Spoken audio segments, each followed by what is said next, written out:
After being delivered onto the road by a sports car, Yu Found himself transported into the world of Naruto, becoming the leader of the hidden Whirlpool Village and the grandson of Uzumaki, Ashina. At this moment, the hidden Whirlpool Village lay in ruins, and Yu's identity was that of a son-in-law of the Senju clan. However, he soon discovered that the original owner of this body had met an untimely demise under mysterious circumstances, having been poisoned. Fortunately, Yu unearthed a data panel that promised strength through diligence. Beep. Run 10 kilometers, Physique 1. Beep. Meditate for 10 hours, Mental Strength 1. When mental strength reaches XXX, the 3-Tomo Sharingan will automatically evolve. Chapter 1. Who administered the poison? Beep. System binding in progress. Unknown error occurred. Loading. Error loading. Acquired beginner's gift pack 1. Error. Error. Beginner's gift pack activated. Warning. Warning. Host vitality is dissipating. Estimated time until complete demise, 30 seconds. 29-0. Congratulations, acquired robust physique 1, detoxifying. Lost robust physique, regain vitality. Estimated awakening time, 10, 9, 8, 7, 6, 5. Ha! In the frigid wooden cabin, the frail figure on the bed abruptly sat up. The body was diminutive, resembling that of a child no older than 6 or 7. The boy's long black hair concealed most of his face, but ha. He gasped for breath, brushing aside his hair to reveal a pallid visage, beads of sweat dotting his forehead. The drenched boy's eyes were filled with confusion and bewilderment. Had I not already perished? Why? No, this is not my body. Chun Yu widened his eyes, staring incredulously at his tiny hands. In his memory, he recalled a stormy night, where he, an overworked individual, sat outside a convenience store under a deluge, savoring a steaming bowl of instant noodles. Then, to save a little girl, he was struck by a speeding sports car, resulting in his body being separated from his head. His head hit the ground first, consciousness fading, and in his final moments, he distinctly saw his body crash into a nearby tree. Thankfully, the driver of the sports car, a wealthy heir, surely met a similar fate, unless he were an extraordinary individual, or possessed an invincible suit of armor. An extraordinary individual? An invincible suit of armor? What utter nonsense! This body was unexpectedly frail, making it difficult to concentrate, and his mind spiraled into chaotic thoughts. Suddenly, a sharp pain pierced his mind, and Chun Yu clutched his head tightly. After a minute passed, he gradually released his grip, understanding what had transpired within him. He had inexplicably crossed over into the world of Naruto. The recent agony had merged the original soul's memories with his own. Chun Yu, or rather Uzumaki Yu, comprehended his present identity and predicament. His status was indeed remarkable. He was the leader of the hidden Whirlpool Village, a grandson of Uzumaki Ashina. Though not one of the 5 great ninja villages, the hidden Whirlpool Village possessed considerable strength, excelling in various secret sealing techniques. It maintained a close alliance with the Leaf Village, one of the 5 great ninja villages. Yet, even such a village could not escape the clutches of destruction. 3 days prior, while visiting the hidden Whirlpool Village, Yu encountered a calamity. Other nations, fearing the sealing techniques of the Uzumaki clan, had secretly united to strike against the land of Whirlpool. By the time the Leaf Village received word and dispatched ninjas for aid, it was far too late. The land of Whirlpool had already been thoroughly invaded, and the Uzumaki clan had suffered near total annihilation, with most foreign forces having retreated. Although Yu and 2 young girls managed to survive under his mother's desperate protection until the Leaf Ninjas arrived, after they vanquished the enemies, Yu's last family members succumbed to her injuries, departing from this world. Amidst sorrowful tears, the young Uzumaki Yu and the 2 girls were taken back to the Leaf Village by the Leaf Ninjas. The 3rd Hokage summoned them, offering comfort before sending the trio to the Senju clan. For the 2 girls, they were entrusted to the Senju clan, but for Uzumaki Yu, it was merely a return home. For shortly after his birth, he had been sent to the Senju clan, raised within the Senju estate, AS for Y. A second-generation child of the hidden Whirlpool Village would be fostered by the Senju clan in the Leaf Village. It connected deeply to his identity. He was a son-in-law. Due to the close relationship between the hidden Whirlpool Village and the Leaf Village, and the Uzumaki clan being distant relatives of the Senju clan, he was adopted into the Senju family amid a scarcity of male heirs. This formidable clan was one of the founders of the 5 great hidden villages, alongside the Uchiha clan. Naturally, His status entitled him to a wife who was none other than the granddaughter of the sage of the ninja world, Senju Hashirama, the woman known as Princess Tsunade. Creak. The ancient wooden door emitted a harsh sound as it opened. A beautiful maid, around 14 or 15 years old, entered. Uzumaki Yu glanced at her. The maid moved with a graceful elegance, and although dressed in simple clothing, her beauty was undeniable. With a hint of alluring charm in her gaze, she appeared more enchanting than her age would suggest. Despite her striking appearance, Uzumaki Yu paid her beauty no heed. Upon entering and noticing him seated on the bed, the maid slightly trembled, her face betraying a hint of panic. Though she concealed it well, the fleeting expression of alarm did not escape Uzumaki Yu's keen observation. Gazing at the maid's captivating figure, he narrowed his eyes slightly. After entering, the maid immediately lowered her head upon meeting Yu's gaze. With a stutter, she spoke, "Why, young master Yu, you are awake." In that moment, the maid, Mei Xia, felt a surge of terror. During their brief eye contact, she sensed that the boy on the bed seemed like a completely different person. That chilling gaze sent shivers down her spine.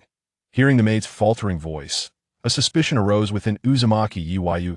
At this moment, he had fully merged with the original owner's memories and recalled distinctly the voices he had heard amidst the haze. Though the original body had been frail since childhood and had succumbed to illness upon returning to the hidden whirlpool village, these circumstances alone could not have led to the original's demise.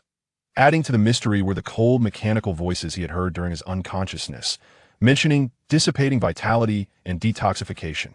It was evident that the original had been poisoned and subsequently killed. With the maid's earlier demeanor and the memory of her anxiously feeding him medicine for his cold, Uzumaki Yu was now nearly certain. Yet he remained puzzled as to why the enchanting maid, named Mei Xia, would wish him harm. Mei Xia was not one of the maids brought from the hidden whirlpool village.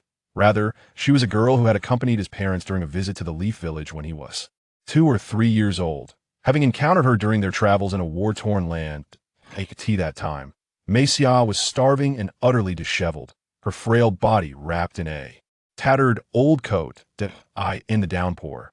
Nearly on the brink of starvation, she shivered beneath a large tree by the roadside. Upon discovering Mei Xia, Uzumaki Yoru immediately implored his parents to rescue her. Although his parents were quite opposed, they ultimately relented under Yoru's tearful pleas and saved Mei Xia. From that moment on, Mei Xia became Yoru's devoted maid. Though she was officially a maid, Yoru did not regard her as a mere servant, but rather as a close companion, an elder sister, and an important family member. Thus, Yoru could not comprehend why she would wish to harm the original host. Chapter 2, A Perilous Predicament, Before the enchanting maid, Mei Xia, lifted her head, Yoru had already concealed his icy gaze.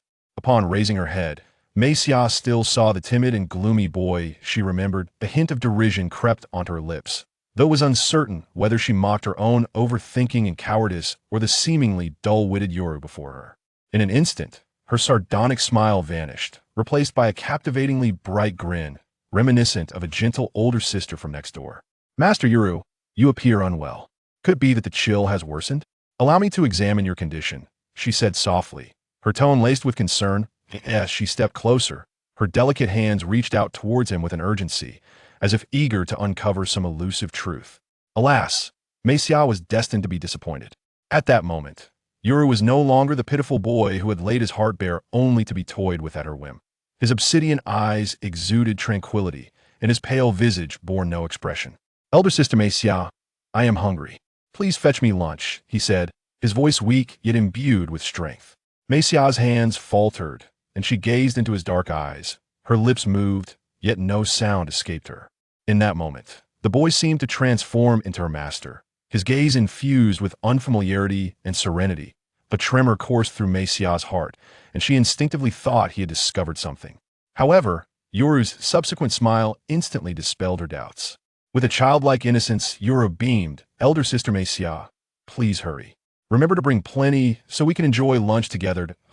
Mei Xia managed to maintain her radiant smile, replying, "Yes, master. I shall go to the kitchen at once."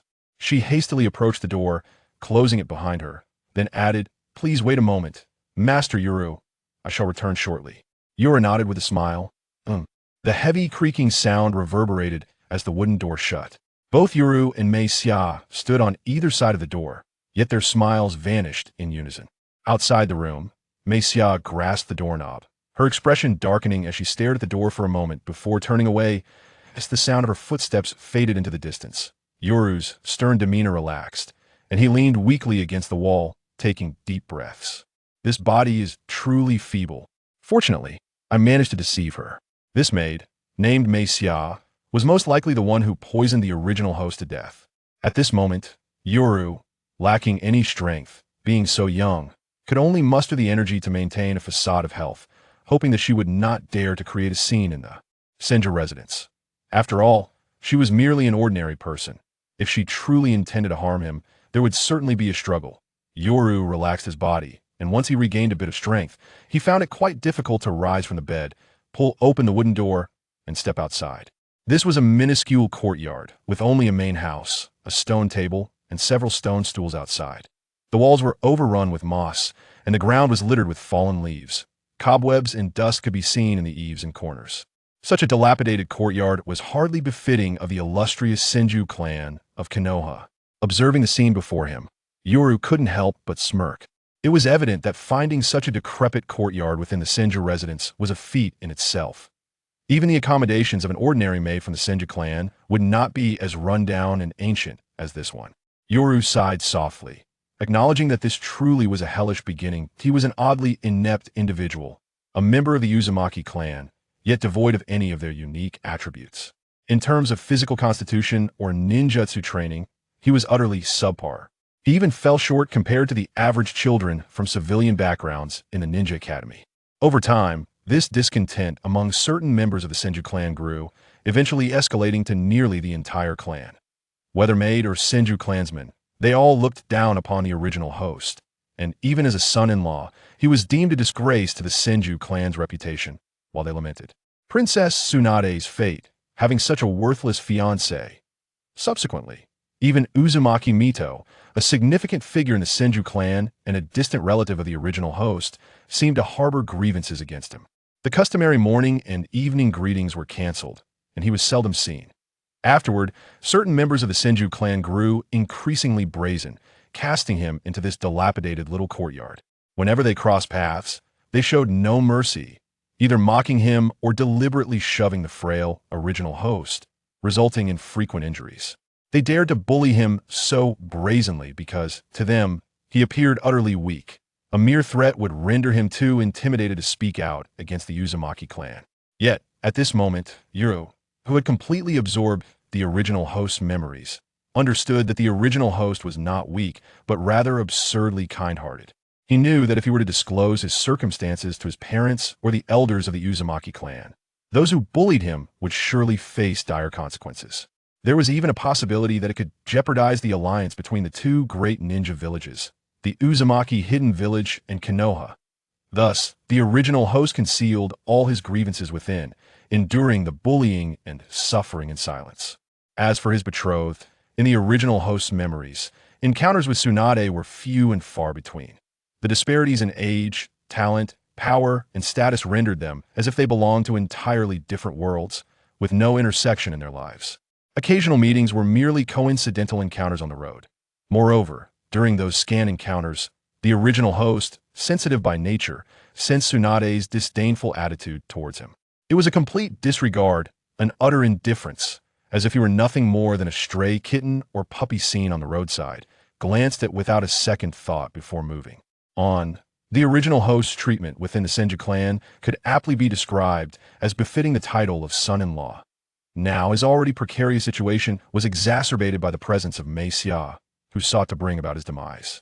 Yoru's frail form sighed, appearing wise beyond his years, like a little adult. If anyone else were present at that moment, they would undoubtedly find amusement in the scene. Fortunately, I have a system that accompanied me through this journey. Yoru suppressed his slightly turbulent emotions and pondered, System? System, are you there? Open sesame? Chapter 3. Autumn Sakura. After numerous attempts, Yu realized that the system he had placed his hopes upon was utterly unresponsive. The system? The system. Could it be that a mere trace of poison had shattered you? Half a minute later, Yu had come to terms with reality. The system bound to him had undoubtedly encountered an irrevocable misfortune. System, Without you, how shall I survive? Yu sighed softly and began to wander around the modest courtyard. His steps were slow, and his eyes meticulously searched for anything that could inflict harm, even if he were to use it himself. Before long, he had thoroughly scoured both the interior and exterior of the house. He found a small, rusty yet sturdy iron rod, a sharp and pointed stone, and a small pouch of powder resembling lime. Yu gazed at the 3 items in his hands. This was all he had managed to gather. Estimating the time, he anticipated that Mei Xia would return shortly.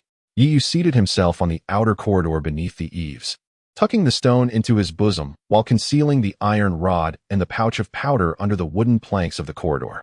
This was all he could do in such a short span of time. As for fleeing the courtyard to seek help, he dared not entertain the thought. He was uncertain whether the person behind Mei Xia was a powerful figure within the Senju clan. It was evident that Mei Xia was merely a pawn, having been bought off by someone or some force, and was now tasked with poisoning him, intending to take his life. Given his current predicament, he could only feign cordiality towards Mei Xia while maintaining the facade of a close sibling bond. Meanwhile, he would seek an opportunity to request assistance from that one person he could trust in Konoha, the only ally he had. He believed that even though they had never communicated or met, as long as he presented himself before that individual, he would surely find a way to escape his imminent peril. Seated on the corridor, Yiyu's expression was tranquil. This was a tangible world, a realm of reality, where human nature was laid bare, not merely a fanciful realm of goodness and beauty as depicted in righteous tales. Contemplating the plight and experiences of his original self, Yiyu had come to this understanding. Nonetheless, despite his dire circumstances, surrounded by known and unknown dangers that could claim his life at any moment, his mindset remained largely unaffected. After all, he reasoned, no matter how grim the situation, it was still a new beginning, was it not? After losing his life to a heartless scion of wealth, he had been granted a new existence, a new life. Moreover, this world was far more exhilarating than his previous life, a realm imbued with extraordinary powers. He cherished this world, and thus, he was resolutely determined to survive. In the crisp, cool autumn breeze, Yiyu wrapped himself in a thick blanket, awaiting Mei Xia. Her next course of action would determine how he would navigate the forthcoming circumstances, whether to eliminate this treacherous maidservant and escalate the conflict, or to spare her life for the moment while waiting for an opportunity to escape the Senju clan. Though he understood that their physical strengths differed greatly due to their ages, he remained confident that if Mei Xia dared to strike at him again, he could use the 3 small items he had procured to end her life. Footsteps echoed from outside the courtyard. Yiyu straightened his posture. Soon, a tall figure appeared at the gate. Upon seeing the newcomer, Yiyu felt a slight relaxation in his body. The visitor was not his personal maid Mei Xia, but rather a poised and expressionless tall woman. Dressed similarly in maid attire, her demeanor was far from ordinary, exuding an air of sophistication more akin to that of a lady from a noble family. Her exquisite features surpassed even those of his alluring maid. The elegance she radiated was undeniable. If one were to compare Mei Xia to this tall woman, it would be akin to contrasting a painted hen with a swan. The striking woman before him was certainly not an ordinary individual. She was the most trusted maidservant of Uzumaki Mido within the Senju estate. She held a position of high regard not only among the maidservants, but also commanded respect from members of the Senju clan, including elders and other clan members who treated her with deference. As Yiyu observed the tall woman approaching, confusion filled his heart. Despite his uncertainty, he had lowered his guard somewhat. She left a profound impression on him, for in the memories of his original self, aside from Mei Xia, this tall maid was the only one who had treated him kindly in the Senju estate. Of course, her kindness was not akin to Mei Xia's, which involved camaraderie and companionship. Rather, she was the only person in the entire Senju estate who had not looked down upon him, scorned him, cursed him behind his back, or shoved him intentionally. This maid named Qiao-ing, though indifferent, was the sole individual who had afforded him genuine respect.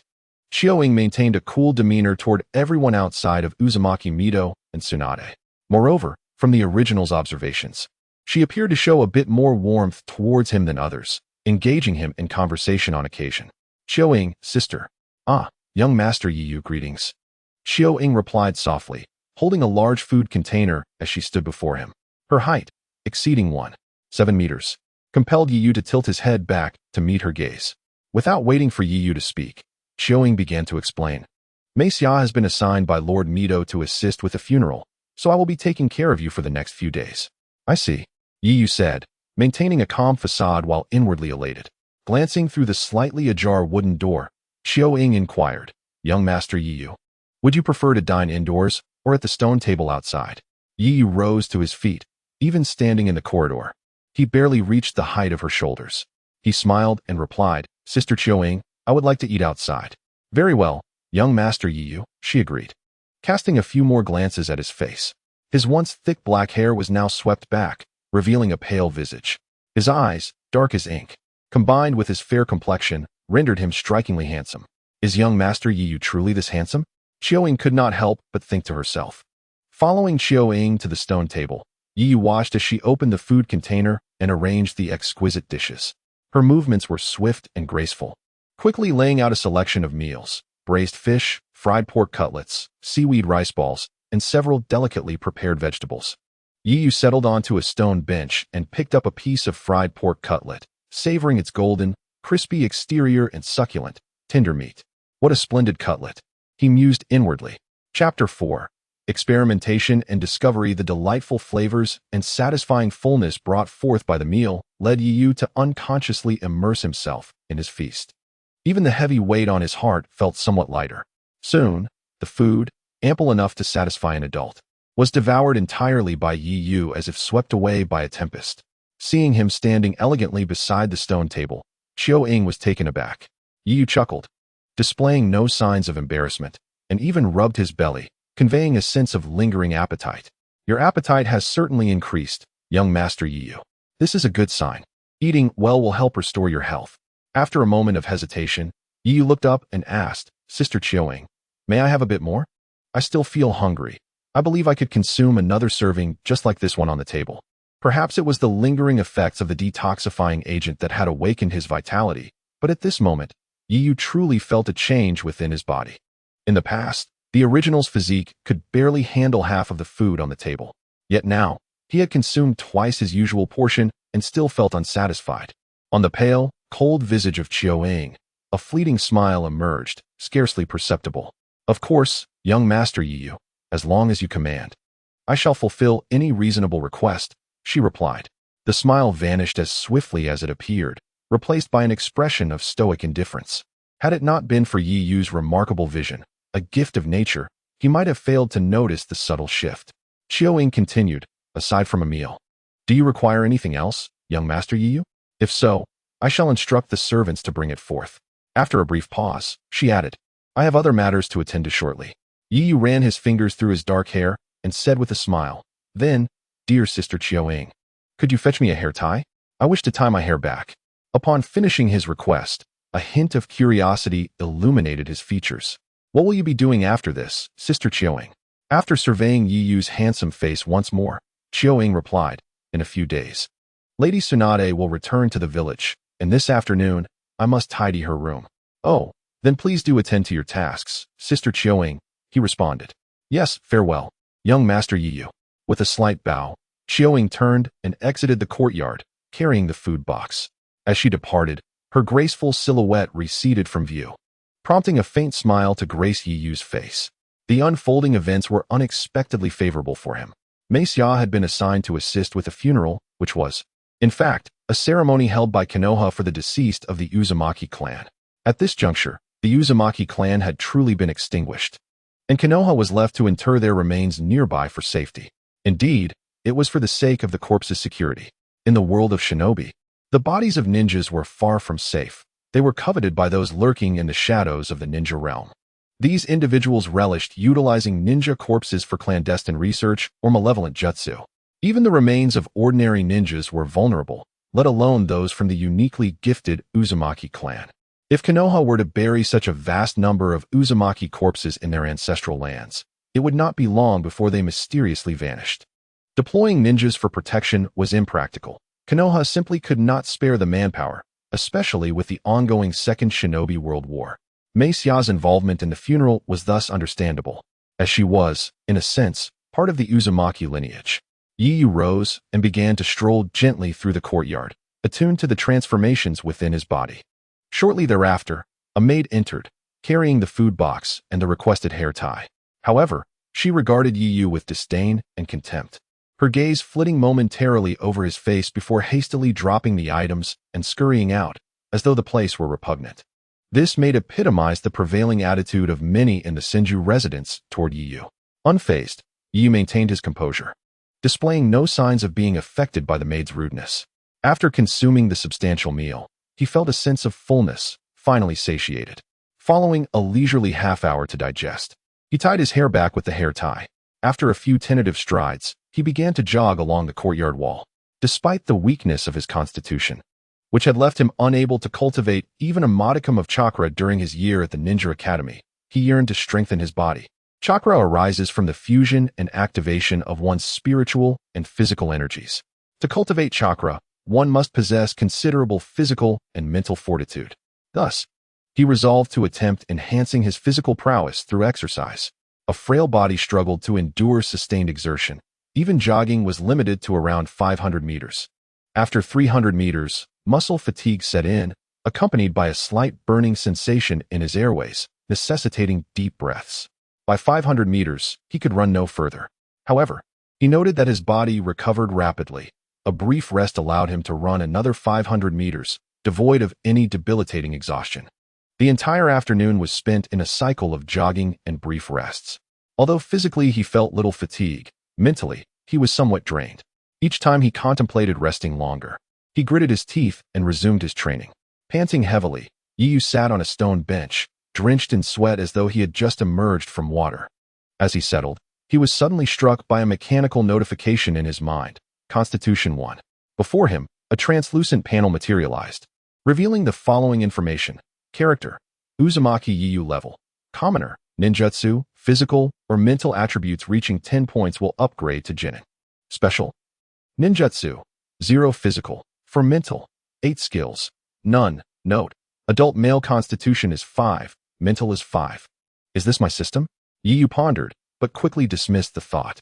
The panel appeared far too rudimentary compared to the legendary systems associated with transmigrators. Considering the notification that had surfaced during his unconsciousness, he inferred that this panel might represent merely a fragment of a larger system. The complete system had likely encountered an unknown issue from the outset, and subsequent exposure to toxins had exacerbated the malfunction, leaving him with only this data panel. Ninjutsu, physical, mental. Yu scrutinized the panel, reflecting deeply. Chapter 5. Uzumaki Mizuho. Gazing at the data panel before him, Yu fell into contemplation. Sensing the sudden surge of vitality within him, he speculated that the panel's role was to directly enhance the results of his training. After concluding his jog, he did not feel exhausted, yet he lacked an invigorated sensation. However, upon receiving the notification of Constitution 1, he instantly felt an influx of strength, fortifying his body and replenishing his energy. Typically, after physical training, one experiences gradual improvement. It is a process. For instance, after running approximately 15 kilometers, one does not immediately gain enhanced physical strength. His body, which could only endure 500 meters, would not effortlessly extend to 1,000. It required time for his physical capabilities to incrementally improve. Yet, with this panel, he could bypass that duration. It was akin to consuming food. Once he ingested a pound, his weight would immediately reflect that increase. Moreover, the panel seemed to possess an augmentation effect. Yu flexed his body. He felt significantly improved compared to before. This was not merely the result of running 15 kilometers. His Constitution 1 represented a holistic enhancement, both qualitatively and quantitatively, far surpassing the gains from ordinary exercise. Excellent. A smile spread across Yu's face, and a desire to continue his training blossomed within him. However, his stomach protested. Discovering this newfound advantage uplifted his spirits, and as he returned indoors, he found himself humming a cheerful tune. As evening fell, the Senju residence was aglow with bright lights.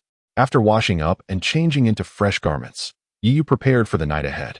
As Yu stepped out of his room, he saw Chiyoing standing quietly by the stone table, holding an oversized food container. It appeared she had been waiting for a while. "Sister Chiyoing," he greeted. She nodded and replied, "Good evening, young Master Yu." Chiyoing opened the food container and began to arrange the sumptuous dishes, which were clearly more plentiful than those served at noon. As before, Yu sat on the stone bench, devouring the food with great eagerness while Qiu silently waited by his side. However, unlike at noon, Qiu gaze frequently lingered on Yu. He pretended not to notice, focusing solely on his meal. Noticing Yu's freshly changed clothes, Qiu inquired, "Did you take a bath this afternoon, young Master Yu?" Without raising his head, he replied, "Yes, I went for a run and sweated quite a bit." "I see. No wonder you seem much more spirited," Qiu remarked. "In that case, I will take this opportunity to wash your changed clothes." "All right, thank you, Sister Qiu," Yi responded. After casting a few more glances at him, Qiu turned and entered the house. Young Master Yu has changed so much, after all. He has endured such pain, Qiu thought, a hint of compassion breaking through her normally indifferent demeanor. By the time Yu finished the enormous meal on the stone table, Qiu had already washed and hung his clothes in the courtyard. She approached the table and glanced at the empty bowls, saying, "Young Master Yu, I must say, you have truly impressed me. The meal I prepared was enough for 3 people." Yu rubbed his stomach and chuckled, "Sister Qiu, I am not yet full. Right now, I am only about 70% satisfied." Qiu appeared contemplative, scrutinizing Yu before stating, "I understand. I will bring more food tomorrow." "Thank you, Sister Qiu," he replied. As she tidied the bowls and utensils, she asked, "Does young Master Yu have any further requests?" With a cheerful smile, Yu replied, "No. Sister Qiu, you should go and rest. Also, thank you for the delicious meal. I rarely get to enjoy such exquisite cuisine." Qiu paused momentarily before resuming her task.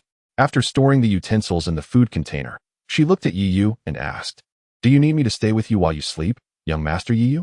Upon hearing this suggestive question, Yu showed no signs of embarrassment.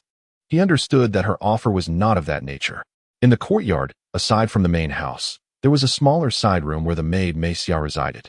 Qiu was merely inquiring whether he would feel afraid sleeping alone in the courtyard and if he required her to stay in the side room.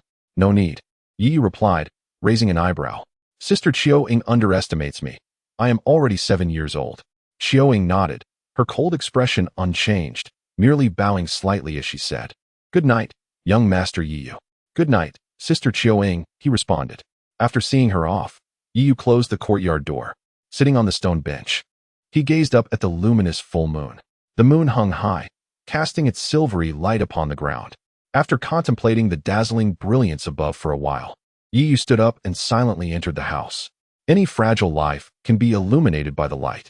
Exiting the dilapidated, secluded courtyard, Qiu strolled through the opulent Qinsho mansion. Along the way, servants and members of the Qinsho clan respectfully greeted her. Before long, Qiu arrived at a grand courtyard to the east. Following the pebble-paved path into the courtyard, she observed the jagged rock formations, drooping willows, and vibrant flowers surrounding the area. The entire courtyard was resplendent, with the central mansion adorned with intricately carved beams and painted rafters. If one were to compare Yu's humble abode to this estate, his slightly rundown courtyard could scarcely be considered a slum. As Qiu ascended the wooden staircase to the 2nd floor, she entered a room after pushing the door open. A woman knelt on the tatami mat, her blood-red hair cascading down. Although fine wrinkles had begun to appear on her face, they could not overshadow her beauty. "Lady Uzumaki," Qiu said respectfully. Her gaze filled with concern as she looked at the woman before her. Ever since she learned of the fall of the land of the whirlpools, the woman had not slept for several days and nights. The gentle smile that often graced her face had vanished, replaced only by an expression of pain and helplessness. Uzumaki Mizuho set down the scroll in her hands. Despite her age, she still appeared as a strikingly beautiful woman in her 30s. Upon seeing Qiu, she smiled and asked, "How is Xiaoyi?" Seeing the long-awaited smile brought tears to Qiu's eyes. Having accompanied Uzumaki Mizuho for so long, it was the first time she had witnessed her in such a frail state. Qiu, knowing well who Xiaoyi referred to, lowered her head and replied, "Young Master Yu has undergone a significant change in character. Compared to his previous timid and gloomy self, he seems like a different person. Is that so?" After a moment of silence, Uzumaki Mizuho rose and walked to the window, letting out a soft sigh. "A great transformation indeed." She gazed out at the nightscape for a long while before continuing, "To elicit such an evaluation from you, it seems Xiaoyi has truly grown up." Qiu remained silent, tacitly acknowledging Uzumaki Mizuho's words. After a brief hesitation, Qiu added, "Additionally, young Master Yu seems to have developed an abnormal appetite." He can consume enough food to satisfy 3 adults. Uzumaki Mizuho did not respond immediately, her gaze still fixed on the vibrant night view outside. When Xiaoying finally lifted her head, she heard Uzumaki Mizuho's voice. I understand. You may go and rest now, Xiaoying. Yes, I take my leave, she replied. In the dilapidated courtyard, it was now close to midnight, yet Yiyu remained awake. He sat cross-legged on his bed, eyes gently closed. He was practicing a meditation technique taught to him by his parents. Suddenly, immersed in tranquility, he heard a sound emanating from the low courtyard wall outside. Yiyu quickly opened his eyes, reaching for the iron rod hidden beneath his bedding, his expression fierce. However, in the next moment, he caught sight of a shadow through the window. Recognizing the distinctive hairstyle, Yiyu paused, lying back down on the bed and adjusting his breathing to feign sleep. The heavy, grating creak did not sound, yet Yiyu sensed the intruder had entered the room. She sat at the head of the bed, quietly observing him for a long time, her hands seemingly poised to touch his pale face, but ultimately, she did not act. After a considerable time, Yiyu suddenly felt a dampness on his forehead. Soon, the atmosphere in the room was left with only himself. After waiting a while, Yiyu opened his eyes, his expression complex and filled with confusion. Constitution, 0, 5, Spirit, 1. A night of meditation had yielded significant rewards. He had not anticipated that. Aside from the expected increase in spirit, his physical strength had also risen by 0.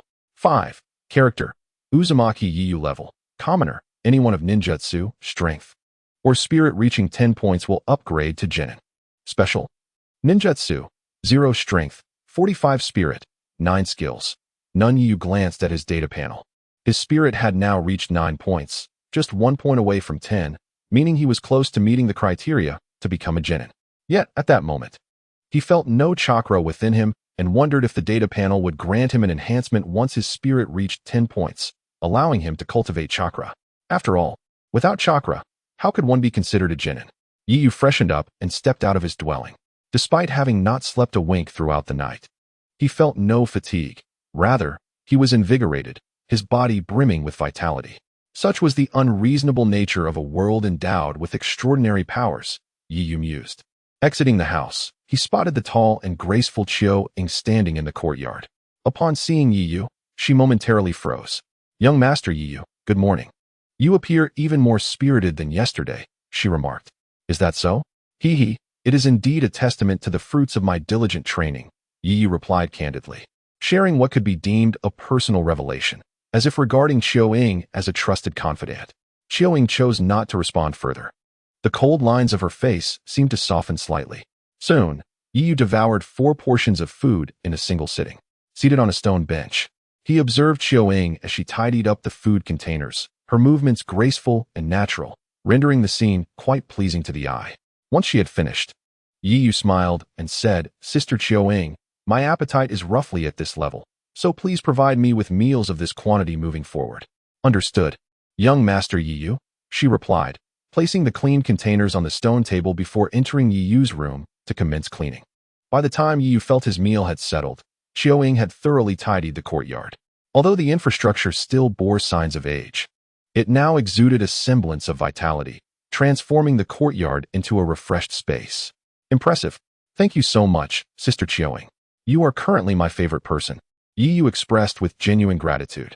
Xiaoying looked at the exceptionally handsome visage of the boy before her, momentarily at a loss for words. Observing the earnestness on his face left her uncertain as to how to respond. Ultimately, she maintained her composed demeanor and replied, I appreciate your affection, young Master Yiyu. It is merely my duty. With a light chuckle, Yiyu refrained from further comment. Goodbye, young Master Yiyu. After arranging her cleaning tools, Xiaoying turned and exited the courtyard. Goodbye, Sister Xiaoying, Yiyu called out, watching her figure disappear from view, his gaze lingering. Character, Xiaoying level. Special, ninjutsu. Physical, mental, skills. At that moment, Yiyu discovered a remarkable utility of the data panel, the ability to view other statistics. While Xiaoying was cleaning the yard, he tentatively focused his mental energy, locking onto her with the panel. As expected, Xiaoying's data materialized, but regrettably, besides her name, nothing else was discernible. Yiyu speculated that this was due to the significant disparity in their strengths, resulting in all data being represented as question marks. In truth, even the night prior, Yi Yu had vaguely sensed the powerful aura emanating from Qiu, which had become more apparent after he attained physical level 1. His perceptive abilities had greatly enhanced, and by last night, he had developed considerable sensitivity. Even without sensing Qiu Ying's aura, he knew she could not be an ordinary person. After all, regardless of how much trust she garnered from Uzumaki Mido, an ordinary individual would only be treated with respect by servants. To command the same reverence from the Senju clan members, including the elders, one must possess formidable strength. In Yi Yu's recollections, the members of the Senju clan and the elders were not known for their respect for the elderly or the young. They had always treated others based on strength. The notion of equality among the strong and weak did not exist. Villagers were considered family, and distinctions between powerful clans and ordinary clans did not create hierarchies among individuals. Of course, there may be individuals within the Senju clan who genuinely upheld such values and took pride in practicing the will of fire. But Yi Yu did not claim to know every member of the clan. After a brief rest, Yi Yu began to jog for exercise. Approaching midday, he heard the mechanical voice of physical level 1 echo in his mind, prompting him to gradually slow down and halt his run. At that moment, as the voice resonated within him, Yi Yu distinctly felt a profound and vigorous transformation occurring within his body. It was a transition from frailty to strength, a leap from childhood to adulthood. He had never experienced such comfort, health, and power within his body. The difference from when he first traversed into this world was like night and day. However, the surprises did not end there. Yi Yu was astounded to discover a peculiar energy suddenly manifesting within him. Chakra. Character: Uzumaki Yi Yu level. Commoner. Reach a score of 10 in ninjutsu, physical, or mental to be promoted to genin. Special. You are embarking on the path of a ninja, awakening the latent powers within. Ninjutsu. 1 physical, 55 mental, 9 skills, none finally. I possess the power to protect myself. His emotions surged, and Yi Yu's breath quickened, a flush appearing on his strikingly handsome face. He began to inhale deeply. After some time, he erupted into laughter, striving to rein in his exhilaration. Soon, his breathing returned to a normal rhythm. He had not anticipated that this day would arrive so swiftly. In less than 24 hours since yesterday noon, he had undergone a remarkable transformation. Though he was not yet a genin, this marked a true beginning. As indicated on the data panel, he had genuinely embarked on the path of a ninja. From this moment forth, he held the opportunity to seize control of his destiny. Chapter 7. The visitors. Yi Yu quelled his excitement and began to acclimate to the chakra within him. After a while, his keen hearing detected voices outside the courtyard, 2 young girls whispering against the wall. Xinghui, are you sure this is the right place? Yes, this is it. We have followed the route indicated by that sister. There is no mistake. What sister? The moment she heard we were looking for Yi Yu, she put on a sour face. I can't stand it. I think she deliberately misled us. Look at this shabby courtyard. Does it even look like a place where someone could live? The outside fell silent for a moment before a mature woman's voice interjected. Xiaoxi, what are you two doing? Sister Qiuing, you scared me. We want to find Yi Yu and see him, they chimed in unison. However, we don't know where he lives. A woman just told us that Yi Yu resides in this courtyard. But look at it, Sister Qiuing. How could anyone live here? She must have been lying to us because we are so young. Upon hearing Xiaoxi's chattering, Yi Yu fell silent. From the outset, he had recognized the 2 little girls outside. After all, within the Senju estate, only these 2 could possibly come looking for him, Uzumaki Xiaoxi and Uzumaki Xinghui. As he listened to the voices of the 2 young girls, a series of vivid memories flashed through Yi Yu's mind, one that was profoundly etched in his consciousness. It was the image of a mother fiercely protecting her 3 children, sustaining severe injuries under the relentless assault of their enemies, ultimately succumbing to her wounds. The gruesome and terrifying scenes caused a slight diminishment of Night Feather's joy upon acquiring chakra. It wasn't until the voices outside ceased and their owners began to approach the courtyard that Night Feather regained his composure and adjusted his emotions. As footsteps drew near, 3 figures appeared in his line of sight, 1 tall, mature woman, and 2 petite girls with fiery red hair, exuding a youthful charm. Just as Night Feather had surmised, the 2 girls were Uzumaki Kushina and Uzumaki Satsuki. Kushina seemed lively, while Satsuki presented a more demure and gentle demeanor.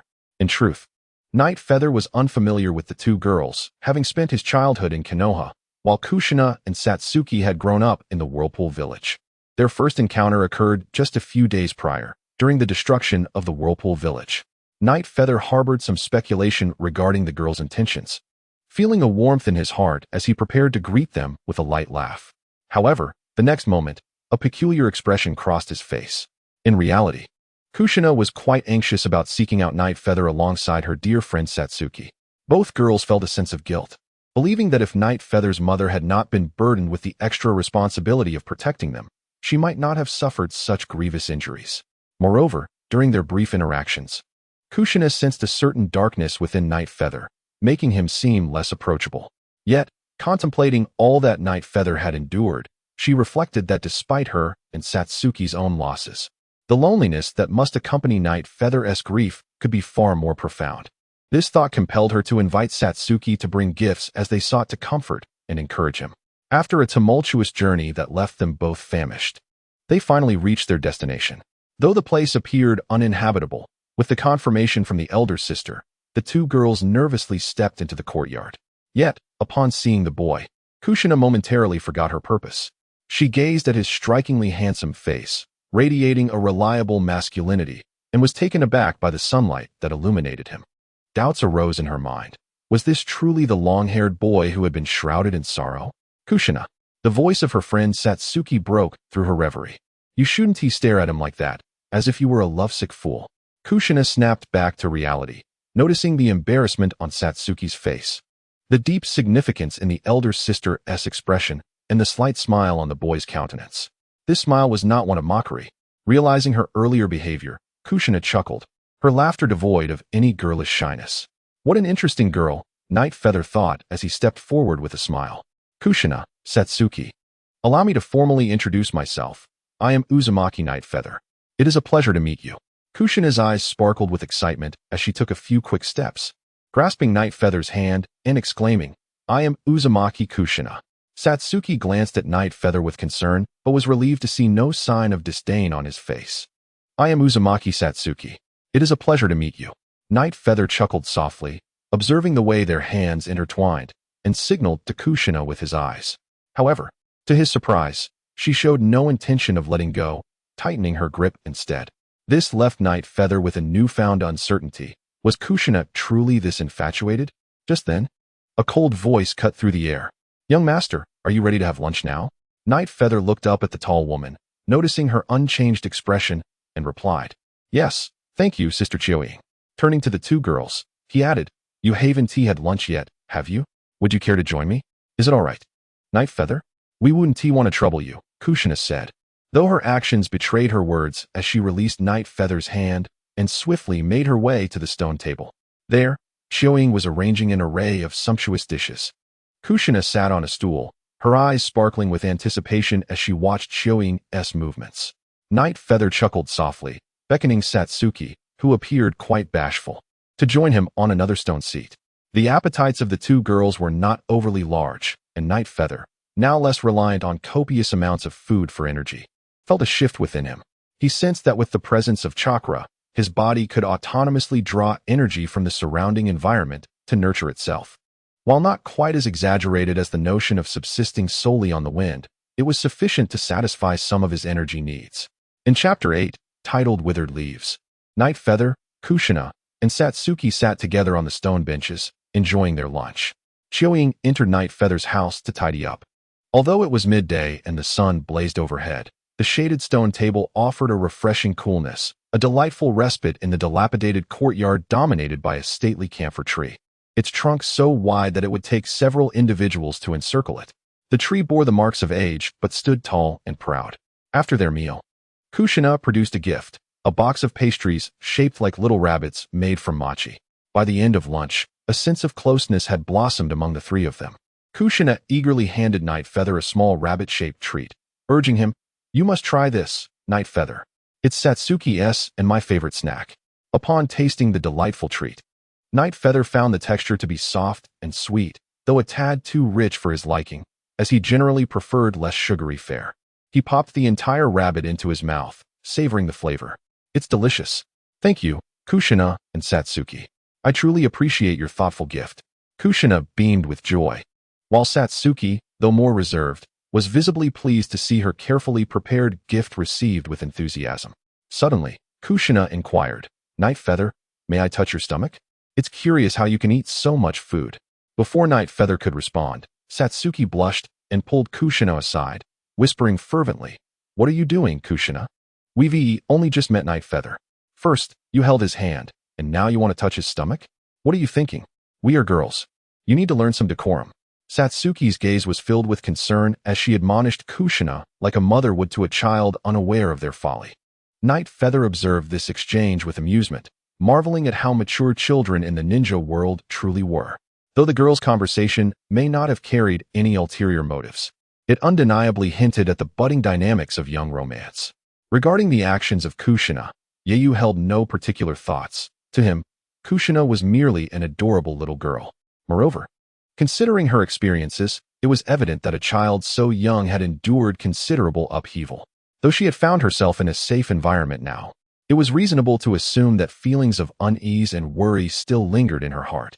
At this moment, facing a peer who was also her savior, it was quite natural for her to instinctively seek closeness and even dependency.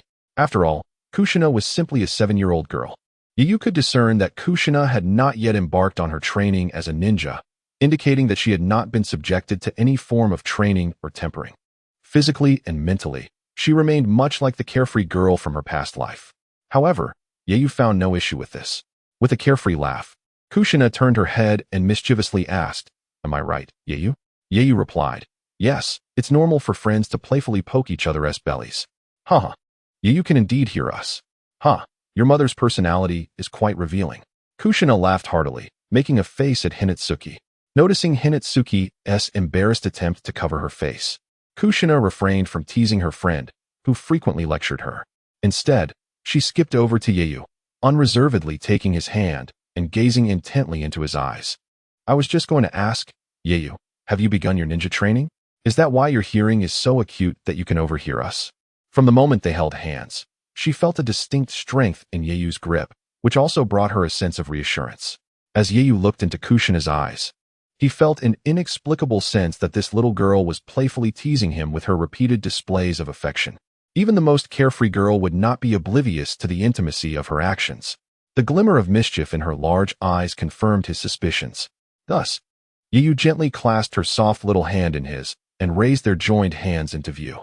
Meeting Kushina's gaze, he spoke softly, "You are correct, Kushina. I have indeed begun my training and have achieved a modest degree of success." Just then, Hinatsuki, who had been covering her face, slightly lowered her hands. "Ah, you too," she exclaimed, her face flushed as she looked at Yeyu and Kushina. As they approached parting, the image of a young couple, tightly holding hands and gazing affectionately at one another, filled the air with a sense of longing and reluctance to separate, even for a mere second. No. What kind of scene is this from a teenage manga?" Hinatsuki cried out. "Kushina, what are you doing?" "What do you mean, Hinatsuki?" Kushina replied, blushing, her head seemingly steaming as she hurriedly withdrew her hand and looked down at her toes. Hee. For the first time, a genuine smile graced Yeyu's face. The usually composed Hinatsuki dashed over to Kushina, swiftly grabbing her hand and pulling her toward the yard. Without resistance, Kushina followed, allowing the whirlpool of Hinatsuki to lead her away. Yeyu watched the two girls run out of the yard, amusement dancing in his eyes. Suddenly, he sensed a lingering gaze upon him from behind. Turning, he discovered that Xiaoying had quietly emerged from the house, broom in hand, observing him with an inscrutable expression. "Master Yeyu is quite charming," Xiaoying remarked, her beautiful eyes fixed on Yeyu's handsome face. "Do you feel the same, Sister Xiaoying?" She pressed her lips together, casting a few glances at the smiling Yeyu before setting aside the broom. "Do you have any other instructions, Master Yeyu?" "None at the moment. I have already cleaned the dishes and placed them in the food box. Goodbye, Sister Xiaoying." "Goodbye, Master Yeyu." Xiaoying carried the food box and left the yard. The once lively yard was again left in solitude, with Yeyu as its sole occupant. A chill autumn breeze blew through, causing countless dry leaves to descend from the camphor tree. Chapter 9. The lower ninja starter pack. Yeyu closed the wooden gate of the yard and moved to the shade of a tree, allowing his body to relax completely. Just before his body touched the ground, he swiftly supported himself with his hands and began performing push-ups. At this point, he had progressed beyond the confines of mere jogging in his training. His physical strength was sufficient to endure any form of physical exercise. Legend speaks of a man who performed 100 push-ups, 100 sit-ups, 100 squats, and ran 10 kilometers daily. This man, through relentless training, lost his hair but gained strength, capable of defeating any enemy with a single punch. His famous saying, "In this world, there is no problem that cannot be solved with a punch. If there is, then use two." Yeyu resolved that, aside from the 10-kilometer run, for push-ups, sit-ups, and squats, he would perform tenfold, aiming for 1,000 each day. He did not aspire to match that man's strength, but hoped to achieve at least half of it. As he continued his push-ups, he entertained the morbid thought that the time spent sweating through youth passed swiftly. By the end of the afternoon, Yeyu successfully completed his self-imposed goals: 1,000 push-ups, 1,000 sit-ups, 1,000 squats, and a 10-kilometer run. At this moment, Yeyu was drenched in sweat. He lacked the strength even to stand, let alone sit on the stone bench. He lay sprawled on the corridor like a puddle of mud, with a physical attribute of 45. As the mechanical voice echoed in his mind, Yeyu, lying on the corridor, wiggled his pinky finger. Character: Uzumaki Yeyu level, lower ninja, ninjutsu. Physical or mental attributes must reach 100 points to advance to middle ninja. Level up lower ninja starter pack 1 has been issued. Special: as you embark on the path of a ninja, you are awakening the latent power deep within your body. Ninjutsu: 5 physical, 10 mental, 9 skills. None. A surge of immense energy coursed through his limbs, enhancing Yeyu's body while simultaneously dissipating the fatigue and exhaustion that accompanied his training. The entire process lasted less than half a minute. Yeyu sighed in contentment and slowly propped himself up. Ah, that feels wonderful. Looking at the data panel before him, his original physical attribute of 55, combined with the additional 45, now reached 10 points. The level section had also officially updated, elevating him from a commoner to a lower ninja. However, Yeyu was somewhat puzzled. The ninjutsu category, which should have been 1, now stood at 5. Sensing a natural increase in chakra within him, Yeyu concluded that the value in the ninjutsu category was closely linked to the amount of chakra he possessed. Yet, he was still unable to definitively determine whether the ninjutsu value directly represented his chakra volume. On the data panel, behind the level section, a string of red, flashing text read, "Lower Ninja Starter Pack." Yeyu had not anticipated such a delightful surprise upon becoming a lower ninja. Reflecting further, he realized that when he advanced to middle ninja, upper ninja, and beyond, there would surely be a system-issued gift pack accompanying each level up. With a sense of excitement, Yeyu opened the lower ninja starter pack. He acquired the Bloodline Limit, Liquid Release, C-Rank Ninjutsu, Fire Release, Great Fireball Technique Scroll 1, D-Rank Ninjutsu, Body Flicker Technique Scroll 1, E-Rank Ninjutsu, Shadow Clone Technique Scroll 1, a 10-fold Space Ninja Tool Pouch, and 50 fine Iron Kunai. To his astonishment, he had obtained a Bloodline Limit. Yeyu found it exceedingly difficult to suppress his laughter, his face blossoming with joy.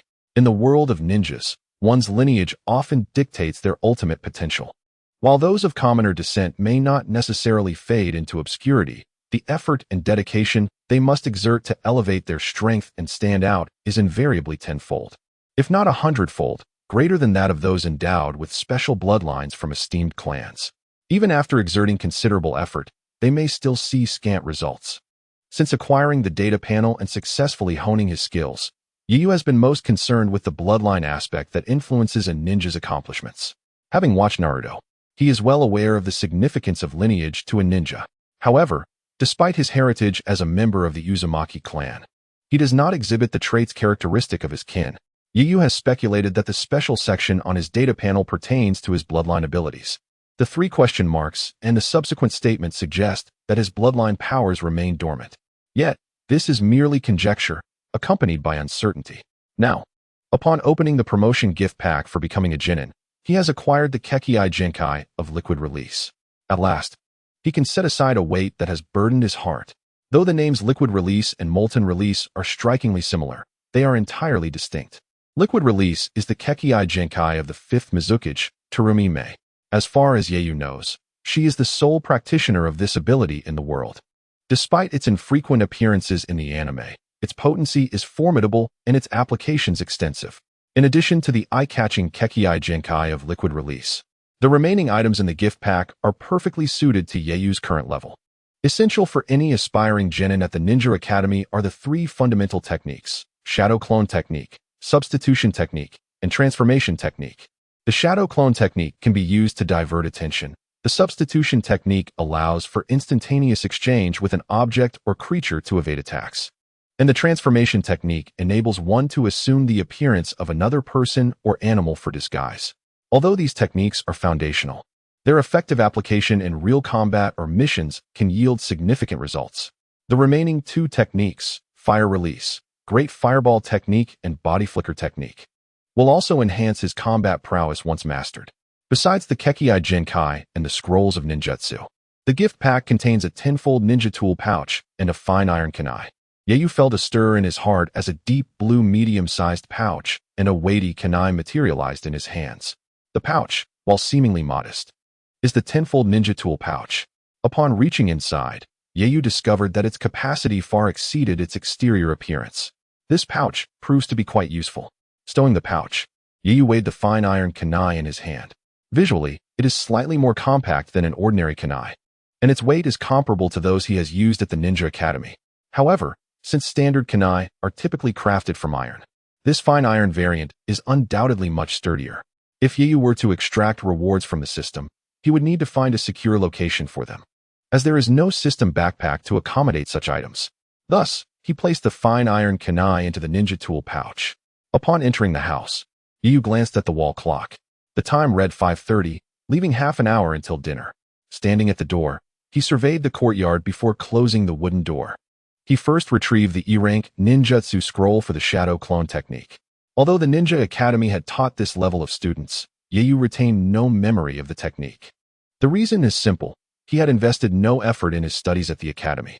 Having been meek by nature, he had long since lost confidence and hope amid the scorn, ridicule, and bullying of his peers. Each day at the academy was spent in slumber. Yeiyu sighed softly and directed his attention to the scroll before him. In less than 5 minutes, he set the scroll down. To his surprise, the Shadow Clone Technique was remarkably simple. He memorized all the key points during his first reading. By the second and third readings, he felt he had mastered the technique. From the straightforward sequence of hand signs to the more intricate principles of application, he had fully absorbed the content. However, merely reading the scroll was insufficient. Practical application was necessary to determine if he truly possessed the technique. Yeiyu placed the scroll aside and moved to an open space. Unseen, with a shout, another identical Yeiyu materialized to his left. He began to experiment with this other self. Truthfully, this marked the first genuine encounter with extraordinary power since arriving in this world, and it was a power he had conjured himself. What a remarkable force! After indulging in this newfound ability, he released the Shadow Clone Technique. Next, he executed both the Substitution Technique and Transformation Technique, achieving flawless results. In less than 5 minutes, he had completely mastered all 3 techniques. Chapter 10. The Night Visitor. This speed exceeded Yeiyu's expectations. Although the Shadow Clone Technique is merely a foundational ninjutsu, it is not easily acquired. The difficulty of these techniques is evident, as they are used as the graduation exam at the Ninja Academy. Yet, Yeiyu had fully mastered all 3 techniques in just a few minutes. He stored away the scroll for the Shadow Clone Technique, stroking his chin, pondering whether he might be a prodigy in ninjutsu. Consequently, Yeiyu retrieved the scroll for the Body Flicker Technique once more. This technique possesses a high ceiling of potential, with a significant disparity in execution between high-ranking and low-ranking ninjas. As time passed, Yeiyu immersed himself in the study of the Body Flicker Technique. Dong, dong, dong. The clock on the wall chimed 6 times. Rising from his seat, Yeiyu stretched lazily. Through numerous practice sessions and alternating studies, he had completely grasped the Body Flicker Technique. At this moment, he was assured of his considerable talent in ninjutsu. As the saying goes, joy invigorates the spirit. Knowing he possessed such a remarkable talent brought Yeiyu a sense of renewed energy, both mentally and physically. Yeiyu opened the wooden door and stepped outside, immediately catching sight of the exquisite figure in the courtyard. With a face like a peach blossom, brows like willows, and a tall yet graceful stature, Akiyuki stood dutifully beside a stone table, holding a food box. It must be said that being attended to by such a stunning beauty, even Yeiyu felt a touch of secret delight. Upon noticing Yeiyu's presence, Akiyuki lowered her head and greeted, "Good evening, young Master Yeyu. Yeyu did not respond, and Akiyuki, not hearing any movement from the boy, remained poised. When she finally lifted her gaze, she found Yeyu still standing in place, gazing intently at her, as if she were a rare and precious gem. His eyes were filled with eager yet clear admiration, a pure appreciation. Akiyuki held Yeyu's dark pupils in her own, unwavering. "Akiyuki, sister, you are truly beautiful," he said. Akiyuki's expression remained her usual cool demeanor as she replied calmly. "Thank you for your compliment, young Master Yeyu." Yeyu chuckled softly and took a seat at the stone table. Not only was Akiyuki's sister beautiful, but her kind heart shone through as she consistently provided him with such delightful meals. After Yeyu finished speaking, he promptly picked up his chopsticks, deftly grabbing 5 or 6 pieces of roasted meat and stuffed them into his mouth. Xiao-Ying remained silent, but her pace in retrieving food from the box noticeably quickened. Yeyu noticed her movements. In fact, while bowing his head to pick up the roasted meat, he caught a glimpse of a gentler expression in Xiao-Ying's eyes. Although the cold hue in those beautiful eyes still dominated, a trace of warmth had begun to carve out its own space. To clarify, it is not mere vanity on Yeyu's part. With his strikingly handsome face that appeals to both the young and old, coupled with the advantages of his youth, who could remain indifferent to his genuine and heartfelt compliments? After a span of 10 minutes, Yeyu set down his chopsticks. His speed in consuming food was as remarkable as ever. He had devoured an entire meal meant for 4 people, savoring every bite. Feeling a sense of fullness in his stomach, he patted it and revealed a satisfied smile. Just then, a gentle breeze swept through, bringing with it a refreshing coolness that invigorated the senses while hinting at the melancholic essence of autumn. Yeyu could not help but close his eyes in comfort. Soon, he felt a pair of warm hands softly resting on his shoulders. A delicate fragrance enveloped him, rendering him blissfully entranced as slender, graceful hands began to knead his shoulders. Beneath the camphor tree, the boy leaned against the embrace of the beautiful girl, creating an atmosphere of warmth and harmony, akin to a picturesque painting. It was unclear how much time had passed when Xiao-Ying ceased her shoulder massage. She gently laid the slumbering boy flat before lifting him into her arms. Looking down at the sleeping Yeyu, a fleeting softness crossed her face. The heavy, old wooden door creaked open with a barely audible sound, courtesy of the utmost caution. In that instant, Yeyu, who appeared to be asleep on the bed, opened his eyes, a look of regret crossing his features. Perhaps it was due to the tension that had persistently gripped his heart, but he had unwittingly succumbed to sleep amidst Xiao-Ying's soothing fragrance and gentle touch. Although he had regained consciousness when she cradled him, he deemed it an unacceptable lapse in vigilance. Glancing at the wall clock, he noted that the hour hand was between 8 and 9, while the minute hand pointed at 8:30. Taking into account the half hour he had been awake during the shoulder massage, he realized he had slept for a full hour and a half since 7. Rubbing his temples, he acknowledged that regretting what had transpired would serve no purpose. After sitting quietly on the bed for a moment, Yeyu threw off the covers and donned his sleepwear before stepping outside. Seated on the porch, he looked down at his sleepwear, which Xiao-Ying had personally changed him into. Earlier, he had only been wearing a thin short-sleeved shirt and shorts due to his workout, and Xiao-Ying had removed those before dressing him in the sleepwear. With a soft sigh, he attempted to organize his scattered thoughts as he gazed at the bright moon in the sky. Suddenly, just as he was about to rise, a sound echoed from the courtyard gate. Knock, knock, knock. It was a knocking sound. In the stillness of the night, the rhythmic knocking felt particularly jarring. Yeyu squinted at the wooden door, his gaze sharpened. "It's me, open the door." To his surprise, it was her. The tension in Yeyu's demeanor eased, replaced with a peculiar expression. The voice unmistakably belonged to Xiao-Ying. However, he wondered why she had come to visit at such a late hour. Upon opening the door, he was greeted by her fiery red hair and round face. Indeed, it was Xiao-Ying, and she stood there alone at the entrance. As soon as the courtyard door swung open, the mischievous Xiao-Ying dashed inside. Yeyu, feeling helpless, gently placed his hand against her fair forehead. "Wait a moment. Xiao-Ying, please tell me what brings you here." She quickly glanced around before proudly declaring, "Let me in first. I sneaked out." Yeyu looked a little further off, where Xiao-Ying stood behind a tree. Their eyes met, and she clearly understood that she had been discovered, giving Yeyu a slight nod before turning to leave. Understanding her unspoken message, Yeyu allowed Xiao-Ying into the courtyard. Chapter 11. The cry in the midnight. Upon entering the courtyard, The excited Tsunade suddenly grew bashful, her head lowered as her delicate hands clasped together nervously.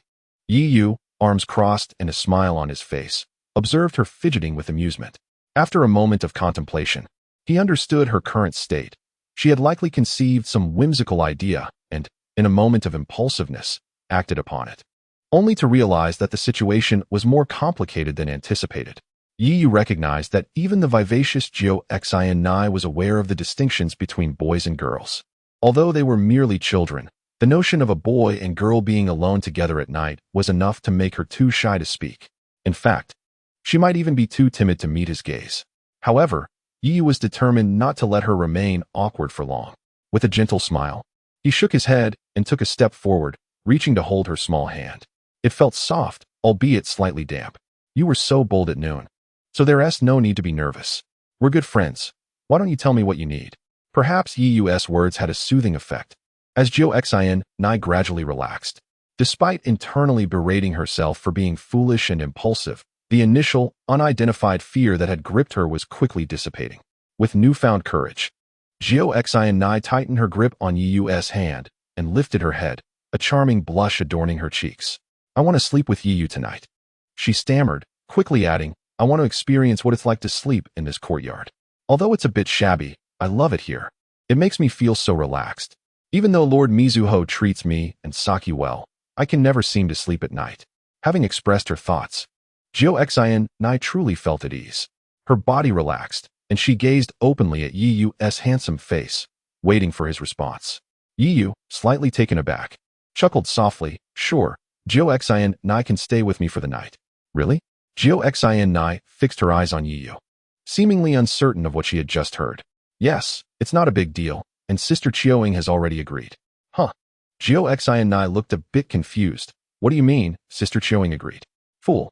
Yu playfully flicked her smooth forehead as he walked. "How could you sneak away from her? I saw Sister Chioing hiding behind a tree just outside the gate. She left when she saw me." "Ouch, that hurt."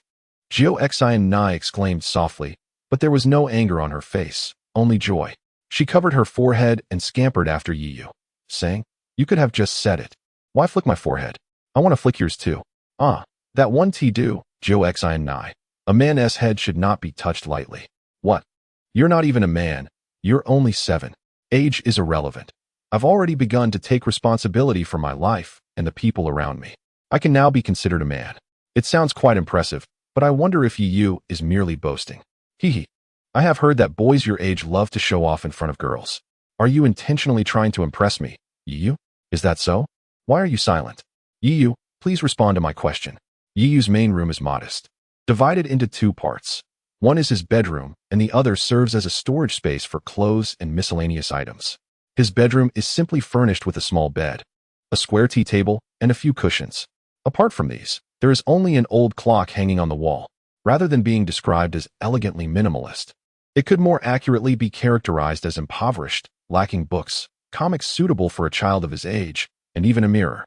It is hard to believe this is the room of a 7-year-old from a prominent clan in the ninja world.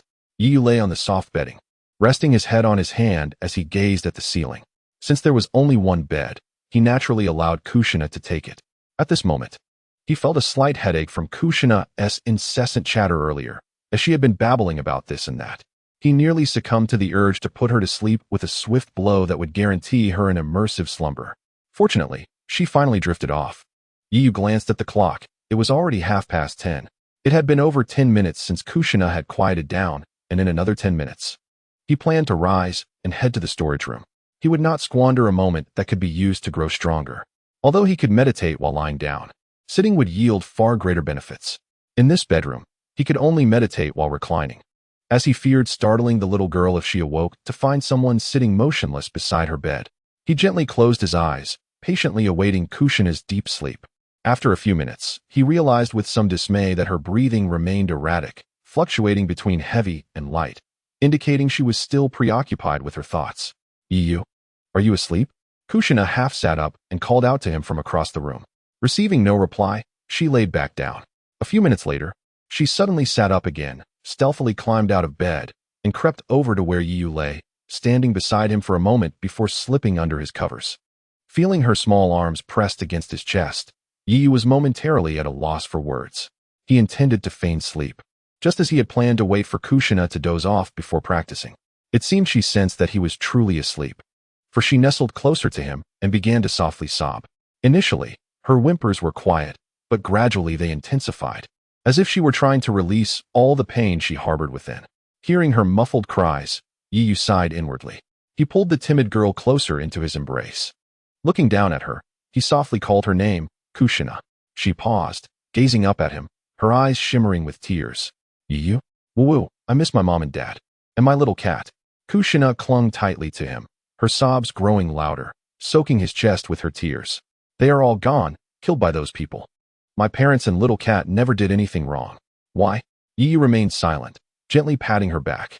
Kushina wept for a long time until her cries gradually subsided, her body shaking intermittently. She lifted her head to look at him and asked, "Why don't you comfort me?" After a moment of silence, he responded, "Kushina, you must face this reality on your own. In this cruel world of ninjas, it is either you who kills, or you who is killed. To protect those you cherish, or simply to survive, you must possess great strength." In the stark cold of the bedroom, Yiyu's resolute voice echoed, and the little girl in his arms fixed her gaze upon his handsome face, her eyes sparkling with an indescribable light. Chapter 12. Funeral Arrangements and Invitations. As dawn broke, Yiyu opened his eyes. After Kushina had fallen into a deep sleep the previous night, he had moved to the adjacent storage room to practice a special meditation technique, focusing on enhancing his mental fortitude.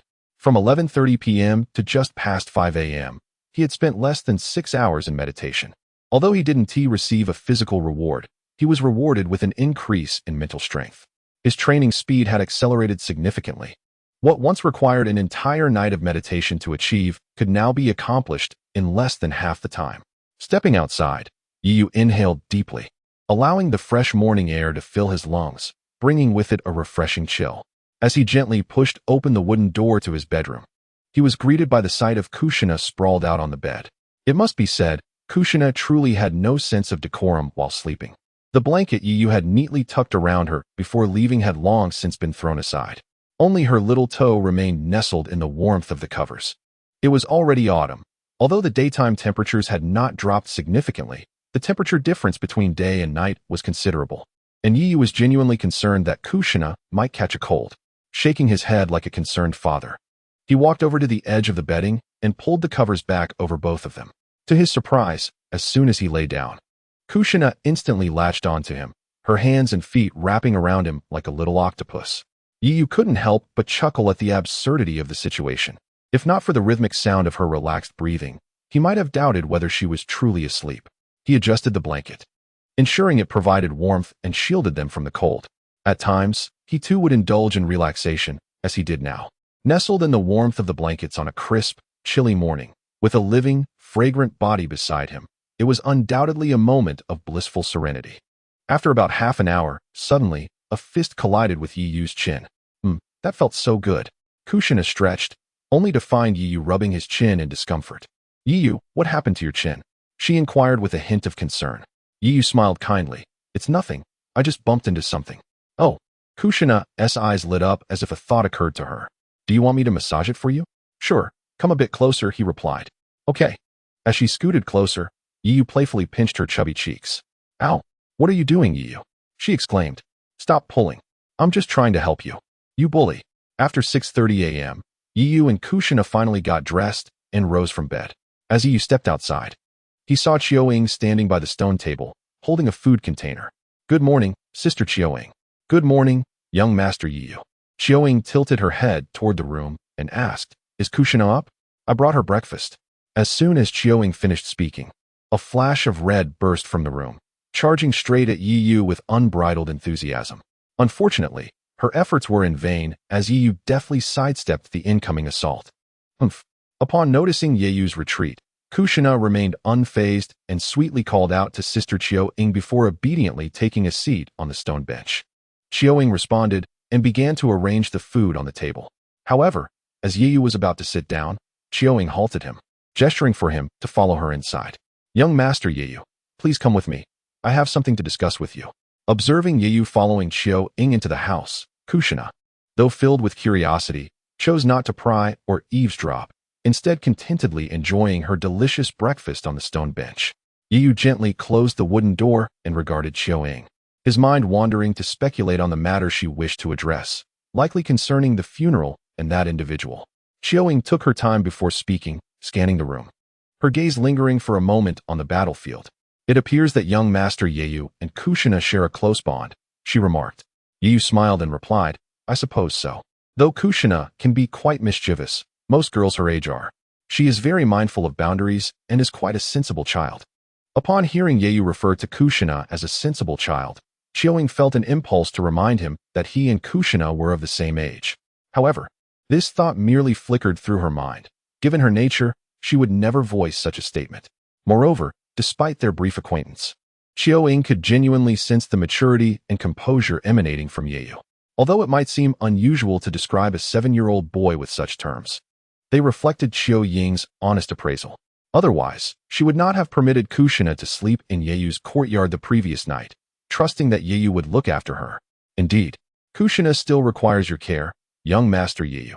Xiaoying transitioned to the matter at hand. The funeral for the Uzumaki clan is scheduled for tomorrow morning. Lord Mito has invited you for dinner this evening to discuss the related matters. At that time, you may need to receive guests as the host. Yeyu fell silent, inhaled deeply, and nodded, I understand. I will go this evening.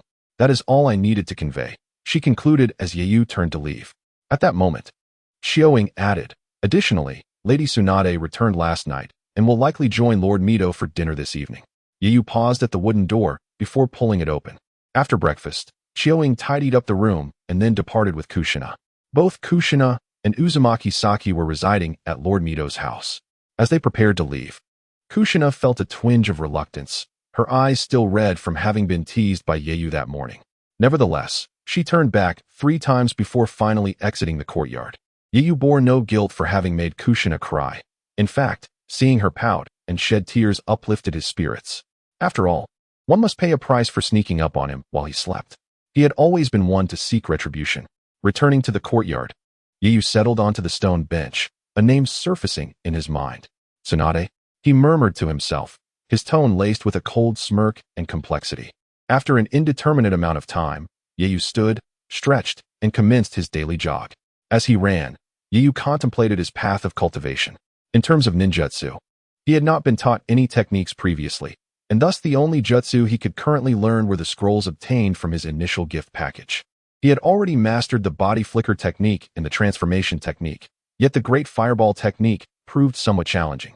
Yeyu estimated that he would likely be unable to learn this C-rank ninjutsu in the near future, as such techniques typically required a chunin level to master. To acquire a ninjutsu, practical experience was essential, but the chakra required to perform a C-rank ninjutsu was beyond Yeyu's current capacity. He still could not accurately extract chakra in significant amounts. His extraction speed remained quite average. With his current chakra reserves, he could hardly utilize the bloodline limit of dissolution more than a few times. Therefore, Yeyu resolved to dedicate his time to physical training and meditation, aiming to elevate both his physical and mental attributes.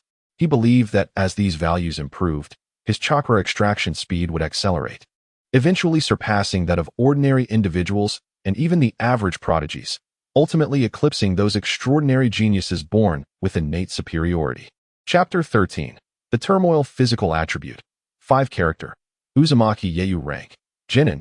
When any one of ninjutsu, physical, or mental attributes reaches 100 points, he will be promoted to Chunin. Jinin Promotion Gift Package 1 has been issued. Special. Bloodline Limit. Dissolution. As you embark on the path of a ninja, you are awakening the power that lies dormant within. Ninjutsu. 10 Physical, 15 Mental, 10 Skills, Body Flicker Technique, Transformation Technique.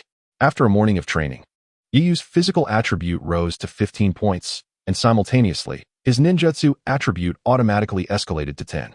However, he sensed that the chakra within him had not increased compared to when his ninjutsu attribute was at 5. Thus, as Yeyu had surmised, the ninjutsu attribute did not directly represent his chakra reserves. Rather, it seemed to reflect his overall ninja-related abilities. From a score of 5 to 10 in the ninjutsu attribute, his most significant change had been mastering the body flicker technique and the transformation technique. As for the special attribute, Yu had already discerned its evolution upon acquiring the bloodline limit of dissolution. He was now certain of the nature of the 3 question marks that followed the special attribute, latent, unawakened powers. Yu understood that he might possess 2 types of dormant special abilities. One was the Uzumaki clan's unique sage body, which endowed him with exceptional vitality and chakra. As a direct descendant of the Uzumaki clan, it was improbable that he would not inherit their extraordinary physique. Its current dormancy was likely due to some unknown reason rather than a lack of potential. The other ability was presumably inherited from his mother. After enjoying the lunch brought by Chiu-Ing, Yu once again immersed himself in physical training. Time flew by swiftly as he focused on strengthening himself. The mechanical voice indicating a physical attribute of 5 echoed in his mind once more.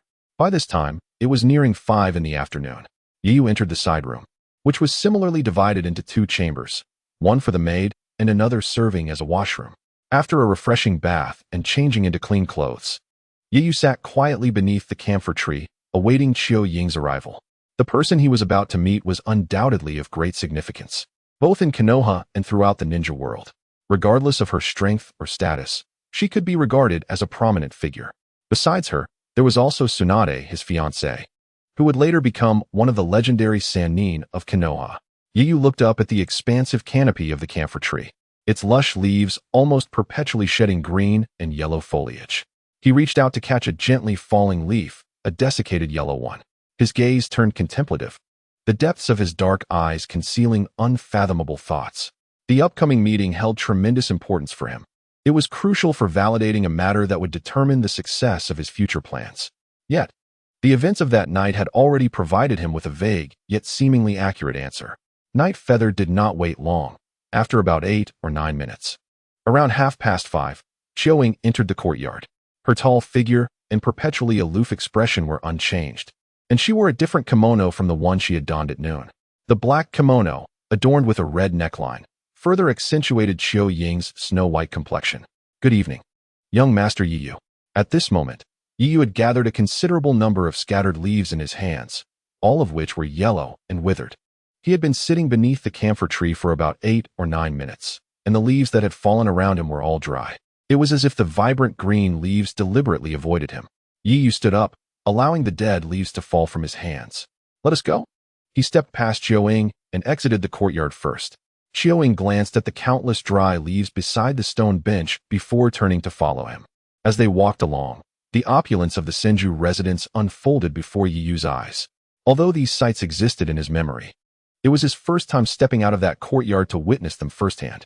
Pavilions and towers, corridors and terraces, all were stunningly exquisite. Rockeries and flowing water, delicate gardens. Everything one could desire was present. The Senju clan, one of the 2 founding families of Konoha, indeed lived up to its illustrious reputation in the ninja world. Yu scoffed inwardly.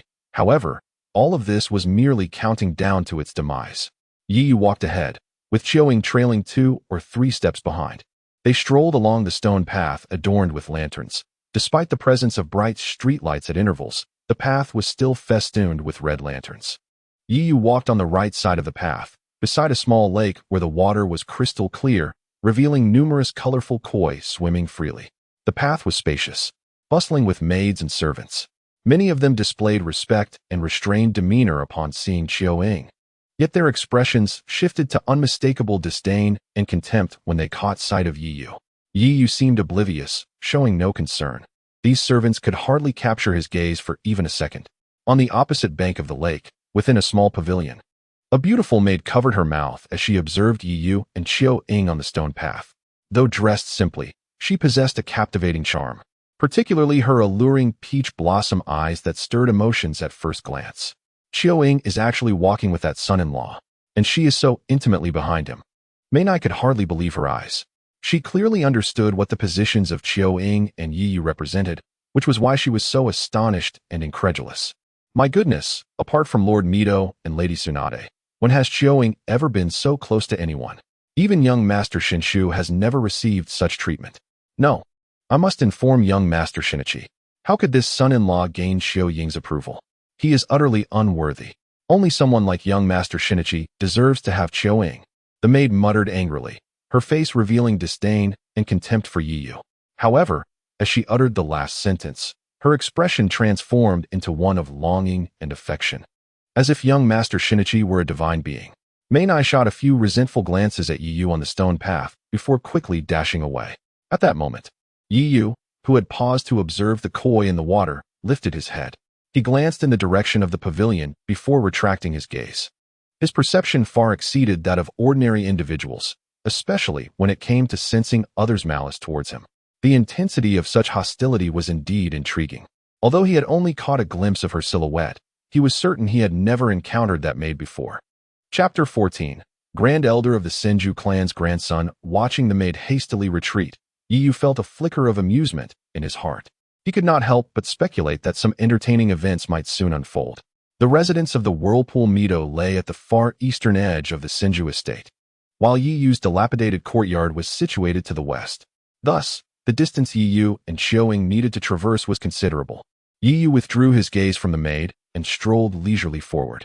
Meanwhile, in a picturesque garden pavilion, 5 young men of approximately 14 or 15 years of age were engaged in jovial banter.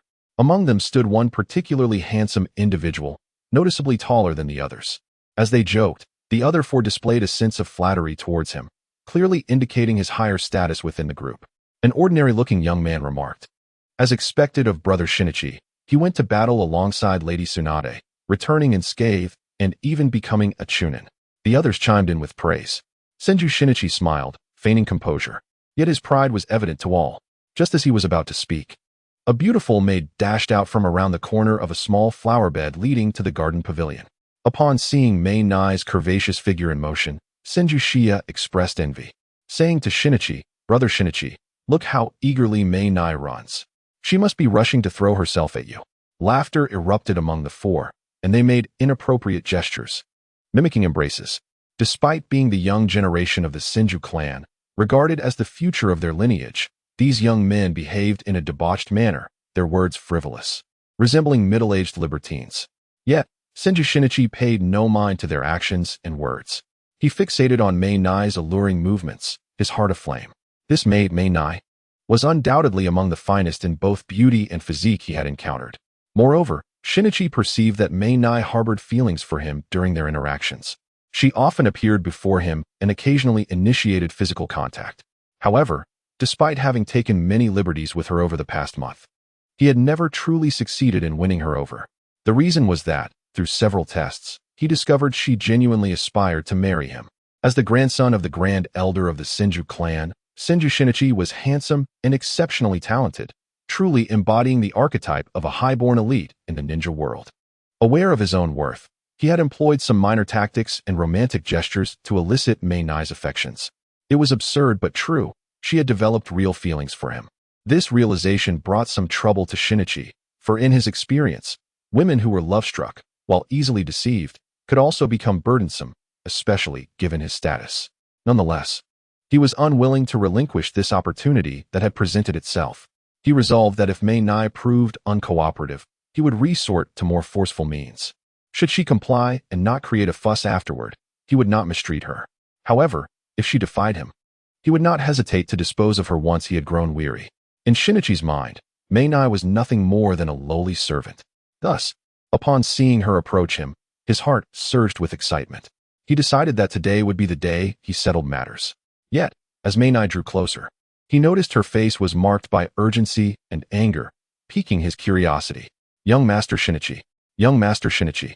Mei Nai called out from a distance. Shinichi Senju exchanged glances with a few individuals nearby, prompting them to settle down immediately.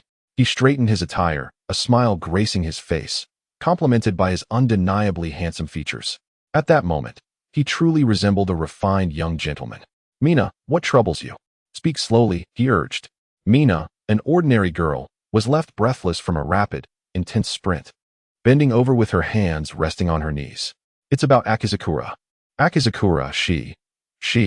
What happened to Sister Akizakura?" she stammered. A look of anxiety washed over Shinichi's face as he grasped Mina's hand, urgency etched in his voice. "You're hurting me, Shinichi-sama." Mina gasped. Shinichi's expression shifted from impatience to a placating smile as he released her, saying, "My apologies, Mina. I acted out of concern and didn't mean to hurt you. Now, what did you say about Sister Akizakura? What has transpired?" It was no wonder that upon hearing Akizakura's name, Shinichi's demeanor shifted to one of palpable distress, disregarding even the maid he was so keen to possess. Akizakura was indeed the true object of his affections. At a previous gathering of the Senju clan, he had been utterly captivated by her exquisite beauty as she stood beside Naruto Uzumaki. The sight left him dazed, and even after the event concluded, he remained in a state of bewilderment. His infatuation incited such ire in his grandfather, Elder Senju Takumi, that he nearly struck him in frustration. Since then, Shinichi had obsessively gathered information about Akizakura, fervently seeking opportunities to be near her, treating her as his most cherished possession. Thus, upon witnessing the urgency in Mina's expression and her mention of Akizakura, Shinichi became frantic. Mina, gazing at Shinichi's striking visage, felt a twinge of fear beneath his smile, which once enchanted her. She recounted everything she had seen, Akizakura's intimate moments with Uraha, their camaraderie, laughter, and playful banter. Then, she noticed the terrifying transformation in Shinichi's expression. How dare that son of a wealthy family? He seethed, his face flushed with rage. Are you certain of what you've said? You're not deceiving me? Mina, trembling, quickly shook her head, insisting, Shinichi-sama, I swear it's all true. If you doubt me, you may see for yourself. They should still be at Hanryu Lake. Not far away. Shino, follow me. He commanded. Understood, Shinichi and I. Chapter 15. The fury of incompetence with deliberate slowness. Uraha and Akizakura did not hasten their pace. They had just traversed the lakeside area when a sudden, thunderous voice erupted from their right. Uraha Uzumaki. You worthless wretch, come here. The voice boomed, growing nearer with each syllable. Uraha turned to see 6 figures advancing rapidly toward them. Leading the group was a young man, clutching a maid, his eyes ablaze with fury. Uraha scrutinized him and recognized Shinichi Senju, the grandson of Elder Takumi Senju. His memories of Shinichi were scant, with no prior encounters to speak of. The only notable connection was the one he had with his fiancée, Tsunade. Shinichi had demonstrated commendable talent, graduating from the ninja academy at the tender age of 8 and becoming a genin. When the Ninja World War erupted, his grandfather entrusted Tsunade with his care, and for 2 years, he had accompanied her on the battlefield. Now, Shinichi and his entourage stood before Uraha and Akizakura, effectively blocking their path. The two parties appeared to be at a standstill. However, as 2 to 3 minutes elapsed, no progress had been made. An unparalleled fury surged within Shinichi. For Mina's revelations had proven true. Yet, what stoked his rage further was the utter disregard shown by Uraha and Akizakura. They ignored him completely, as if he were mere air. The so-called useless son-in-law merely glanced at him before diverting his gaze elsewhere, lost in thought. Meanwhile, Akizakura, his goddess, didn't even spare him a glance, her attention unwaveringly fixed on Uraha. This was intolerable. How dare they treat me with such disdain? Shinichi could no longer contain his wrath and raised his hands.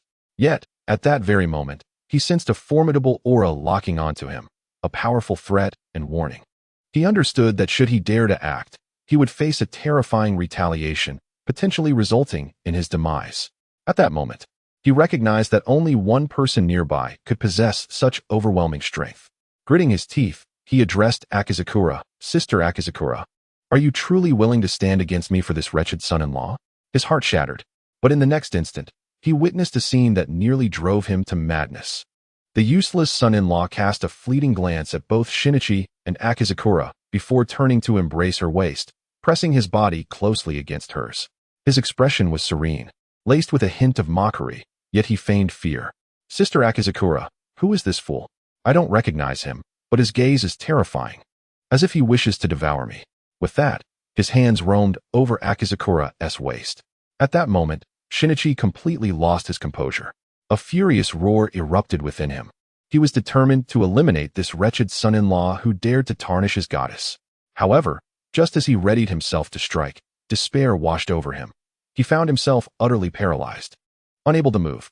His companions sensed something amiss. Shinichi and what's wrong?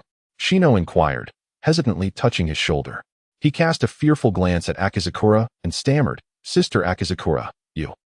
Akizakura ignored Shino and fixated her gaze on Uraha, her expression still devoid of emotion. Uraha-sama, may we depart? Uraha chuckled softly, loosening his hold on Akizakura. Before we go, may I teach this maid a lesson? He asked, gesturing toward Mina, who stood next to Shinichi. Akizakura glanced at Mina with indifference, nodding. Very well, Yuraha-sama. Mina trembled, her lovely face pale with fear. Yet, upon glimpsing Yuraha, the terror dissipated, and her emotions fluctuated wildly, prompting her to exclaim, "Huh? Teach me a lesson? With you a useless son-in-law? You, who haven't even cultivated chakra yet, dare to confront me?" Mina laughed, but her laughter was short-lived. In the blink of an eye, the son-in-law vanished from her sight, only to reappear before her and deliver a powerful kick. The excruciating pain forced her to roll her eyes back in agony, as she was sent flying 5 to 6 meters before crashing into a tree, finally coming to a halt. "It is impossible. How could you be a ninja?" Minako spat a mouthful of blood, her features contorted in agony, a visage marred by disbelief and regret. After uttering those words, she succumbed to unconsciousness. As she lay there, Senju Shinichi gazed at the fallen Minako, his eyes instantly turning a deep crimson, emitting a series of grating, teeth-clenching sounds. The audacity was intolerable. "A mere waste of space. I shall ensure your demise." Senju Shinichi's heart roared in fury, yet he found himself unable to utter a single word. "Sakura, let us depart," Nightfeather said, turning before casting a calm glance at Senju Shinichi and his companions, a trace of disdain gracing his lips. He then swiftly returned to Sakura's side, taking her delicate hand as they strode past the cowering group. Once Nightfeather and Sakura vanished at the road's end, the pressure weighing on Senju Shinichi dissipated, restoring his bodily control. With a furious shout, he attempted to pursue the pair in their retreat. Senju Shizune and the others clung tightly to him, with Shizune urgently imploring, "Brother Shinichi, do not act rashly. Charging in now will only lead to further humiliation. We must devise a long-term strategy." Gradually, as time passed, Senju Shinichi calmed down, albeit reluctantly. He clenched his fists and, in a fit of rage, kicked Shizune away, exclaiming, "Why did you not act earlier?" The remaining three, their faces etched with concern, interjected in haste, "This is not our fault, Brother Shinichi. Although Sister Sakura did not restrain us, she had already locked onto us with her aura. Any movement on our part would have led to our demise." Shizune, having regained her footing, added with a hint of fear, "Indeed, we wish to assist you, but we do not desire to share the same fate as that brat in Yon." Hearing Shizune's words, Senju Shinichi fell silent, glancing at Minako in the distance, instructing, "Shizune, take her for treatment." He then glared in the direction where Nightfeather and Sakura had departed, muttering bitterly, "We must leave this place." "Understood, Brother Shinichi." Chapter 16. Tsunade. Nightfeather observed the hand he still held with Sakura, glancing up to find her face devoid of warmth. He gently intertwined their fingers, squeezing her slender yet elegant hand. Sakura paused, casting a fleeting glance at Nightfeather, who, in turn, refrained from further antics. Whether it was disdain for Senju Shinichi and his group or some other unspoken reason, the two walked side by side in silence along the stone path, avoiding mention of the recent incident. Within the Uzumaki residence, in a spacious room, Uzumaki Mito reclined on the bed, her brow creased yet softened by a gentle smile. Seated on the floor were two individuals, casually enjoying tea and snacks in the presence of the wife of the god of ninja. A young woman in her 20s, radiating vitality, possessed golden hair and a delicate oval face reminiscent of a noble lady. However, her demeanor was bold, lacking the grace of a proper lady, and her sharp, unrestrained gaze exuded an aura of intimidation. The young man, around 11 or 12, had brown hair, with rosy circles beneath his eyes. His countenance was amiable, warm, and cheerful, immediately revealing him to be an amicable companion. Listening to the laughter and chatter of the two children before her, Uzumaki Mito felt the gloom brought on by affairs of the land of whirlpools begin to lift. For the two before her were none other than her beloved grandchildren, Tsunade and Nawaki. It had been some time since she last saw them. Tsunade, a formidable jonin and elite ninja of Konoha, had been dispatched to the front lines at the onset of the war with Amigakure, bearing a significant responsibility. Over the past 2 years, she had spent nearly all her time on the battlefields of Amigakure, returning to the village only occasionally, often missing Mito in her hurried comings and goings. Nawaki, though young, pursued his dreams relentlessly, seldom at home and eagerly rushing to fulfill various missions upon returning to Konoha. As Mito watched Tsunade and Nawaki exchange tales and anecdotes, a tender smile graced her face. It had been nearly a year since the three of them had gathered like this. Yet, The reason for their reunion filled Mito with a sense of bittersweetness. Grandma, upon hearing her melancholic sigh, Tsunade and Nawaki exchanged worried glances. Mito waved her hand dismissively. I am well. With a half-joking tone, she added, though I may be getting old, you two need not fret over me. Upon hearing this, Nawaki laughed, reassured. However, Tsunade felt a pang in her heart upon hearing her grandmother's words, reflecting on the notion of aging. At that moment, she exchanged a glance with Nawaki, silently urging him to comfort Mito. Yet, he appeared puzzled, scratching his head and grinning foolishly. What a fool, Tsunade thought, feeling somewhat exasperated. Just as Night Feather and Sakura arrived at their destination, Mito's grand residence. Stopping a few meters from the entrance, Night Feather paused, seemingly scrutinizing the opulent exterior. Sakura, noticing his distraction, chose to remain silent, allowing him his moment. After several minutes, Night Feather finally returned to himself, apologizing to Sakura with a smile. My apologies, Sister Sakura. This house is so magnificent that I momentarily lost my focus. Sakura shook her head, indicating it was of no concern, and said coolly, Young Master Night Feather, please wait here. I need to inform Lady Mito first. Of course, go ahead, Sister Sakura, Night Feather replied with a smile. Nodding, Sakura entered the grand residence. As he watched her retreating figure, Night Feather took a deep breath. His previous distraction was merely a ruse, though Mito's house was indeed magnificent. Far surpassing his own shabby dwelling, he was not so easily captivated by mere material possessions. He had been adjusting his emotions. While he felt no nervousness about meeting Tsunade or any other possible occupants of the estate, his feelings towards Uzumaki Mito were uniquely profound. Having merged with the memories of his original self, he had become the true Uzumaki Night Feather.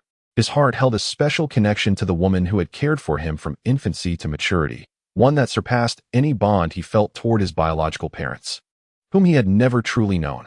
The original self's complex feelings toward Mito were buried deep within his subconscious, but he embraced them fully, experiencing all memories from a divine perspective. It was this intricate sentiment, both paternal and maternal, that now rendered Night Feather acutely anxious, even struggling to regulate his breath. From being cradled and fed, to being released from this grand residence when he became aware, and then to being neglected, allowing the members of the Thousand Hands clan to bully him, memories of Uzumaki Mizuho swirled endlessly in his mind. Akiyuki approached the door and immediately spotted Tsunade, who had her mouth agape, seemingly about to speak. Tsunade glanced at Akiyuki at the entrance, smiled, nodded, and resumed nibbling on the pastries on the table. Akiyuki slightly nodded in return and then walked into the room, respectfully bowing to Uzumaki Mizuho. Lord Mizuho, young Master Yuru has arrived. Young Yuru is here. A fleeting joy flickered across Uzumaki Mizuho's face, quickly replaced by dissatisfaction as he looked at Akiyuki, reproaching her in a slightly scolding tone. Young Yuru is here. You should have let him in directly. Why did you make him wait outside? Tsunade and Shoju exchanged astonished glances. In this household, apart from the three of them, Mizuho, Tsunade, and Akiyuki, anyone else was required to wait patiently outside until Akiyuki reported and received Mizuho's consent to enter. Until today, Yuru had not stepped foot in this residence since being expelled. Even during previous greetings at dawn and dusk, he was sent back after a mere acknowledgement at the entrance. Unlike Tsunade and Shoju's surprise, Akiyuki's expression remained unchanged. I understand, Lord Mizuho. Yes, go quickly, Akiyuki, do not keep young Yuru waiting. Tsunade took a bite of her treat, and an image of a gloomy, timid boy who dared not show his face appeared in her mind. Shaking her head, she dismissed the triviality of this matter, or rather, her fiancé, from her thoughts. Chapter 17, Parting Ways? Young Master Yuru, I apologize for the wait. Let us proceed inside. Shortly after Akiyuki left the room, she returned, accompanied by someone. The trio inside, Uzumaki Mizuho, Tsunade, and Shoju, simultaneously turned their gazes toward the boy behind Akiyuki. The boy was slender, yet stood tall and straight, moving gracefully with steady steps. His long, ebony hair was tied at the back, and his features were strikingly handsome, exuding a masculine vigor, devoid of any hint of timidity or childishness. Though merely a boy of 140 centimeters, he radiated an aura of valor and nobility. The expressions among the three varied. Mizuho's smile remained unwavering, filled with warmth and joy. Shoju continued his goofy grin, now directed at Yuru instead of Mizuho. Meanwhile, Tsunade's eyes reflected undeniable astonishment. Her hand with the pastry suspended in midair, as if she had forgotten to lower it. Mizuho's delight was palpable as he beckoned. Young Yoru has arrived. Come over. Sit with your grandmother. Yoru paused, and despite Mizuho's exuberance, his expression remained impassive, even hinting at a touch of indifference. Lowering his head slightly, he respectfully responded, Lord Mizuho, was there something you wished to discuss with me? His tone was detached, allowing anyone to sense the distance between them. Mizuho's hand faltered, and the smile gradually faded from her face. The room's temperature seemed to drop significantly. Mizuho's gaze remained fixed on Yoru, who kept his head bowed. After what felt like an eternity, Mizuho calmly instructed, Shoju, Tsunade, you may leave. Tsunade did not budge, instead remaining seated, her eyes curiously examining Yoru. I'll say it again, leave. Mizuho's voice suddenly rose, laced with suppressed emotion. Shoju, startled, hurriedly exited. Tsunade scoffed, slowly rising, casually taking a pastry with her before walking over to Akiyuki, giving her shoulder a reassuring pat, and leisurely exiting the room. Only Uzumaki, Mizuho, Yoru, and Akiyuki remained. Mizuho descended from the bed, standing closely before Yoru, their distance barely 10 centimeters apart.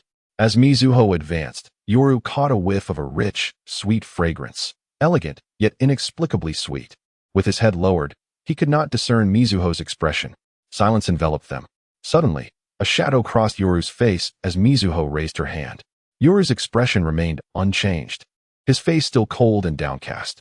Mizuho's hand did not strike Yoru, but rather reached toward his head, seemingly performing a gentle caress. What do you call me? Mizuho inquired, her tone betraying no emotion. Yoru kept his head bowed, responding indifferently, Lord Mizuho. After a moment of silence, Yoru heard the beautiful woman before him take a deep breath. Since you no longer want your grandmother, you may leave. Yoru slightly bowed, turning away. Farewell, Lord Mizuho. 1 step, 2 steps, 3 steps, he did not pause, moving steadily toward the door. Mizuho's gaze remained locked on Yoru's retreating figure, her eyes tinged with a hint of red, unblinking. Just as Yoru was about to cross the threshold, Mizuho called out, Stop.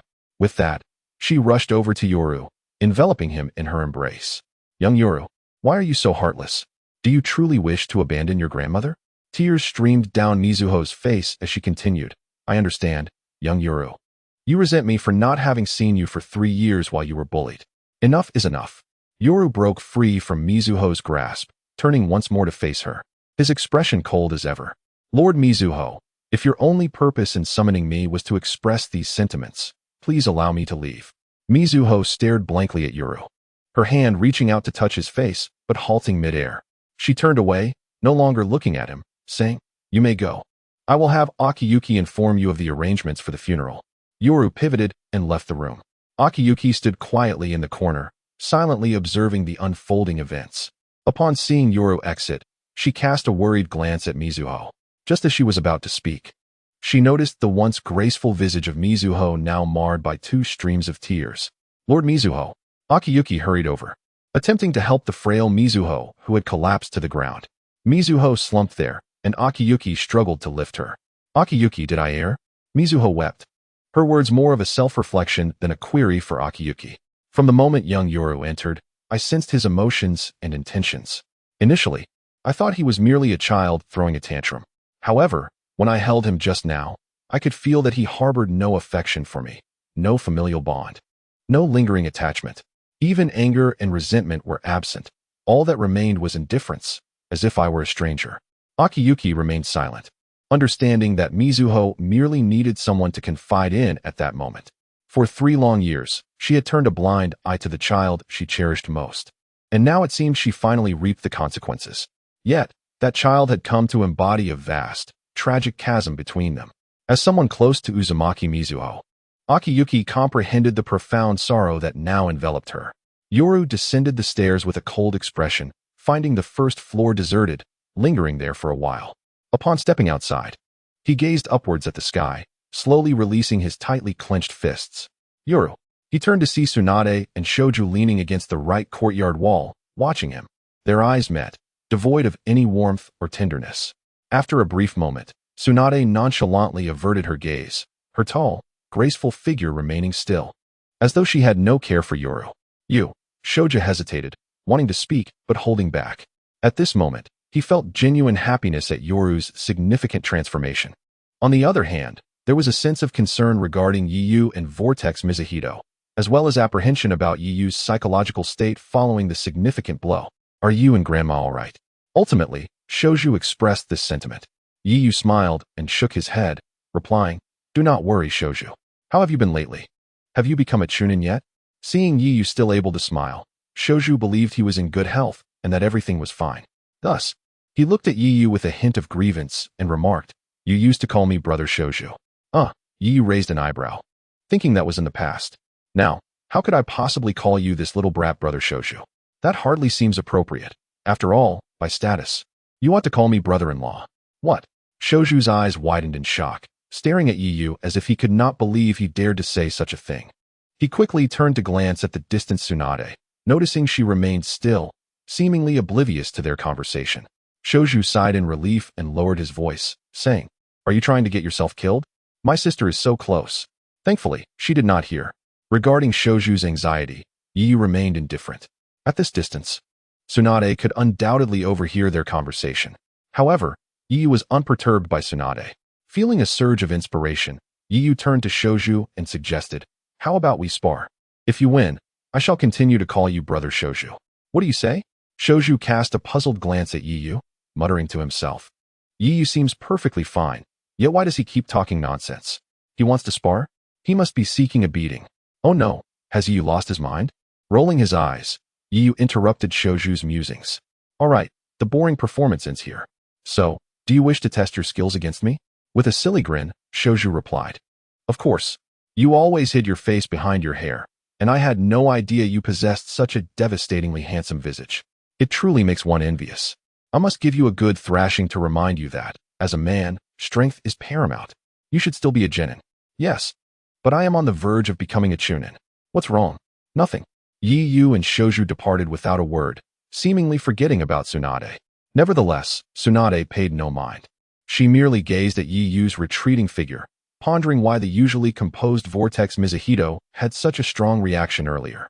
After all, to her, Yu was merely a child, and a rebellious shout of Lord Mizuhito hardly seemed significant. Thus, why did Grandma react so strongly? Chapter 18.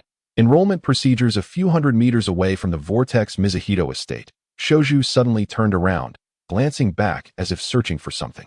Yu, puzzled by Shoju's antics, remained silent. Shoju sighed in relief and turned back, saying, It should be safe now. Haha, Yu. You are quite clever to think of escaping under the pretense of sparring. Just remember not to speak carelessly. My sister is not known for her good temper. Shoju glanced at Yu, hesitatingly adding, Especially concerning your engagement with her. For a moment, Yu did not comprehend Shoju's words. After a brief reflection, he realized that Shoju must have overheard their conversation, which had been caught by Tsunade. In Shoju's eyes, Yu feigned a desire to spar merely to evade Tsunade's wrath. Yu fell silent for a moment before stating, Shoju, I am not afraid of your sister. Shoju appeared enlightened, saying, I understand. Yu, uninterested in further explanations, simply declared, Regardless, you are here to spar with me. Shoju exclaimed in disbelief, You genuinely wish to fight me? Shoju scrutinized Yu for a moment and inquired, Have you mastered chakra cultivation? Yu did not respond but swiftly formed a hand seal, summoning a perfect clone of himself beside them. I have already become a genin, so no need for concern. Shoju was taken aback, considering Yu's age, and incredulously asked, Are you certain you have reached the genin level? Just learning the clone technique does not qualify one as a genin. Yu shook his head, You are quite chatty. You'll find out soon enough. With that, Yu executed the body flicker technique and dashed toward the training ground. Shoju, astonished, gazed at Yu's retreating figure, questioning his own existence. The body flicker technique. Had he truly reached the genin level? At the training ground, the moon shone brightly, illuminating the area as if it were daytime. Even with all the surrounding lights extinguished, the training ground was expansive, covering an area larger than half a football field. Numerous training aids were scattered throughout, enclosed by a surrounding iron fence. In the sandy arena, Yu and Shoju stood facing each other. Shoju grinned and said, Yu, you may attack first. After all, I am your senior. Yu nodded, not declining the offer. The spontaneous spar was primarily a means to assess his true combat capabilities, and Senju was a fitting opponent. Senju was not lacking in talent. At just 11 years old, he had graduated only a year prior. However, he was indeed a bona fide ninja who had seen battle, unlike the likes of Senju Shinichi, who merely accompanied Tsunade to the battlefield under the pretense of being a capable ninja while actually being entrusted to Tsunade's care by the Senju elder. I am coming, Senju. Yu forcefully stomped the ground, propelling himself forward. In the blink of an eye, he closed the distance between them and unleashed a punch. Senju raised his arms to block, surprised by Yu's speed. Unexpectedly, a smile appeared on Yu's face, and he vanished in an instant. The next moment, he reappeared behind the unsuspecting Senju, delivering a whip kick. How is that possible? He used the body flicker technique while attacking. Boom. Yu's strike landed, sending Senju flying. However, as Senju soared through the air, he transformed into a cloud of white mist, which then morphed into a stone. A substitution technique? Yu pondered whether Senju had activated it before being struck or during his flight. Yu's senses heightened as he remained vigilant to his surroundings. Suddenly, he felt unusual movement beneath his feet. Returning to the courtyard, Yu seated himself on a stone bench, reflecting on the day's events and contemplating the gains and losses. Upon recalling Vortex Mizuhito, he sighed softly. Regardless of the circumstances, he had confirmed Mizuhito's stance today. Yu rose and surveyed the small courtyard. If all went smoothly, he would depart from this courtyard tomorrow, leaving the Senju residence behind. Knock, knock, knock. Urgent knocking echoed. Yu, it's me. Open the door. Hurry.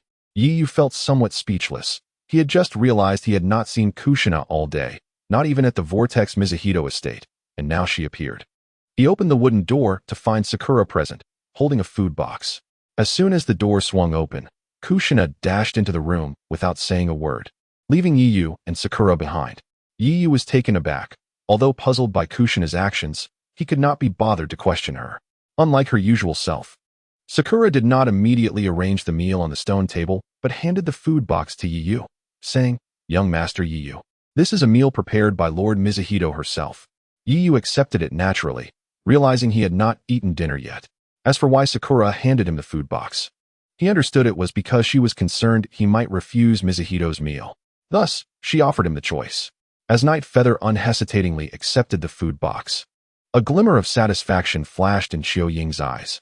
Once Night Feather began to dine at the stone table, Qiu Ying stood beside him and remarked, "Young Master Night Feather, you must visit Lord Mizuho again tomorrow. You will depart with him and his companions then." Night Feather remained silent, focusing intently on his meal, his hunger unabated. Qiu Ying continued to speak, outlining the proceedings of the funeral scheduled for the following day, mentioning that Night Feather and Tsunade would attend as hosts at the gate. Lifting the food box, she added, "I will leave Kushina in your care, young Master Night Feather." "Indeed, I shall look after her," he replied, nodding. Qiu Ying lowered her head and said, "Good night, young Master Night Feather." "Good night, Sister Qiu Ying." With a creak, she closed the courtyard door. After washing up in the side room, Night Feather returned to his dormitory. Upon opening the wooden door, he found Kushina already nestled in bed, covered by a blanket, producing clumsy snores. However, her tense breathing betrayed her pretense of slumber. "All right, Kushina, Sister Qiu Ying has departed." To be honest, Night Feather found it rather amusing to observe Kushina. Wanting to stay over at a friend's house, while fearing adult disapproval, she resorted to feigning sleep. Little did she know, if Uzumaki Mizuho truly objected, how could she possibly escape with Qiu Ying from the mansion? What a child she was. Kushina gently opened a slit in her eyes and, seeing that Night Feather was alone, fully opened them. "Night Feather, wasn't that clever?" "Indeed, quite clever," he replied, as he began to meticulously arrange the bedding. What a lackluster response. Kushina pouted, but soon broke into a smile, asking, "Guess what I did today?" After a moment's contemplation, Night Feather, without turning his head, exclaimed in astonishment, "You didn't go to the Ninja Academy to complete your enrollment, did you?" "Ah." Kushina's face fell immediately, and she remarked, "How boring." "You guessed it right away."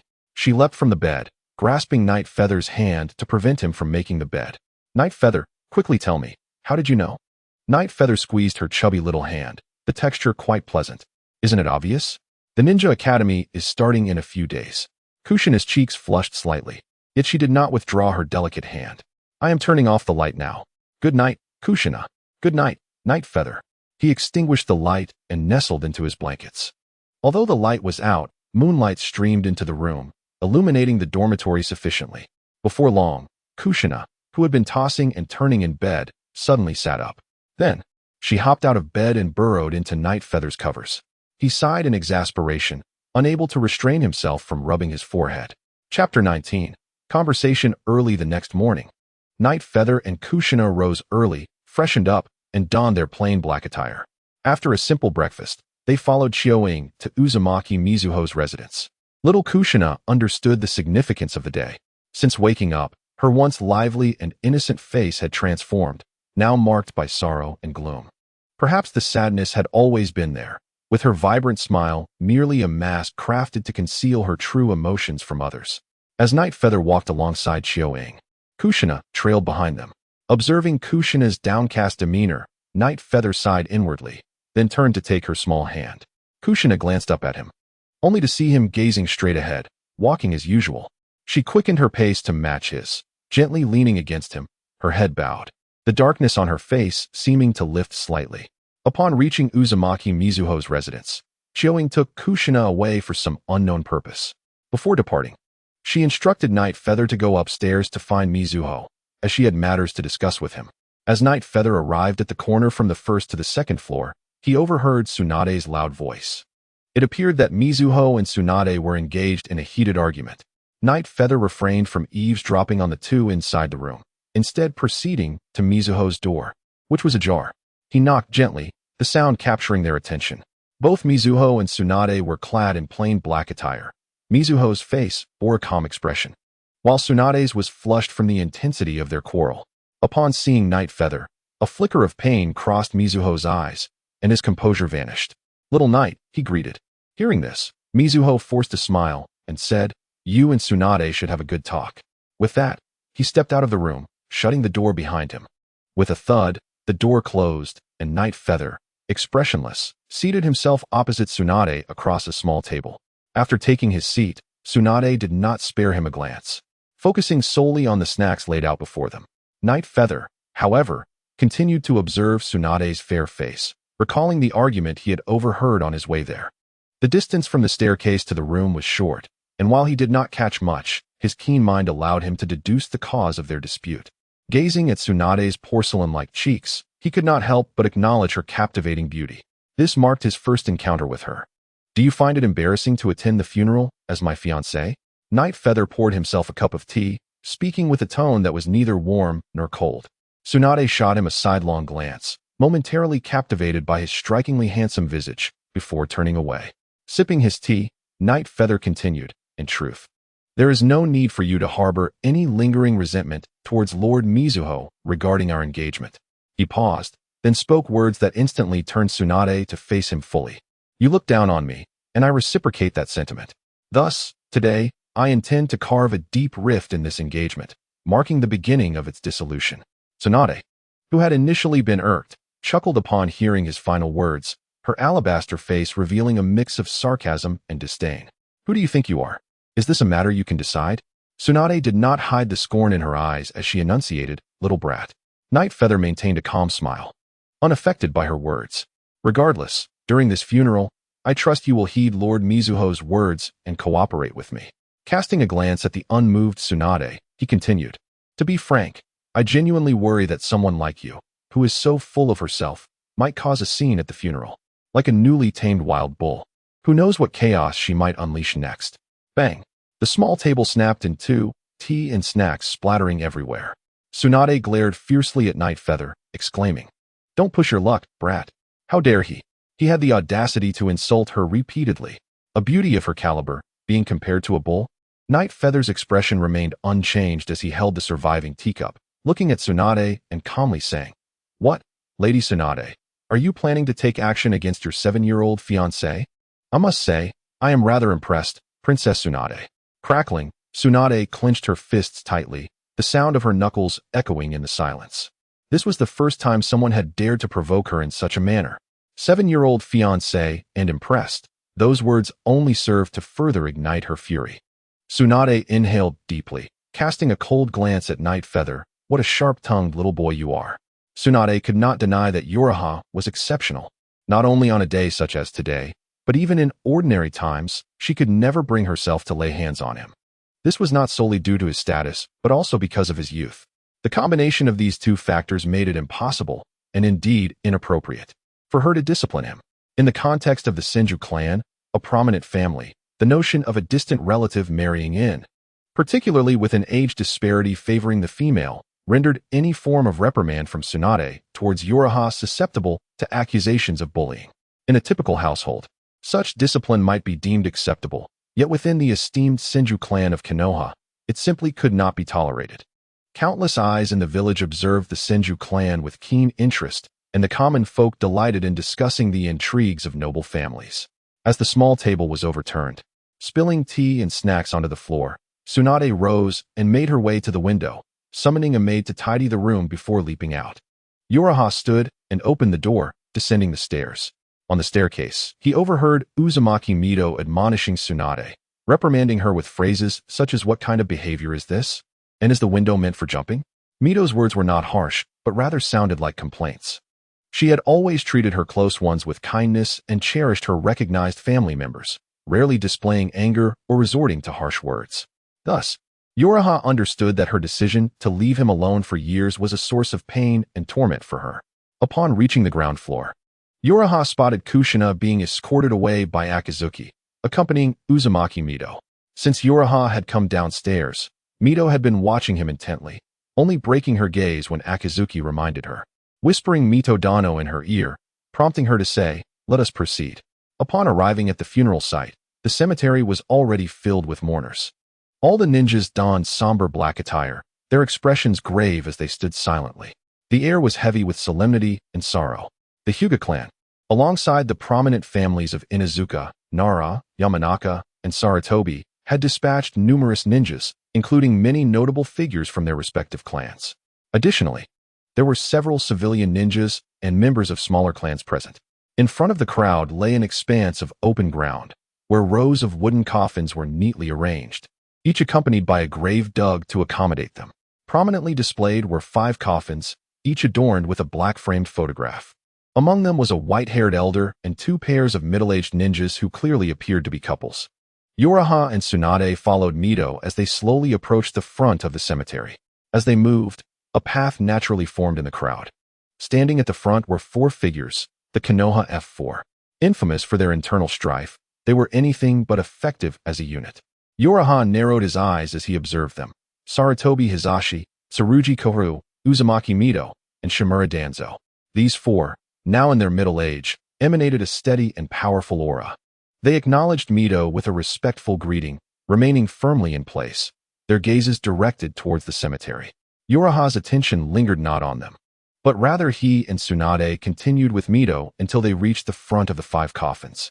His eyes swept over the gathered ninjas, noting that his adoptive wife's companions, Orochimaru and Jiraiya, were absent. Uraha speculated that they were likely still stationed at the front lines in the Land of Fire and the Land of Rain. Despite the close ties with the Land of Whirlpools, Konoha could not afford to divert too many frontline resources for the funeral. As the ceremony was about to commence, a stir emerged from the back of the crowd, subtle yet conspicuous in the heavy silence of the cemetery. Led by an elder, a group of over 10 individuals pushed through the throng, arriving at the forefront. All bore black hair, while the elder, despite his white locks, maintained a robust stature and a vibrant complexion, devoid of any signs of aging. This elder did not glance at Uraha or Tsunade, nor did he acknowledge Mito, but instead fixated on one of the photographs of the deceased. The woman depicted was strikingly beautiful, exuding grace and warmth unique to femininity. "Grandfather," the elder uttered, lost in contemplation of the image, before abruptly questioning, "Who is your grandfather?" Uraha lowered his gaze, concealing his emotions. "My mother, Uchiha Mei's father, Uchiha Motoru." The elder turned, scrutinizing Uraha for a prolonged moment before shifting his gaze back to the photograph of the smiling woman. He released a heavy sigh, a mix of sorrow, relief, and the release of past burdens. "Let me see you," Uchiha Motoharu said. Uraha raised his head to face the elder, the man who could liberate him from the Senju clan and offer him a chance to grow in peace. Motoharu regarded Uraha for a long time before stating, "You bear a striking resemblance to your mother." With that, He placed a firm hand on Yuraha's shoulder. Motoharu remained at the forefront, allowing the other Uchiha clan members to blend back into the crowd. Meanwhile, Tsurugi Koharu and Uzumaki Mito exchanged glances, noticing the hint of unshakable sorrow on Mito's face.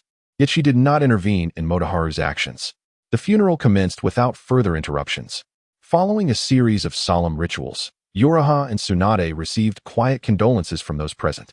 Whispers of mourning filled the air, and for reasons unknown, Yuraha felt a sense of detachment. He turned his gaze to the wooden coffins beside him. Unlike the others, these 5 coffins remained open, revealing the bodies within, eternally at rest. Yuraha's gaze fell upon one of the women, lost in thought as his eyes glazed over. A wave of grief surged within him, akin to a small seed sprouting into wild grass after rain, growing uncontrollably and enveloping his entire being. Yuraha began to gasp for air, struggling to breathe, drawing Tsunade's attention. A sudden, inexplicable pain erupted in his mind, sharp enough to elicit a groan as he clutched his right eye. Yuru! Upon hearing his pained exclamation, Uzumaki Mito rushed to his side, concern evident on her face. Tsunade, Uchiha Motoharu, observing Yuraha's agony, instinctively stepped in front of him, shielding him from the prying eyes of the crowd. Yuraha pushed away Tsunade's glowing green hand, gasping. I am fine. Tsunade hesitated, glancing at Mito before withdrawing her hand. Yuraha steadied himself against Mito's leg, gradually rising. As his eyes were revealed, Mito, Tsunade, and the already aware Motoharu were struck with astonishment. The darkness faded, revealing crimson blood-red eyes, 3 tomos slowly swirling within, emanating an aura of profound mystery and weight. To awaken with the 3 tomo Sharingan was an astonishing revelation. Motoharu stared at Yuraha's scarlet eyes, waves of shock crashing within him. How old is he? He is merely 7. Ultimately, as a seasoned ninja, Uchiha Jinha swiftly quelled the tumultuous beating of his heart. However, he was acutely aware that his Uchiha clan was on the verge of acquiring an unparalleled prodigy. Indeed, it was his Uchiha clan that was destined to gain a genius. With Yoru's earlier initiative and the fact that he had now awakened his Sharingan, Uchiha Jinha had already made a decision in his heart. A glance at Uzumaki Mito revealed to him the others' intentions. They must not allow more people to be privy to Yoru's condition. Uzumaki Mito gently pulled the standing Yora back into his embrace, whispering softly, Little Yoru, you should rest for a while. Rest for a while? The overwhelming pain in his mind that had caused a fog of confusion dissipated in an instant. In a heartbeat, Yoru comprehended Mito's meaning. He was to feign unconsciousness.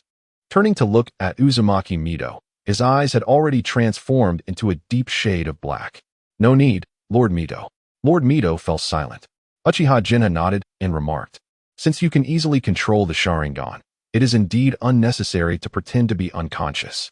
Mito and Jinha had initially suggested that Yoru feign unconsciousness because they believed he could not yet control the 3 tomo Sharingan. Now that they saw Yoru could manage it freely, the pretense was no longer required. Subsequently, Uchiha Jinha took a couple of steps aside, moving his body. The surrounding crowd, although somewhat puzzled by the recent events, merely interpreted Yoru's weakness while lying in Mito's arms as a result of excessive sorrow causing physical discomfort. Only the 4 closest to them, Sarutobi Hizashi and his companions, displayed varied expressions.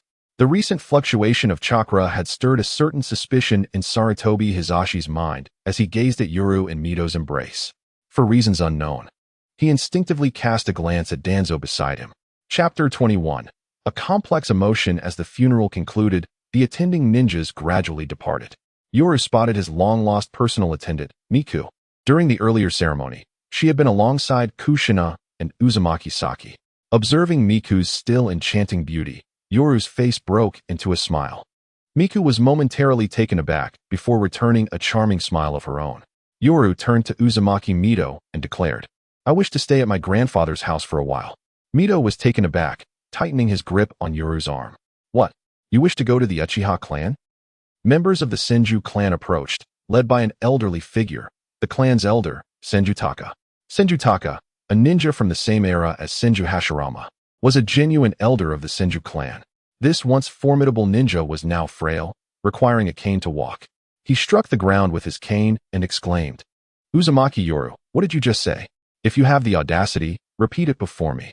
Following the joint establishment of the Hidden Leaf Village, The relationship between the Senju and Uchiha clans had indeed softened considerably. However, this was merely a relative improvement compared to their former life and death struggles. The deep-seated enmity between the two clans could not be eradicated simply because their leaders had united to create the Leaf Village. Moreover, for an elder like Senjutaka, who had witnessed the protracted life and death conflicts between the Senju and Uchiha clans, this was an affront. He had personally slain many Uchiha ninjas, while Uchiha ninjas had taken the lives of many of his kin and comrades. Thus, hearing Yoru's words felt like a blatant betrayal, the betrayal of the clan that had nurtured him. Uchiha Jinna scoffed, and a dozen Uchiha ninjas gathered behind him. Senjutaka, my dear grandson can stay at my home for as long as he pleases. Who are you, this old relic, to meddle in our affairs? Uchiha Jinna's voice was gruff, and as he spoke, he rolled up his sleeves, exuding an air of readiness for battle. The Senju clan members behind Taka glared angrily at Jinha and the Uchiha ninjas, and in an instant, the two clans found themselves at an impasse. Senju Taka coldly smiled at Uchiha Jinha and declared, he is a son-in-law of the Senju clan. Thus I have every right to oversee him. As long as I am here, he shall not take a single step away from the Senju clan. Taka deliberately emphasized the term son-in-law, making his derision unmistakable. Uchiha Jinha's temper was notoriously explosive, and his eyes widened in fury as he shouted, it seems you, old relic, truly seek your own demise. Wait. Just as a conflict seemed imminent, Sarutobi Hizashi interjected, leaping between the two clansmen. Esteemed elders, any matters can be resolved privately. Please be mindful of the occasion. Hizashi's intervention calmed both Uchiha Jinha and Senjutaka, as well as their respective clansmen. This was not only due to Hizashi's status as the third Hokage, but also because of the weight of his words. They were currently standing in the cemetery of the Uzumaki clan, having gathered for the funeral. Both Uchiha Jinha and Senjutaka simultaneously huffed, clearly abandoning any intention of further escalation. Hizashi nodded in satisfaction, but in his heart, he began to contemplate the ongoing dispute between Jinha and Taka. Soon, he resolved not to involve himself further. He and his followers merely desired that Yoru remain in the Hidden Leaf Village. Perhaps you might consider Lord Mido's opinion, esteemed elders. After all, Yoru's parents entrusted him to Lord Mido. Uchiha Jinha snorted, feeling deeply dissatisfied. Let Uzumaki Mido decide. Even if she has always been at odds with Taka, that is still a matter belonging to the Senju clan. How could she possibly favor an outsider? Truly laughable. He has resolved to bring his dear grandson home today, no matter what. What?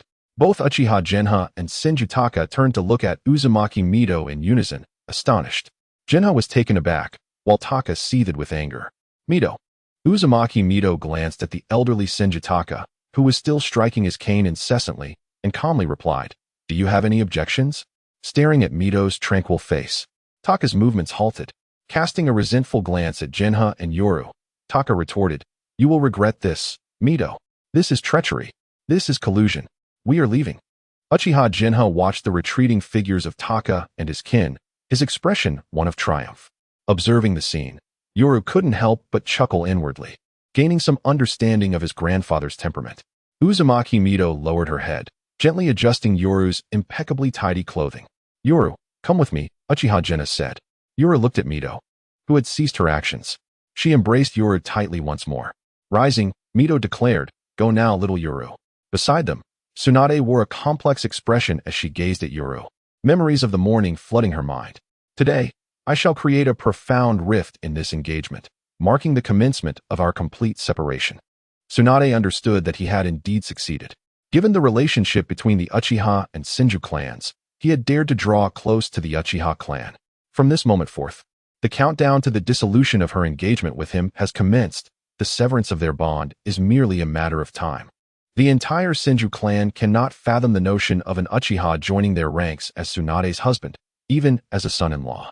From the time she first laid eyes upon that babbling infant, introduced as her betrothed, to the present day, their interactions have been minimal, with scarcely a handful of words exchanged. Yet, at this moment, Tsunade finds her emotions tangled in a complexity that eludes her. There is neither joy nor sorrow. Indeed, how could a 7-year-old child orchestrate such actions and succeed in them? Shouldn't a child of his age be frolicking and boasting in school? For the first time, Tsunade truly regards her fiancé. Chapter 22. The betrayer Yu followed Uchiha Uenha and a group of Uchiha clansmen away from the cemetery, accompanied by the maid, Mika. Within the cemetery, only Uzumaki Mido, Tsunade, and Sarutobi Hiruzen remained. The heart-wrenching sobs of Kushina and Uzumaki Satsuki had long been soothed by the comforting words of Akizuki and escorted back to Konoha. Sarutobi Hiruzen exchanged a few pleasantries with Uzumaki Mido before departing the cemetery together. In the vastness of the cemetery, only Uzumaki Mido and Tsunade were left. Since Yu expressed his intention to visit the Uchiha clan, Mido's demeanor had remained tranquil. The two stood in the solitude of the wind for an extended period. Tsunade cast a worried glance at Mido and could not help but speak, "Grandmother." Uzumaki Mido glanced at the gravestones once more and replied in an indifferent tone, "Let us go, little Tsunade." Oh. Meanwhile, having returned to the village and walking towards the Uchiha clan's territory, Yu suddenly inquired, "Mika, do you happen to know Danzo?" Mika trembled at the question, looking at Yu with a forced smile. "Why do you ask, young master? How could someone like me possibly know Lord Danzo?" Yu chuckled softly. "Oh, Lord Danzo," he remarked nonchalantly. "I thought you were acquainted with him, as I noticed you glancing at him several times before we left the cemetery." At this moment, Uchiha Uenha discerned the unusual undertone in their conversation. He dismissed the surrounding Uchiha clansmen and asked Yu, "What is the matter with her?" Yu gazed at Mika, sensing her growing pallor. Her once charming visage now drained of color. With an emotionless tone, he instructed, "Grandfather, please render her unconscious." By this time, they had arrived near the Uchiha territory, where the streets were notably deserted. Uchiha Uenha did not press for further clarification. In a flash, he appeared behind the trembling Mika and struck her down with a single blow. Uchiha Uenha, who considered himself not particularly clever, was often described as physically strong yet mentally simple. However, he had lived many years. Throughout his long life, whether it be those deemed brilliant or those merely strong, none had outlived him. Having survived from the Warring States period to the present, the wisdom he had gained was not derived from an increase in intelligence, but from an abundance of experiences. Some individuals require little familiarity for their uniqueness, brilliance, and exceptional nature to be felt. Merely a brief encounter and a few exchanged words can reveal their extraordinary essence. Even though this was his first meeting with his biological grandson, Uchiha Uenha recognized that Yu belonged to this category. He was not an ordinary person. Thus, when Yu suggested incapacitating the maid, Uchiha Uenha did not hesitate to act rather than interrogate the situation. Yu glanced at Uchiha Uenha in mild surprise before smiling and saying, "Thank you, grandfather, let us return." Uchiha Uenha grasped Mika by the neck with one hand and nodded in acknowledgement. On their way back to Uchiha Uenha's residence, Yu recounted all the details concerning Mika. He understood that since his mother had defied opposition to marry from the land of waves, she had not seen Uchiha Uenha until her passing. Consequently, Uchiha Uenha was unaware of Mika's role as her personal maid. Upon hearing of Mika's treachery against Yu, Uchiha Uenha's wrath ignited, nearly causing him to snap her neck. Fortunately, Yu intervened in time. Uchiha Uenha's residence was somewhat secluded, situated at the corner of the Uchiha territory. Nonetheless, it was far from modest. While it did not compare to the home of Uzumaki Mido, it could be considered a mansion. Uchiha Uenha's abode was a spacious single-story house with a large yard adorned with flowers and trees, the air pleasantly fresh. Upon entering the yard, Uchiha Uenha carelessly discarded Mika as if she were refuse, then turned to close the door behind him. Yu approached Mika, gently patting her face until she awoke. Her expression one of confusion. "Speak. Who instructed you to poison me?" Yu wielded a kunai, tossing it lightly in his hand. Upon hearing Yu's question, the still-dazed Mika quickly regained her senses and protested, "Young Master Yu, what are you saying? I would never do such a thing." Yu's face bore no surprise, yet his brows knitted into a colder expression. With a swift motion, the kunai severed Mika's left arm, the flesh and sinew parting as if cut by a ray of cold light. The severed limb fell to the ground with a thud. Perhaps the sharpness of the kunai had rendered Mika momentarily oblivious to her plight, as she still wore a look of grievance. It was not until blood gushed from her left shoulder like a fountain that the reality of her situation dawned upon her. The agonizing scream, laced with terror, sent chills down the spine of anyone who heard it. "Silence, or you shall lose your other arm in the next instant." Yu's expression remained impassive, his voice flat, yet the brutality of his words belied the innocence of his youthful demeanor. Micah pressed her hands tightly against her mouth, terror etched across her face, her eyes beginning to glaze over. Yi repeated, "Who commanded you to poison me?" Beside them, Uchiha Yuinha maintained his composure. The gruesome scene held little terror for him. He did not even glance at Micah, instead locking eyes with Yi, his gaze heavy with unspoken emotions. In the next moment, Micah tremulously extended her tongue, revealing a peculiar seal imprinted upon its crimson surface. Uchiha Yuinha could not suppress his astonishment. The tongue curse seal. He then explained to Yi. This curse seal is known as the tongue curse seal. As far as I know, only those belonging to Danzo's root Umbu utilize this jutsu. It is a binding curse. Not only does Danzo strip his subordinates of their emotions, but he also enforces their silence. This seal ensures they cannot divulge any information, or they will meet their demise. Yiyu's expression shifted to one of understanding. So it was indeed Danzo who set his sights on me. It must be him. Uchiha Yuina's face flushed with anger, his rage palpable. "Grandfather, please temper your wrath," Yiyu interjected before turning his attention back to the bloodied Micah, who lay weakly on the ground. "Why did you intend to harm me? You should know that had I not intervened to save you, you might not even be alive today." To Yiyu's surprise, the pallid Micah did not plead for mercy nor respond to his inquiry. Instead, a fierce malevolence contorted her features. It was as though she had resigned herself to her fate, realizing that the outcome of this day was beyond her control. With a frenzied scream, she declared, "So what if I did? With my beauty, I could have attained so much more.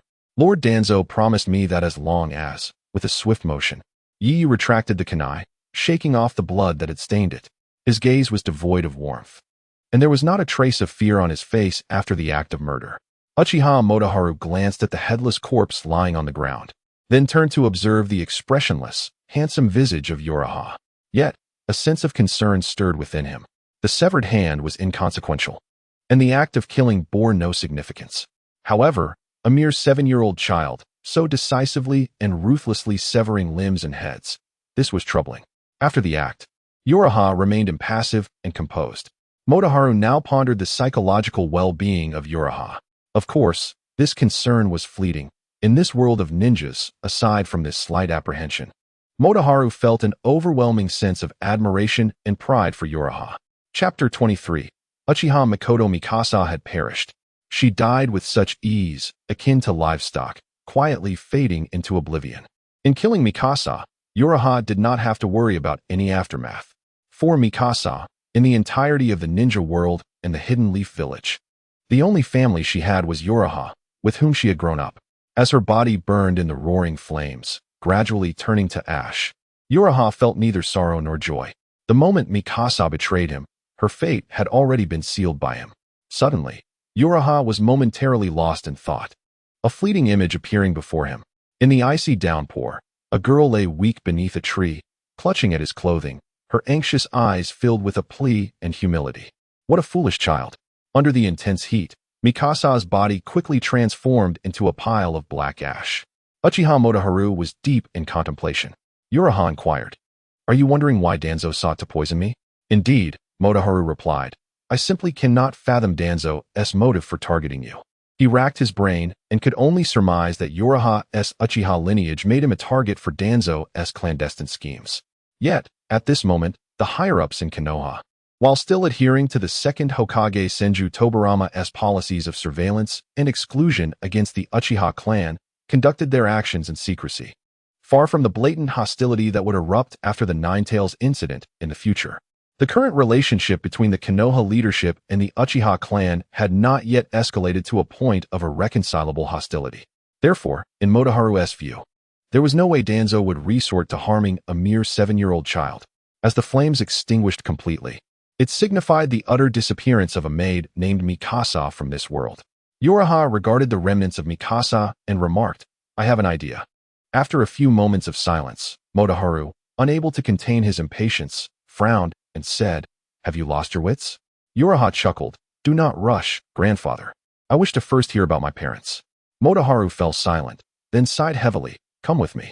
With that, he led the way into the house. "Your mother was my youngest daughter. Shortly after her birth, her mother passed away, leaving me with only her. I spoiled her." Motoharu paused, his gaze distant. After a moment, he resumed, "Miyuki was mischievous and unruly. However, no matter the troubles she caused. I always managed to resolve them, until one day when she declared her love for someone and wished to marry him. That boy was from the land of whirlpools, though he hailed from there, with Miyuki's bloodline. Unless he were to join the Uchiha clan by marriage, the Uchiha would never consent, and Konoha would certainly not agree. Regrettably, the boy's identity precluded such an arrangement. Ultimately, despite my objections and even severing ties with me, Miyuki married into the land of whirlpools. I withstood pressure from our clan, but I could not resist the pressure from Konoha. Thus, the condition for Miyuki to marry into the land of whirlpools was that her children must remain in Konoha. The Uchiha bloodline cannot leave Konoha. Teacher, are you there? A clear voice from outside the courtyard interrupted Motoharu's thoughts. I shall answer the door, he said, and Uraha nodded in agreement. Before long, Motoharu returned, accompanied by a young girl. She had long, black hair tied into a ponytail, a fair and delicate face, with gently arched brows and eyes that sparkled with innocence. To Uraha's surprise, this seemingly older and beautiful girl gasped upon seeing him, instinctively stepping back to hide behind Motoharu. Motoharu sighed in exasperation, turning to reveal the girl behind him. Makoto, this is Uraha, my grandson. And this is Uchiha Makoto, my disciple. You may refer to her as your senior sister. Uraha scrutinized the shy girl and smiled. Greetings, senior sister Makoto. Hello, she replied. Motoharu suddenly bellowed, Makoto. The bashful girl, twisting her fingers nervously, flinched and quickly met Uraha's gaze, saying, Hello, Uraha. It's a pleasure to meet you. Honestly, child, you cause me much worry, Motoharu said, shaking his head as he settled onto a cushion. Sit down. Uraha is not a stranger. There is no need to be so fearful. While sipping tea, he spoke without turning to the still-standing Makoto. Yet, Makoto remained rooted in place, her shy and timid eyes lost in a daze, gazing intently at Uraha's face. He is so handsome.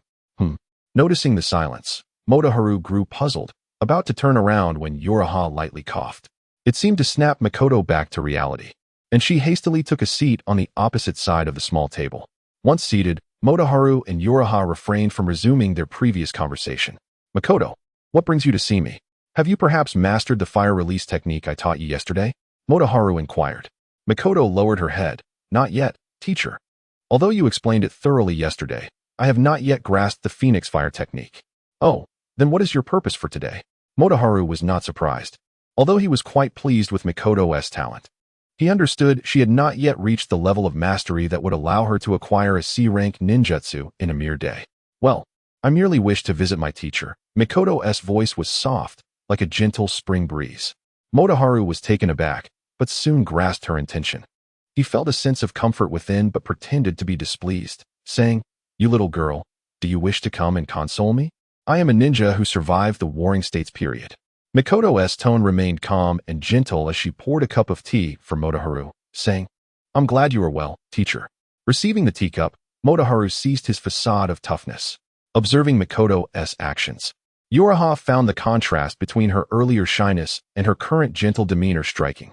Sensing Uraha's curiosity, Motoharu took a sip of tea and remarked, This girl, in terms of both talent and other aspects, pleases me greatly. The only concern is her shyness. She inexplicably fears strangers, which truly worries me. Because of this, despite her having become a chunin at such a young age, I have kept her by my side. Chapter 24. The bashful Uchiha Makoto. Motoharu sighed. Uraha, tell me, how can I allow this girl to go to war like this? It seemed he recalled something, and with a huff, his expression soured again, let alone going to war. She is utterly incapable of even performing ordinary tasks. Can you believe it? Facing unfamiliar foes, she is capable of succumbing to fear. Motoharu's face displayed his disappointment at her lack of fortitude. Uchiha Makoto's face flushed with a tinge of embarrassment as she softly uttered, I apologize, master. It is I who have troubled you. The trio sat in silence for a while before Uchiha Jinha rose and declared, You two may remain seated a while longer. This old man requires some rest. With age comes the necessity for more repose. With that, Uchiha Jinha departed to his quarters. Stealing a glance at the downcast Uchiha Makoto, Ieyu inquired, Makoto-senpai, do you fear me? Receiving no response, Ieyu boldly took a seat beside her, clasping her hand, which was hanging limply at her side. Uchiha Makoto's face turned a deep shade of crimson, and she instinctively withdrew her hand. Makoto-senpai is truly adorable. exclaimed Yeyu. Adorable? Uchiha Mikoto raised her gaze, her expression devoid of fear as she chuckled lightly. Yeyu, how naughty. You should not be so forward with a girl you have just met. Nor should you so skillfully utter sweet words. Yeyu, unfazed, replied. But it is you, Mikoto-senpai, who is remarkable. You feign timidity, yet your courage is evident. Uchiha Mikoto's eyes danced over Yeyu's face. I do not comprehend what you are saying, she remarked, and without hesitation, she took it upon herself to grasp Yeyu's cheeks. Is Mikoto-senpai truly not pretending at all? Mikoto giggled, releasing her hold. I apologize. It is simply that you are quite handsome, and I could not help myself. Now that it is just the two of us, I need not put on an act. Uchiha Mikoto covered her mouth, laughing. Could you enlighten me as to why you chose to do that? Yeyu asked. Without a moment's hesitation, Uchiha Mikoto stood and replied, certainly. But it would be best if we moved to my lounge. She extended her hand with a playful smile. Would you like to hold my hand? Yeyu, not one to be shy, grasped Uchiha Mikoto's hand, gently squeezing it. Mikoto gave him a playful glare. Really now? Yeyu, such a young lad. Yet you take liberties with the ladies. Yeyu blinked innocently. What do you mean by taking liberties, Mikoto-senpai? Humph. Uchiha Mikoto huffed, pulling Yeyu out of the living room. After a brief walk along the corridor, she opened a sliding door and entered a small room. The space was modest, containing only a small table and a few cushions. Actually, it is quite simple, she explained. I must feign an ailment to remain close to the master. He is of advanced age, although his health is decent. He lives alone in this vast courtyard and must feel quite lonely. I have observed him often, lost in thought while perusing old photo albums. As his only disciple, I am aware that no one else tends to visit him. Thus, I cannot bear the thought of him being alone, which is why I resort to this ruse. Uchiha Mikoto clasped Yeyu's hand, gently squeezing as she spoke. Yeyu nodded inwardly, realizing that this aligned well with Uchiha Mikoto's character. After all, she embodied the essence of a gentle and graceful lady, far from the timid girl one might expect. Though merely 12 years of age in the ninja world, a girl's personality is often firmly established by this age. It is unlikely that she would transform into a completely different person in adulthood. Uchiha Mikoto, her finger resting on her chin, wore a puzzled expression. By the way, Yeyu, it seems you saw through my disguise quite easily. Yeyu blinked. I cannot explain it. But upon seeing you, I instinctively felt that you would one day be a warm and gracious wife. I cannot help but assume that you do not possess the shyness of a stranger. Mikoto's eyes widened, her gaze fixed on Yeyu with curiosity. I underestimated you, Yeyu. I cannot believe you would so casually mention the word wife. Yeyu raised an eyebrow. Did you not know me prior? Mikoto shook her head. Her days were spent within the clan, and aside from training, she either accompanied her mother or visited her master. While she was aware that her master had a grandson, she knew nothing beyond that, merely a surname. Yeyu stated, I am already betrothed to Tsunade of the Senju clan. What? Uchiha Mikoto was taken aback, exclaiming, Yeyu, you are the one engaged to Princess Tsunade? Tsunade was a renowned ninja, and as a fellow citizen of Konoha, Uchiha Mikoto was aware of her engagement. However, she had also heard that Tsunade's fiancée was to be adopted into the Senju clan. Mikoto's expression softened, feeling a twinge of pity for Yeyu, who at such a tender age was destined to become a son-in-law to another family, an arrangement likely dictated by his parents. The status of a son-in-law was not particularly esteemed. Her heart softened further, as she felt a natural affinity for Yeyu due to her connection with Uchiha Genha. Despite their brief acquaintance, her fondness for him had grown significantly. Let us not dwell on this, Mikoto-senpai, Yeyu jested. Now you should understand why I can so casually speak of wives. It is not a jest directed at you. For someone of my age, using such terms is quite ordinary. A gentle blush graced Mikoto's cheeks. Despite her youth, her warmth was palpable, capable of stirring one's heart. Yeyu, you truly are a considerate child, she remarked softly. Very well, since you say so, I shall not hold back, Yeyu thought to himself. Suddenly, Uchiha Mikoto let out a surprised gasp, her voice sweetly melodic. She looked down at Yeyu, who had nestled into her embrace, tightly wrapping his arms around her waist, and felt a rush of shyness. Yeyu, please refrain from moving about. If you do, I shall not allow you to hold me any longer, she gently admonished. Pressing his hands down, Yeyu looked up and said, Mikoto-senpai, promise me one thing. He had not acted inappropriately. He had merely playfully tickled her slim waist. Mikoto replied softly. What is it? Yeyu stated, It is quite simple. When I require it, I would like you to be my sparring partner. Very well, I promise, Yeyu, Uchiha Mikoto replied, stroking Yeyu's hair with ease. Yeyu felt a touch of helplessness at her gesture. After all, he was still quite young. Although the touch was comfortable, he had no intention of allowing Mikoto to continue her playful teasing. As Yeyu rose, a hint of regret and reluctance flickered across Mikoto's face. He shifted the conversation to training. At the Ninja Academy, instructors only imparted the most rudimentary theories, basic jutsu, and superficial martial arts. The knowledge taught at the academy was merely superficial. True insights and advanced techniques were closely held by powerful clans and experienced ninjas, forming the foundation for family legacies and the cultivation of successors. In truth, within the ninja world, the preservation of profound techniques and secret knowledge was the norm. As Uchiha Mikoto's disciple, she had acquired skills far superior to the basic chakra manipulation techniques that Yeyu had learned. When faced with Yeyu's inquiries, Uchiha Mikoto willingly shared her knowledge, providing detailed responses. Although Yeyu had never systematically studied cultivation knowledge, he possessed an exceptionally keen understanding of his own internal energies, both physical and spiritual. He grasped the concepts of chakra refinement, circulation, and application as elucidated by Uchiha Mikoto with remarkable clarity after merely a single hearing.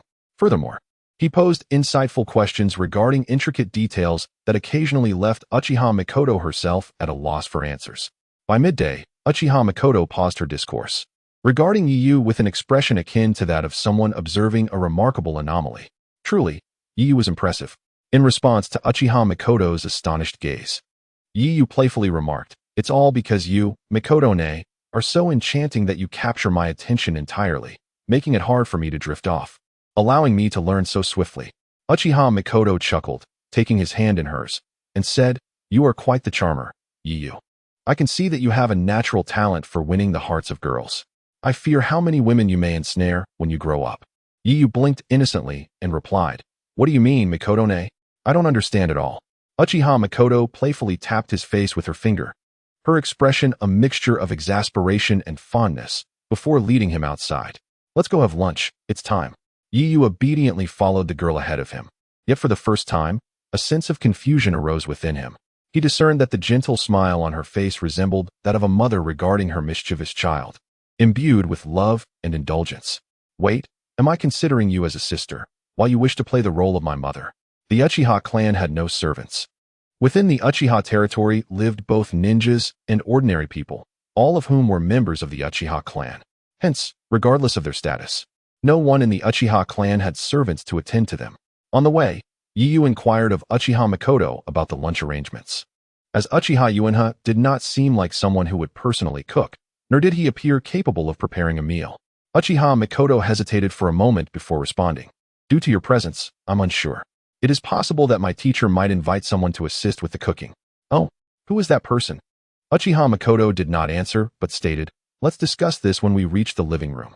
However, if my teacher truly does invite her, I won't have to worry about him as much in the future." The implications in Uchiha Mikoto's words were significant. Although her statements seemed somewhat disjointed, Yeyu understood. Could she possibly be an old flame with whom there exists some unresolved conflict? He mused inwardly. Despite the spaciousness of Uchiha Uenha's residence, which spanned around 800 or 900 square meters, Yeyu and Uchiha Mikoto quickly reached the living room. From a distance, they could already detect the aromatic scent of the food wafting through the air. As they approached, they spotted a woman in her 40s carrying a large bowl of soup towards the dining table. "Aunt Kiko!" Uchiha Mikoto exclaimed with delight, releasing Yeyu's hand and hastening towards the woman. Uchiha Kiko, upon hearing her voice while placing the soup on the table filled with delicacies, replied without turning, "Mikoto, please don't call me aunt. At my age, if you don't call me grandma, I feel quite uneasy." Mikoto linked her arm with the woman and said, "Aunt Kiko, you look just like someone of your age, not at all resembling a grandmother." Uchiha Kiko had a plain appearance, with a slightly aged face marked by a scar extending from her forehead to her chin. "Oh, what woman? I'm merely an old lady nearing the grave," Uchiha Kiko replied, her face adorned with an unmistakable radiant smile that, despite its warmth, held a hint of eeriness due to the scar. After turning around, Uchiha Kiko's attention was quickly drawn to Yeyu. "You must be Yeyu. My goodness, what a handsome boy." Her voice brimmed with astonishment as her keen eyes scrutinized him from head to toe. Yiyu's gaze shifted back to the table, captivated by the array of mushrooms in the soup, not out of caution, but from an instinctive recognition of its deliciousness. "Hello, Aunt Kiko," Yiyu smiled. Even as the mushrooms captivated him, he remained aware of the conversation between Uchiha Makoto and the woman, thus learning her name. "Haha, yes. Uchiha Kiko beamed, her smile growing wider. "Come, take a seat, Yiyu. You arrived just in time. The dishes are all set, and everyone is here. Let us begin."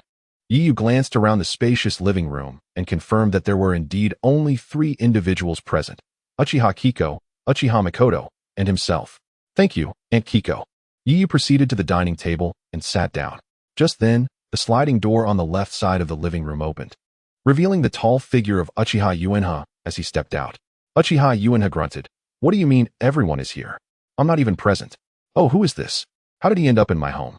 Upon seeing Uchiha Uenha, Uchiha Kiko's smile vanished instantly.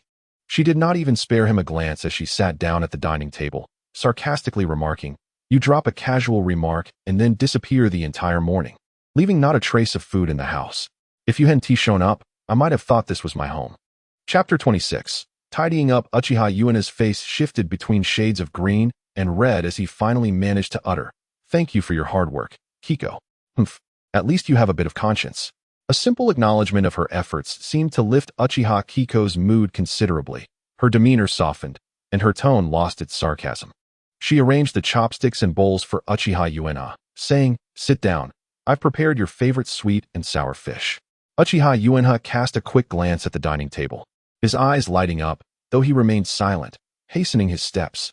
Observing the interaction between Uchiha Kiko and Uchiha Uenha, Yiyu appeared contemplative. After lunch, Yiyu had garnered the astonished gazes of Uchiha Makoto and the others.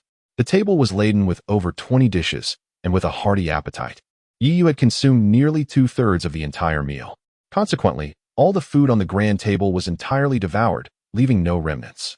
Uchiha Kiko was positively beaming, evidently pleased with Yiyu, her affection for him unabashedly apparent as she began to playfully tease him, holding his hand and engaging him in light-hearted banter.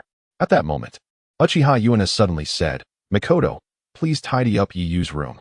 During lunch, Uchiha Uenha had mentioned that Yiyu would be staying here long-term. So Uchiha Makoto did not exhibit any surprise. She nodded and asked, "Yes, teacher. Which room will Yiyu be staying in?" Uchiha Uenha's mansion housed many rooms, including 3 spacious master bedrooms and 7 guest rooms of varying sizes. "The main room to the east," he replied. Uchiha Makoto looked somewhat surprised and hesitated, seemingly wanting to say something. Sensing her hesitation, Uchiha Uenha reassured her, "Don't worry, Makoto. This kid is exceptional. He deserves the best." Understanding the implication in Uchiha Makoto's gaze, Yiyu realized it was time for him to depart. However, he felt a twinge of confusion, wondering why there was such urgency to tidy up a room. Observing Uchiha Kiko's joyful laughter, leaving at this moment felt somewhat disheartening. Nevertheless, Yiyu managed to utter a few kind words, reassuring the reluctant Uchiha Kiko that there would be ample opportunities for conversation before he followed Uchiha Makoto. Once they exited the living room, Uchiha Makoto did not walk alongside Yiyu. With a quick glance at him and a huff, she briskly proceeded ahead on her own. Yiyu was left utterly perplexed. He quickened his pace to catch up with Uchiha Makoto, inquiring, "Makoto-ne, did someone upset you?" "Upset? I am not upset," Uchiha Makoto replied, keeping her gaze fixed ahead, her tone laced with a hint of melancholy. "Why are you following me? I saw how happily you conversed with Aunt Kiko. She must have thoroughly patted you all over." Yiyu found himself in a mix of amusement and exasperation. Upon reflection, he realized that during dinner, he had indeed neglected Makoto, engaging instead in delightful banter with Uchiha Kiko. In fact, from the start of the meal to its conclusion, he had not exchanged a single word with Uchiha Makoto. "Makoto-ne, are you feeling a tinge of jealousy?" Yiyu chuckled, adding, "Is it really necessary for you to be jealous of Aunt Kiko?" To his surprise, Uchiha Makoto did not respond with the loud retort or blush he anticipated. Instead, she stood there, momentarily stunned. "Jealous? Am I truly jealous?" Uchiha Makoto reflected on her earlier demeanor, then pressed her lips together, staring blankly at Yiyu. "Why did I feel this way when I have only just met him?" Yiyu, disregarding her bewildered expression, took Uchiha Makoto's hand and continued towards the bedroom. Upon entering, he finally grasped the meaning behind Uchiha Motoharu's earlier words. The bedroom was exceptionally spacious, measuring over 70 or 80 square meters. Such a vast space was certainly unfit for a 7-year-old to inhabit alone. Once inside, Uchiha Mikoto seemed to awaken some instinct buried deep within her. It was as though she had forgotten everything that had transpired moments ago. Moving with remarkable agility around the expansive room, sweeping the floor, making the bed, putting on the duvet, and wiping the windows. Within a matter of minutes, the previously dull room was transformed into a pristine sanctuary, the wooden floor gleaming with cleanliness. Yiyu, watching Uchiha Mikoto by the window, couldn't help but smile. The young girl, sleeves rolled up, was gently wiping her forehead, sunlight streaming through the window and casting delicate beams upon her. Yiyu's smile bore an inscrutable meaning, and upon meeting his gaze, Uchiha Mikoto hurriedly turned away. "Mikoto-ne, you will undoubtedly grow to be a wonderful and virtuous wife," Yiyu remarked playfully. What happened next left Yiyu speechless. Upon hearing his words, Uchiha Mikoto abruptly flung open the window and leaped out, moving so swiftly that she vanished from his sight in an instant. Yiyu shook his head in amusement, realizing she was still just a 12-year-old girl. After becoming acquainted with the room, he returned to the living room, where he naturally found Uchiha Mikoto absent. Uchiha Kiko had also departed, leaving only Uchiha Motoharu seated at the table, sipping tea. "Grandfather, where did Mikoto-ne go?" Uchiha Motoharu regarded Yiyu with an odd expression, scrutinizing him for several moments before responding. "Mikoto has gone home. She ran away. And Aunt Kiko has left as well?" "Yes." Yiyu took a seat across from Uchiha Motoharu at the table. After pouring himself a cup of tea, he said, "Well then, I happen to need to discuss some matters with my grandfather." Yiyu and Uchiha Motoharu spent the entire afternoon in the living room. From the time Yiyu entered under the blazing sun until dusk cast its shadows. "I must admit, I now believe in the existence of genuine prodigies," Uchiha Motoharu remarked after a long silence, breaking into a hearty smile. However, his expression soon turned serious as he continued. "Yiyu, I will certainly support you in principle, for you are my beloved grandson. Yet, the matters you speak of pertain to our clan and to Konoha. I cannot act recklessly." Yiyu chuckled. "There's no need for concern, grandfather. The timing is still premature." Uchiha Motoharu nodded, falling silent once more, his hands continuously engaged with the cup of tea. Yiyu smiled inwardly, acknowledging that indeed, the time was still early. After all, he was merely 7 years old, and neither his age nor his abilities were sufficient to sustain his ambitions. Chapter 27. Breaking free from destiny upon returning to the Senju clan. Uzumaki Mito guided Tsunade directly back to their residence. Akiyuki stood quietly at the entrance, and upon seeing Mito and Tsunade, she bowed respectfully. "Lord Mito." Without halting his steps, Uzumaki Mito passed Akiyuki and inquired as he entered, "How are Kushina and Yukaheim?" After glancing at Mito and Tsunade, Akiyuki replied, "They cried themselves to sleep and are now resting." Mito nodded slightly and ascended the stairs. Akiyuki hesitated. "Lord Mito, I wonder about young Master Yiyu." Uzumaki Mito paused, turning to look at Akiyuki with a calm expression. "Young Master is staying with his grandfather for a time." "Understood." Lowering her head in response to Mito's impassive gaze, Akiyuki followed him inside. Mito walked ahead alone while Tsunade lagged behind a few steps to walk alongside Akiyuki. Tsunade placed a comforting hand on Akiyuki's shoulder, saying, "Akiyuki, grandmother is feeling rather down." "I understand. I can empathize with Lord Mito's feelings at this moment," Akiyuki replied, keeping her head bowed. Upon entering the room, Uzumaki Mito did not recline on the bed as usual, but instead sat on the soft cushion. Her expression was indifferent, yet her beautiful eyes held a fierce glint that had been dormant for far too long. Tsunade and Akiyuki exchanged glances at Mito's demeanor, stepping lightly into the room. "Please, Akiyuki, have a seat," Mito gestured. Akiyuki, who had intended to remain standing, did not hesitate and sat at the tea table alongside Tsunade. Mito poured tea for both Tsunade and Akiyuki, then lowered her gaze, silently sipping her tea without uttering a word. The room fell into a long silence. "Little Tsunade, what do you think of the current state of the Senju clan?" Tsunade turned to look at Akiyuki upon hearing Mito's calm voice. However, Akiyuki had kept her head down since taking her seat, making her face invisible. Biting her lip, Tsunade pondered before responding, "I believe it's not too bad. The villagers still hold the Senju clan in respect and admiration. Even our most ordinary clan members receive some remarkable treatment. Mito cast a faint glance at Tsunade, sipping her tea as she asked, Akiyuki, what is your opinion? The Senju clan has indeed begun to decline. The number of ninjas within has significantly dwindled, and among those remaining, almost none can be considered strong. Akiyuki remarked, then added with a glance at Tsunade, of course, Miss Tsunade is an exception. Tsunade felt a slight flush rise to her cheeks and shot Akiyuki a fierce glare. Indeed, the once most powerful clan in the ninja world has now reached its twilight. Mito stated calmly, devoid of any sense of lamentation. Yet, this was precisely what Hashirama and Tobirama had hoped to witness. Ignoring Tsunade's hesitations, Uzumaki Mito continued. As a clan that co-founded Konoha alongside the Uchiha, the Senju clan, due to Hashirama's existence, has held a status in Konoha and the Land of Fire that the Uchiha clan could never rival. Therefore, shortly after Konoha's establishment, Hashirama resolved to eliminate the Senju clan, believing that its exalted status would only obstruct and disrupt the village's development.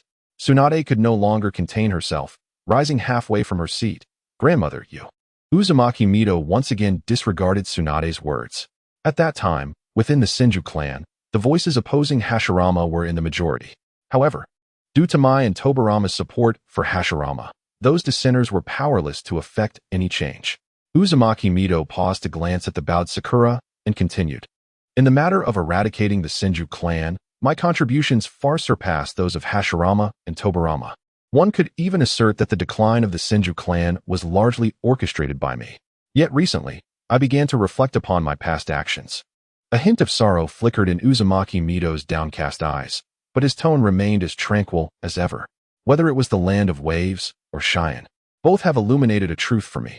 In the world of shinobi, while individual strength is undeniably vital, possessing formidable external forces at one's disposal is equally indispensable.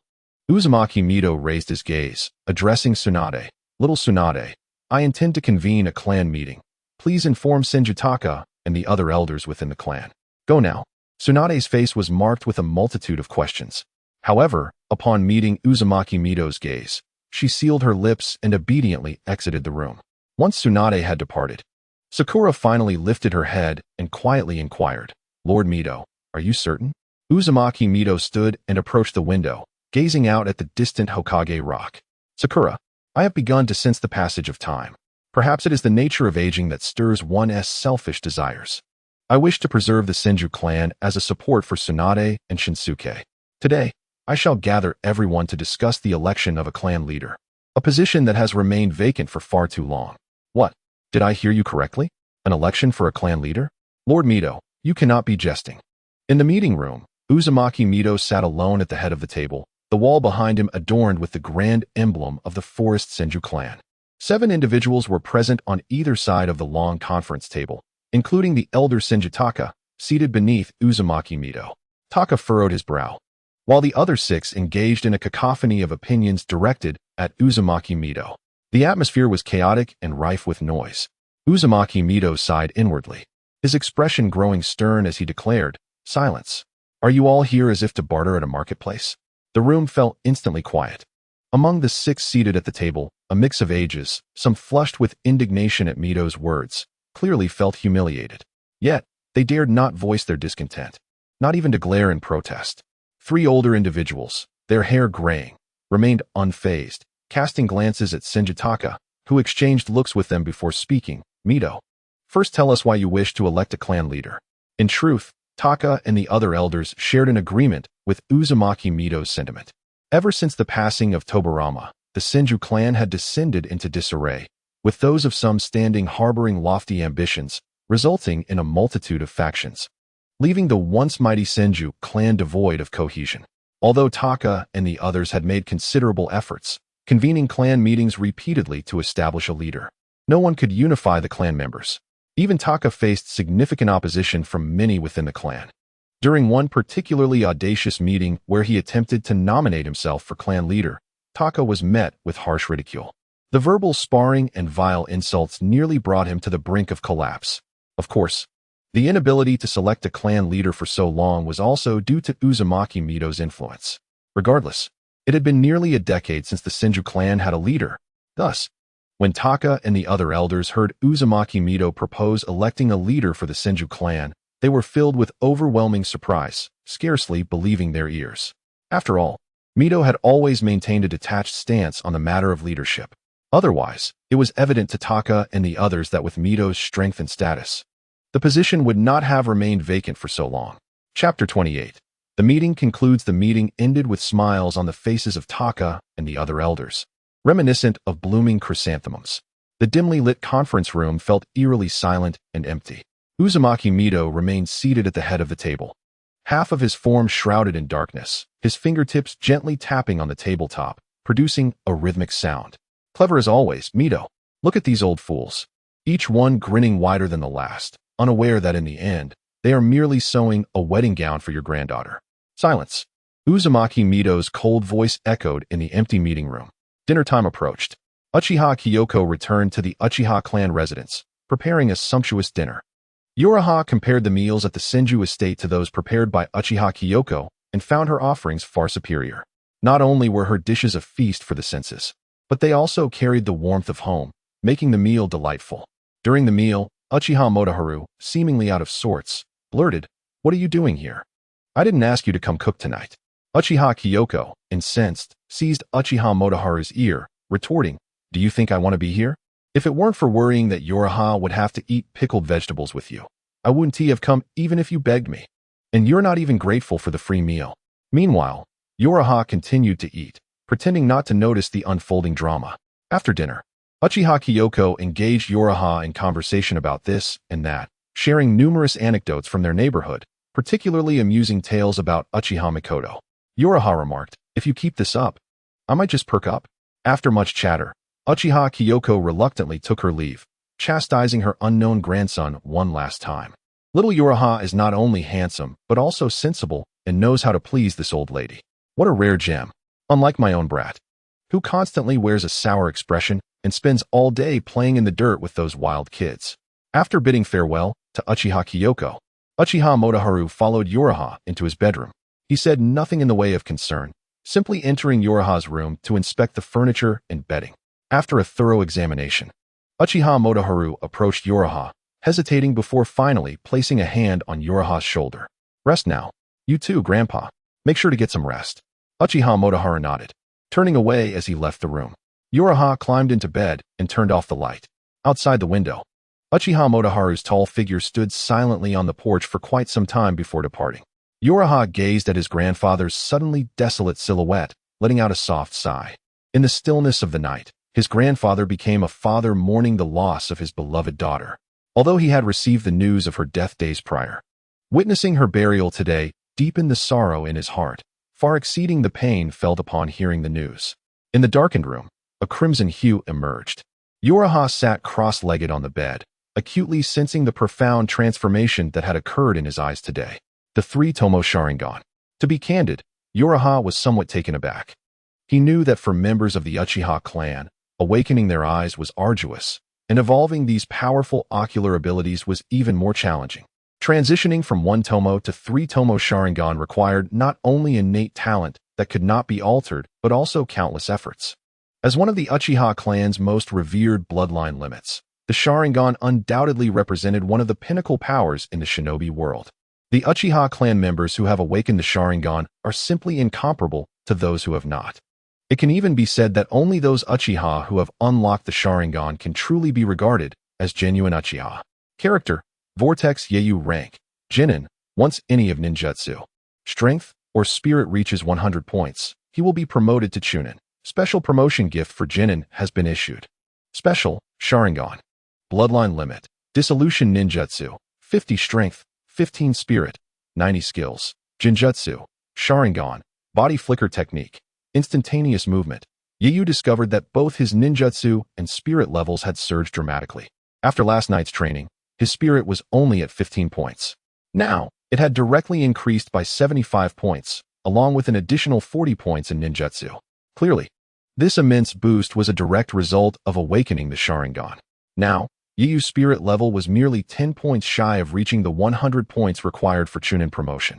It must be said that the enhancements brought by the Sharingan were truly substantial, almost instantly elevating Yeyu to the ranks of Chunin. Moreover, the most critical aspect was the myriad of abilities inherent to the Sharingan. Its extraordinary insight allows for the observation of chakra flow, the application and discernment of Jinjutsu, and the replication of body techniques and non-bloodline limit ninjutsu. Undoubtedly, the Sharingan significantly augmented Yeiyu's combat prowess. With a thought, Yeiyu retracted the data panel before entering a state of training. Meanwhile, within the Senju residence, a small figure stealthily slipped out of Vortex Mito's home. After glancing around furtively, the figure dashed out of the Vortex Mito estate. On the second floor, by the window, Vortex Mito silently observed the figure's departure, remarking with an inexplicable tone, "Does Kushina not realize that little Yeiyu has gone to visit his grandfather?" A voice from behind Vortex Mito responded, "Because Kushina was too heartbroken this morning. I did not mention Master Yeiyu's whereabouts. I had completely forgotten that she goes to find him every night. It seems little Yeiyu has not informed her about leaving the Senju clan."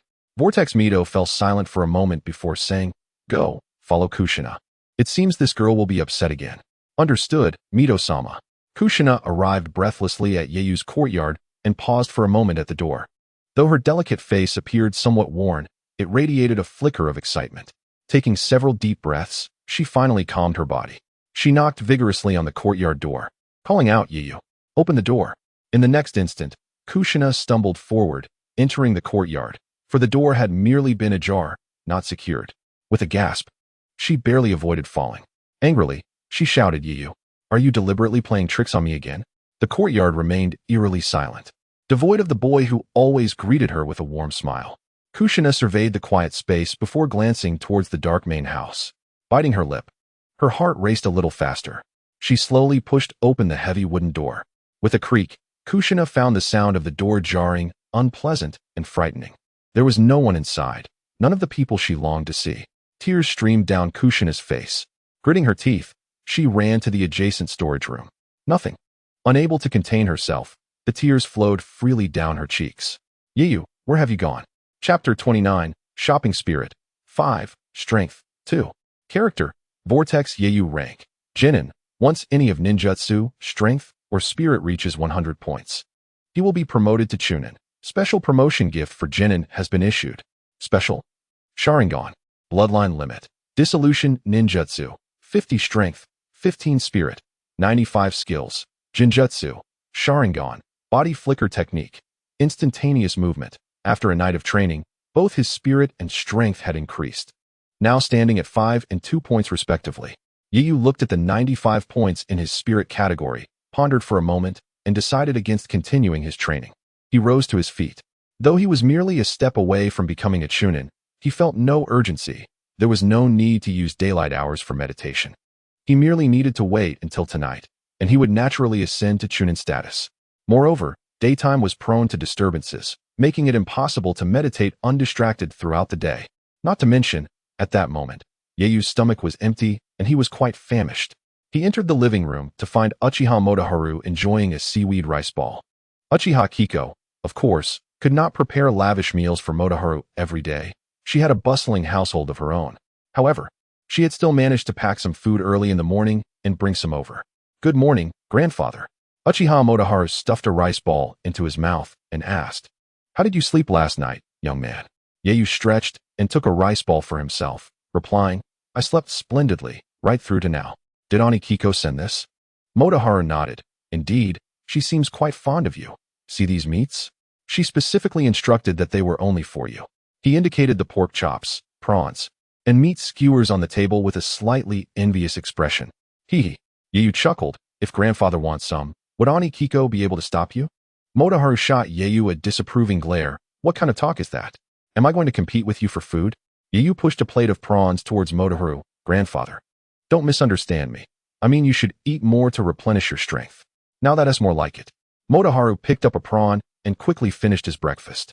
Standing up, Uchiha Motoharu said, "Today I am going to visit an old friend for tea. That old fellow has invited me several times, and today I will visit him. I fear I won't be able to leave his house all day. What do you say, young man? Would you like to come along?" Yeiyu hesitated for a moment before shaking his head. "Grandfather, you go ahead. Don't worry about me. I'd like to wander around the house today." "Very well. It's good to become familiar with home." Just before exiting the living room, Motoharu seemed to recall something and added, I left 10,000 ryo on the tea table for you. Consider it pocket money. For lunch, you can check what you want to eat in the clan. But try not to go beyond Uchiha. Oh, thank you, grandfather. I understand. After finishing all the food on the table, Yeyu found himself still feeling somewhat hungry, barely satisfied. He couldn't help but reflect that an ordinary person would struggle to feed him in this world. Yeyu had some understanding of the currency here. 1 ryo was roughly equivalent to 0.5 yuan, meaning 10,000 ryo was approximately 5,000 yuan. It must be said that his grandfather was quite generous. Yeyu tidied up the dishes and pocketed 10 pieces of 1,000 ryo bills. Just as he stepped out of the living room, he spotted a girl entering through the courtyard gate not far away. Teacher. Yeyu smiled and exclaimed, Makoto-ne, grandfather just left. You've come at an unfortunate time. Oh. Uchiha Makoto seemed to have forgotten the awkwardness of yesterday. She waved her hand, beckoning Yeyu to come closer. Yeyu ignored her and plopped down on the floor.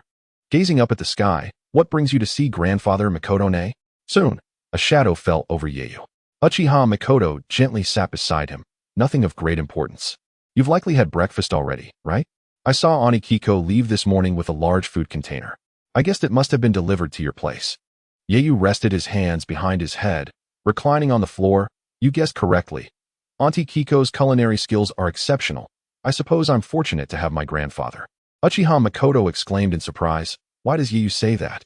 How could it be that my dear sister Makoto thinks I am oblivious to the tangled emotions between Aunt Yoshiko and grandfather? Uchiha Makoto chuckled softly, covering her mouth, and playfully tapped Yeyu, saying, what entanglement of love and hate. Surely, it cannot be that exaggerated. Yeyu grasped Uchiha Makoto's hand, giggling. It seems that Sister Makoto is quite aware. Why not share the story of Aunt Yoshiko and grandfather with me? I am rather curious. Uchiha Makoto glanced at their joined hands, showing no signs of shyness or withdrawal, simply responding with a gentle smile. If Yeyu wishes to know, I wouldn't mind sharing. Oh, so it is merely a straightforward relationship between a senior and a junior, akin to kindred spirits? Indeed, she affirmed, with a smile gracing her face. Uchiha Makoto looked at Yeyu, who seemed somewhat disappointed, and added, however, does Yeyu truly believe that the relationship between the teacher and Aunt Yoshiko is so simple? Yeyu chuckled softly, but refrained from answering Makoto's question, suddenly bouncing off the floor and declaring, Sister Makoto, do you have some time? I am a bit hungry and would like to go out for some delicious food. Uchiha Makoto was astonished. Haven't you had enough? Aunt Yoshiko's bento was quite substantial. Yeyu shook his head. Makoto recalled last night's dinner and smiled. Then let us go. I know several delightful eateries in the clan. Thank you, Sister Makoto. To show my gratitude, I shall carry you out, Yeyu said, looking at Uchiha Makoto with innocent eyes. Uchiha Makoto laughed, her bright eyes blinking with long eyelashes as she scrutinized Yeyu. She playfully rolled her eyes at his cheerful demeanor, nodding in agreement. Very well. But Yeyu must carry me carefully. Do not let me fall. Rest assured, he replied. After wandering through the Uchiha clan for over an hour, Yeyu and Uchiha Makoto returned to the residence of Uchiha Motohira, laden with bags. What had begun as a simple outing turned into a delightful surprise for Yeyu. Though he had a considerable sum of money in his pocket, he had not only satisfied his hunger, but also acquired numerous items. Snacks, pastries, cooked dishes, ingredients, and even a few articles of clothing and a pair of pillows, all gifts from the shopkeepers who were familiar with Uchiha Makoto. Upon learning he was the grandson of Uchiha Motohira, each shop owner welcomed him with fervent hospitality, insisting on stuffing him with various treats before he departed. After organizing the bounty he had received, Yeyu and Uchiha Makoto made their way to the backyard of the residence. Chapter 30, Anomaly Fire Release, Great Fireball Technique. A torrent of searing flames erupted from Uchiha Makoto's lips, coalescing into a massive fireball. Although the yard provided ample space, Uchiha Makoto noticeably tempered the might of her technique. Nevertheless, the intense heat emanating from the flames was still overwhelming. Standing beside her, Yeyu's eyes sparkled with excitement. This was his first encounter with ninjutsu, and he was experiencing the power of it firsthand. The flames raged for 5 or 6 seconds before Uchiha Makoto ceased her technique, her complexion unruffled, indicating that casting such a C-rank ninjutsu had not significantly drained her. As she turned to speak, her gaze abruptly froze. A vivid crimson hue unmistakably appeared before her. Uchiha Makoto gasped, Yeyu, your eyes. They are the 3 Tomo Sharingan. Yeyu retracted his Sharingan, feeling a pang of regret. I didn't expect you to notice. Sister Makoto. Uchiha Makoto rolled her eyes dramatically, exclaiming, "Oh please, you had no intention of hiding it at all." Yeyu grinned. What do you think, Sister Makoto? Am I impressive? Indeed. Yeyu is truly a genius. Uchiha Makoto replied softly, her gaze warm and affectionate, akin to that of a proud mother observing her remarkable child. Yeyu felt a twinge of discomfort. Soon after, Uchiha Makoto, adopting an inquisitive demeanor, began to question him about his Sharingan. When she learned that Yeyu had awakened the 3 Tomo Sharingan upon first use, she was left in a state of astonishment for quite some time. The recent chakra test revealed that Yeyu possessed all 5 elemental chakra transformations: fire, water, wind, lightning, and earth. Yeyu interrupted Uchiha Makoto's contemplation, saying with a smile, Sister Makoto, may I attempt the Great Fireball technique? After a moment of thought, she replied, of course. Yeyu has already mastered the body flicker technique and the body replacement technique. This indicates that you have a basic grasp of chakra control. Understanding the principles and hand seals of the Great Fireball technique, coupled with a rudimentary control of his chakra. In this case, it is unlikely you will sustain any injuries, Uchiha Makoto assured him. Yeyu expressed a hint of nervousness. But this is my first time using fire release. If something goes wrong, will I truly not get hurt? Uchiha Makoto's heart softened as she recalled her own initial attempts with fire release, filled with uncertainty and disbelief at the prospect of a ninja breathing fire. Do not worry. Yeyu, trust me, she encouraged. Yeyu lowered his head, muttering to himself, if only Sister Makoto would kiss me, perhaps I wouldn't be so afraid. Uchiha Makoto eyed him skeptically. After a few moments, her cheeks flushed, and she quickly leaned forward, planting a swift kiss on Yeyu's cheek. When Yeyu lifted his head, a triumphant smile graced his face, yet Uchiha Makoto merely looked at him with a gentle smile, unfazed. Yeyu shook his head in mild disinterest, stepping forward, his body slightly bending as he prepared for the technique. The hand seals were executed swiftly, si, wei, shun, hai, wuyin. Yeyu's speed in forming the seals belied the fact that it was his first attempt at the Great Fireball technique. A fireball erupted that was even more vibrant than the one Uchiha Makoto had conjured. The temperature of the fireball shifted from bright yellow to a deep crimson hue. Although Yeyu's fireball was smaller in size compared to Makoto's, the disparity in their respective powers was immediately apparent. The quality of the techniques differed significantly. Yeyu swiftly ceased the ninjutsu, leaving Uchiha Makoto with a look of bewilderment. Was this truly Yeyu's first attempt at the Great Fireball technique? At this moment, Yeyu too felt a sense of surprise. As the caster, he could distinctly sense the power and uniqueness of the fireball he had unleashed. This was precisely what puzzled him. Typically, the potency of ninjutsu is directly proportional to the amount of chakra expended by the user. The greater the chakra consumption, the more formidable the technique, and vice versa. Just as Uchiha Madara demonstrated during the Fourth Great Ninja War, where his B-rank fire release technique exhibited terrifying power, requiring thousands of ninjas to defend against it with water release. Yeyu understood that the chakra he had just utilized was far less than what Uchiha Makoto had expended. The size of their fireballs differed greatly, not to mention Uchiha Makoto's superior experience and chakra capacity compared to Yeyu at that moment. Uchiha Makoto hesitated. Yeyu, how much chakra did you just use? Yeyu replied, not much at all. It certainly pales in comparison to the amount Sister Makoto just used. How peculiar, Uchiha Makoto pondered, falling into deep thought. After a moment of contemplation, she asked, Yeyu, do you understand what just transpired? Yeyu raised an eyebrow, of course. My Great Fireball technique was far more destructive than Sister Makoto's. This seems quite unreasonable.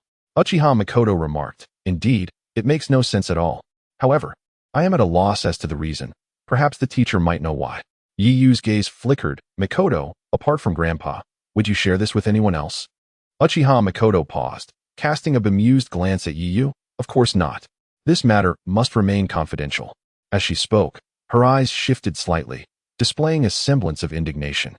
Honestly, Yeyu, do you not trust me? How could that be? I would never doubt you. Makoto, I merely inquired casually. Yeyu replied hastily, then dashed to Makoto's side, beginning to knead her soft waist and back. Calm down, Makoto, he urged. Feeling the comfort from behind, Makoto's feigned irritation began to wane. All right, I am not angry. Yeyu, please stop.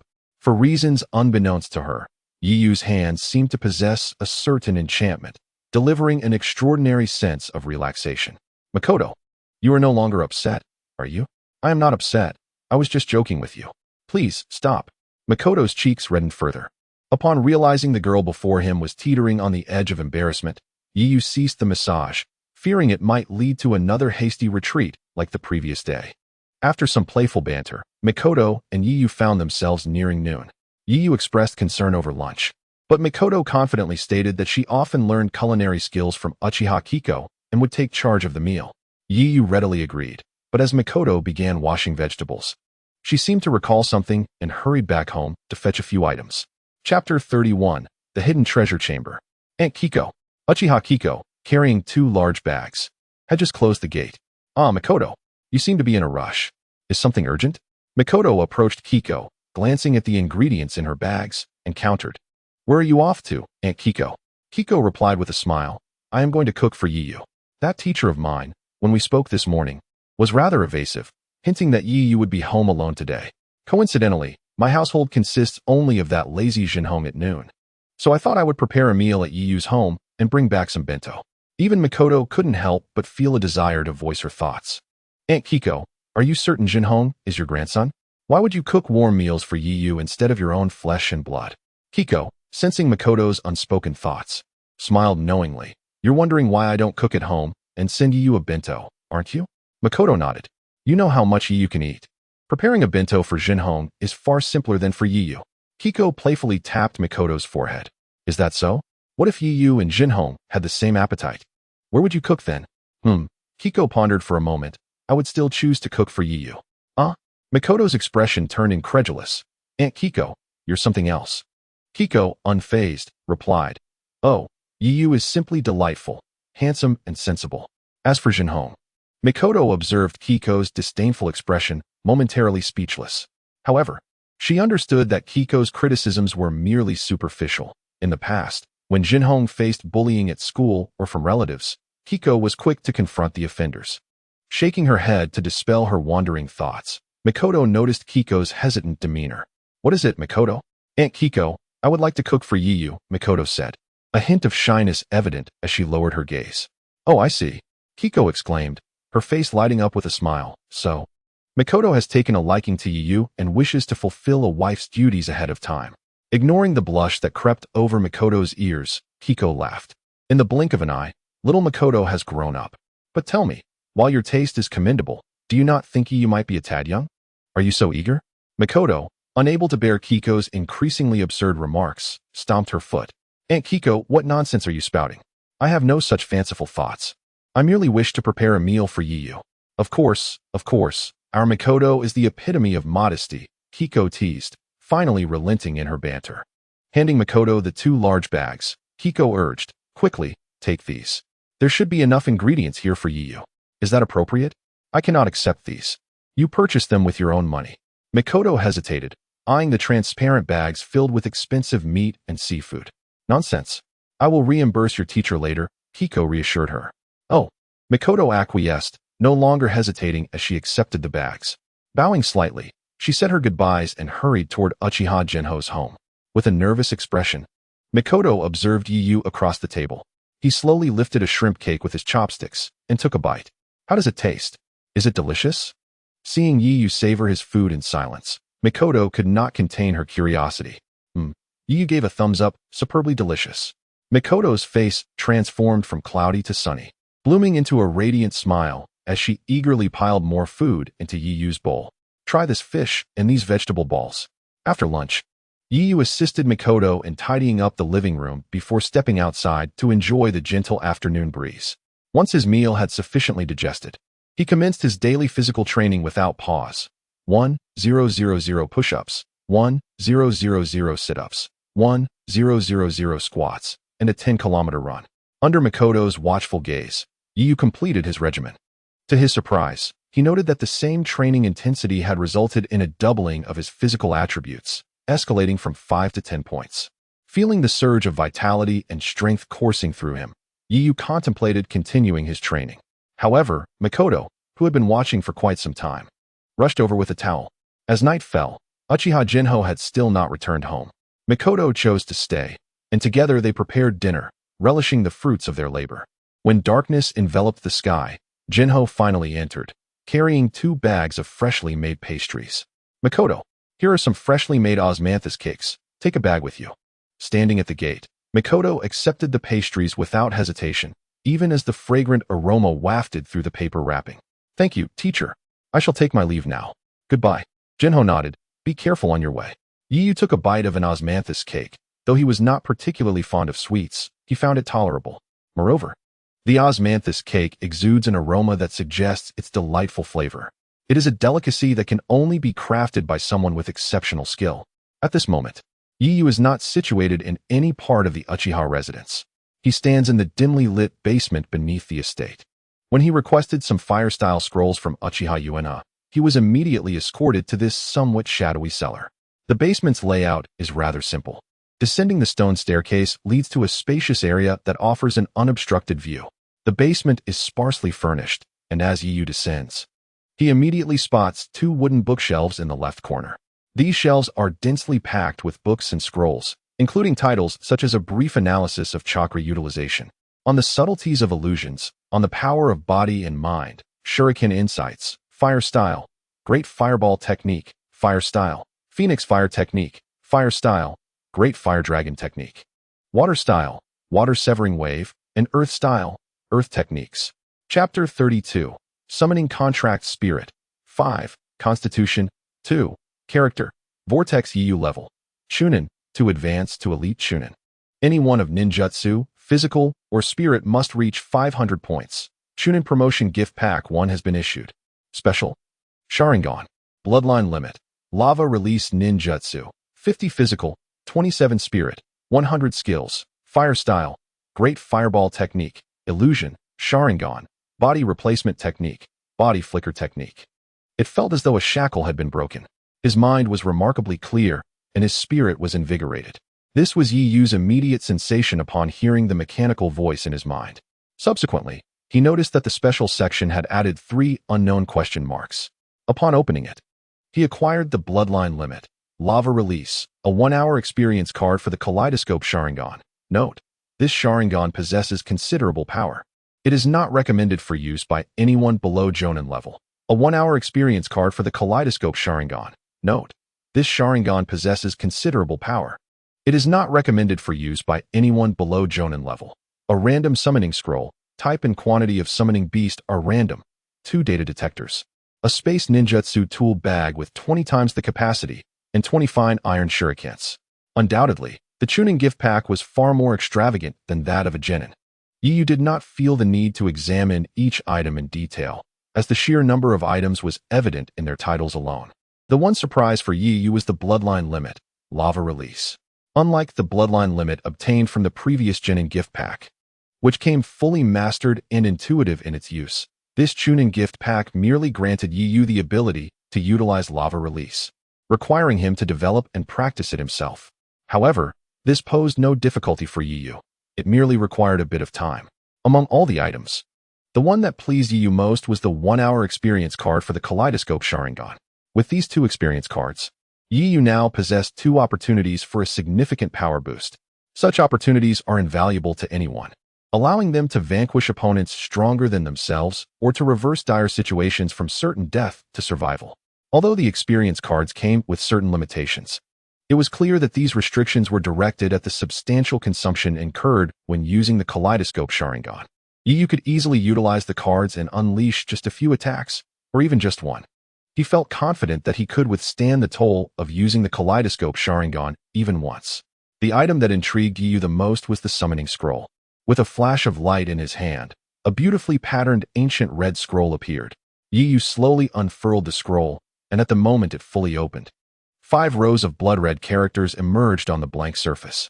Beneath these 5 rows, there was a space large enough to accommodate a palm. Skull Island, Skull Lizard. Yiyu read the blood-red characters softly. All 5 rows contained the same word. Clearly, this indicated that he had the opportunity to sign a contract for 5 Skull Lizards from Skull Island. Without hesitation, Yiyu bit his thumb and used his blood to leave his mark on the scroll.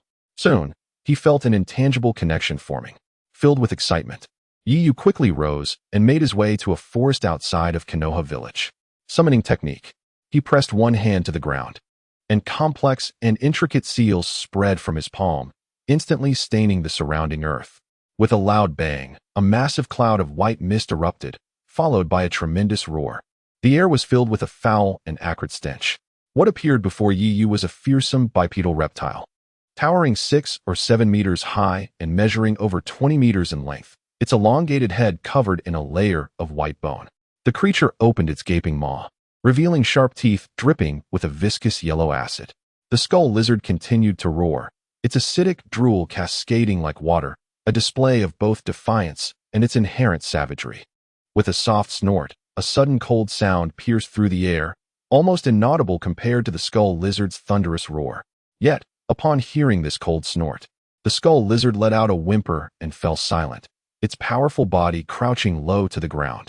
It lowered its terrifying, elongated head, its snake-like tongue partially extended, lying on the ground obediently like a well-trained dog.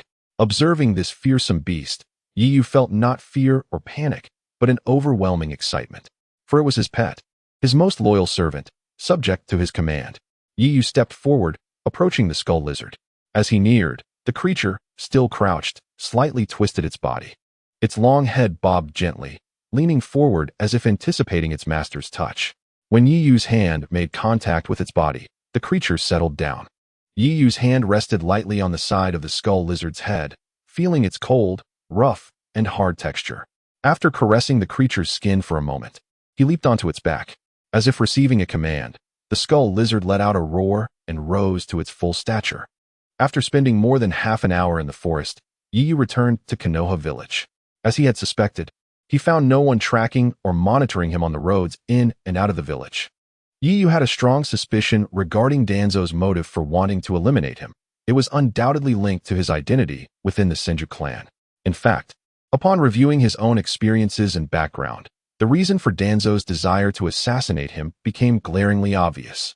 This was also the reason Yu felt unrestrained in leaving the village. From Danzo's perspective, his existence was likely inconsequential, making it merely convenient for Mei'sia to carry out the assassination.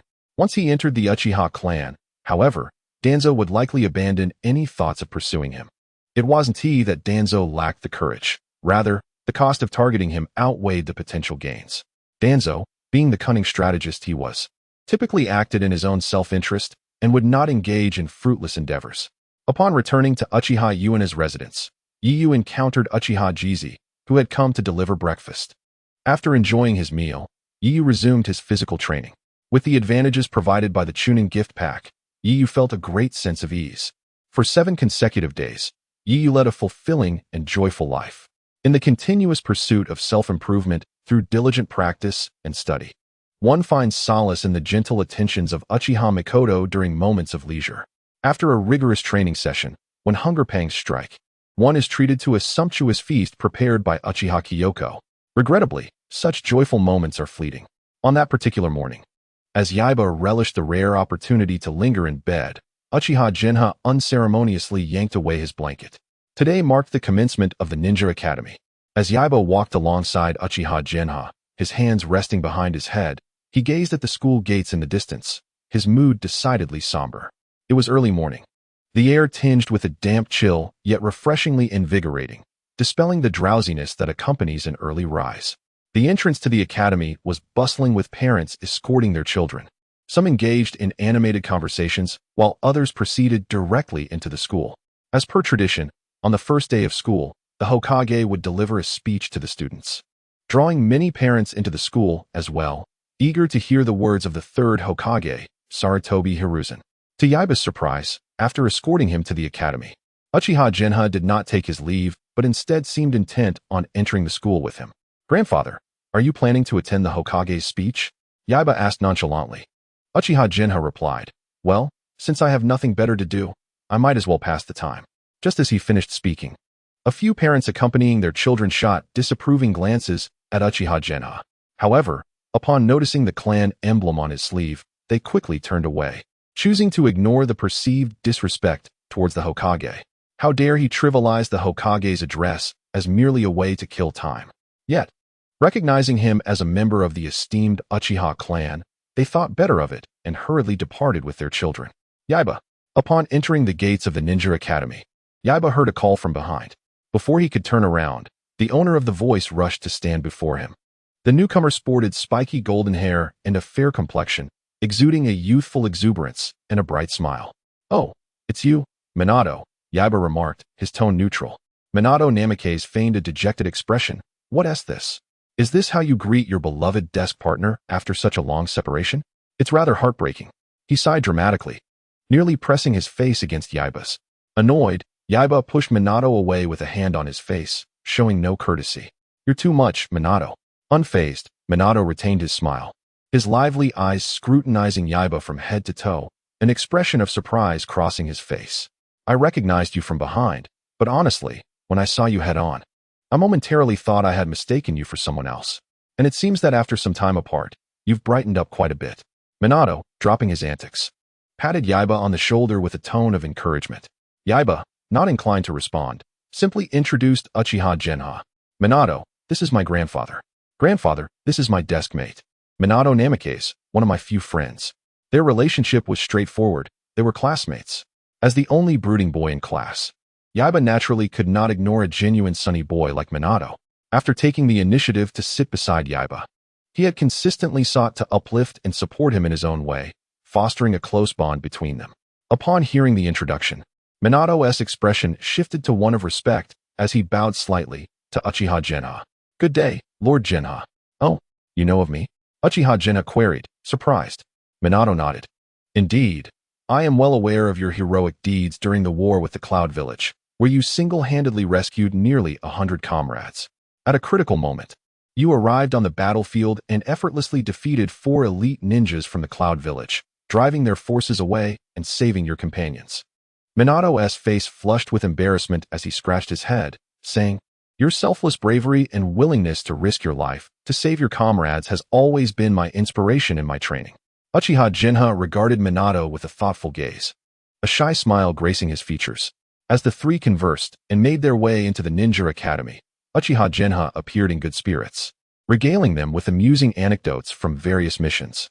The Hokage's address would take place in a venue resembling a small gymnasium within the academy, spacious enough to accommodate all the students. After parting ways with Uchiha Genha, Yaiba and Minato returned to their classroom, needing to join their classmates for the indoctrination assembly. Along the way, nearly all the students, regardless of gender, cast furtive glances at Yaiba, whispering among themselves, with many girls exchanging shy smiles with their friends. Unperturbed by the attention, Yaiba remained indifferent, devoid of any emotional reaction. Suddenly, Minato lightly nudged Yaiba's shoulder and whispered, "How does it feel? You're now the #1 heartthrob in our class. The way those girls look at you is like a wolf eyeing a little rabbit." Yaiba shot Minato a sidelong glance, disinterested in engaging in conversation. As the leaves danced in the wind, the flames of fire continued to burn brightly. The fire's light would persist in illuminating the village, nurturing the budding leaves of new life. On the podium, Sarutobi Hiruzen donned the Hokage hat and ceremonial robes, his countenance grave and dignified. His resonant voice echoed powerfully throughout the venue. As he spoke, the students in attendance began to exhibit glimmers of aspiration, admiration, and fervor in their eyes. Sighing softly, Yaiba surveyed the youthful faces surrounding him, a wry smile curling his lips. The will of fire embodies a selfless spirit, a notion he does not contest. Yet, this so-called will of fire, formed from the ideals of Senju Hashirama, seemed less an actionable goal and more a mere slogan. While Hashirama possessed noble intentions, they never materialized into concrete actions. The rift between clans, the class disparities between nobility and commoners, remained unchanged from the era of the first Hokage to that of the third. The notion that the light of fire illuminates the village and nurtures new leaves could more accurately be described as the lives of commoners fueling the prosperity of noble clans. A glance at the Sarutobi clan reveals this truth. Despite the ravages of the Great Ninja Wars, the Sarutobi clan consistently fielded a formidable force of 4,000 shinobi by the Fourth Great Ninja War, while their presence on the front lines during conflicts with other nations was notably scarce under the Third Hokage's administration. In the dimly lit space, the rhythmic sound of dripping water echoed, resonating with a crisp clarity. While water can erode stone, it remains powerless against the cold, unyielding iron walls that surround it. This dark, profound basement embodies its very essence, deeply entrenched in shadows, forever devoid of a glimmer of light. Once the adult Uchiha clan welcomed the enigmatic figure known as Butterfly, she seemingly vanished without a trace. With a week having passed, her absence remained profoundly unsettling. Within an icy chamber, a cloaked ninja, shrouded in an ethereal white robe, knelt reverently, his head bowed in deference. The only visible feature betraying his identity was a mask adorned with intricate animal patterns, rendering him nearly unrecognizable. This figure undoubtedly belonged to a clandestine sect of elite shinobi. Before the white-clad ninja lay an iron table, behind which sat a middle-aged man, eyes closed in contemplation. His forehead and half of his face were swathed in layers of bandages, a deep scar marking his chin in a forked pattern. His demeanor suggested indifference, as he never opened his remaining eye throughout the encounter. The atmosphere was cold and devoid of emotion, maintained by the man's stoic expression. Minutes passed in silence after the white ninja's report. "Have you sought her remains?" the man finally inquired. The ninja lowered his head further. "Due to the constraints of the Uchiha clan, my subordinates were unable to act decisively. Yet, since her arrival at Uchiha Yuina's residence, she has not been seen. Whether shopping for necessities or enjoying leisure activities, Butterfly has been conspicuously absent. Even during the late hours when secret messages were dispatched, there was no response."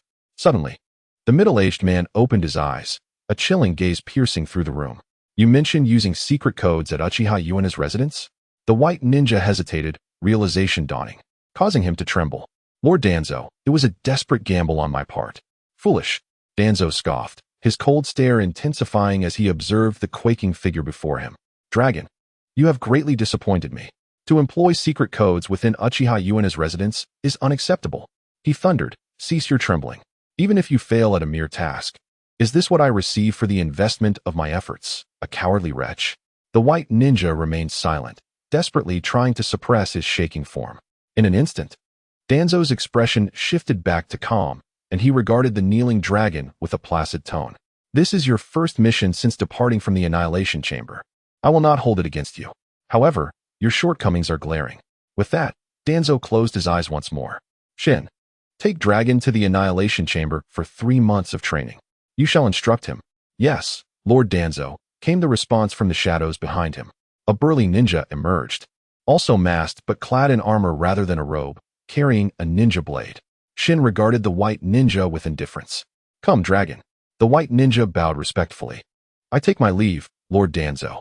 After their departure, Danzo remained silent for a moment, addressing the empty chamber. "In the grand scheme of the Senju clan, Vortex Knight Feather is of little consequence, merely a pawn to be easily discarded.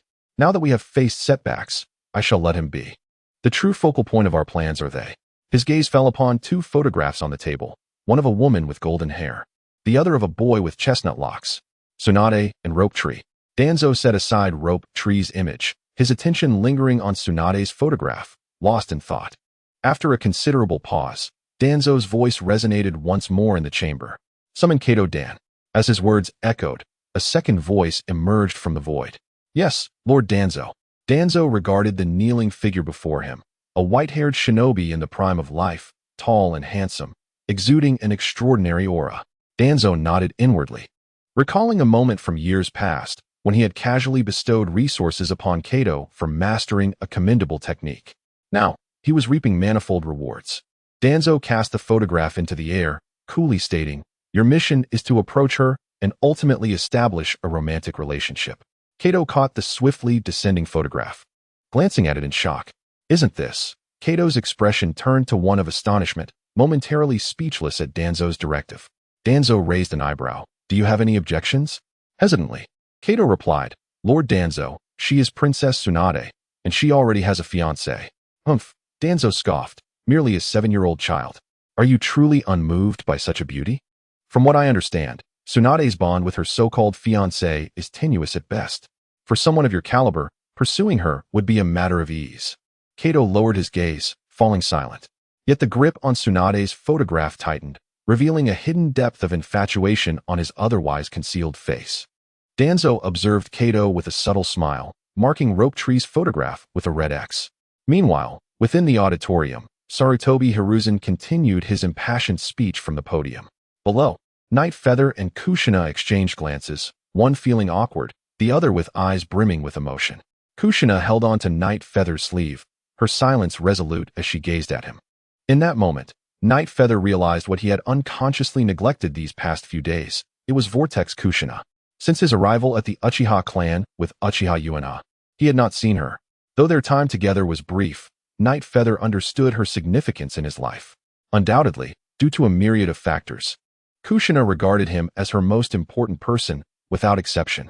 Yet, it seemed he had not even said farewell. Clearly, Kushina was in a state of distress, her heart aflame with sorrow and rage. Night Feather regarded her, pondering deeply. "Why did you not tell me?" he asked, noticing the redness in her eyes. "Kushina, allow me to explain." Kushina sniffled, nodding obediently. Go ahead." Her demeanor resembled that of a small puppy, fearful of abandonment. Night Feather felt a pang of guilt.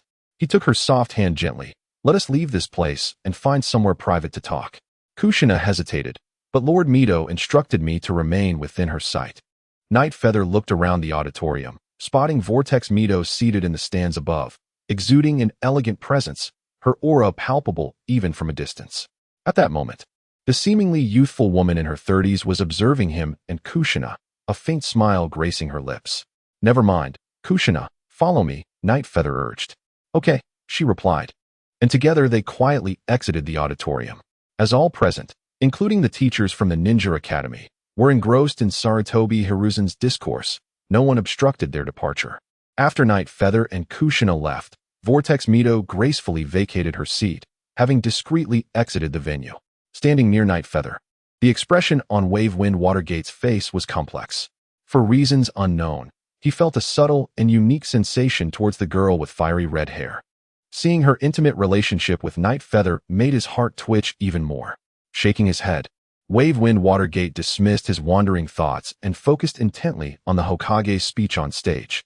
Night Feather held Kushina's small hand as they walked down the empty corridor, engaging in conversation. Eventually, the two slipped into an unoccupied classroom. After a brief interval of about 10 minutes, Kushina followed Night Feather out of the classroom. It was unclear what methods Night Feather had employed, but the panic and fear that had adorned her face had vanished, replaced by the brightness in her once flushed eyes, which now gleamed with joy. As they stepped out of the classroom, Night Feather's steps faltered, halting in place. A figure stood 2 to 3 meters ahead of them. Night Feather, feeling helpless, turned back and said, "Kushina, you should return to the gymnasium. I have something to discuss with Waterlord." Kushina, evidently a bit intimidated by Uzumaki Mito, greeted her with a polite hello, Waterlord, before responding, "Oh, Night Feather, I'm leaving now." With that, she dashed away, leaving no trace behind. Night Feather turned back, addressing Mito. A sound of footsteps followed, and suddenly, darkness enveloped Night Feather as a tall shadow obscured his view. "Little Night, call me grandmother," came Mito's calm voice. Night Feather remained silent. Mito, however, extended her arms and lifted Night Feather effortlessly, resting his head upon her soft shoulder. Given their size difference, the scene appeared harmonious, resembling a tender interaction between a parent and child. Night Feather's lips twitched involuntarily, a sense of shame creeping into his heart. Yet, he found himself incapable of resisting Mito's embrace. At that moment, the disparity between Night Feather and Mito was akin to heaven and earth. Night Feather was acutely aware of this, which partly explained why he did not resist being held by her. Mito gently patted Night Feather's back, reminiscent of a mother soothing her infant. "I was at fault in the past. Can you grant me an opportunity for atonement, little Night?" Though Mito's embrace was soft and fragrant, her actions at that moment became increasingly unbearable for Night Feather. Sensing his discomfort, Mito chuckled lightly. "If you call me grandmother, I will set you down. Otherwise, I will take you back to the classroom, and when your classmates return, they will see a glimmer of silvery white hair devoid of luster." Night Feather's pupils constricted as he caught sight of the white strands at Mito's temples. After a moment of silence, he replied, "Grandmother, I am no longer a child. Such a threat is rather absurd." "Ah, how unexpected," Mito laughed, her voice ringing with the clarity of youth, incongruent with her age. She turned Night Feather's head to face her, gazing into his eyes with a smile. "You are truly adorable, little Night, and your looks are quite remarkable. Tsunade is indeed a fortunate woman." Mito continued to smile, her joy radiating, but as her laughter faded, a glimmer of tears appeared at the corners of her eyes. I am genuinely happy, yet simultaneously saddened. Happy that you still wish to call me grandmother, but saddened because in the past, I focused solely on my own desires and expectations, never considering your feelings. My actions towards you were undeniably cruel. You are, after all, my child, the one I raised with my own hands. Night Feather swiftly covered Mito's mouth with his hand, his heart a tumult of emotions as he observed the tears streaming down her face.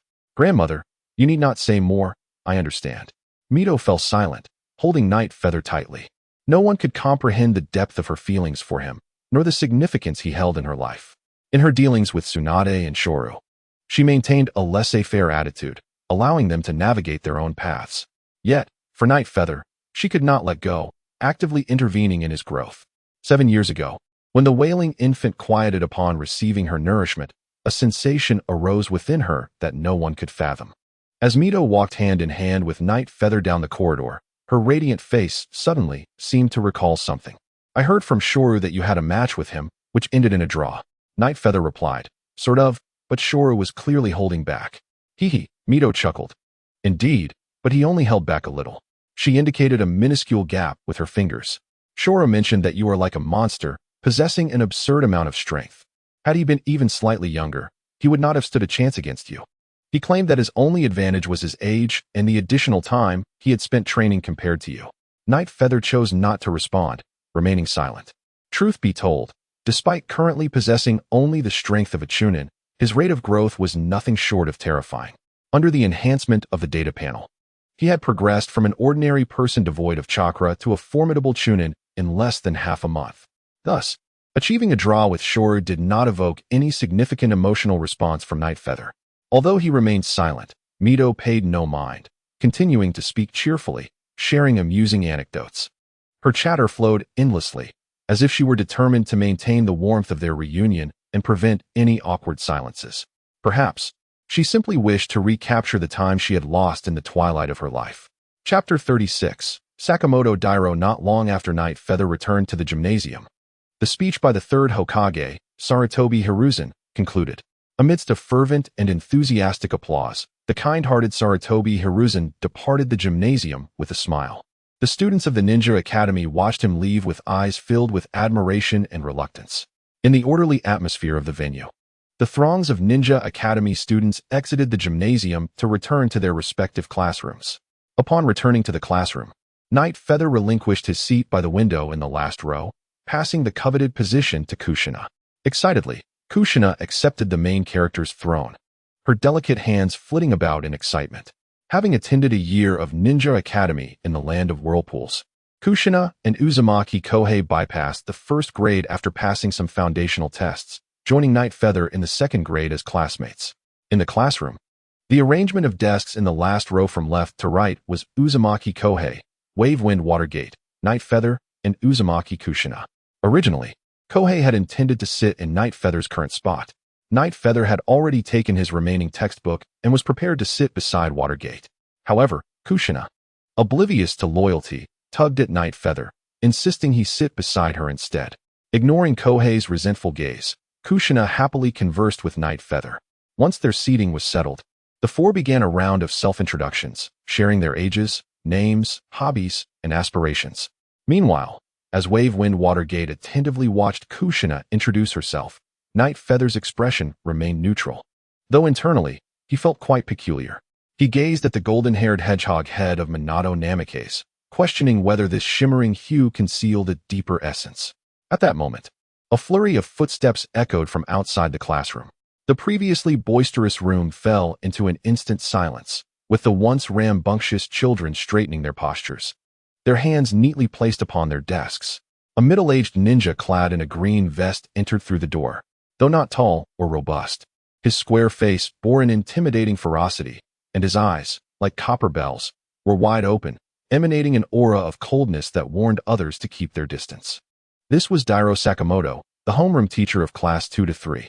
To the students of Class 2 to 3, Dairo Sakamoto was an unequivocal tyrant, stern and unyielding, with a penchant for physically reprimanding misbehaving students. Running laps around the playground and performing squats were among his customary disciplinary methods. In the first grade, All students of Class 2 to 3 had been thoroughly subdued by Dairo Sakamoto's methods. Thus, they were intimately familiar with the sound of his footsteps, which instilled fear. At the mere sound of his approach, all students obediently settled into their seats, not daring to utter a sound. Upon reaching the podium, Dairo Sakamoto cleared his throat softly and cast his gaze over each student in the classroom. Finally, his eyes rested on the last row by the window. Since there have been no significant changes in our class roster, we shall forego self-introductions. However, compared to the first grade, we have welcomed 2 new companions. Let us applaud and welcome classmates Kushina Uzumaki and Sakura Haruno. Dairo Sakamoto initiated the applause, which was soon echoed by the students. In an instant, all eyes turned towards Kushina and Sakura, filled with curiosity and scrutiny. Yet, it didn't take long for the inquisitive gazes to morph into mocking disdain. Dairo Sakamoto raised his hand to silence the clapping, stating, "Kushina and Sakura, please come forward for a self-introduction." As he spoke, a rare smile broke through his fearsome facade. Kushina and Sakura, undeterred, delivered their introductions with decorum. However, when it came time to share their dreams, Kushina's voice crescendoed. "My dream is to become the first female Hokage of Konohagakure." The classroom fell silent, only to erupt into uncontrollable commotion moments later. What did she just say? The first female Hokage? How ridiculous. How arrogant. She's just a little girl, spouting grandiose dreams. Several vocal troublemakers in the class began to loudly mock Kushina, disregarding even Dairo Sakamoto's authority. They chattered away, pointing fingers at the now slightly disheartened Kushina, oblivious to the darkening expression on Dairo Sakamoto's face. With a resounding thud, a chalk eraser was hurled onto the desk of one of the loudest mockers. "Are you little brats conspiring against me?"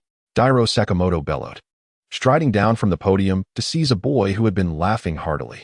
Holding the trembling boy aloft, he shouted, "All of you who laughed at Kushina, come forward this instant." As Dairo Sakamoto's words hung in the air, 7 or 8 boys reluctantly stood from their seats, heads bowed, and approached him. "Humph. After some time away, you have certainly grown bold, daring to make such a ruckus and mock a new classmate." Dairo Sakamoto released the boy he was holding, his spittle flying as he commanded, "You will run 10 laps around the playground, every single one of you." Now, the boys, heads down and silent, wiped their faces and exited the classroom. Before leaving, a few cast resentful glances at Kushina.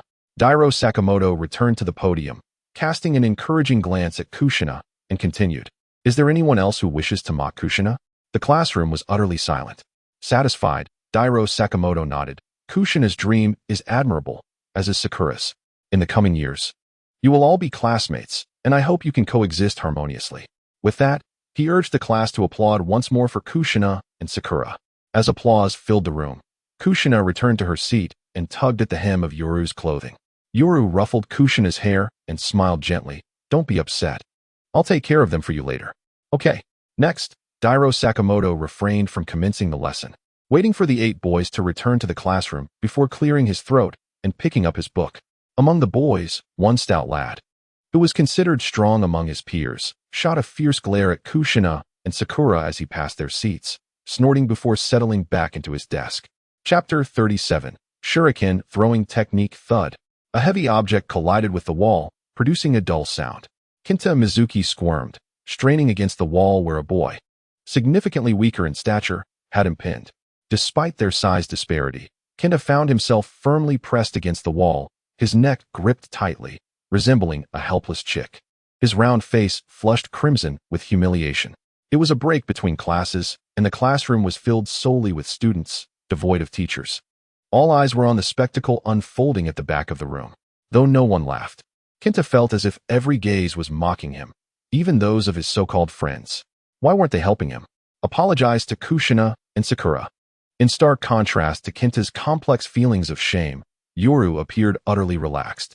After all, it was merely a matter of setting straight an ill-mannered child. As Yoru spoke, he glanced at the 5 or 6 boys who were cautiously approaching. Under Yoru's light scrutiny, these boys seemed akin to mice caught in the gaze of a cat, shivering and standing still, no longer daring to advance. "Sorry," Kenta cried out in resignation. "Humph," Kushina scoffed, not bothering to acknowledge him. "Well, isn't that polite?" Yoru remarked, releasing Kenta and playfully patting his face. Turning to the onlookers, Yoru smiled brightly. "Listen up, you little rascals. Kushina and Sakura are under my protection. Anyone who disrespects them will have to deal with Kenta. Kenta protested, "This is outrageous. I, the tyrant of Class 2, reduced to a mere pawn." He rubbed his belly, still feeling the sting of the kick he had received, which left him feeling queasy. Yuru is right. Anyone who dares to disrespect Kushina and Sakura will face my wrath. Kenta's followers chimed in, "That is our Kenta." In no time, the once dominant troublemakers of the class rushed to Yoru's side. Much like a previous generation of followers had flocked to Kenta, they began pledging their loyalty and offering up their prized possessions. "Yoru, this is the 2 bags of chips I saved up last week." "What? Chips? Look at this. It's a rare edition of my cherished comic." "Yoru, this is mine. My mom made these snacks herself." The chaos continued until the school bell rang, signaling the end of the commotion. Night Feather gazed at the small pile of offerings on the table, feeling a mixture of amusement and exasperation. Currently, Night Feather occupied the seat of Uzumaki Saki, as Kushina had to share whispers meant solely for the ears of girls with her. Minato looked at Night Feather, hesitating to speak, and after several moments of contemplation, he finally murmured, "Night Feather, what is the source of your newfound strength? Have you employed some secret training method?" "Secret training method?" Night Feather replied. "Is it 1,000 push-ups, 1,000 sit-ups, 1,000 squats, and a 10-kilometer run?" He assessed Minato closely and affirmed, "Indeed, that's it." "What about it? Do you wish to learn?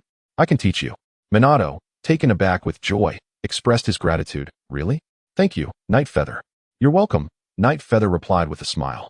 Unlike the previous class's tranquility, the classroom was now filled with whispers as students sat in clusters, their faces alight with excitement as they exchanged hushed remarks. "Is that all?" Minato said, brushing the dust from his hands after the push-ups, appearing at a loss for words. "That was just a warm-up. You only did 100 sit-ups. 100 push-ups and 10 squats," Night Feather remarked. At that moment, Kushina and Uzumaki Saki rested on a long bench nearby. This lesson was an outdoor training class, and they had just completed a kilometer run. Saki, with a hint of skepticism, questioned, "Kushina, do you think Night Feather truly possesses a secret training method?"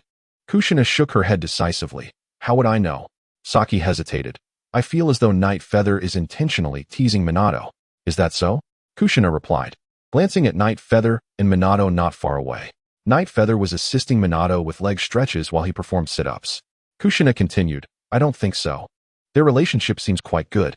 Saki leaned closer to Kushina and whispered a few words, after which Kushina shook her head vehemently. "Impossible.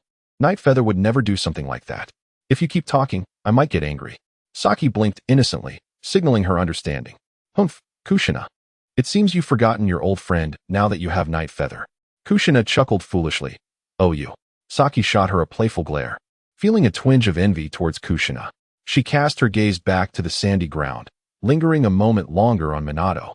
After a brief respite, a casually dressed teacher waved to summon all students back together. "Gather round." Once all the students had assembled, Kitagawa Sorai announced, "Today, we will continue our study of the shuriken throwing technique we began last semester."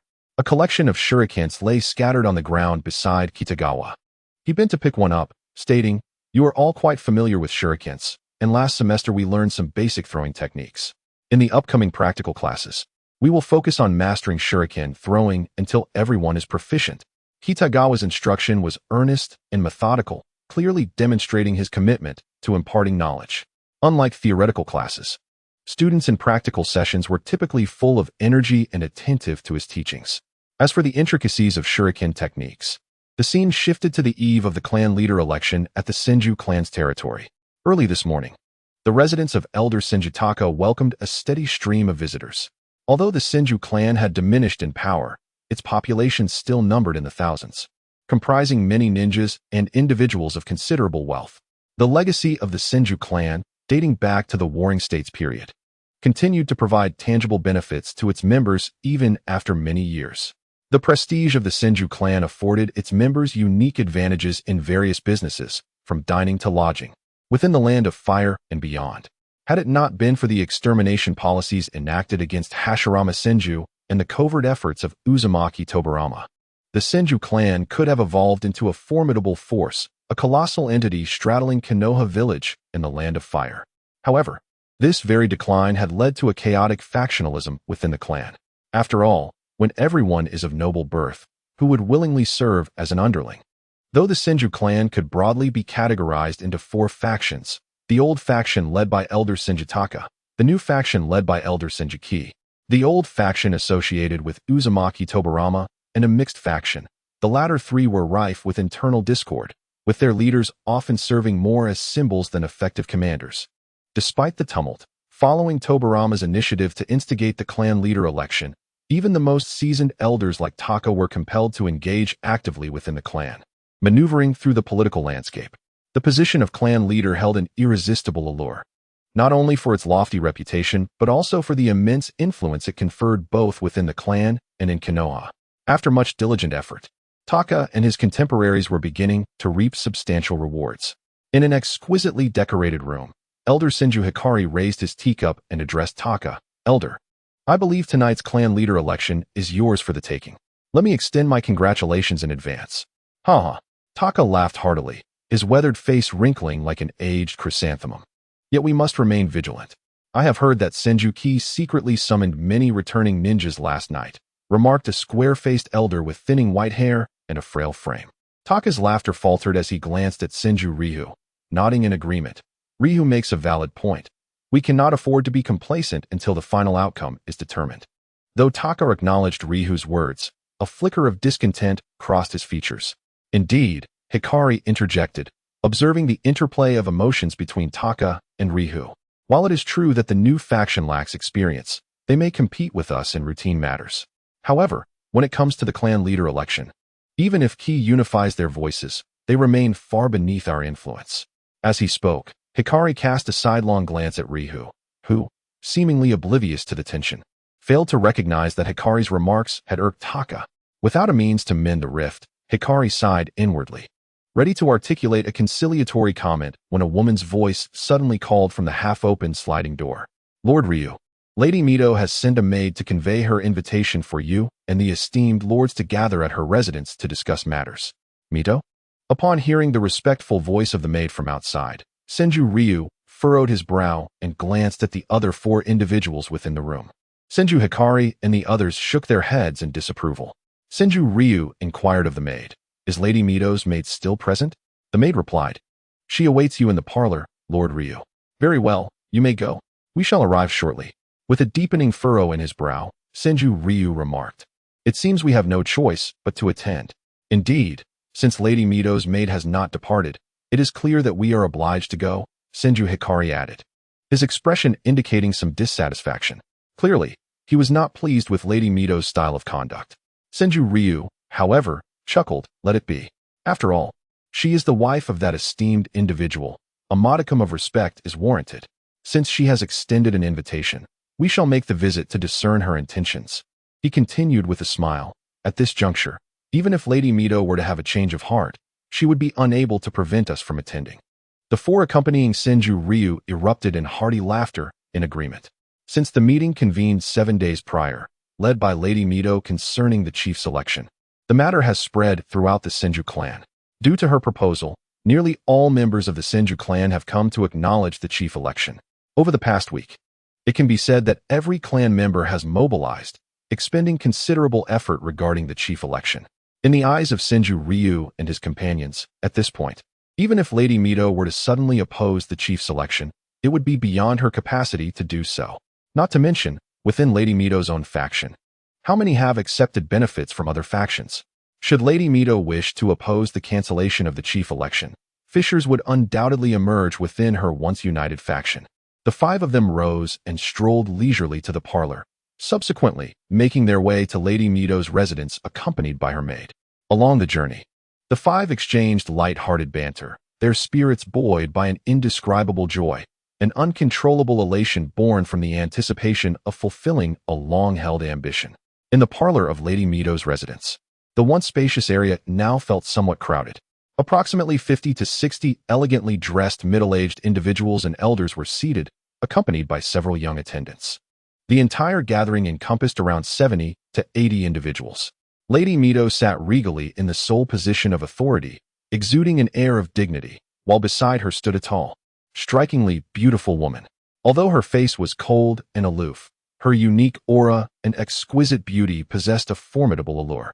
In the parlor, Not only the young and impressionable were captivated by the striking woman, but even the impeccably dressed.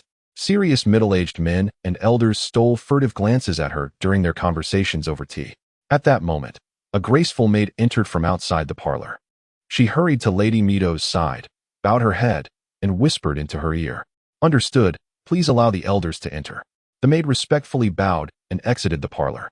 As Lady Mito did not lower her voice, all present heard her directive. They began to murmur among themselves. "Did I hear correctly? The elders are also here. It appears all 4 factions are represented today." Upon entering the parlor, Senju Ryu, Senju Hikari, and the others were taken aback by the number of attendees. Such a gathering of individuals from various factions elicited a sense of unease between Senju Ryu and Senju Hikari. "The elders have arrived. Please take your seats," Lady Mito stated indifferently, setting down her teacup.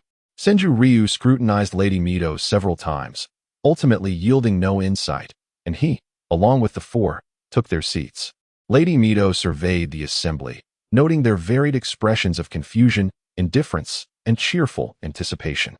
"I have summoned you all for a singular purpose. I hope that during tonight's chief election, you will all lend your support to Tsunade." Lady Mito's declaration sent shockwaves through the parlor, inciting astonishment and ire among the gathered individuals. "What? Did I hear that correctly? You are asking us to support Tsunade? Impossible. Absolutely out of the question. Indeed, it is utterly inconceivable." Senju Ryu maintained a facade of composure, yet inwardly he was filled with scorn. From the moment Lady Mito deviated from her usual demeanor to spearhead the chief election, he had been astutely observing, speculating on her true intentions. Today, it became evident that she had devised this scheme. To propose Tsunade as the head of the Senju clan? It was truly audacious of her. Senju Ryu acknowledged that Tsunade, as the granddaughter of Senju Hashirama, indeed held a significant status. However, she was merely a fledgling, lacking the age, contributions to the clan, and experience necessary to assume the mantle of leadership in the Senju clan. Reflecting on Lady Mito's prior altruistic facade, Senju Ryu could not suppress a smirk of derision. "Ah, Lady Mito, I had genuinely believed you to be a paragon of virtue. Yet here we are, revealing your true colors for the sake of your granddaughter. I understand that all of you have expended considerable effort regarding the chief election. For me to merely utter a few words and expect you to relinquish your commitment is indeed unreasonable." Before Lady Mito could finish her statement, the assembly erupted in grievances. "Lady Mito, you are aware of the sacrifices we have made for the chief election. Indeed, if you had any other requests, I would comply without hesitation. But the chief election, I have barely managed to sleep soundly during this time."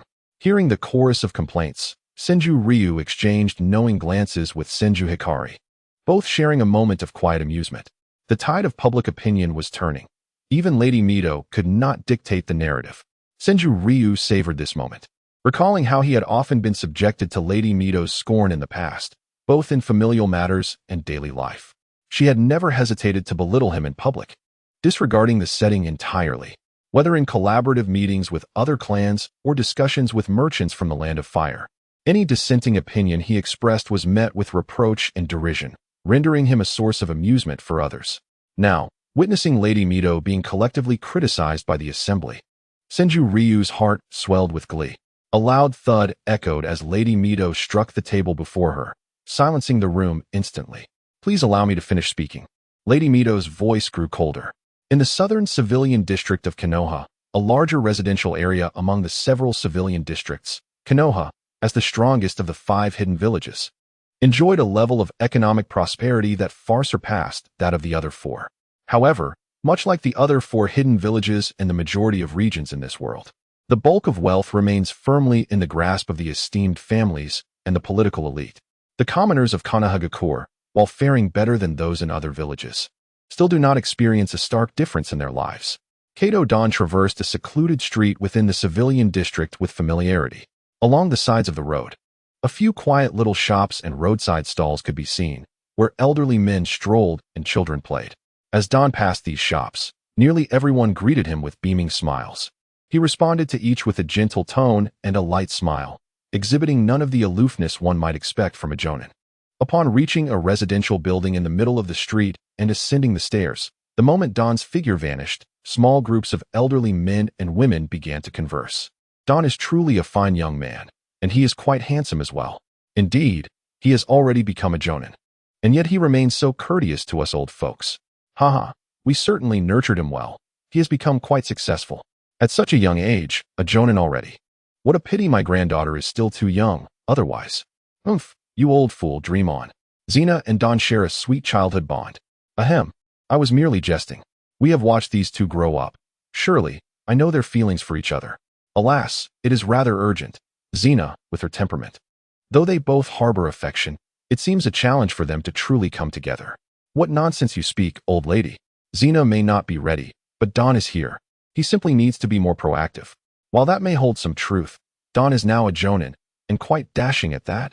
Women may be flocking to him. You do not understand Don's character. Had he sought other women, he would have had ample opportunity long before becoming a jonin. You may have a point, but perhaps we could assist them? Assist them? What can we as old folks do? Let us not meddle and make matters worse. You are correct. Just watch. Don and Xena will surely find their way to each other. Haha, if that is the case, it would be splendid. Kato Don ascended the worn concrete stairs, his pace neither hasty nor slow. This 5-story building, aged with the passage of years, had been his home since childhood. Although dilapidated, it remained sturdy, housing around 60 to 70 families. Upon reaching the 3rd floor and rounding a corner, he unsurprisingly spotted a young girl standing before his door, leaning against the balcony and gazing blankly at the sky. Xena. Startled by the sudden voice, the girl spun around, her expression shifting to one of delight upon seeing Don. Don. Yamano Xena, after her initial surprise, became anxious, clutching a bento she had prepared. With her head bowed, she fidgeted nervously, uncertain of what to do. As Don approached closer, her pure and lovely face gradually turned crimson. By the time Don stood before her, she was too shy to lift her gaze. Don, you're back. This is the bento I made for you. At the end of her sentence, Yamano Xena thrust the bento into Don's arms and swiftly turned to flee. Xena. By the time Don called out, Yamano Xena had already dashed back to her residence next door. Don shook his head with a wry smile, yet, gazing at the bento in his hands, his heart, once cold from the shadows, was now warmed considerably. Chapter 40. Water release. What an outrageous affront. A group of 50 or 60 individuals emerged in a grand procession from the residence of Uzumaki Mizuho, yet they did not disperse. Together, they walked several hundred meters, arriving at a small garden far from Mizuho's abode. Who does Uzumaki Mizuho think she is? To demand we relinquish our position as clan leader is utterly absurd. The speaker was a balding elder, his scalp smooth and bare, save for a few wispy strands of white hair around the edges. The moment they entered the garden, he stomped his foot, voice raised in indignation, his face a mask of fury. Strangely, his outburst did not elicit agreement or empathy from the others. Most remained silent, as if indifferent to the situation. What a bunch of worthless individuals. Observing the quail-like demeanor of the crowd, Senju Takashi scoffed quietly, contemplating for a moment before glancing at Senju Hikari. Their eyes exchanged a knowing glance, as if signaling something unspoken. Senju Hikari cleared his throat gently, capturing the attention of those present in the garden. Indeed, my brother Shinji speaks truth. You all hold esteemed positions within the clan. Setting aside Mizuho's demands, her treatment of us today is simply intolerable. In the past, I admired her virtues greatly, but today, her arrogance is astonishing. She approaches us with a cold demeanor, offering not even a word of kindness, showing us no respect whatsoever. Most of you are of the same generation as Mizuho, not to mention Elder Takashi and I, who are even her seniors. Senju Hikari's voice grew louder, filled with righteous fury. Are we to accept that our status is beneath hers? That she can dismiss us without a second glance? She issues commands with a wave of her hand, treating us with contempt. Today, Mizuho's insolence has crossed all bounds. Will you all remain like cowards, swallowing your pride? His words struck like thunder, awakening the assembly in the garden. The previously placid expressions began to show signs of anger, with some even rising to their feet in agitation. Humph! Senjutsu, encircled by a group of admirers, snorted disdainfully, standing up to declare, Uzumaki Mizuho has gone too far. Mark my words, I will not yield in the matter of the clan leader election.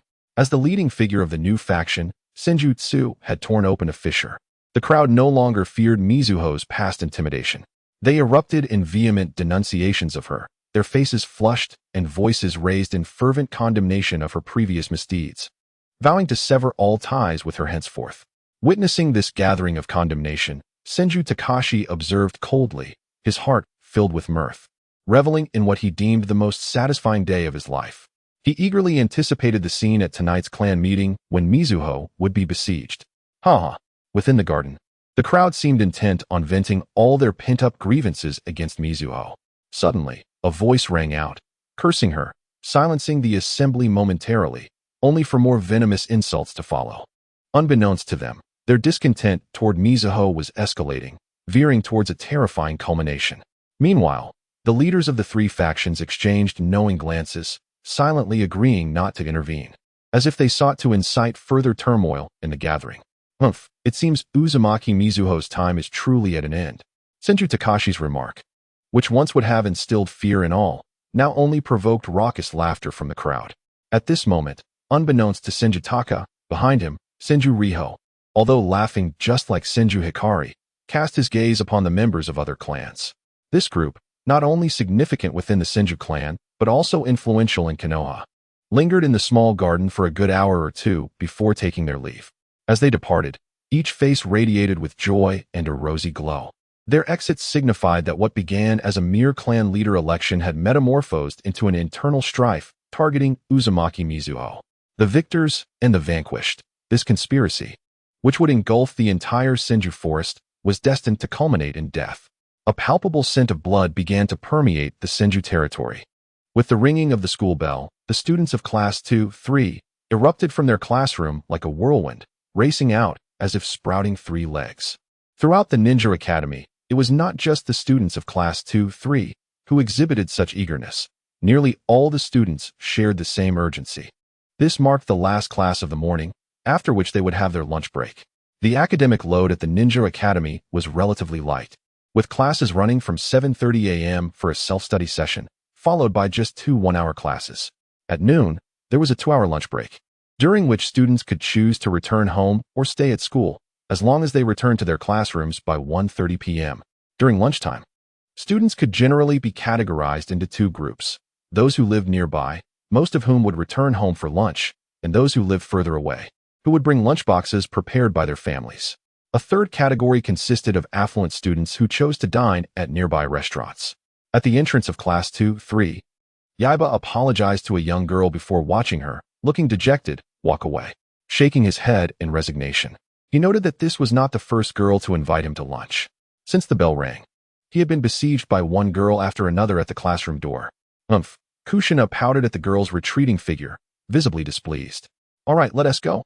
It seems no one else is left now. As Yaiba took Kushina's hand, her previously sulky expression transformed into a radiant smile. Although both Uzumaki Kushina and Uzumaki Yukoheim had brought their own lunches, Yaiba had not. Thus, he decided to take the 2 of them to a restaurant for lunch, naturally treating them. With Uchiha Moto backing him, Yaiba could be considered a rich second-generation heir. Moreover, before departing, Uzumaki Mizuho had generously bestowed upon him a considerable sum of pocket money, amounting to an astronomical 50,000 ryo. At this moment, the observant Minato glanced at the departing girls and then at Kushina, a thoughtful expression crossing his face. He found nothing peculiar about the girl's behavior.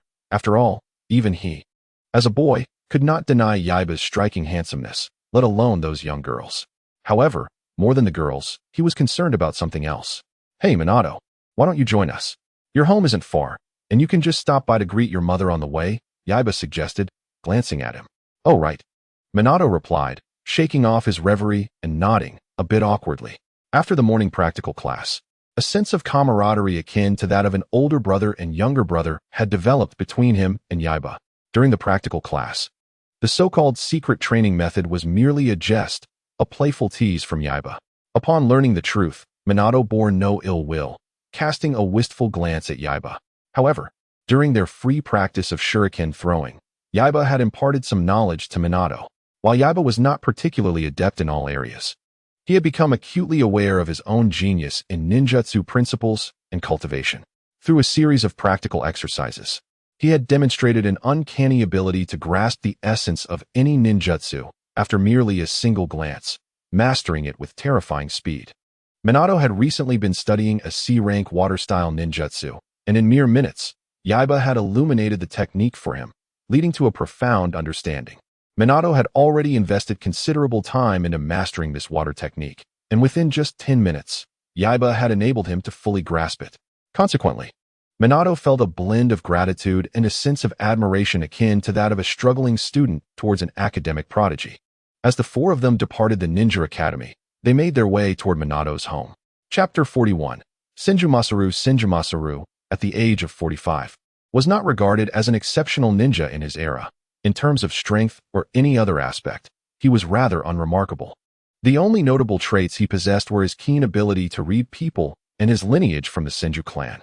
Yet, it was precisely these attributes that enabled the ordinary Senju Masaru to experience a remarkable transformation in his life. Following the death of the first Hokage, Senju Hashirama, during a period of internal chaos within the Senju clan, his clan identity, coupled with his perceptive nature, allowed him to navigate through the tumultuous waters of new factions adeptly, gradually amassing significant benefits. Concurrently, his status ascended, and he became the third most influential figure within the mixed faction.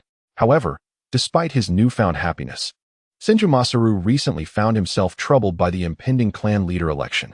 Cautious by nature, he had no desire to get involved in this election, fully aware that it represented not only a monumental opportunity, but also a perilous abyss of potential danger, especially for someone of his limited capabilities. Yet, as the saying goes, one cannot escape the entanglements of the world, and given his position, avoiding the clan leader election was nearly impossible. Not to mention, after attending the garden meeting today. Sighing deeply as he sat on a bench, Masaru was lost in thought. His wife, Aika Sekigawa, observed her husband's furrowed brow with concern and quickly approached him to massage his shoulders. As Masaru's first wife, Aika had married him before his fortunes turned. Hailing from a humble background, she was not a member of any prominent family and had come from a particularly impoverished household in Konoha. Thus, when she married Masaru, a member of the illustrious Senju clan, she felt immensely satisfied. Although their life was not yet affluent, it was a significant improvement over her previous circumstances. Moreover, to her delight, after marrying Masaru, he had risen steadily in status and income, soon allowing her to experience a life of true luxury. Most importantly, even after achieving success, Masaru treated her with the utmost respect, never showing disdain for her humble origins, nor seeking the company of other women.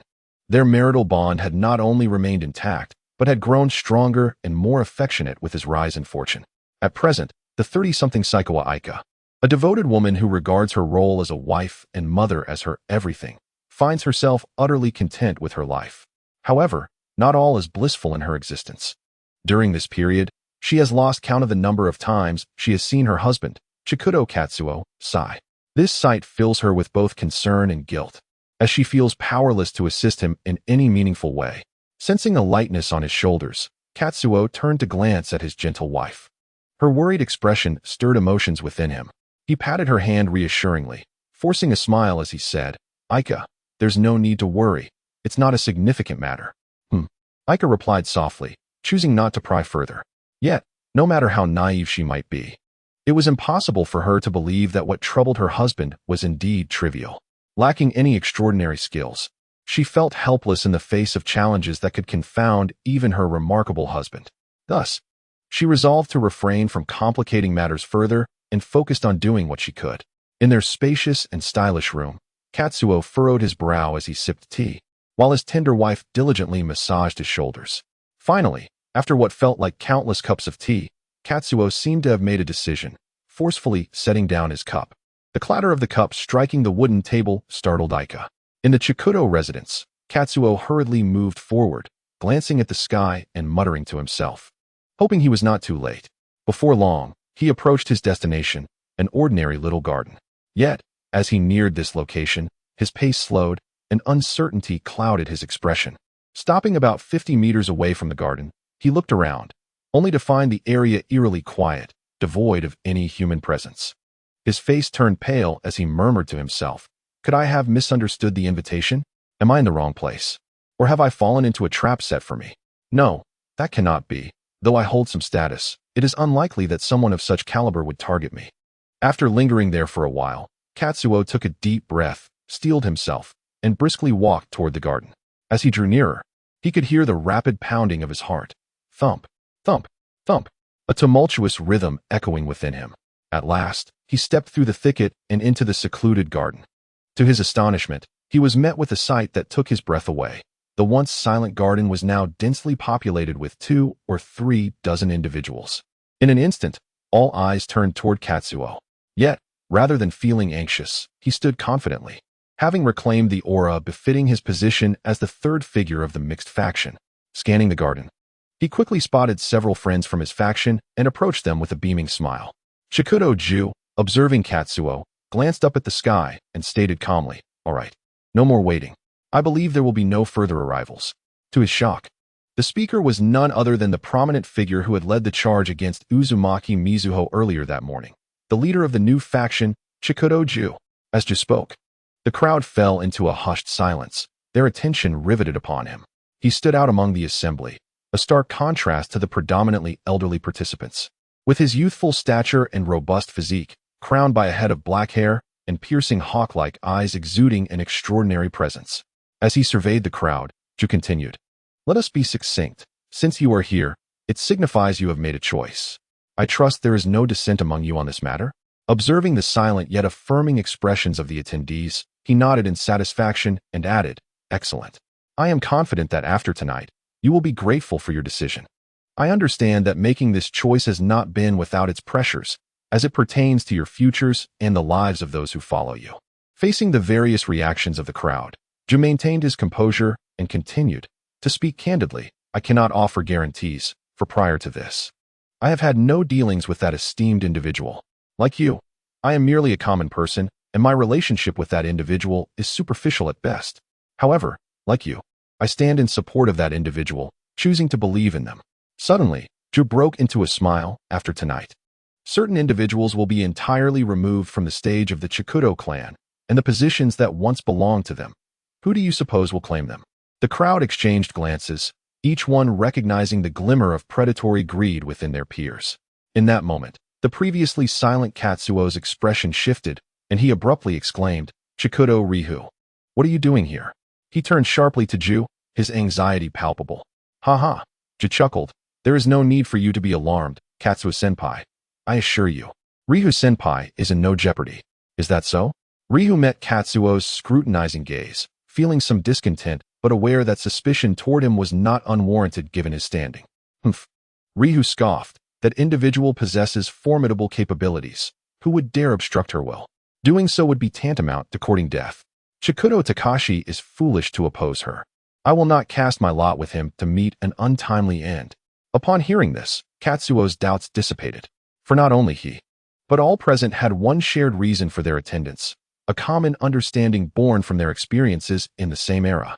They all recognized that opposing such a ruthless individual would lead to dire consequences.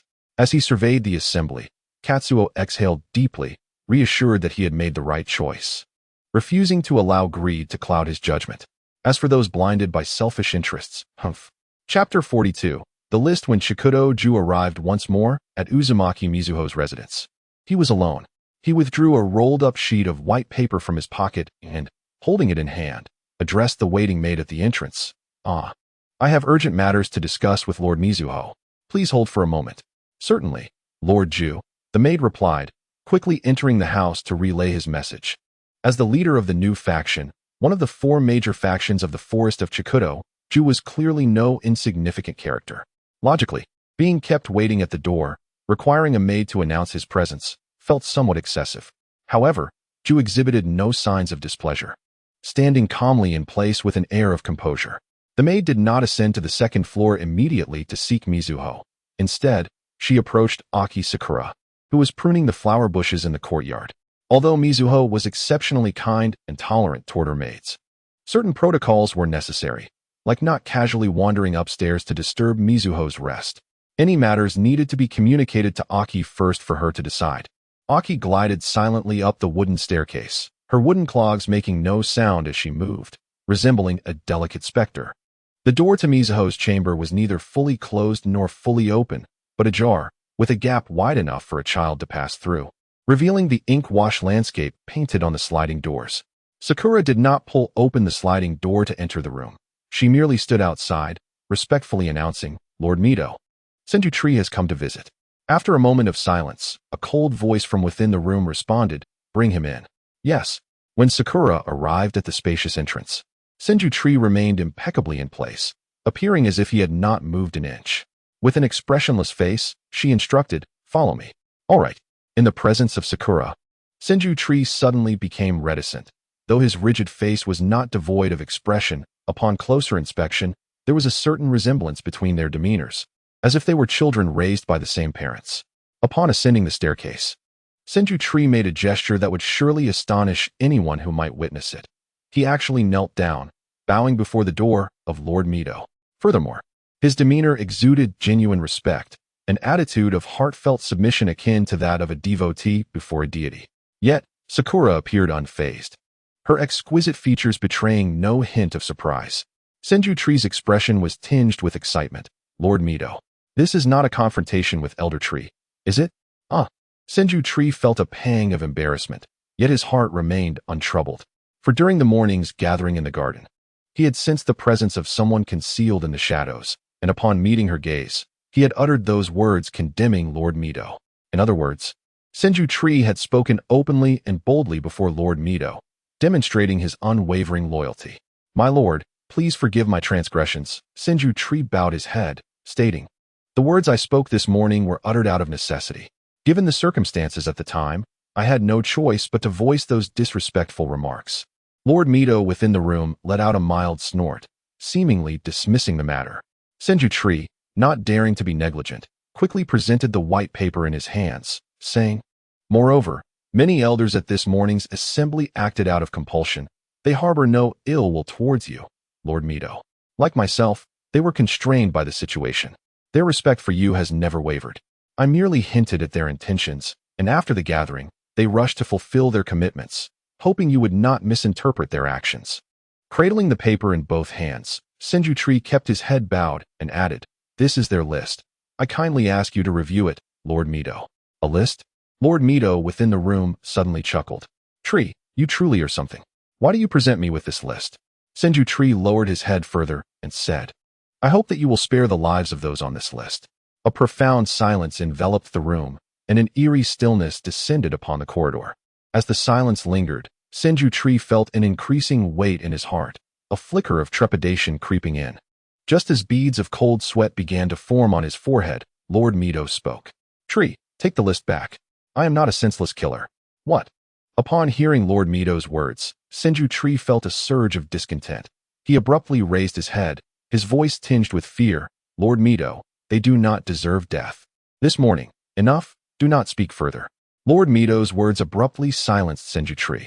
"Tree, it seems you have become too enmeshed in human affairs during your years away from me. Your mind has grown dull." The tone of Lord Mito once again turned chilly, yet the words he spoke filled Senju Tree with instant joy. "Tonight, a clan leader election will be held within the clan. I only need to observe who does not vote for Tsunade, so I do not require this list.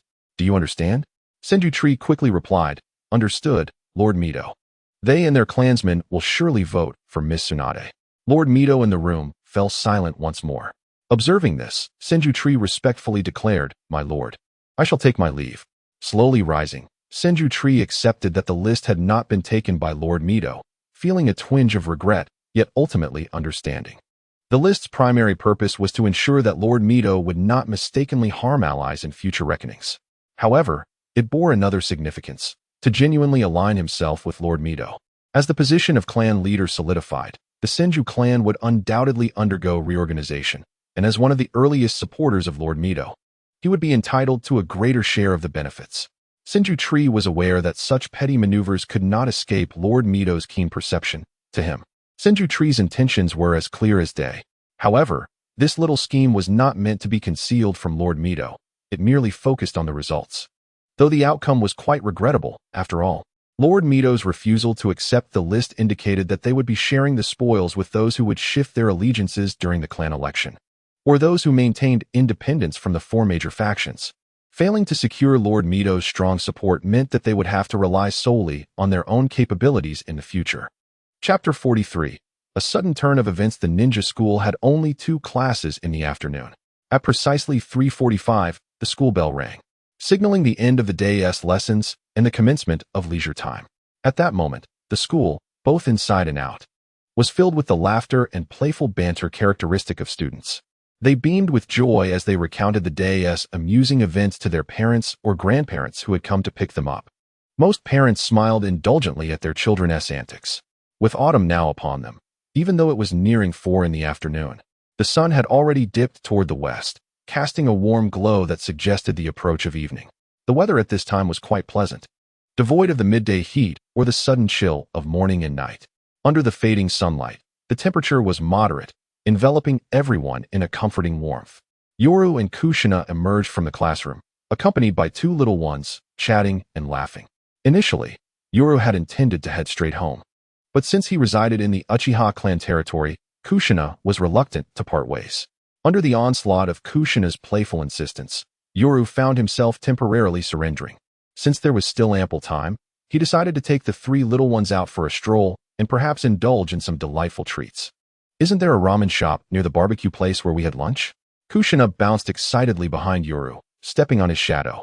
Yoru replied, "Oh, you mean the Ichiraku ramen shop? Yes, let's try it. I could smell the delicious aroma wafting from there when we passed by at noon. It must taste amazing." Yoru turned around, gently ruffling Kushina's hair, saying, "Then let's go eat ramen, but you need to walk in front of me, okay? Honestly, stepping on shadows is so childish." "Fine, but just know that you're treating." Kushina, now under his control, begrudgingly moved ahead, a hint of annoyance on her face. "No problem, it's just ramen," Yoru laughed, adding, "As I said, it's merely a bowl of ramen, and the most extravagant bowl wouldn't cost more than 200 ryo. That price is practically nothing to me." Wave Wind Minato shook his head, saying, "You guys go ahead. I had such a lavish meal at noon that going again would be a bit." Minato's voice trailed off with a hint of embarrassment. "That's unacceptable. It was just a barbecue. Given our relationship, it hardly counts as anything." Yoru grinned. "You must come. If you don't, the promise I made you this morning might slip my mind before I know it." Night Feather hesitated briefly before Bluffing Watergate gently patted his head and said, "I appreciate your hospitality. Well, it should have been like this from the start, and it will remain so in the future. Watergate, please do not be so polite with me. Let us set off." Night Feather smiled and waved his hand, appearing to be in excellent spirits. After speaking, he lightly leaped and accurately landed on the shadow of Kushina ahead, stomping down a few times. Kushina, who was laughing and joking with Uzumaki Saki, instantly turned her head as if sensing the disturbance. "Night Feather," Kushina exclaimed, visibly irritated. "Why are you stepping on my shadow?" With an innocent expression, Night Feather replied, "I didn't step on your shadow at all. If you don't believe me, just ask it whether it hurts." Kushina gritted her teeth and suddenly smiled, rising onto her tiptoes to look down at Night Feather, saying in a condescending tone, "Humph, what a childish little brat." Night Feather, feeling a surge of frustration, sensed that his fists had inexplicably tightened. The 4 of them strolled along the street, with Kushina and Uzumaki Saki trailing behind, while Night Feather and Bluffing Watergate walked ahead. At that moment, Kushina and Uzumaki Saki were holding various snacks like barbecued skewers and meatballs, munching away while occasionally pointing at the intriguing stalls along the street. Night Feather and Bluffing Watergate walked empty-handed, engaged in a quiet conversation so soft that only they could hear. Night Feather was speaking while Bluffing Watergate listened intently. They were nearing their destination. Just around the corner lay the still relatively unknown Ichiraku ramen shop. Kushina and Uzumaki Saki were delighted, their hands filled with their favorite snacks, especially a few skewers of fried chicken legs. After tasting a little, they decided to save them for later to enjoy with their ramen. The 4 walked leisurely. Suddenly, as they turned the corner, a large dog suddenly burst forth from a cluster of roadside greenery. This black dog was enormous, nearly the height of an adult when standing upright, and even on all 4s, it was taller than Kushina and Uzumaki Saki. With red eyes, its tongue lolling and drool dripping, the black dog charged directly at Kushina and Uzumaki Saki. By the time they sensed something amiss and turned around, the dog was less than 3 meters away from them. "Ah!" Both Kushina and Uzumaki Saki screamed in terror simultaneously. The black dog was truly menacing, not only due to its size, but also because of its prominently muscular physique. Hearing their screams, Night Feather quickly turned around and realized the gravity of the situation. He had been engrossed in discussing shuriken throwing techniques with Watergate and had not been paying attention to his surroundings. At this moment, he realized that given the distance between him and Kushina, he could not reach them in time to prevent the dog from charging. However, this was not entirely Night Feather's fault. They were in Konoha village, which was generally regarded as a safe haven, with its citizens being predominantly law-abiding. Thus, Night Feather had not been overly cautious while walking through the village. Yet, he did not anticipate that an incident would occur. Night Feather felt helpless, but he also understood that despite the dog's fearsome appearance, its target was merely the food in Kushina and Uzumaki Saki's hands. While it was inevitable that it would collide with them, it was not deliberately aiming for them. At this distance, although Night Feather could not reach them instantly, he was confident that the black dog would not harm Kushina and Saki beyond minor injuries and fright. However, in the next moment, just as the black dog was about to collide with the startled Kushina and Saki, a figure suddenly emerged from their side. The person moved with astonishing speed, reaching Kushina and Uzumaki Saki in an instant and forcefully kicked the black dog away. Woof! The black dog crashed into a large tree, howling in pain before it lay still, its belly heaving a few times before it ceased to move. By this time, Night Feather had also reached Kushina and Saki. "Are you all right, Kushina?" Upon hearing Night Feather's voice, Kushina immediately dove into his embrace, trembling. Night Feather felt a pang of guilt and gently patted the little girl's back in comfort. Uzumaki Saki, bewildered, exclaimed, "Who am I? Where am I? Am I even human?" Wolfen Watergate arrived as well. After a quick glance at Night Feather and Kushina, he turned his concerned gaze to Uzumaki Saki, asking, "Saki, are you all right? Are you hurt?" Saki shook her head, instinctively leaning a little closer to Wolfen Watergate as she replied, "I'm not hurt. I just got quite a scare." Chapter 44. "My guy, are you two little sisters uninjured?" A somewhat anxious voice inquired. Night Feather then looked up at the individual who had suddenly appeared and kicked the black dog away. Upon seeing this mysterious figure, his expression momentarily froze. The person had a shiny, dark watermelon-shaped hairstyle, clad in a tight green outfit, and wore a yellow scarf-like cloth around his neck. Although it was Night Feather's first encounter with this individual, he instantly recognized his identity. In this era of Konoha village, there was likely no one else with such a distinctive appearance. Night Feather gently patted Kushina's back and said, "Kushina, say thank you. If it weren't for his intervention, you might have ended up in the hospital today." Kushina lifted her head to look at the anxious Might Guy and said, "Thank you, Uncle." "Uncle." Might Guy appeared as if struck by lightning, his body stiffening. "I'm only in my early 20s. A look of disappointment crossed his face. Although he knew he had an anxious appearance, coupled with a possibly unconventional sense of aesthetics, being referred to as an uncle felt rather absurd.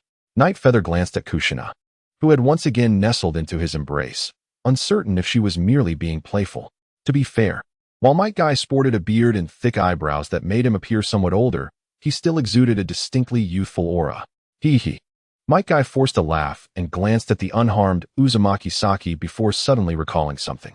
"I'm glad you're both unhurt. However, I feel guilty. If it weren't for my involvement, you wouldn't have been attacked by that black dog." Night Feather, intrigued, inquired, "Oh, why do you say that?" Might Guy, wearing a sincere, bashful smile, explained, "That black dog is my target. I've been tracking it for days. I nearly captured it this morning, but in a moment of overexcitement due to the lucrative reward, I let it escape. Therefore, if I hadn't released the black dog earlier today, this incident wouldn't have occurred. I'm just relieved that you two little sisters are unharmed. Otherwise, I would have felt immense guilt." "Is that so?" Night Feather shook his head and smiled. "Nonetheless, I believe the true culprit is merely that black dog." He looked at Kushina and the others for confirmation. Uzumaki Saki and Wolfen Watergate nodded in agreement, with Watergate adding, "Night Feather is correct. This situation cannot be blamed on the uncle. Instead, we should be grateful. It was thanks to your timely intervention that Saki and Kushina were spared from harm." "Ha, is that so?" Might Guy scratched his head, seemingly lost in thought. Night Feather and Wolfen Watergate exchanged glances, both realizing that the person before them was perhaps a bit too naive. Indeed, not in a derogatory way. At that moment, Yu suddenly felt the ground tremble, akin to a minor earthquake. "Dahu, my beloved treasure, what has happened to you?" Yu and the others turned their gaze toward the commotion and beheld a stout woman running with heavy footsteps toward a large black dog near the greenery. Dressed in an opulent black coat adorned with gold and silver, her robust figure rivaled that of heavyweight sumo wrestlers. Towering over 3 meters, her weight remained a mystery. Who is the scoundrel that has killed my treasure? My beloved. Upon reaching the side of the black dog, the woman quickly realized it had succumbed, letting out a wail and bursting into tears. This is bad, Maite-dai thought to himself, realizing that in his moment of panic, he must have lost control of his strength and inadvertently delivered a fatal kick to the target. Despite his awareness of his own limitations, his focus on physical training rendered him capable enough that not even a dog, no matter how robust, could withstand his full strength. And this woman in the black coat was none other than his employer for this mission. The thought of her domineering nature filled Maite with foreboding. Nevertheless, he steeled himself and approached the crying woman. It's you. What are you doing here? Xiao Yuan Shuhua halted her lamentations to confront Maite-dai, a flicker of resentment crossing her face. In her view, if it weren't for this incompetent ninja failing to locate her beloved treasure in a timely manner, her Dahu would not have met such a fate. As this thought coursed through her mind, her animosity toward Maite intensified. What good is your presence now? You worthless fool. If it weren't for you, my Dahu wouldn't be dead. Maite understood that his mission had failed, and with it, the substantial reward that could have sustained him for some time had vanished. I am truly sorry. It was not my intention. Xiao Yuan Shuhua retorted. What do you mean it was unintentional? Maite, with sincerity, explained, your beloved dog unexpectedly attacked 2 young girls, and in a moment of desperation, I had to kick it away, not realizing it would lead to this. Lowering his head, he added, I sincerely apologize. What? Xiao Yuan Shuhua sprang to her feet, her towering presence overshadowing Maite, who appeared as a mere child in her shadow. You worthless fool killed my Dahu. How outrageous. She bellowed, spittle flying from her lips. I hired you to retrieve my Dahu, and yet you have killed it. How dare you? Does being a ninja make you invincible? As she pointed an accusing finger at Maite-dai, a crowd began to gather, some familiar with the situation explaining it to newcomers. However, sensing Xiao Yuan Shuhua's fierce demeanor, none dared to speak up on Maite's behalf. I suggest you ascertain the facts before casting blame. It was your dog that attacked. And this gentleman intervened to prevent harm. Yiyu interjected as he and his companions approached Maite-dai.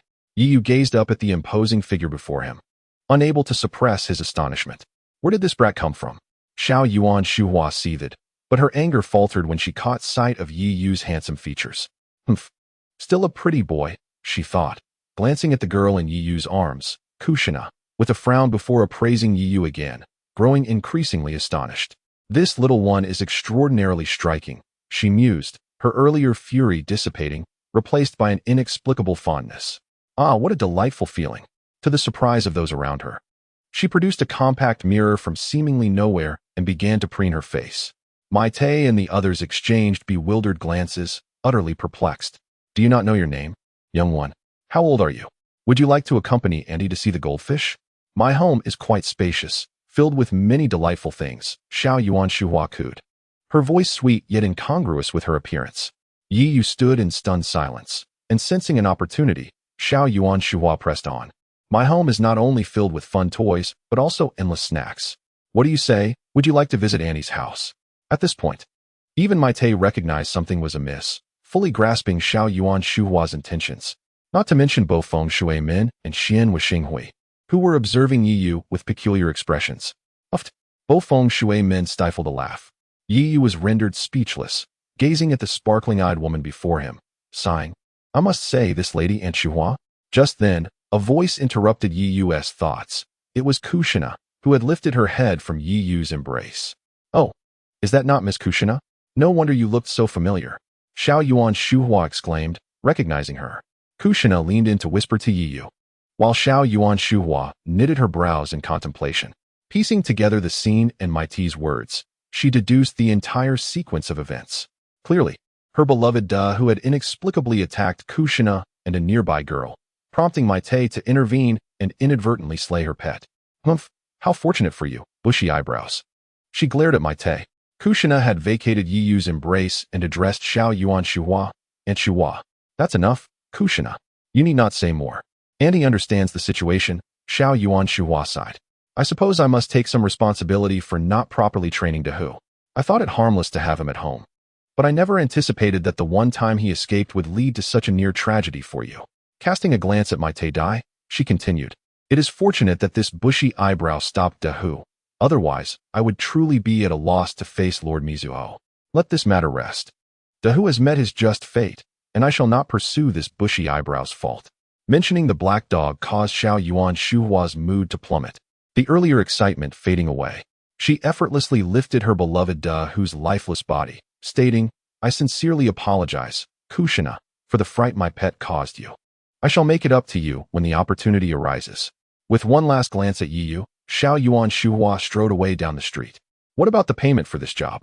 She turned, her voice gruff. What did you say? Maite, startled, stammered, in nothing. Humph. As Xiao Yuan Shuhua departed, Maite let out a heavy sigh. Though this was merely a D-rank task, the wealth of the employer meant the reward was substantial, 100,000 taels. If he budgeted wisely, it could cover his living expenses for an entire year. Given his lack of ability and the considerable cost of his necessary training, he had been struggling lately. He had hoped to rely on this task for his future sustenance, only to find that his 5 days of labor had been in vain. Maidadai let out a sigh, reflecting on the fact that he had skipped lunch in his pursuit of the trail of the large black dog. However, his savings were dwindling, now barely reaching 4 digits, making the missed meal seem inconsequential. The rumbling of his stomach echoed, a sound that only arises from profound hunger. Upon hearing this noise, Kakashi and the others instinctively glanced at Maidadai's abdomen, causing him to smile sheepishly. May I ask how to address you, my elder brother?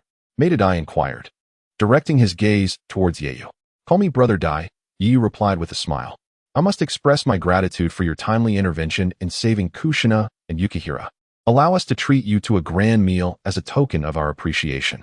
Yeyu harbored certain suspicions about Maidadai's circumstances. In fact, the moment he laid eyes on Maidadai, he discerned a hint of ill health in his complexion. Although his spirit appeared high, his face bore a slight yellow hue, likely a consequence of rigorous physical training without adequate nutrition to support it.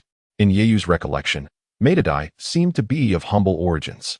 As a long-standing genin, Maidadai's skills as a ninja could be described as subpar, suggesting that he would struggle to earn a substantial income through his ninja identity. Furthermore, engrossed in the development of the 8 gates and laboring under the weight of youth, he likely lacked the time to seek stable employment. Thus, Yeyu surmised that Maidadai's living conditions were rather poor. Essentially, he was financially constrained. Having resided in this world for a while, Yeyu was acutely aware that it was far from a utopia. Life here bore striking similarities to his previous existence. The inhabitants of this world required work and income to sustain themselves. Although the ninja profession offered more avenues for earning compared to ordinary citizens, this was only true for those with considerable abilities. In Maidadai's situation, Yeyu estimated that while he was unlikely to starve, his life undoubtedly fell into the category of hardship. This feels rather embarrassing, Maidadai admitted, his stomach protesting persistently. Had he been invited by an adult, he would have readily accepted without hesitation. Though honest, he was not so rigid as to refuse kindness out of pride. What held him back was the fact that he was in the company of several school-aged children. Children? My goodness, what have I stumbled upon? Yeyu grinned, waving a thick stack of silver notes, each valued at 10,000. The pile was several centimeters thick. Who would have thought that my little brother is quite wealthy? Maidadai chuckled, scratching his head, though traces of hesitation lingered on his face. Seemingly aware of Maidadai's thoughts, Yeyu added, rest assured, Brother Dai, this is merely my pocket money from my grandmother. Pocket money? Maidadai's heart swelled with mixed emotions, leaving him momentarily speechless. Then I shall not be polite. Thank you, little brother. Ha. No need for formality, Brother Dai. Chapter 46. The great benefactor the individual from earlier was someone I met at a banquet. She is closely related to Lord Mito, perhaps a distant relative. Just as they settled into the private room, without awaiting inquiries, Kushina took the initiative to explain how she came to know Kobayashi Yashihira. With Maidadai's company, Yeyu could no longer treat the group to ramen. Although Ichiraku ramen was delectable, it seemed too humble as a gesture of gratitude for a savior. Thus, Yeyu led them to a more upscale restaurant. Upon finishing her explanation, Uzumaki Yukihira seemed to recall something, saying, Kushina, was that the banquet from the other morning? Kushina, spearing a small piece of watermelon with a toothpick, nodded. Yes, you missed it because you were unwell, Yukihira. This watermelon is delightful, Kushina said, laughing. She is quite affluent, you know. The banquet was held at her grand estate, and there was an abundance of delicious food. All right, Kushina, no need to flaunt. I'm already regretting missing it. Uzumaki Yukihira rolled her eyes at Kushina. Since Kushina returned from the banquet, she had endured countless instances of such teasing. Hee. Kushina beamed with pride before focusing on the small chunks of watermelon on the table, alongside 2 fruit platters. There were also plates of mung bean cakes and red bean cakes. Yu casually picked up a piece of red bean cake and, glancing at the slightly reserved Maidai, said, "Brother Dai, why not try some? These pastries are complimentary. Eat as much as you like." Upon hearing they were free, Maidai's eyes lit up. "Are these pastries truly free?" Yu smiled. "Indeed, but I would advise you to partake sparingly to save room for the grand feast to come." "Understood," Maidai replied, though his actions belied his words as he quickly grabbed a plate of pastries and stuffed a red bean cake into his mouth. "Wow, this red bean cake is truly delightful. Sweet yet not cloying." Yu suddenly noticed Kakashi and Uzumaki Yukihira engaged in lively conversation nearby. It appeared that the earlier incident with the large black dog had drawn the two closer together, transforming their relationship from mere classmates to friends. Before long, a staff member dressed in work attire approached, carrying a small grill and several plates of meat. "Dear guests, the official serving will commence in 3 minutes. We kindly ask for your patience," the male attendant stated with a smile as he set down the grill. From the attendant's introduction, the group learned that this semi-buffet-style barbecue would begin with complimentary plates of beef. Following that, they could choose from 4 or 5 different grades of grilled meat, should they desire more. Although the attendant mentioned a wait of 3 minutes, the first course of grilled meat was served shortly thereafter, with the wait lasting no more than 2 minutes. To start, 5 enormous lobsters were presented, clearly fresh and succulent, a hallmark of high-quality seafood. Following that, a variety of seafood, sashimi, tempura, and other dishes gradually graced the table. By the time all the dishes were laid out, Maidai's eyes shone with delight, gazing at the sumptuous spread before him like a famished person who had not eaten for days. As the host, Yu declared, "Let us begin," and the eager Maidai, along with the others, set to work devouring the feast. After the meal, the bond between Maidai and Yu flourished, with Maidai affectionately addressing him as little brother with warmth and camaraderie. The reason for this newfound closeness likely stemmed from Maidai's admiration for Yu's impressive appetite. Over the course of the meal, 8/10 of the bounty had vanished into the bellies of Yu and Maidai, and as the food dwindled, they even ordered additional meat dishes. At the time of settling the bill, Maidai, who had just enjoyed the meal with exuberance, found himself feeling a twinge of guilt. Although it was not his responsibility to pay, the sight of the long string of zeros on the bill weighed heavily on his heart. After all, he had indulged far too much. Consequently, the honest Maidai's earlier joyous expression transformed into one of sheepish embarrassment as they awaited Yu to settle the bill. "Haha, Brother Dai, do not concern yourself too much. It is merely a trifling sum of 1,300,000. Yu spoke words of consolation. Yet after a flicker of his gaze, he added, "While the extravagant feast of 130,000 taels may be somewhat indulgent, indulging occasionally poses no detriment to my finances. However, I shall need to be frugal with my meals in the days to come." Upon finishing his remarks, Maidai felt an overwhelming sense of guilt. In his mind, had he not consumed so much, Yu's wallet would not have suffered such a depletion, nor would he have to endure hunger. Maidai had just witnessed Yu's considerable appetite, and he was well aware of the discomfort that accompanies an empty stomach. The thought that his own gluttony forced Yu to endure hunger for the next few days weighed heavily on his heart. Maidai was not born to wealth. His family was decidedly ordinary. Truth be told, today's meal was the finest and most filling he had ever experienced. In the past, due to his voracious appetite, he could only manage to eat to about 70% fullness, lest his finances protest. Yet today, he truly savored the exquisite flavors of the food and the gratifying sensation of fullness. Alas, it came at the expense of Yu's future comfort. "Ah, my dear brother Yu, I feel truly remorseful." Maidai gazed earnestly at Yu. Yu, inwardly amused but feigning displeasure, retorted, "Brother Dai, if you continue to express your gratitude, I shall become quite vexed. It was merely a meal, and there is no need for such persistent appreciation. Not to mention your past rescue of Jio Xian and Uzumaki Q. Even based solely on your genuine character, I would willingly treat you to this grand feast." "Oh, Brother Yu, you truly are," Maidai responded, deeply moved, yet secretly lamenting. "What merit do I possess to warrant such a lavish expense of 130,000 taels? That sum could sustain me for an entire year." Mai Dai grasped Yu's hand tightly, his face a mask of gratitude. Brother Yu, I truly thank you. Yu extricated his hand with a smile. Brother Dai, there is no need for such formality. The sun is setting, we must return home. Indeed. If that is the case, let us part ways for now. Mai Dai nodded, casting one last lingering glance at Yu before hastily departing from the establishment. Yu watched the retreating figure of Mai Dai, his eyes flickering with uncertainty.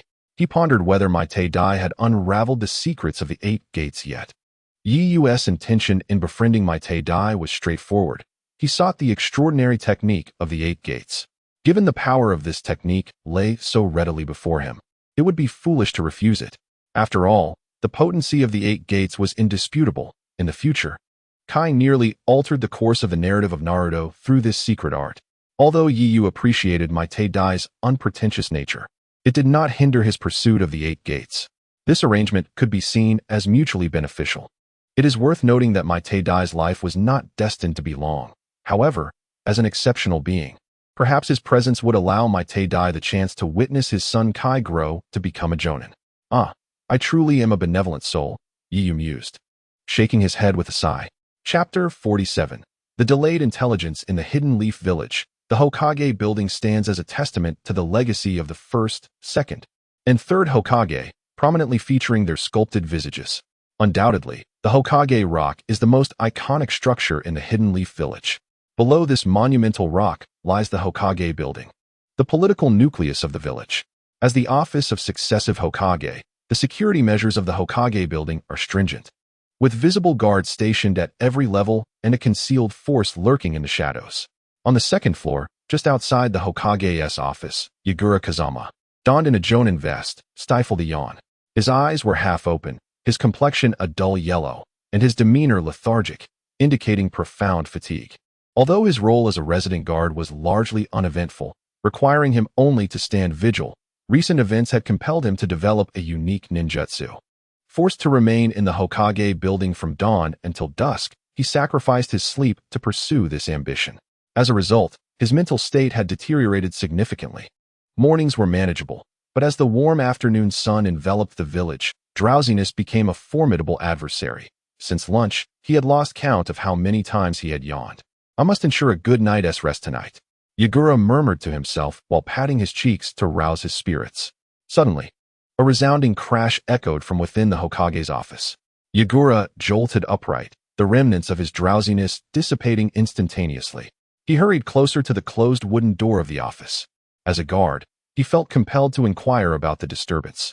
Yet, recalling the individual who had entered moments prior, he hesitated, his hand poised above the door. Withdrawing his hand, Yagura leaned against the door, only to hear a hint of the third Hokage's wrath emanating from within, prompting him to retreat. He returned to his post, as if nothing had transpired, and once more succumbed to a state of drowsiness. Meanwhile, inside the Hokage's office, Sarutobi Hiruzen was in a furious uproar. The spacious room held only 2 occupants, Sarutobi and Danzo, who was partially encased in bandages. Sarutobi's expression was grave as he pointed at several documents strewn across the desk, barely containing his rage. The Senju clan is selecting a new leader. Such a monumental matter, and you only inform me mere hours before the selection? In stark contrast to Sarutobi's fury, Danzo appeared unfazed, with his head bowed and eyelids half closed. His eyes remained obscured. Danzo replied coolly, Hiruzen, I have made myself clear. I received this information only moments ago. Danzo. Sarutobi seemed to reach his breaking point, slamming his fist onto the desk, causing the sturdy wooden surface to creak in protest. Are you attempting to deceive me with such nonsense? I personally entrusted you with the task of monitoring the Senju clan. Given their current circumstances, would they be able to conceal such a significant event from you? Had there been a third party present in the Hokage's office to overhear Sarutobi's words, they would have been taken aback. For Sarutobi, a descendant of the founding clans, to use the term monitor in reference to the Senju clan was nothing short of shocking. Danzo lifted his head, his heavy eyelids parting to reveal a cold smirk as he fixed his gaze on Sarutobi. You overestimate your influence. The woman yet lives, as long as she is present. What can I accomplish against the Senju? Sarutobi fell silent. Had he learned of the clan leader selection prior, he would have lambasted Danzo further, refusing to believe his words. Yet now, Uncertainty clouded his judgment. In the plan to eradicate the Senju clan, Sarutobi had always played the role of the executioner. As the executioner, he was acutely aware of Uzumaki Mito's stance on the plan. If the two had not communicated, it would be implausible for Sarutobi to take measures to weaken the Senju clan without reason. Between Sarutobi and Uzumaki Mito, a mutual understanding had always existed. However, just moments ago, his most trusted ally, Shimura Danzo, had presented intelligence that identified Uzumaki Mito as the driving force behind the Senju clan's leadership selection. His longtime collaborator. The selection of the clan leader for the Senju clan was clearly stated at the top of the confidential report, spearheaded by Uzumaki Mito, with the clan assembly convening 7 days hence. As the third Hokage and the true leader of the Hidden Leaf Village, Sarutobi Hiruzen was acutely aware of the internal turmoil within the Senju clan. The appointment of a leader for the long-vacant position was undoubtedly a highly advantageous move for the Senju clan. This initiative, aimed at quelling chaos and consolidating factions, would have a profound impact on the nearly extinguished Senju of the forest. The effect could be so significant that it might even avert disaster and restore stability. Consequently, Sarutobi Hiruzen harbored a deep suspicion toward Uzumaki Mito, tinged with a hint of resentment. After all, they had agreed to sharpen their swords together against common foes. How could she so suddenly change her mind? Amidst his grievances, Sarutobi felt a headache brewing. He knew Uzumaki Mito all too well. In the Hidden Leaf Village, he was undoubtedly among the most knowledgeable regarding her abilities and methods. It was precisely this understanding that caused him distress. Uzumaki Mito was not someone to be trifled with. Hiruzen had no desire to become her adversary, not only due to her formidable nature, but also because he was acutely aware of her physical condition. Years prior, certain incidents had left her with lasting injuries, and given her age, Hiruzen was certain that her time was limited. Yet it was precisely at this juncture that she chose to act. Was this her last desperate attempt before the end? Sarutobi Hiruzen sank back into his chair, puffing on his pipe and murmuring to himself. "What are you saying, Hiruzen?" Danzo inquired, confusion etched on his face. Hiruzen glanced at Danzo without responding. He then exerted a slight force, swiveling his chair to face the window, turning his back on Danzo. Danzo's expression of calm was shattered, revealing a flash of anger. The office fell into an uneasy silence. At some point, Danzo fixated on Hiruzen's back, his gaze unwavering. Rather than merely observing Hiruzen's figure, he was eyeing the Hokage's exclusive seat beneath him. In the absence of others, Danzo's greedy gaze was unmasked, filled with unrestrained avarice. Oblivious to Danzo's fervent stare, Hiruzen's mind was occupied with weighing the stakes. Since collaborating with Uzumaki Mito on the plan to eradicate the Senju clan, Hiruzen had tasted too much sweetness. This not only benefited him personally, but also strengthened the Sarutobi clan and the other families that supported him, along with their powerful ninjas. The blood and flesh shed during the massacre of the Senju of the forest had ensnared Hiruzen in an insatiable craving. This grand opportunity was one he was unwilling to relinquish. Anyone attempting to thwart his ambitions, even her, sparked a flicker of ruthlessness in Hiruzen's eyes. In the prime of his life, he felt no fear of challenges. Chapter 48. The Ninja Tool Shop. Fuma. "Come in," Hiruzen called out. As soon as he finished speaking, the wooden door of the office swung open. Yagura Fuma stepped inside, remaining silent and bowing his head slightly, awaiting orders. Hiruzen turned back to his chair and said, "Run an errand for me to the Senju clan's territory and inform them that I will visit Lady Mito tonight." "Yes, Hokage-sama. Thank you for your trouble," Fuma replied, standing straight and bowing again before exiting the office. Hiruzen took a few deep puffs from his pipe, the smoke lingering and forming a small cloud before his desk.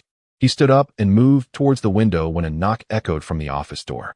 "Knock, knock, knock. Hokage-sama." Hiruzen halted mid-step, furrowing his brow, for the voice belonged to Yagura Fuma, who had just left. "Come in, Fuma." The door opened, and in addition to Fuma, a strikingly beautiful woman entered. Upon seeing her, both Hiruzen and Danzo simultaneously narrowed their eyes, captivated by her beauty. This expression was fleeting. The coldly elegant woman slightly bowed and addressed Hiruzen, "Hokage-sama." "Ah, it's you, Sakura. It's been quite rare to see you these past few years," Hiruzen responded with a hearty laugh. Even in the presence of the third Hokage, Sakura maintained a stoic demeanor, resembling an unyielding iceberg. "You jest, Hokage-sama," she replied. Hiruzen resumed his seat, saying, "Speaking of which, It's been a while since I last visited Lady Mito. I wonder how her health is faring? Thank you for your concern. Lady Mito is in good health and has no issues, Sakura replied. Hiruzen smiled appreciatively. That is good to hear. He then shifted the topic. May I ask what brings you here, Sakura? Lady Mito has invited you to attend the voting for the election of the clan leader tonight at 8 o'clock. Oh, Hiruzen replied, feigning surprise. The Senju clan is actually electing a leader? This is indeed a positive development. Since my teacher's passing, I have been aware of the situation within the clan. But I felt it was inappropriate to interfere, so I let things be. Now, the Senju clan is finally electing a leader. It seems their problems may finally be resolved. After Hiruzen's remarks, an awkward silence enveloped the office as none dared to speak to him. However, Hiruzen remained unfazed, smiling once more. Sakura, I understand. I will be there promptly tonight. Very well, goodbye, Hokage-sama, she replied. Hiruzen smiled. Good, please convey my regards to Lady Mito. Once Sakura and Yagura Fuma exited the office, only Hiruzen and Danzo remained. Hiruzen stood by the window, gazing down at Sakura's retreating figure as she left the Hokage building. Regretful now? Danzo's voice came from behind. Yet Hiruzen continued to watch Sakura's silhouette below. Danzo snorted in disdain and added, if only you had not maintained that facade of yours. You could have been the master of this useful tool, Hiruzen. Moreover, the woman possesses an Umbu operative with the prowess of a blood spider amongst her ranks. Danzo's face bore a mocking expression, tinged with a hint of regret. Hiruzen frowned. Danzo, you go too far. You speak of that woman with such disdain. Yet even if you have grievances against Lady Mito, you should at least show her the respect she deserves. Respect she deserves? Was it not you who wished to slaughter Uzumaki Mito just moments ago? Danzo retorted. Do you think I did not notice your expression? I can see your true thoughts. Hiruzen, unable to suppress his irritation, watched Danzo leave the office, his cane thumping against the floor. Once Danzo was gone, the vast office returned to its usual stillness. Umbu, you say? Hiruzen recalled the day he first ascended to the position of Hokage. It was in this very office that Uzumaki Mito, Danzo, and two senior advisors had gathered. Aside from discussing the immediate affairs of the Hokage, Mito had also proposed returning an Umbu unit under her command that possessed Umbu privileges yet was not subject to Umbu regulations. He couldn't deny that he had felt a surge of joy when she mentioned this, for this unit, meticulously trained by Mito herself, was impeccable in every aspect. Regardless of the member's strength, obedience, or task capabilities, the shadowy organization known as the Moonlit Shadow belonged to the upper echelons of Konoha at that time. Yet, in the end, his response was a resounding refusal, without a moment's hesitation. A display of hypocrisy? Regret? Humph. Sarutobi Hiruzen chuckled coldly, muttering to himself. Thus, Danzo, you shall never become Hokage. What Konoha requires is not merely a powerful guardian, but a leader endowed with both strength and political acumen. You, shrouded in countless dark thoughts, can only exist beneath the shadows of Konoha, with roots deeply embedded in darkness, eternally eliminating obstacles that hinder the village's prosperity. That is your destined fate. Hee, Master Shinichi. This is a small token of respect from me. On a bustling street in Konoha, an amusing scene unfolded within a tightly shut shop selling various ninja tools. The dimly lit interior was eerily quiet. A large, burly man was bowing deeply before three youths, whose physiques were far weaker than his own, flattering and ingratiating himself. The burly man held a bulging envelope, which he presented to the dapperly dressed youth in the center. Senju Shinichi, wearing a disdainful expression, accepted the envelope with an air of arrogance, not even sparing a glance at the man, whom he regarded with utter contempt. Though the man continued to smile ingratiatingly, a flicker of concealed rage passed through his eyes. Shinichi examined the thick envelope, then opened it to glimpse the amount of the banknotes inside. Haha, splendid, Yamaki. You have not disappointed me. A satisfied smile spread across Shinichi's face as he raised his hand into the air. Witnessing Shinichi's gesture, Yamaki's fury nearly erupted. In the next moment, Yamaki, humiliated, closed his eyes, bent down, and lowered his head, presenting it to Shinichi's hand. Shinichi patted Yamaki's head, laughing heartily. Ha, you're quite obedient. No need to wear such a humiliating expression, although you are merely my servant here, to outsiders. You still appear as a person of power and influence, do you not? Ha ha, as the three of them burst into laughter. They pushed open the door of the ninja tool shop. The moment the door swung open, light flooded the dark interior. and the cacophony of bustling traffic and lively chatter surged in. Yamaki's clenched fists immediately relaxed. He cursed the day he happened to cross paths with these three rascals. With a weary sigh, Uzumaki turned and returned behind the counter. Chapter 49. Tragic, cold-blooded, having effortlessly acquired a substantial sum of money. Shinichi was in high spirits as he strolled down the street, exuding an air of arrogance. With a considerable amount of banknotes tucked away, his heart began to stir with a sense of mischief, and a lewd glint appeared in his handsome features, his eyes darting restlessly. Just as Shinichi was searching the crowd for a kindred spirit, Senju, beside him, suddenly shouted with excitement. "Brother Shinichi, look over there." The sudden exclamation startled Shinichi, but upon turning to follow Shia's gaze, his expression shifted from anger to delight. Ha ha ha, it turns out to be him. Amidst the crowd, four charming youths, around 7 or 8 years old, were standing by a small food stall selling snacks. Shinichi exclaimed with glee, "Today truly is my lucky day. One good fortune follows another. Let us go." 100 Ryo. Oh. Uzumaki Kushina, with takoyaki in her left hand and a 10,000 Ryo banknote in her right, extended it to the stall owner.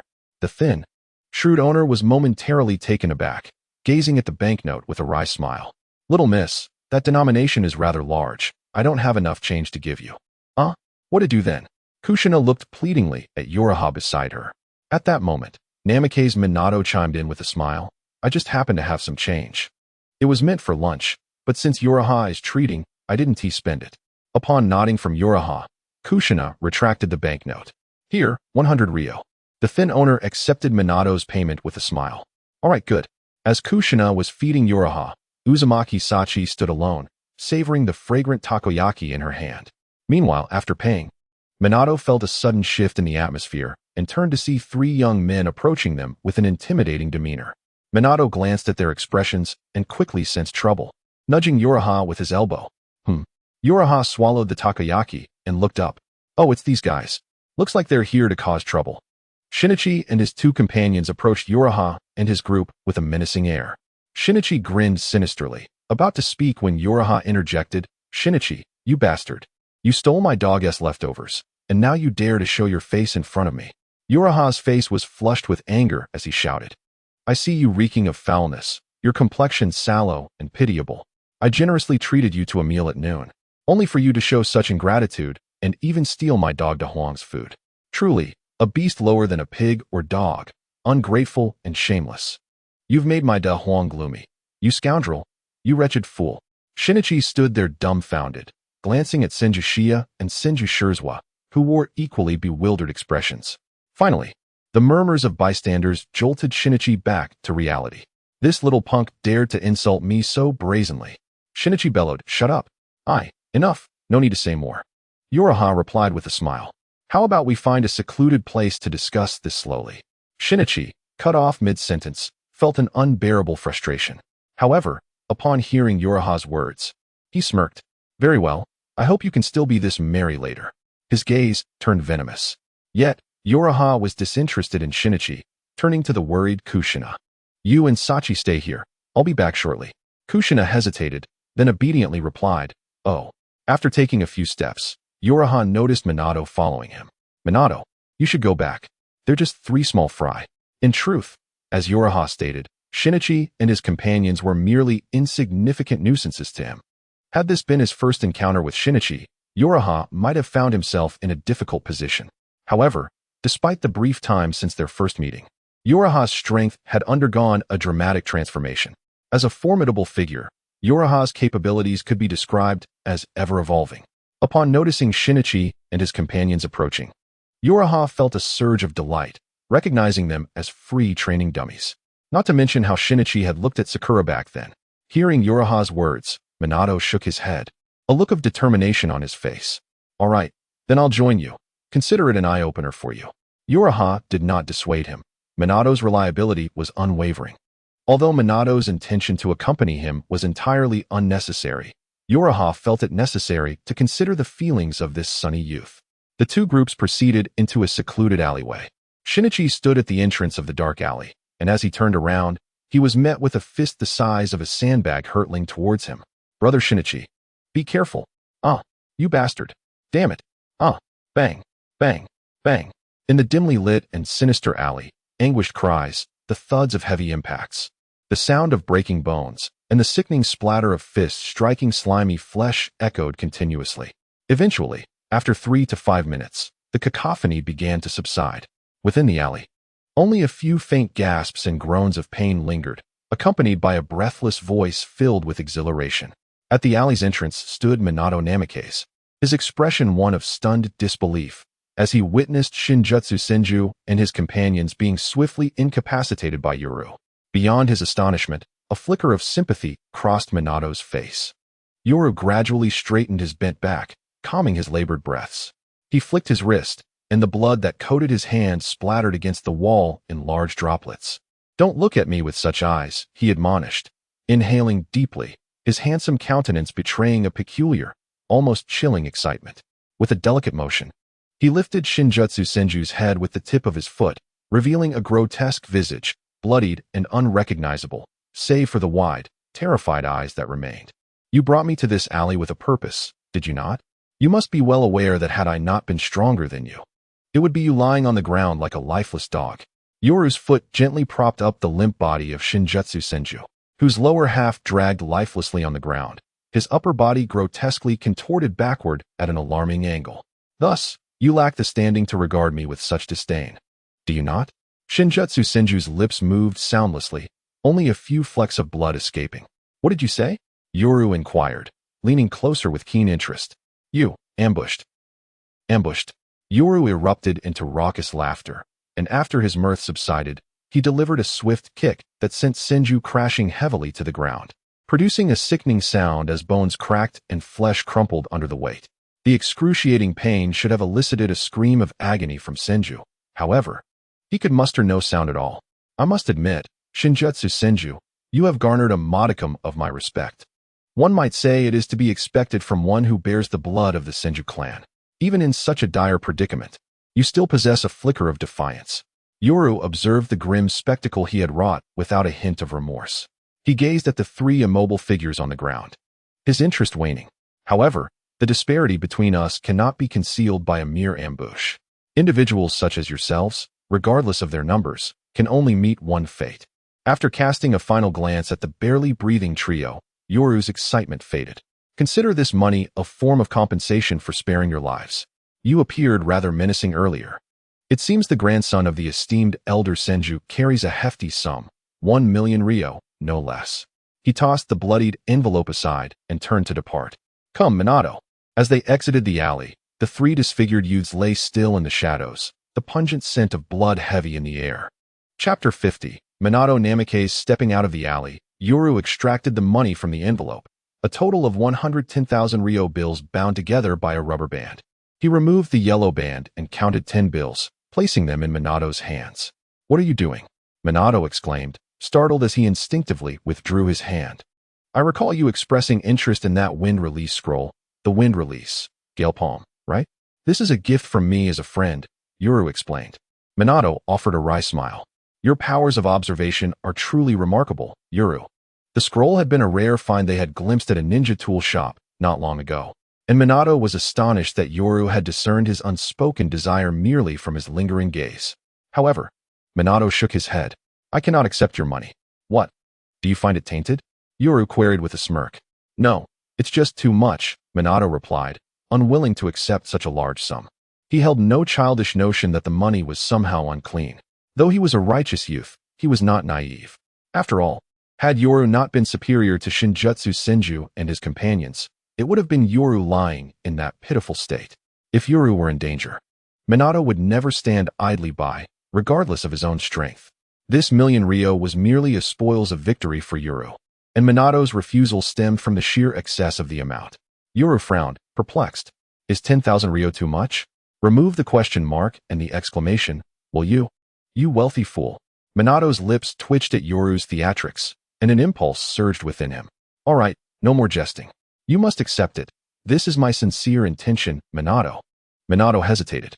Observing his indecision, Yoru pressed on. "You do want that scroll, do you not? Are you willing to let it slip through your fingers because you refuse my money?" The scrolls were scarce in the market, especially one as rare as the wind release technique. Yoru paused, then added, Or perhaps you intend to ask your mother for the funds.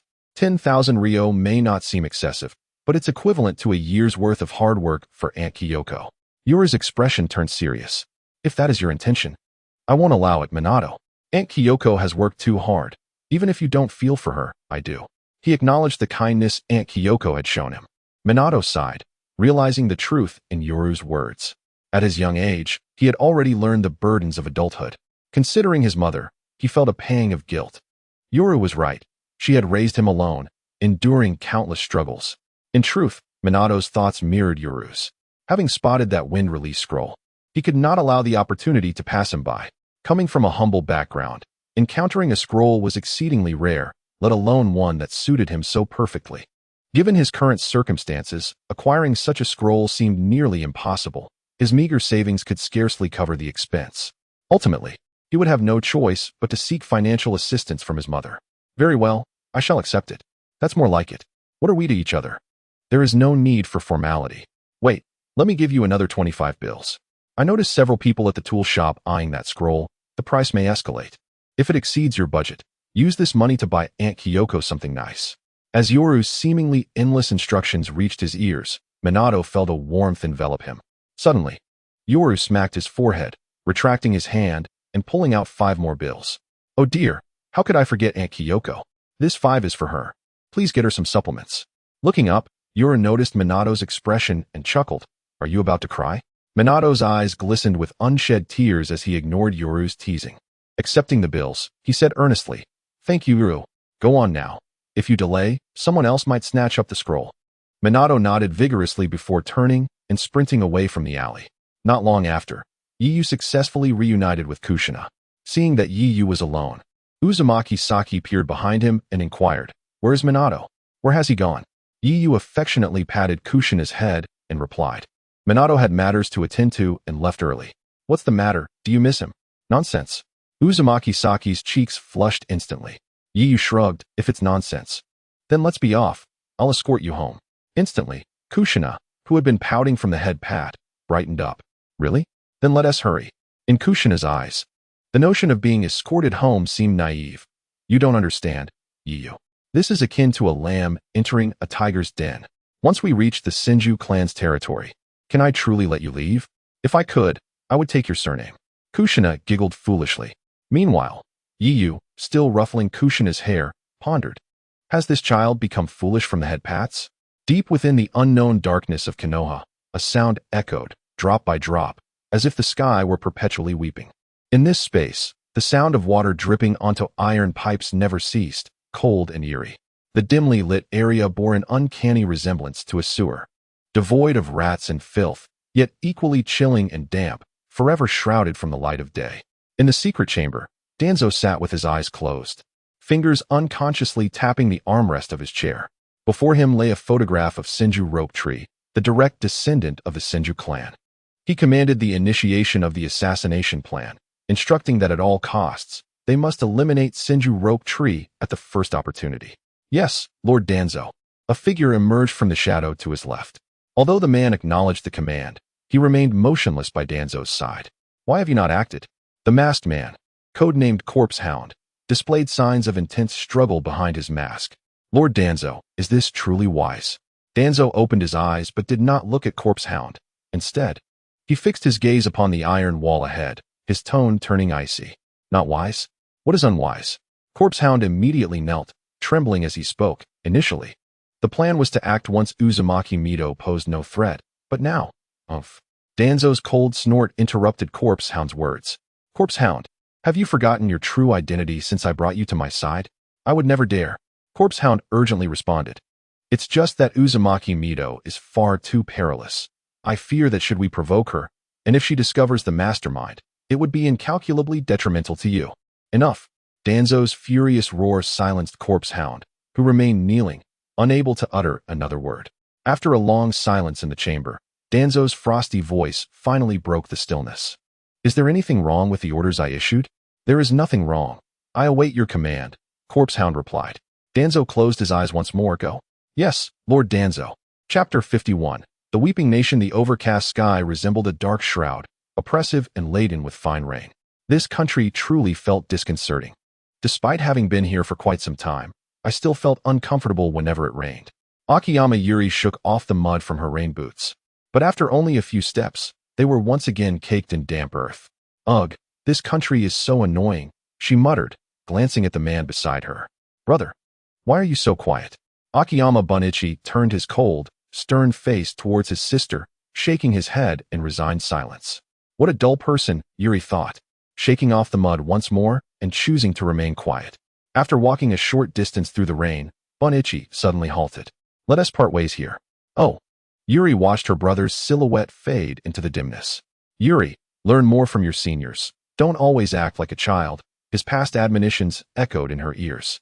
Just as Bunichi was about to vanish from sight, Yuri shouted, Brother, you must come back tomorrow. No reply came through the rain, and Yuri rubbed her eyes in frustration. This dreadful weather. Senpai Tsunade. Senpai Tsunade. Inside the tent, a red bulb cast a dim light, dispelling some of the darkness within. The blonde beauty resting on the table stirred. Senpai Tsunade. A groggy Tsunade slowly awakened. She propped herself up and pushed away the small face encroaching upon her line of sight. What is it, Yuri? Jiraiya-senpai asked me to summon you for a meeting. Oh.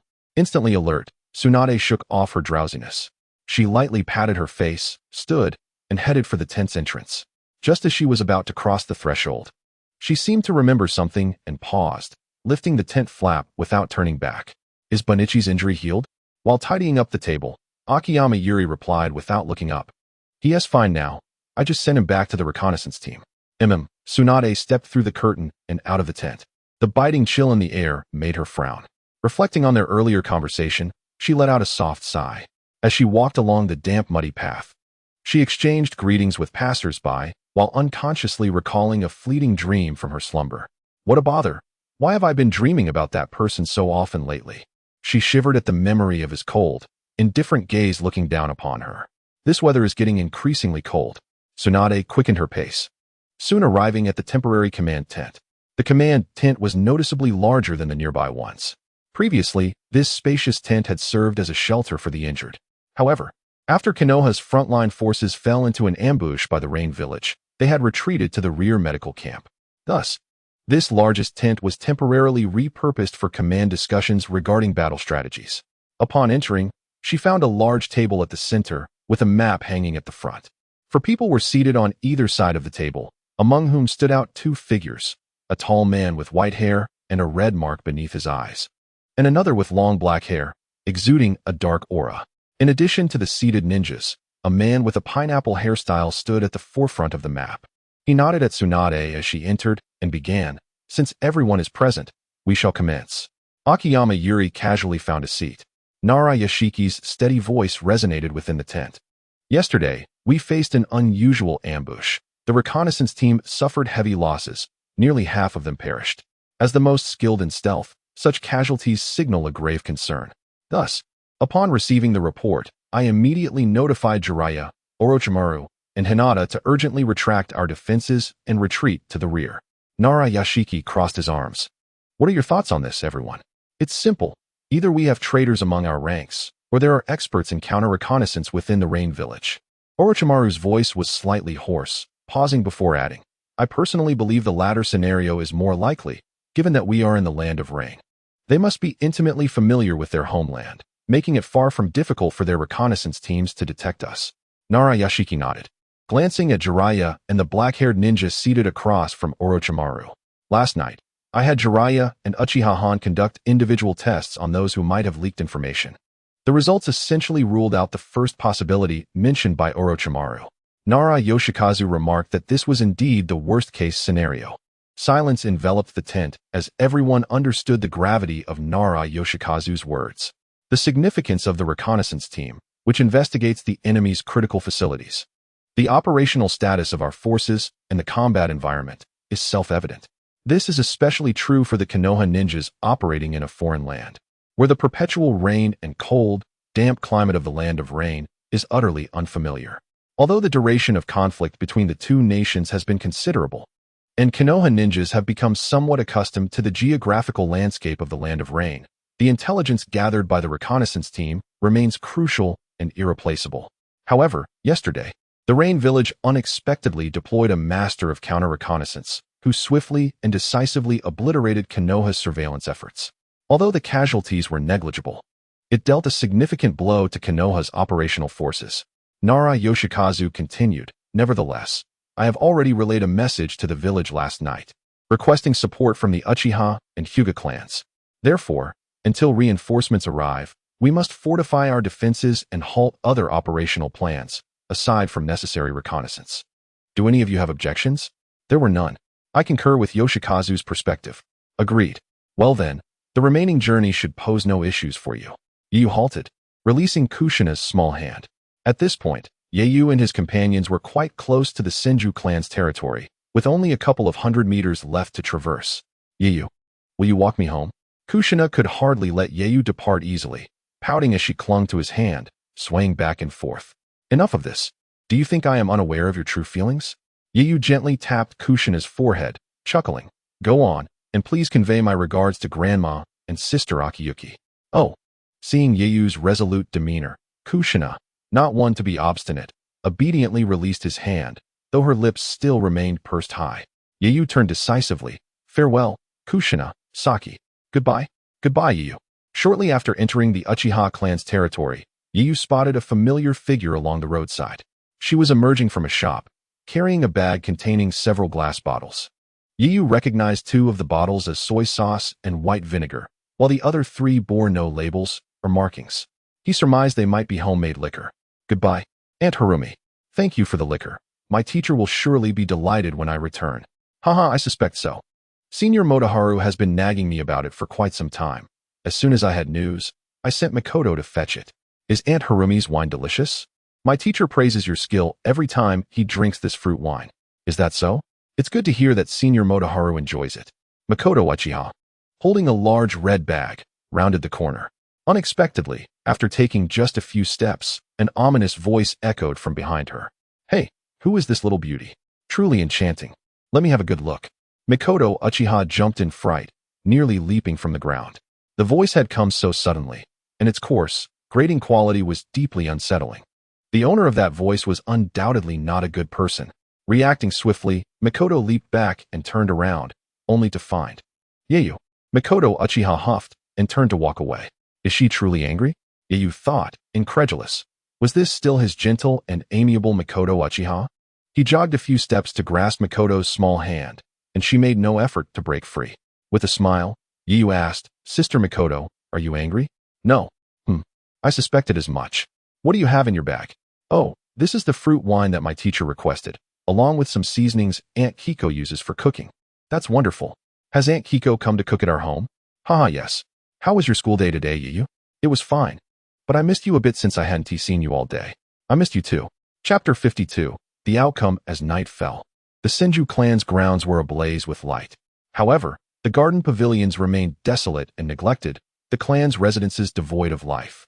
Only at the heart of the Senju territory was there a bustling large house, teeming with people both inside and outside, creating a dense crowd. The spaciousness of the house was immense, yet it could not accommodate the thousands of Senju clan members gathered there. Consequently, many stood outside, their expressions solemn as they peered into the interior. Despite the large number present, there was not a whisper to be heard. The central wall of the interior featured a grand engraving of the Senju clan emblem. Beneath the emblem were 3 elevated seats, towering 2 or 3 meters above the floor of the assembly hall. Below them lay neat rows of tables and chairs, now fully occupied. The seats in the venue were closely arranged, yet upon closer inspection, it was evident that they had been divided into 4 distinct sections. Each section's foremost seat was occupied by a solitary individual: Senjutaka, Senjuhai, Tsunade, Senjuki, and the rugged-looking Senju Hiroshi.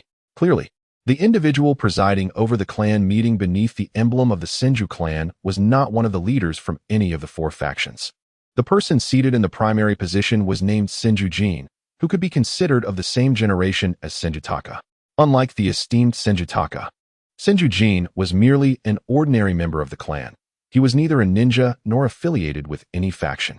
Although the wrinkles on Senju Jin's face nearly obscured his features, anyone who looked at him would instinctively perceive him as an honest and straightforward individual. In truth, Senju Jin was indeed a simple man who had lived for decades without ever engaging in disputes, leading a modest life within the Senju territory. He sought neither conflict nor ambition, content to enjoy the provisions of the Senju clan, free from concerns about food and clothing. While Senju Jin was unremarkable, his longevity and character had afforded him a respectable standing within the clan. During significant events, he often served as the clan's impartial witness. As the sole individual seated at the head of the table lifted a cup to sip water, the preceding opening remarks had left Senju Jin feeling somewhat parched. After placing the cup down, he got straight to the point, his thoughts focused on concluding the clan meeting swiftly so he could return to rest. As for who would become the leader of the Senju clan, he cared little. A total of 10 individuals are present: the elder Senju Taka, Senju Hikari, Tsunade, and Senju Ki. There are 435 individuals in attendance, all possessing voting rights. A large question mark appeared above the heads of the Senju clan members inside and outside the assembly hall as they exchanged glances, some expressing skepticism about what they had just heard, utterly bewildered. The two young men standing behind Senju Jin exchanged glances, their mouths twitching, before stepping forward to whisper something. I see, I was merely joking. So verbose, more troublesome than this old man. The two young men feigned ignorance and retreated to their original positions. This brief interlude seemed to alleviate the tense atmosphere within the assembly hall somewhat. Voting was conducted by a show of hands. First up, Senju Ki. Those in favor of Senju Ki becoming the clan leader, please raise your hands. A profound silence ensued. None of the 435 individuals below raised their hands. Konoha's Senju clan had been waiting for 10 minutes when Senju Jin glanced at the list on the table and announced, the second candidate is Senju Ryo. Those in favor of Senju Ryo for the position of clan leader, please raise your hands. After another 10 minutes, he noted a 3 beside Senju Ryo's name on the list. The ceremony for selecting the clan leader proceeded in an orderly fashion.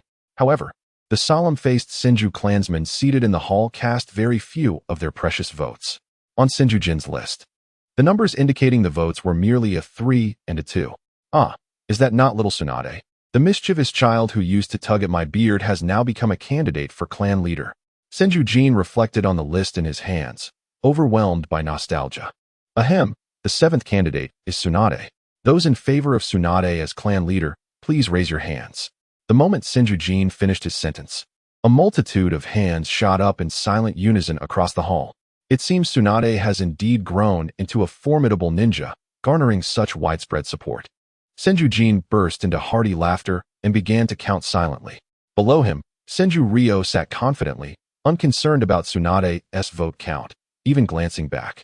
Before the official start of the voting, the new faction leader Senju Jukai, the mixed faction leader Senju Hiroshi, and others with significant influence had already provided him with clear assurance.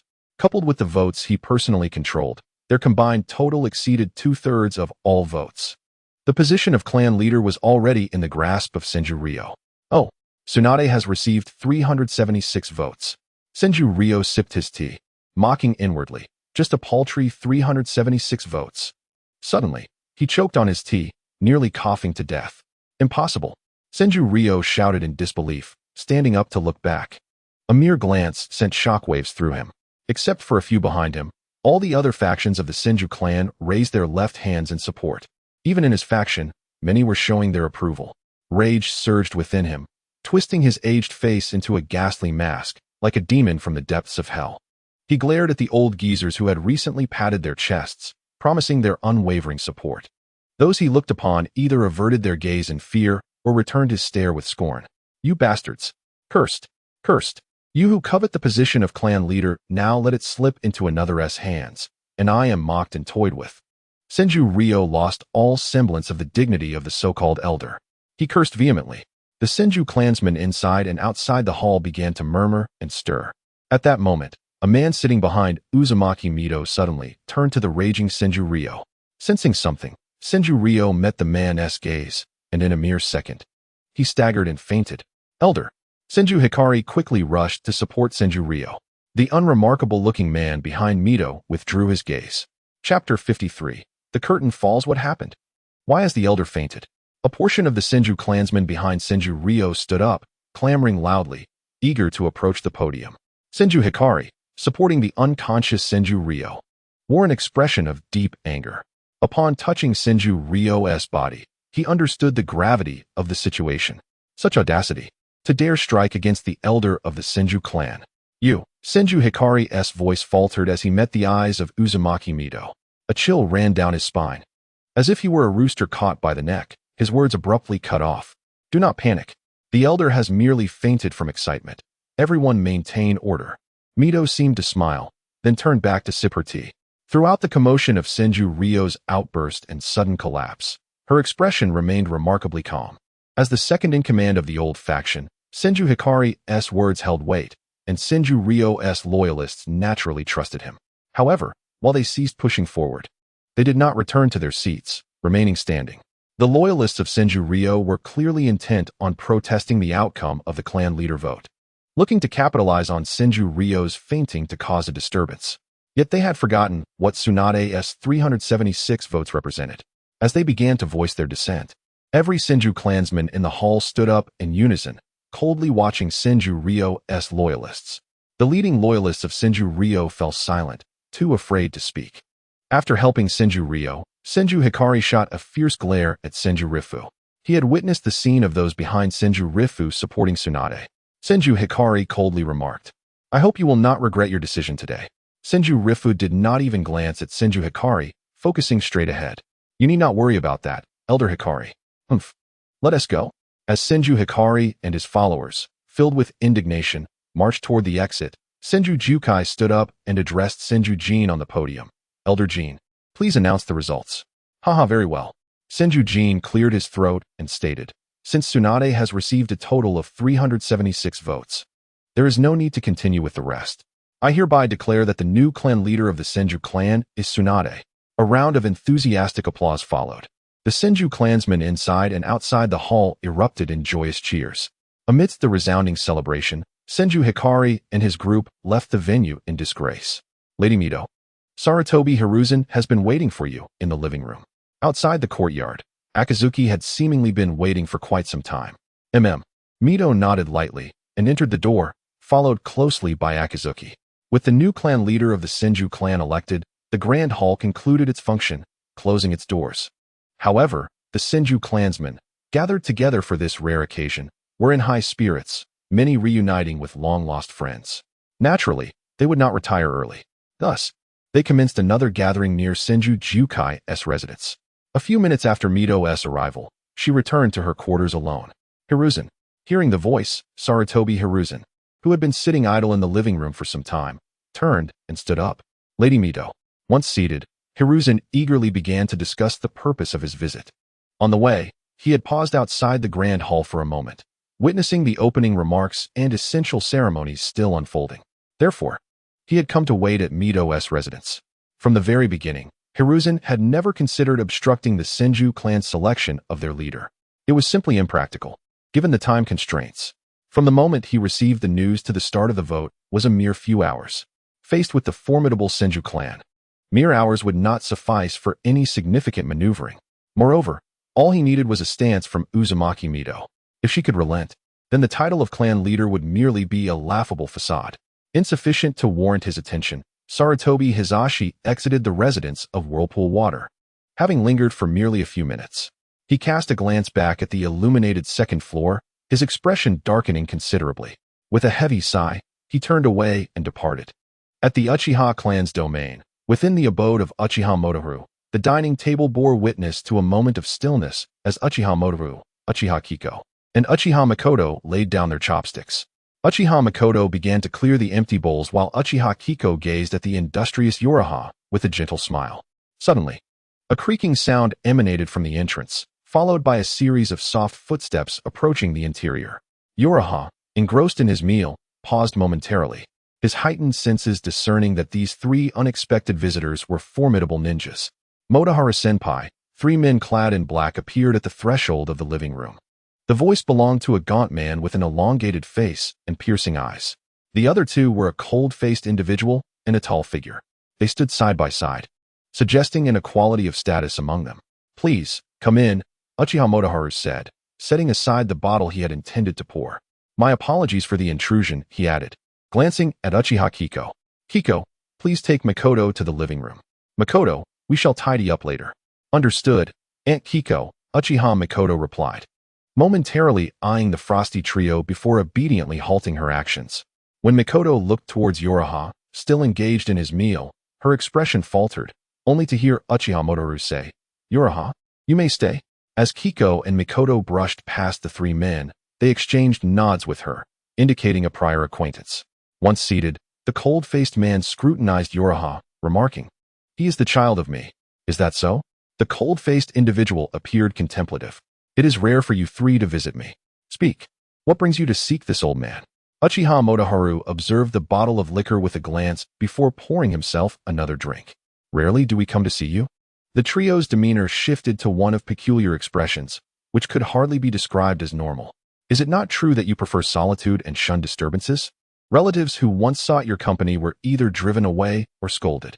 Who would dare interrupt your tranquil life without reason?" Uchiha Mini thought to himself.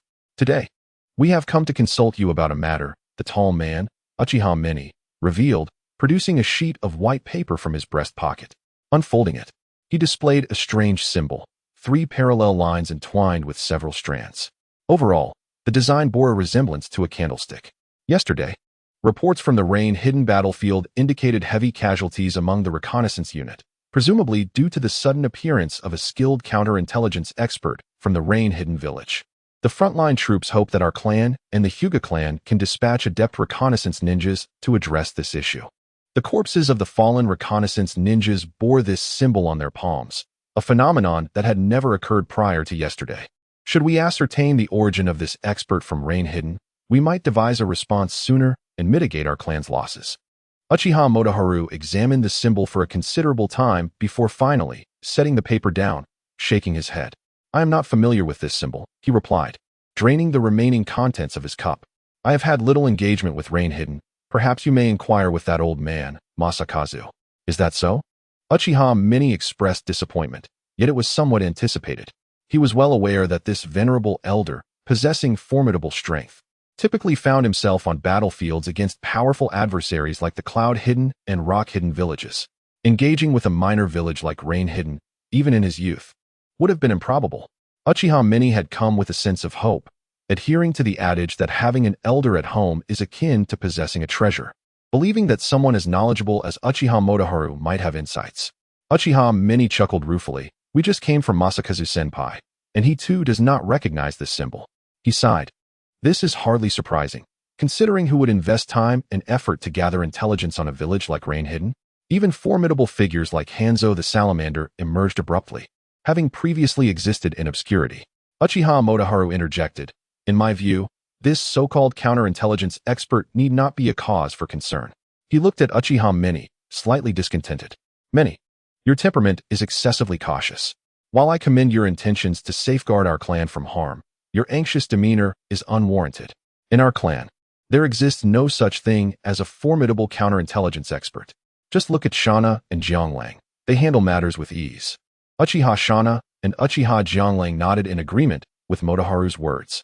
Uchiha Motoharu burst into laughter. "Perhaps all along, they have been silently mocking you." Uchiha Mini managed a somewhat awkward smile, while Uchiha Shana and Uchiha Jianglang's stoic expressions cracked into stiff smiles. "Has the selection of personnel for the front lines been confirmed?" Uchiha Motoharu inquired. Uchiha Mini replied, "Indeed, both our clan and the Hyuga clan need to send 3 individuals. The clan leader has appointed Jianglang to lead, accompanied by Uchiha Fugaku and Uchiha Hiro." "Oh, Jianglang is leading?" Uchiha Motoharu chuckled once more. "Then tell me, is there any need for your excessive worry? Jianglang is already on his way to provide support. And here you are, seeking out this old man in the middle of the night with that tattered paper. Well." Uchiha Mini glanced at the impassive Uchiha Jianglang beside him. "While I have utmost faith in Jianglang, it is always prudent to be prepared. Yuraha, do you wish to visit the front lines?" Uchiha Motoharu suddenly posed. "Visit the front lines?" Uchiha Mini and the others exchanged puzzled glances before turning their attention to Yuraha, who had just completed his dinner and was now indulging in dessert. Uchiha Jianglang, having entered the room, discreetly eyed Yuraha's stomach. Unlike the others engrossed in conversation with Uchiha Motoharu, Jianglang was acutely aware of how much Yuraha had consumed. After a brief moment of contemplation, Yuraha replied, "If it is not too much trouble, I am indeed quite interested in visiting the front lines." "Ha, splendid." Uchiha Motoharu, turned to Uchiha Mini. Mini, is it acceptable for Jianglang to take Uraha along? Of course, there is no issue, provided he adheres to Jianglang's orders at all times. Uchiha Mini agreed after a moment's hesitation. Very well, it is settled then.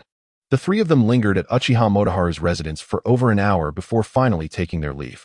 Just before departing, Uchiha Mini playfully swiped a bottle of Uchiha Motoharu's fruit wine, much to the elder's chagrin. In the dead of night, Uraha's room was enveloped in darkness, where one could not see their own hand before their face. However, had there been light within, an astonishing spectacle would have been revealed, wisps of visible ethereal energy swirling gracefully throughout the chamber, particularly seated cross-legged upon the grand bed. The atmosphere surrounding Yi was imbued with an unusually vibrant energy, seemingly filled with joyous delight. At some unknown moment, 2 points of crimson, otherworldly light emerged from the darkness, within which 3 tomos spun rapidly, as if striving to coalesce into a singular form, yet hindered by an unseen force. As dawn broke, Uchiha Uenha, having completed his training, pushed open the gate to his courtyard and strode directly towards his room. Upon entering the basement, he was met with the unexpected brightness of the hall, illuminated by radiant lights. Before the bookshelf, a slender boy clad in a short-sleeved garment was engrossed in a scroll, diligently studying its contents. The bookshelf, cluttered with scrolls, bore the letter B inscribed upon it. Your diligence rivals my own from days of yore, Uchiha Uenha exclaimed. Not only are you diligent, but you also possess an extraordinary talent. Uchiha Uenha glanced at the B on the bookshelf, shaking his head with an unmistakable smile of pride. Without turning his head, Yi replied, Grandfather. Yes, I have placed breakfast in the living room. You may continue your studies, he responded. Time slipped by unnoticed until Yi finally set aside the scroll. Rising to stretch, he exhibited no signs of fatigue. Character, Vortex Yi level. Chunin, Ninjutsu, physical, or spiritual attributes reaching 500 points promotes to Elite Chunin. Chunin Promotion Gift Pack 1 has been issued. Special. Sharingan, Bloodline Limit. Dissolution, Bloodline Limit. Melting. Ninjutsu, 480 physical, 300 spiritual, 475 skills. B rank Ninjutsu. Fire Release. Fire Dragon Flame Bullet. Fire Release. Dragon Fire Technique. C rank Ninjutsu. Fire Release. Phoenix Fire Technique. Fire Release. Great Fireball Technique. Water Release. Water Prison Technique. Water Release. Water Shockwave Technique. Water Release. Water Clone Technique. Earth Release. Earth Flow Wall. Earth Release. Split Earth Palm. Earth Release. Fish in the Earth Technique. Wind Release. Violent Wind Palm. Wind Release. Great Breakthrough. Summoning Technique. Skeleton Giant Lizard. Illusion Technique. Sharingan. Body Replacement Technique. Instantaneous Technique. Yi cast a glance at the skills panel, his expression betraying no emotion. Uchiha Uenha's extensive collection of tomes, coupled with Yi's prodigious talent in ninjutsu, had resulted in an array of low-level techniques densely populating the skills section. However, even these lower-tier ninjutsu, bolstered by Yi's significantly enhanced attributes following a recent meditation, promised to yield results that were likely beyond imagination. Yi returned the scroll to the bookshelf and resolved to partake in breakfast. Afterward, he would need to visit the Senju clan. By noon, he was to journey alongside the Uchiha clan's team to the battlefield in the Land of Rain. Chapter 55. The Demon Fox. At this moment, Yi felt a twinge of embarrassment, yet he found it somewhat acceptable. To be cradled like a well-behaved child by such a formidable figure as Vortex Mito, alongside his own elder, was, barely within the realm of his psychological endurance. The notion of visiting the front lines of the Land of Rain for training seemed reasonable. Vortex Mito gently stroked Yi's hair and mused. It would be beneficial for you to experience the front lines. Yi smiled. Grandmother, there's no need to worry. I am merely going to broaden my horizons, and the likelihood of encountering danger is nearly non-existent. Worry? Vortex Mito chuckled, locking her gaze onto Yi's eyes. I am not concerned for you, little Yi, for I shall ensure that Tsunade remains by your side at all times. Yi? Tsunade as my constant companion? How could that be? Setting aside our mutual desires, as a crucial general on the front line, she cannot simply abandon her duties to serve as my bodyguard. Yi mentally scoffed, but upon observing Vortex Mito's serious demeanor, he reconsidered.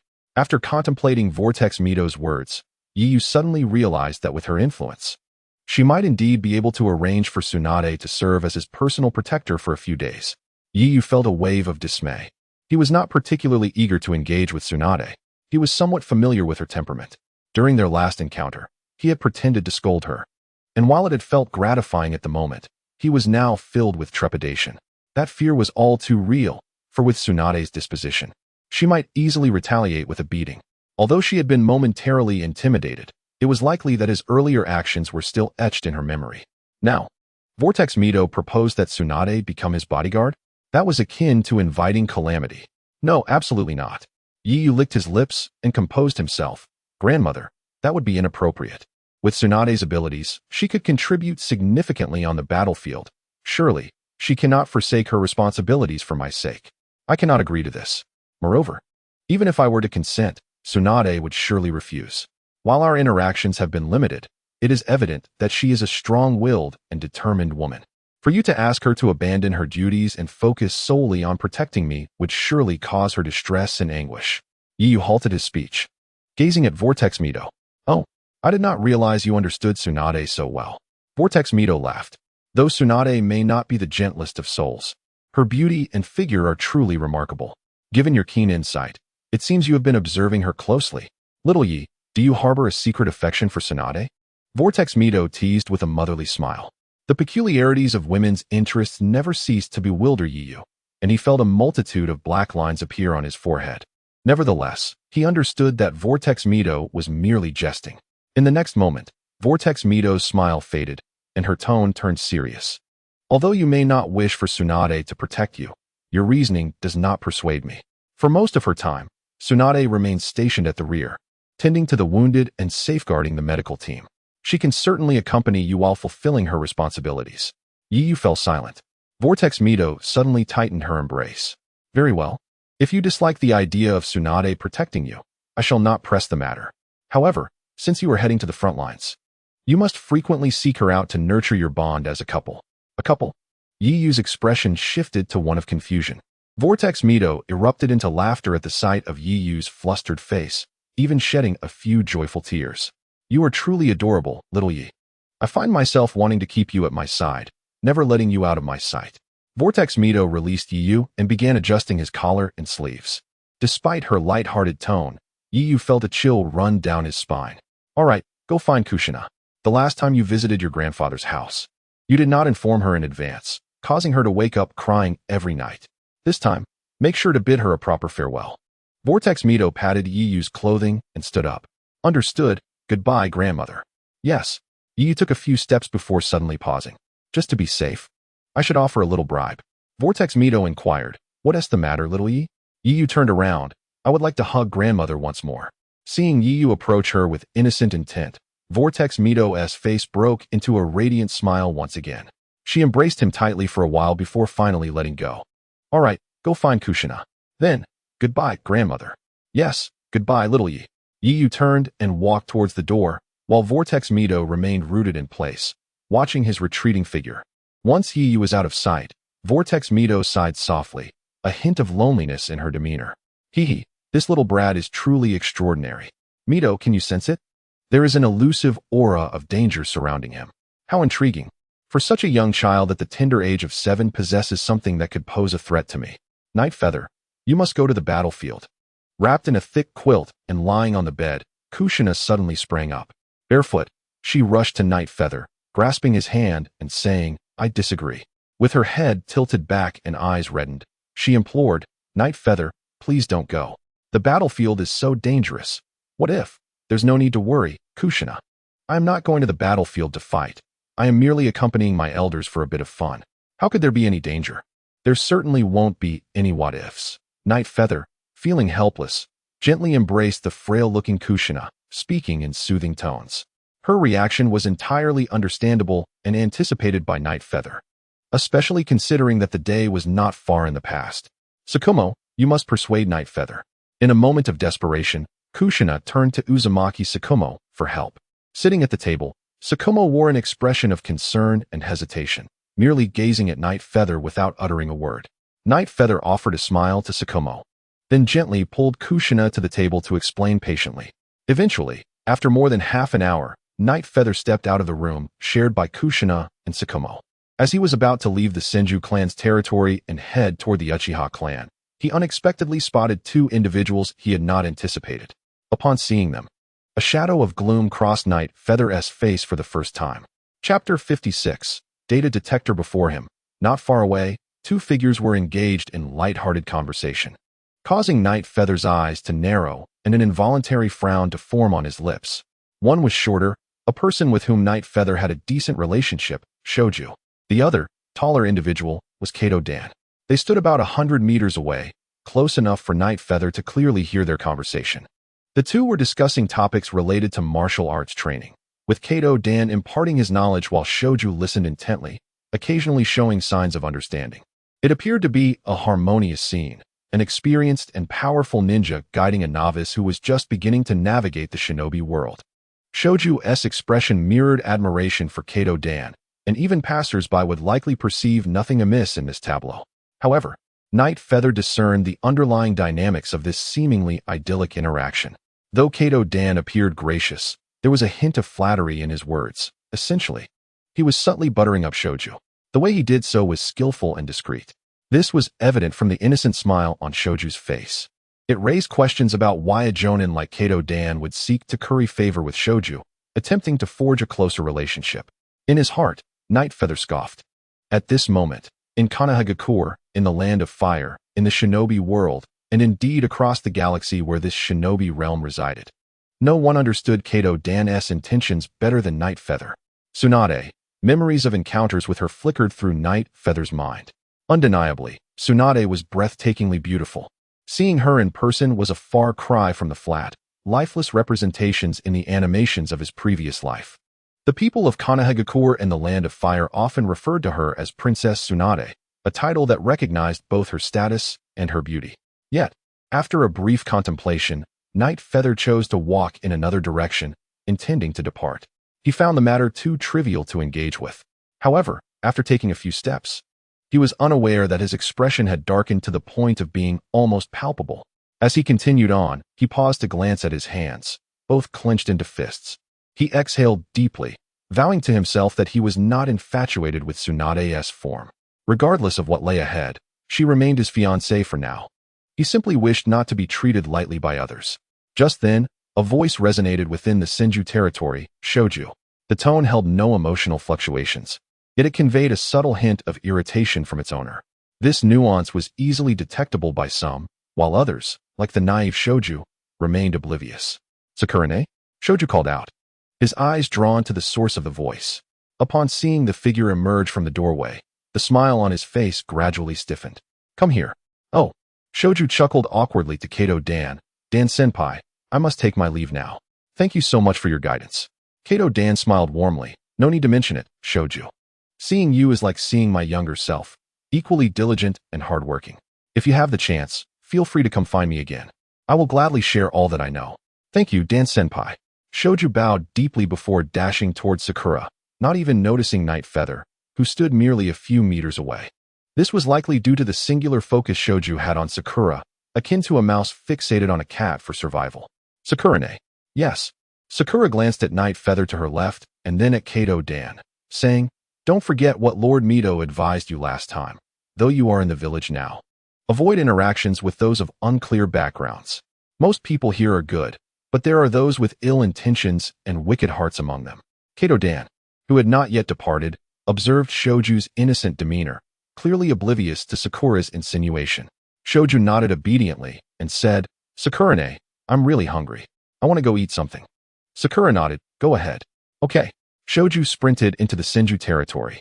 As Night Feather watched the alluring and striking Sakura, an unexpected thought surfaced in his mind, one related to a long-held item that had never been utilized, the data detector. It could identify partial data of a target within 30 seconds of use. "Shall I use it?" "Yes." Upon activating the data detector, Night Feather felt no immediate change. His eyes remained as they were before. However, when he directed his gaze towards Sakura to summon the data panel, numbers appeared where there had previously been only question marks. Target, Sakura, Danger, Level, Kage Special. Ninjutsu, 2400 Strength, 200 Spirit, 200 Skills.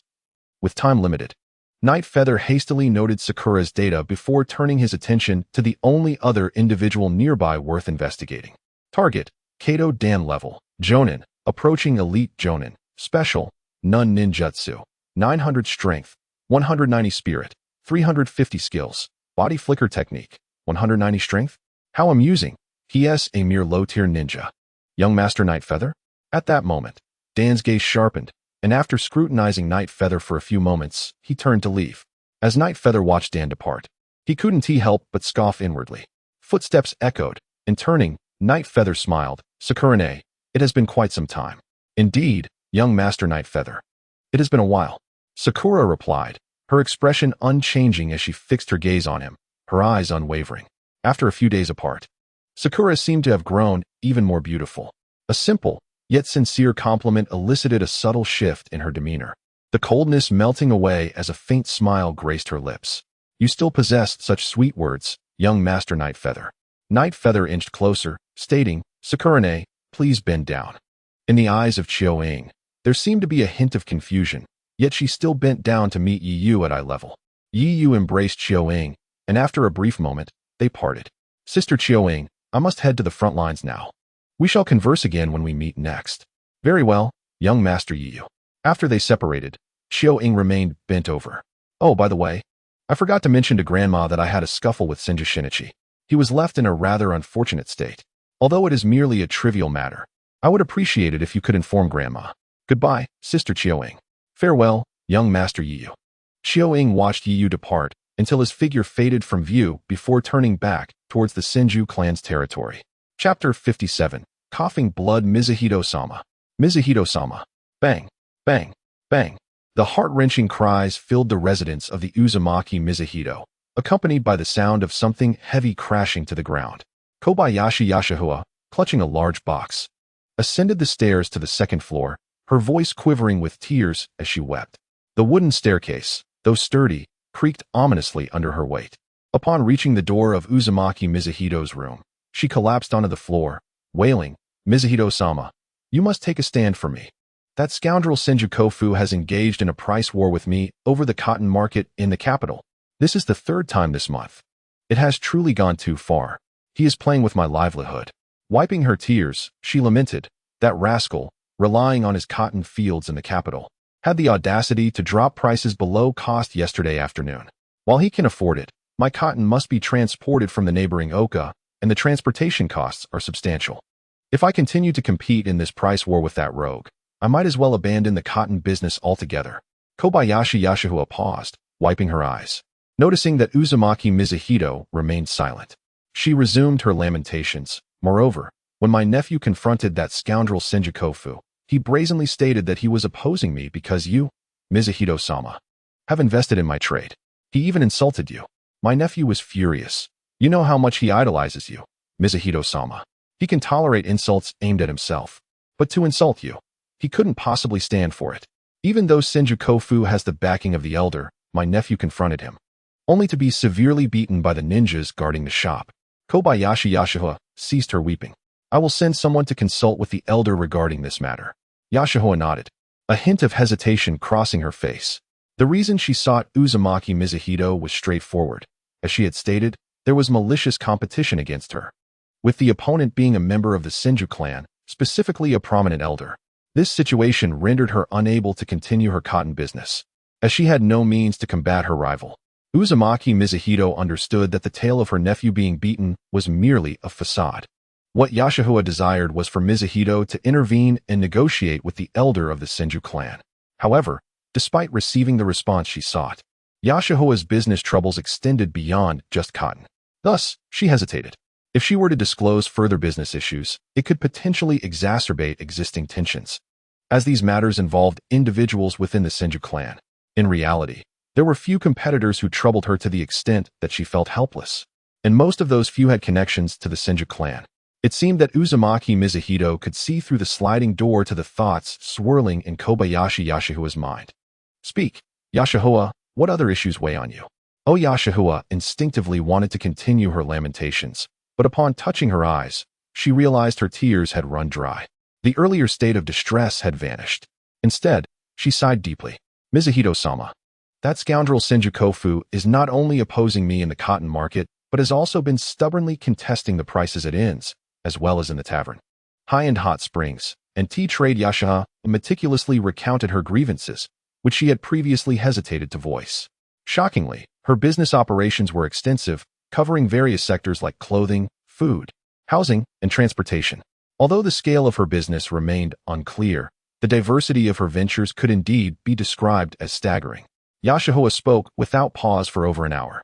Once she finished, she pushed the large box forward and said, "Mizuhito-sama, here is your share of the profits for this month. Please take care. I shall not disturb you further."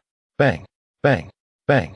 The wooden staircase creaked ominously once more as Yashahua departed, leaving the second floor to return to its usual solitude.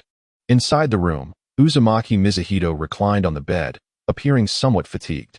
Meanwhile, unbeknownst to him, Chioing had knelt quietly on the floor.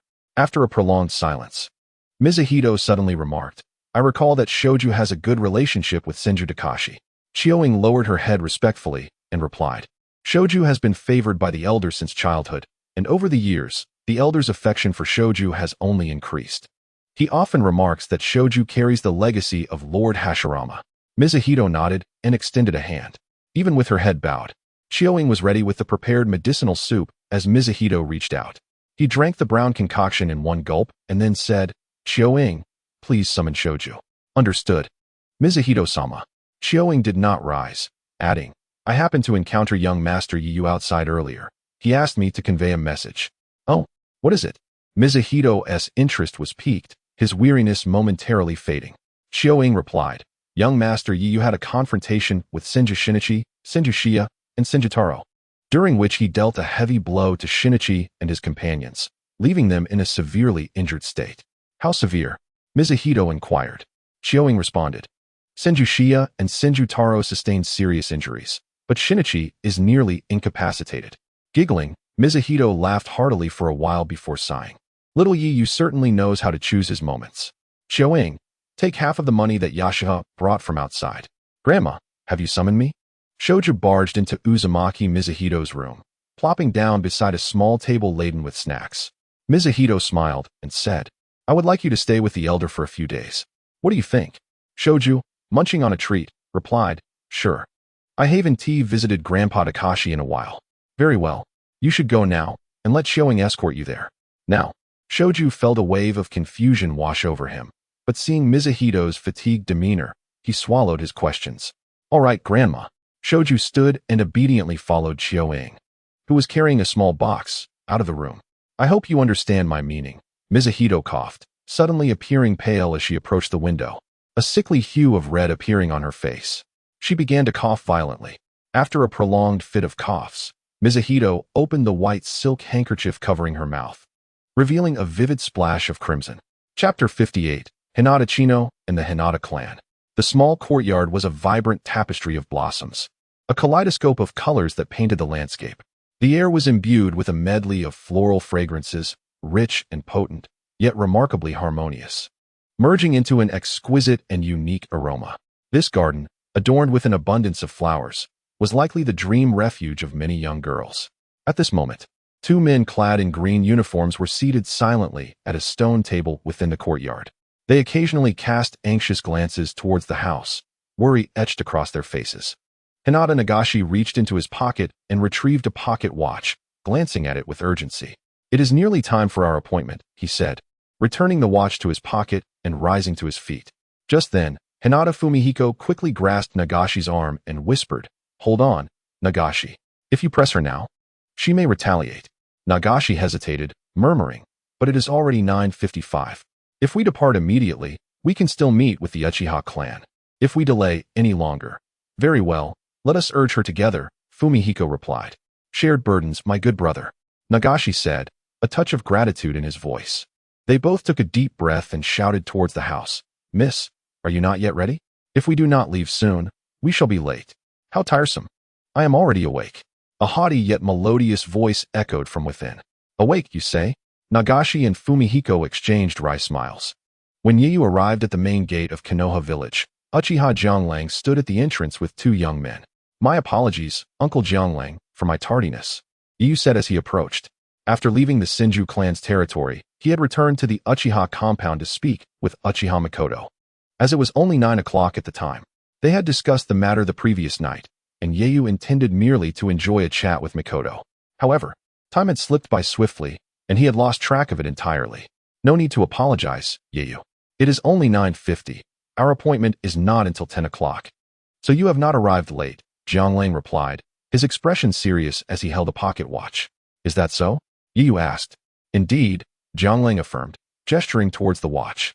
Yeyu found something peculiar in Jianglang's demeanor. His approach to matters was extraordinarily meticulous. Ah, that is a relief. I feared I might miss our meeting, Yeyu said. And Jianglang nodded in acknowledgement.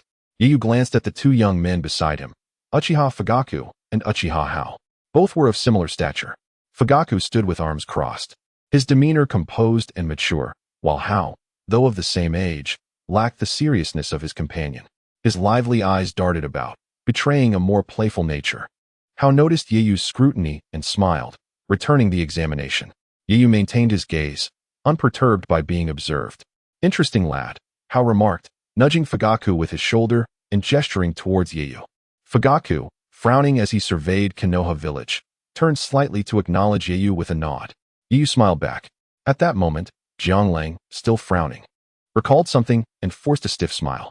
Yeyu, allow me to introduce you. This is Fugaku, and this is Hao. Fugaku, Hao, this is Yeyu, the grandson of Jinwa Senpai. I hope you all get along well. Jianglang, clearly uncomfortable in this social interaction, concluded his introduction and fell silent. Hao smirked and muttered to Fugaku. Jianglang Senpai's introduction was rather awkward, wasn't it? Jianglang turned his gaze towards Hao, his silence speaking volumes. Ah yes, the weather is splendid today, Hao stammered, taking a step back and glancing skyward with a nervous laugh. Yeyu and Jianglang stood at the village entrance for over 20 minutes. Yet no sign of the Hinata clan's ninjas appeared. They were supposed to meet at 10 o'clock, but there was not a soul in sight. Jianglang checked his watch again, his expression unyielding, brows furrowed deeply. Meanwhile, Fugaku and Hao exhibited no signs of impatience. Finally, after nearly another 10 minutes of waiting, the Hinata trio arrived at the village entrance at a leisurely pace. The young lady in the center walked with an unhurried air, flanked by two anxious men who seemed burdened with unspoken concerns. As they approached Yeyu and the others, Fugaku remarked, "You are late, nearly half an hour." Hinata Nagashi quickly smiled and replied, "We sincerely apologize." Silence. Nagashi abruptly shut his mouth, his face contorting in a silent expression of remorse for their tardiness. Jianglang and his companions turned their attention to the striking young woman, who was fixated on Yeyu. "Who is he?" Hinata Chino inquired, pointing at Yeyu. "Does your Uchiha clan enjoy bringing along a little baggage on missions?" "Oh no," both Nagashi and Fumihiko thought to themselves, feeling a wave of dread as they nervously glanced at Jianglang and his companions. As they had anticipated, the originally scattered Uchiha trio began to converge, their previously indifferent expressions shifting towards something more menacing. "Apologize, Hinata Chino." Jianglang's voice turned icy as he fixed his gaze firmly on her. "Apologize?" Chino seemed to find the notion amusing, her attention still locked on Yeyu's face. "Why should I apologize to this pretty boy? You cannot proceed like this, otherwise, trouble will surely ensue." "Enough," Nagashi interjected, pulling Chino back with urgency. "Miss, we are on a mission. You cannot act as you please. Have you forgotten the head of the clan's instructions before we departed?" "Humph." Chino seemed to consider Nagashi's words, turning her head away in silence. Nagashi exhaled in relief. "Haha, I truly apologize. We encountered an unexpected issue that delayed us. And to this young gentleman, I extend my apologies on behalf of my lady." He bowed deeply, his tone sincere. At that moment, Nagashi felt a profound sense of helplessness. He understood his lady's proud and peculiar nature, yet her earlier behavior had taken him by surprise. The Uchiha were not a clan to be trifled with.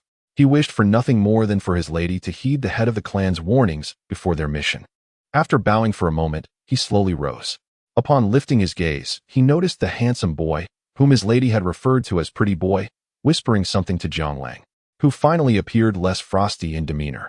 At this moment, Hinata Nagara truly felt a sense of relief, unable to help but cast a grateful glance at the extraordinarily handsome boy. It was no wonder that the young lady was immediately captivated by him, he mused. Chapter 59. The Skeleton Giant Lizard King Yayu, come here. Observing Uchiha Jianglang squatting before him, hands braced behind, Yayu finally understood why Jianglang had urged the three members of the Hyuga clan to proceed ahead. Uchiha Hao patted Yayu on the shoulder, a look of profound sentiment on his face as he remarked, "Yayu, your treatment is indeed worlds apart from ours. In the past, during missions, Jianglang Senpai would often haul me and Futake along simply because he found our pace too slow. It was akin to carrying two little chicks." The recent events had evidently brought Yayu and the Uchiha trio closer. Uchiha Futake observed Jianglang and Yayu from the side, wearing a contemplative expression. "I don't need Uncle Jianglang's assistance. I should be able to keep pace with you all," Yayu asserted, shaking his head in refusal of Jianglang's kindness. At this moment, Yayu found himself somewhat perplexed. Since the visit from Uchiha Mini and his companions the previous night, he had noticed Jianglang's somewhat excessive attention towards him, frequently scrutinizing his face. Previously, Jianglang had allowed the three members of the Hyuga clan to leave first, considering the pride that a boy of his age might possess. And now, he was bestowing him with special treatment. To Yayu, Jianglang seemed to embody a character close to cold as ice, much like Shimin Shui Shui. "Are you certain? The front lines are in dire need of our support, making this mission rather urgent. We must expedite our journey to the land of rain. Our pace is quite swift, and the entire journey spans nearly 2 days, demanding considerable endurance," Jianglang explained earnestly to Yayu. This further confirmed Yayu's suspicions regarding Jianglang's particular interest in him. In Yayu's view, under such circumstances, if it were anyone else, Jianglang's character would likely not permit him to elaborate so much. He would have simply hoisted him and departed. "Let me try first. If I cannot manage, then Uncle Jianglang, you can carry me along," Yayu said with a light chuckle, his face radiating confidence. "Very well," Jianglang agreed after glancing at Uchiha Futake and Uchiha Hao to ensure they had no objections. However, despite their consent, the three Uchiha members likely regarded Yayu's proposal merely as a playful notion. After all, one was a seasoned elite jonin, another a prodigy who became a jonin at the age of 19, and Uchiha Hao, although still a chunin, was merely a step away from jonin status. "Futake, what do you think of this kid Yayu?" In the dense forest, four figures leaped gracefully between the trees, 2 in front and 2 behind. Uchiha Futake and Uchiha Hao lagged slightly behind Jianglang and Yayu. Futake's gaze swept over Yayu as he remarked, "He is the grandson of Yuanha Senpai. His talents must be exceptional. With Yuanha Senpai's guidance, such prowess is to be expected." "Expected?" Uchiha Hao shot Futake a bewildered look. "How old is Yayu?" "We've been on the road for quite a while now, and he shows no signs of fatigue, looking as relaxed as ever. Even if we consider your points, that cannot be deemed normal, can it?" Futake cast a fleeting glance at Uchiha Hao. As longtime comrades in battle, Hao quickly grasped Futake's intent and elaborated. "What I mean is, the intensity of our journey correlates solely with the amount of chakra. If Yayu were exceptionally strong in combat, it would be understandable. But at his age, how much chakra can he possibly possess?" Futake pondered for a moment before shaking his head. "I am not certain. Perhaps what?" Uchiha Hao inquired. Intrigued. "Perhaps it relates to his surname." Futake hesitated, contemplating. Uchiha Hao suddenly comprehended. "Now that you mention it, Yayu is indeed Yuanha Senpai's grandson. But do you know his surname?" Seeing Hao's curious expression, Futake replied, "That is something you might inquire about directly with Yayu. It falls under his privacy." "Oh." Although Uchiha Hao remained curious upon hearing the word privacy, he refrained from pressing further. Observing Yayu effortlessly conversing with Uchiha Jianglang as they navigated through the trees ahead, Futake shook his head internally. While not particularly secretive, the events of that year had led the Senju clan to conceal Yayu's lineage prior to the Vortex clan's funeral. Even during the funeral itself, the details surrounding Yayu's parentage were obscured, never explicitly stating that he was the child of those two individuals. Was this a form of protection for Yayu? Given the relationship between the Uchiha and Senju clans, Yayu's position was indeed precarious. Though he now presented himself as the grandson of Yuanha Senpai, the individual in question had secretly married into the Vortex hidden village. Given the current circumstances, it appeared Yayu had chosen his allegiance between the Uchiha and Senju clans. Thus, it seemed that Yayu's surname no longer needed to be concealed. With Yuanha Senpai's stature and Yayu's appearance, the Uchiha clan would undoubtedly accept him, not to mention his eyes. Contemplating Jianglang's words from the previous night, Futake found himself rubbing his eyes, a sense of inexplicable discomfort settling in his heart. "Hey, Futake, Did you get sand in your eyes?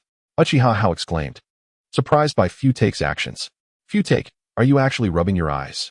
No, I simply felt a little discomfort and was massaging them, he replied. As they departed from the expansive forest, Yayu and his companions were greeted by a brilliant sight ahead. A turbulent river flowed before them, with the 3 members of the Hyuga clan resting by its banks. Due to the significance of this frontline mission, the 2 groups, although not departing simultaneously, could not have strayed too far apart. Thus, Yayu's group soon caught up with the Hyuga trio. However, lingering tensions from earlier encounters maintained a certain distance between the 2 parties. Suddenly, Uchiha burst into laughter, prompting Jianglang and Futake to stifle their amusement. Spotting the young lady's awkward and embarrassed expression, Yayu couldn't help but smile. The source of their mirth was the disparity in strength between the 2 groups. In comparison to the luxurious ensemble of the Uchiha clan, the combat capabilities of the 3 members of the Hyuga clan fell significantly short. Among them, only Hinata-chin had recently been promoted to Jonin, while the other 2 were merely Chunin. After conversing, Yayu learned that the 3 members of the Hyuga clan held a certain level of notoriety within Konoha village, the willful young lady and her 2 bumbling companions. What's wrong, Hinata-chin? Are you tired from the journey? As Yayu and his companions landed, Uchiha teased. Could it be that the esteemed Jonin has already exhausted herself after just half a day's travel? Hinata-chin shot him a furious glare, her teeth gritting as she turned her body away. Yayu noticed her ears had taken on a slight shade of red. Chuckling softly, Yayu shook his head, directing his gaze towards the raging river ahead.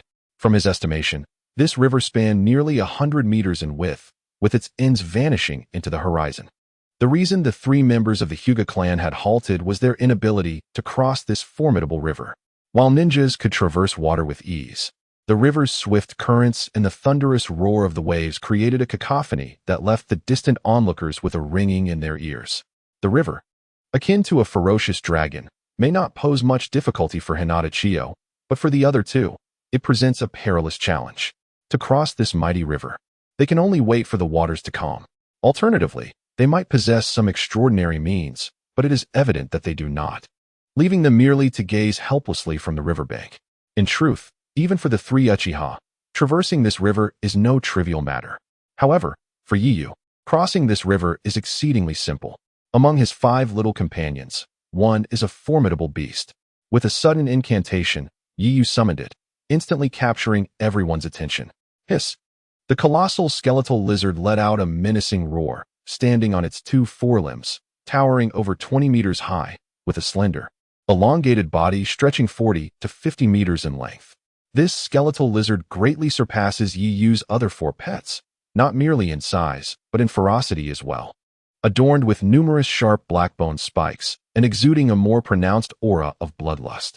Standing atop the skeletal lizard's head, Yiyu called out, "Everyone, come aboard."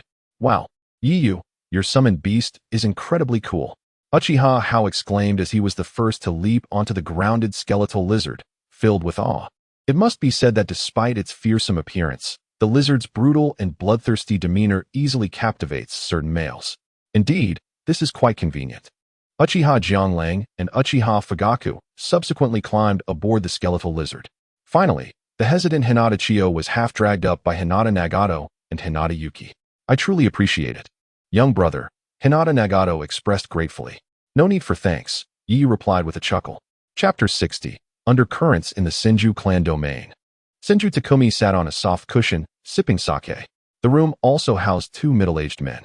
Suddenly, the sliding door to the room was pulled open, and Senju Hikari entered, wearing a troubled expression. "Elder Hikari, you have arrived," Senju Takumi greeted. Hikari managed a strained smile. "Elder, how is your health? Are you well?" "Humph." Despite his advanced age, Senju Takumi remained robust, his voice resonant. "Had it not been for my momentary lapse of temper, how could that nameless wretch have harmed me? Indeed, Elder, who would have anticipated that they would dare to strike at you within our own territory? The Vortex Mizuho is truly deranged," Senju Hikari remarked indignantly. Hikari held no doubts regarding Takumi's words, for despite his age diminishing his stamina, Takumi still exhibited considerable strength. Moreover, when assisting Takumi yesterday, Hikari discerned that the illusion cast upon him was merely a low-grade and ordinary jutsu, one that even a mere chunin could easily withstand, let alone the resilient Senju Takumi. Just as Hikari was about to voice his thoughts, a maid appeared at the sliding door. She respectfully announced, "Lord Takumi, young master Senju has arrived, accompanied by a woman." Senju? Takumi's expression brightened somewhat as he rose and laughed heartily. "Elder Hikari, I shall go greet Senju. It has been quite some time since he last visited me." Hikari chuckled awkwardly. "Elder Takumi, please go ahead." "Ah ha ha ha." Observing Takumi's beaming smile, Hikari silently mused, "Surely, the visitor bears ill intentions." Sighing inwardly, he addressed the two middle-aged men in the room. "Pingyang, it has been a while. By the way, how is Shinichi's condition?" Senju Pingyang's expression darkened as he replied, "Shinichi's situation is stable, but it was only due to my father's use of exceedingly precious medicinal materials that his injuries were stabilized. That little wretch. His actions were truly vicious." Approximately 10 minutes later, Senju Takumi entered the room carrying an exquisite wooden box in his left hand. As Takumi entered, Hikari immediately spoke up. "Elder Takumi, I have just received news that Kawara Shuhua entered the residence of Vortex Mizuho and lingered there for quite some time before emerging. It is likely related to the matter of Koji." "Indeed." Takumi appeared unfazed, settling back onto his cushion, speaking to himself. "Mizuho sent Shunshu to stay with me for a few days and even provided me with this box." He opened the box and pushed it forward. The three individuals in the room could now clearly see the contents of the box, neatly arranged bundles of silver notes. Senju Hikari, Senju Pingyang, and Senju Yu were all astonished. Pingyang could not help but exclaim, "What does Mizuho mean by this?" "What do you mean?" Takumi shot a glance at his foolish son. "Use your brain. What could be the intention behind her sending me money at this moment?" Seeing Pingyang furrow his brow in contemplation, Takumi felt a surge of frustration, nearly losing his breath in anger. "Fool! She is here to clean up after Vortex Yu." Takumi scolded vehemently, kicking Pingyang's shoulder. Though Takumi exerted considerable force, Pingyang's sturdy physique absorbed the blow without faltering. "Ah, I hadn't considered that," Pingyang replied, quickly straightening up and forcing a laugh. However, he felt somewhat wronged, believing that anyone would draw a connection between Mizuho's sudden generosity following such a significant event last night. Moreover, in his recollection, Mizuho and Yu were hardly close. Could it be that during his years away from home, their relationship had improved? Pingyang pondered, but why did Mizuho send Shunshu here? After a moment's hesitation, he inquired. Takumi glanced at Pingyang but refrained from further anger. Hikari, uncertain, looked to Takumi and suggested, "Could it be?" Takumi nodded, "Indeed. Her sending Shunshu now indicates a desire for reconciliation. She wishes to convey that since the position of clan leader has been established, we should put our grievances aside." "Humph." Takumi sneered coldly. "Mizuho is rather naive to think that way. She first snatched the clan leader position from me, and last night, she allowed that nameless wretch to launch a sneak attack, causing me to lose face. And now, she wishes to reconcile." In a fit of rage, Takumi hurled his porcelain cup against the wall, shattering it into countless pieces and splattering sake everywhere. His furious demeanor sent shivers down the spines of Pingyang and Yu. Yet, Hikari's eyes lit up as he murmured something to himself. "Elder Hikari, what are you saying?" Takumi, resembling an enraged lion, glared at Hikari, his eyes icy. Hikari pondered, "Elder, have you ever heard the saying?" "What saying?" Hikari replied, "As long as the Green Mountains remain, one need not worry about firewood." "Oh, are you suggesting that I reconcile with Mizuho?" Takumi seated himself and poured more sake into a porcelain cup. Unfazed, Hikari continued, "Currently, Mizuho is powerful, and many fence-sitters like Senju Shunshu have pledged their allegiance to her. Even Senju Rihu has led many of our people to follow Mizuho. It would be unwise for us to confront her head-on." Hikari gazed earnestly at Takumi. "I believe it would be better if..." Takumi scrutinized Hikari for a considerable time, while Hikari met his gaze without flinching. Suddenly, Takumi burst into laughter. "Elder Hikari need not worry. Those feeble old fools may fear Vortex Mizuho, but I do not." Hikari sighed inwardly, preparing to speak again, when Takumi's next words left him astounded into silence. Currently, Vortex Mizuho is essentially a wasted entity. "What?" Qinsho Long appeared quite pleased with Qinsho Guang's response, chuckling as he remarked, "You heard correctly. Those fickle individuals fear nothing more than the whirlpool of Mido. However, she is merely a shadow of her former self now." "What do you mean by that, Elder?" Qinsho Long took a sip of clear wine, his gaze deepening as he continued. "The four great nations once united in an attempt to assassinate Hashirama." Qinsho Guang's eyes widened. his breath quickening as he sensed the possibility of a turning point. Such clandestine knowledge was beyond his reach, but not for Qianshou Long, the elder. His words piqued the interest of his two sons as well. Qianshou Long's tone grew grave as he recounted, that year, after the battle between Hashirama and Uchiha Madara at the Valley of the End, though Madara perished, Hashirama sustained severe injuries. It was then that the four nations, having received intel from an unknown source, joined forces and dispatched a formidable team under the cover of night to Konoha, intent on assassinating Hashirama. Of course, the outcome was that Hashirama survived, while most of that team perished, with only 2 or 3 managing to escape.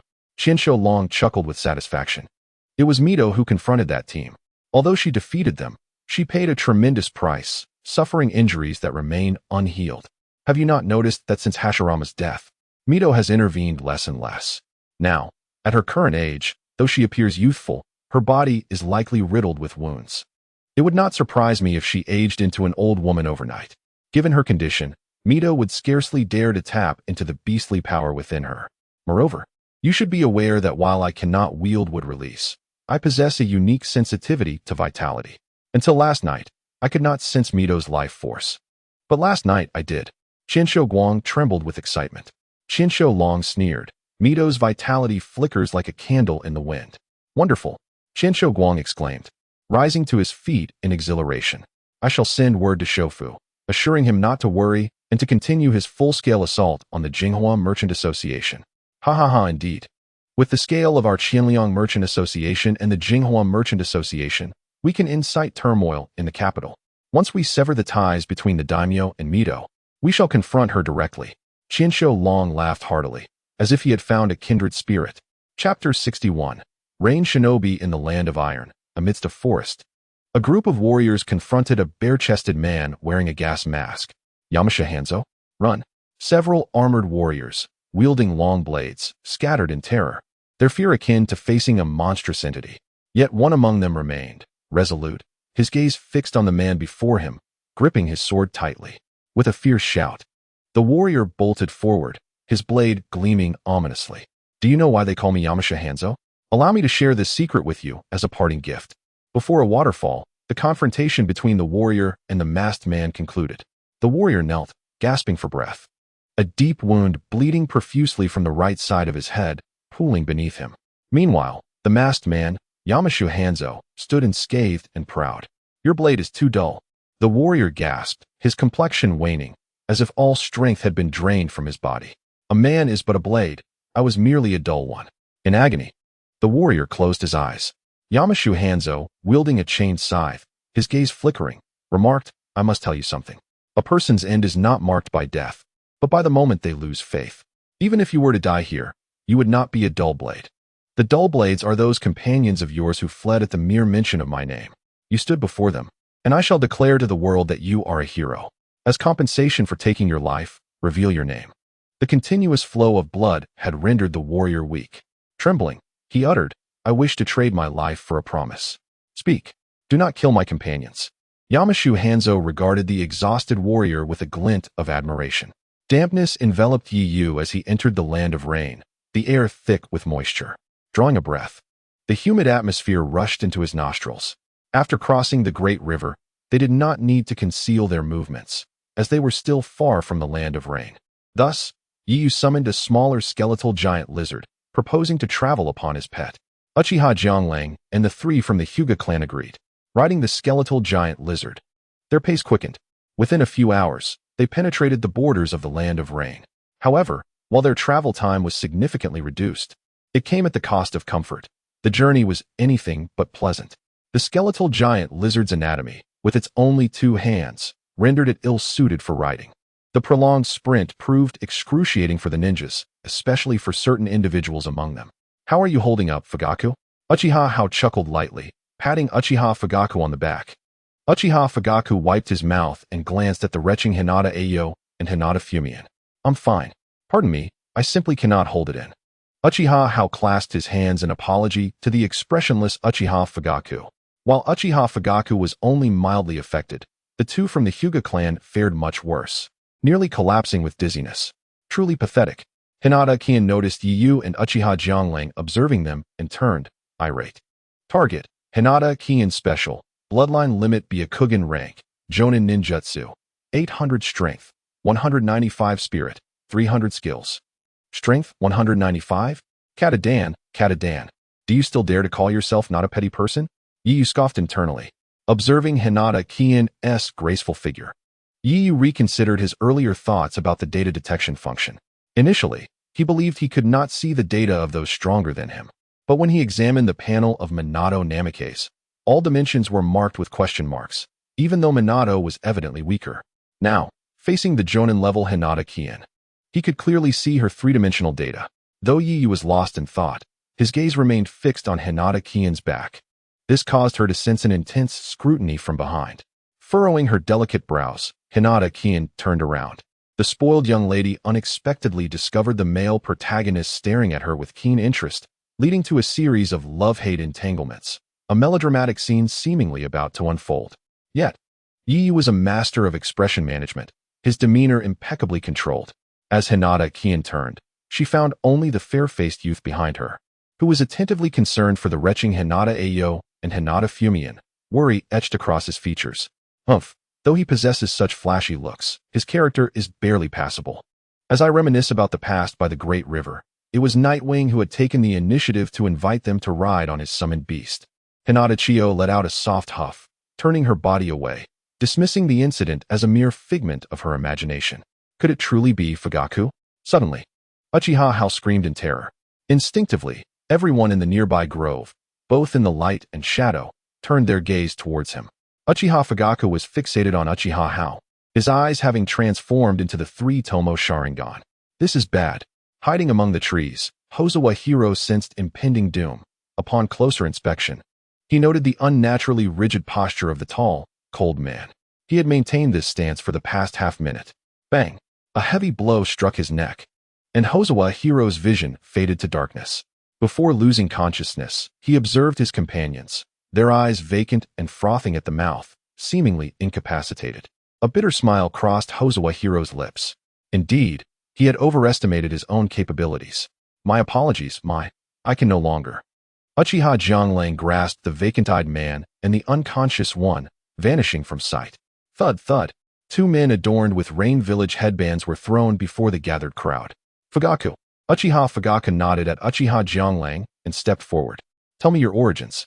The vacant-eyed man's body paused slightly before he monotonously replied. So you are merely two insignificant fish. No wonder I failed to notice you. Hinata Chiyo huffed, swiftly throwing a kunai that cut the throat of the unconscious man. Uchiha Jianglang shook his head, not intervening in Chiyo's childish act. He extended his hands, ready to erase the two-range shinobi from existence. Wait. Chapter 62, Divergence Hokage Building.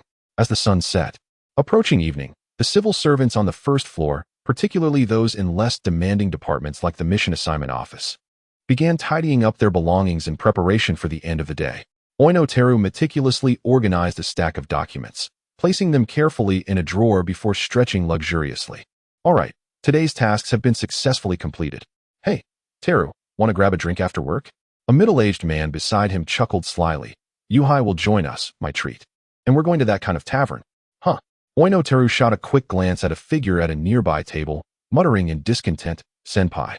You're doing this on purpose, saying such things here.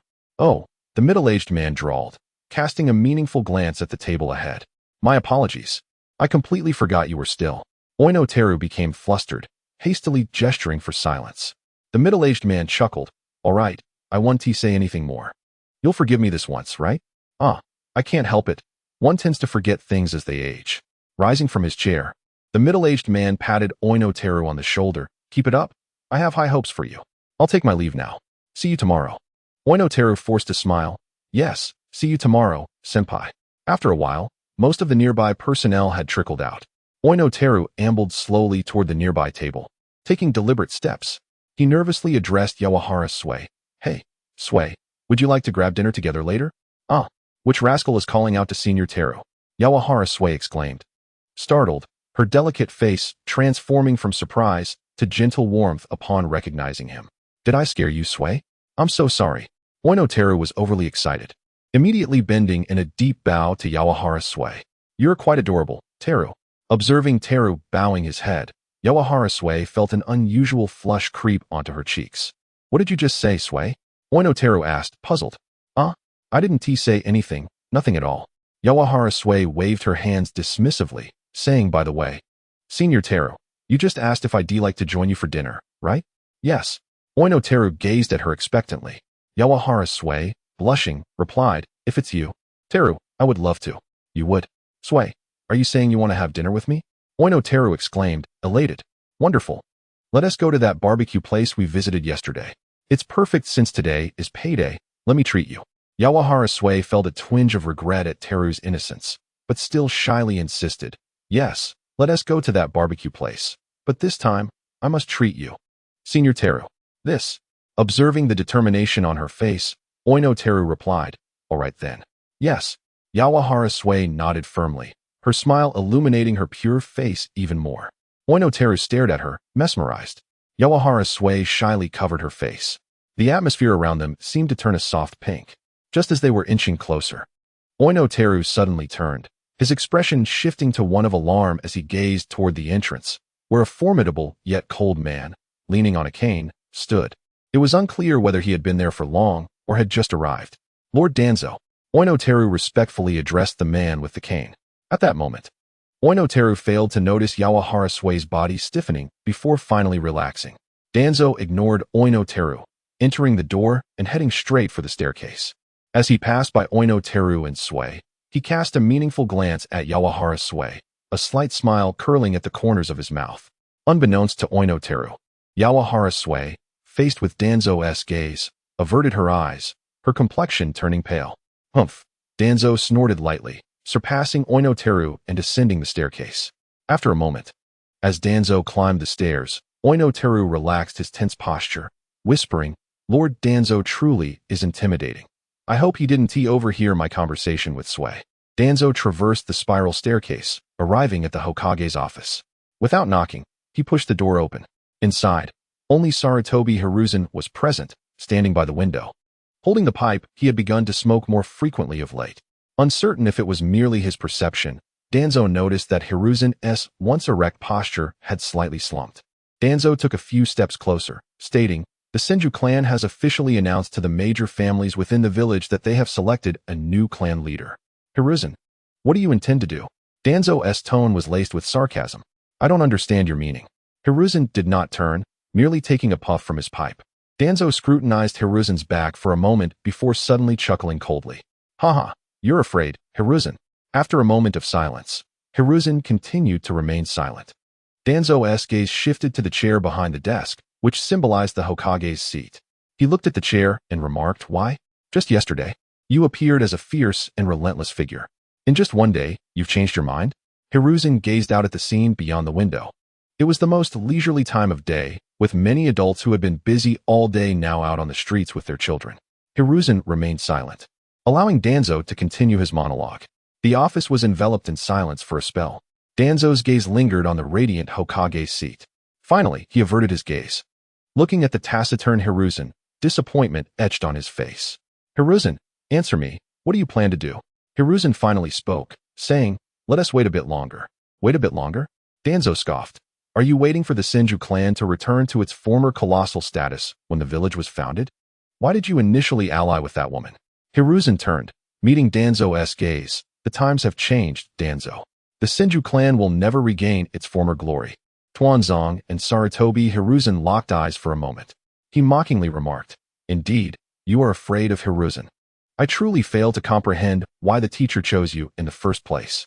As Tuanzang's agitation grew, his voice crescendoed. You remain an eternal enigma. No, you resemble a madman, a coward. The executioner's blade rests in your hands, yet you seem to be lost in some nonsensical frenzy. Is it out of sympathy? Out of compassion? Or perhaps it is the conscience that occasionally surfaces to wreak havoc within you. Do you not comprehend what someone like Uzumaki Naruto would choose between the village and the Senju clan? What, then, do you fear? There is nothing for you to fear. You are the Hokage. You are the shadow of Konoha. Who dares to obstruct your will? In Konoha, who now would dare stand in your way? Sarutobi Hiruzen fell silent, even turning his back to gaze out the window. You would look splendid in a woman's attire, Hiruzen, Tuanzong said. Disappointment etched deeply upon his face as he approached the office door and flung it open. You should ask Uzumaki Naruto for a few garments suitable for women. They would undoubtedly suit you well. Bang! The office door was slammed shut with force. Chapter 63. Dissolution. Wait, Uncle Jianglang. Uchiha Jianglang paused, casting a questioning glance at Yu. Could you hand him over to me? I wish to experiment with a technique on him. I have practiced this technique for quite some time, but have lacked a suitable subject. Uchiha Jianglang nodded, responding promptly. If you require it, then so be it. Thank you, Uncle Jianglang. Yu then addressed Uchiha Fugaku. Fugaku-senpai, please dispel the Jinjutsu on this rain ninja.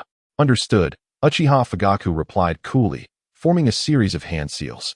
The dazed middle-aged man soon regained consciousness, shaking his head, bewilderment evident in his eyes. However, the next moment, he beheld his companion, a longtime friend, now lifeless. Brother Bo. The remaining rain ninja instantly awakened, crying out in anguish. Hey! At that moment, Hyuga could no longer contain herself. She turned to Yu, saying, stop wasting time. Execute your technique quickly.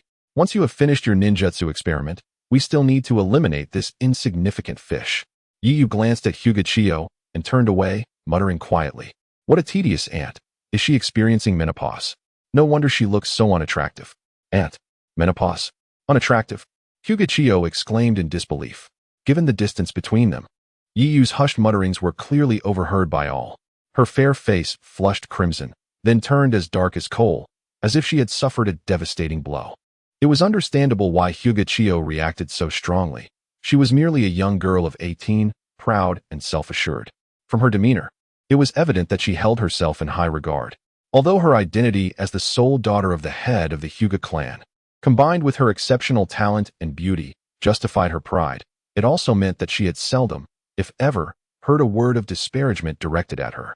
Moreover, the one delivering such remarks was Yu, a child she perceived as innocent and untainted.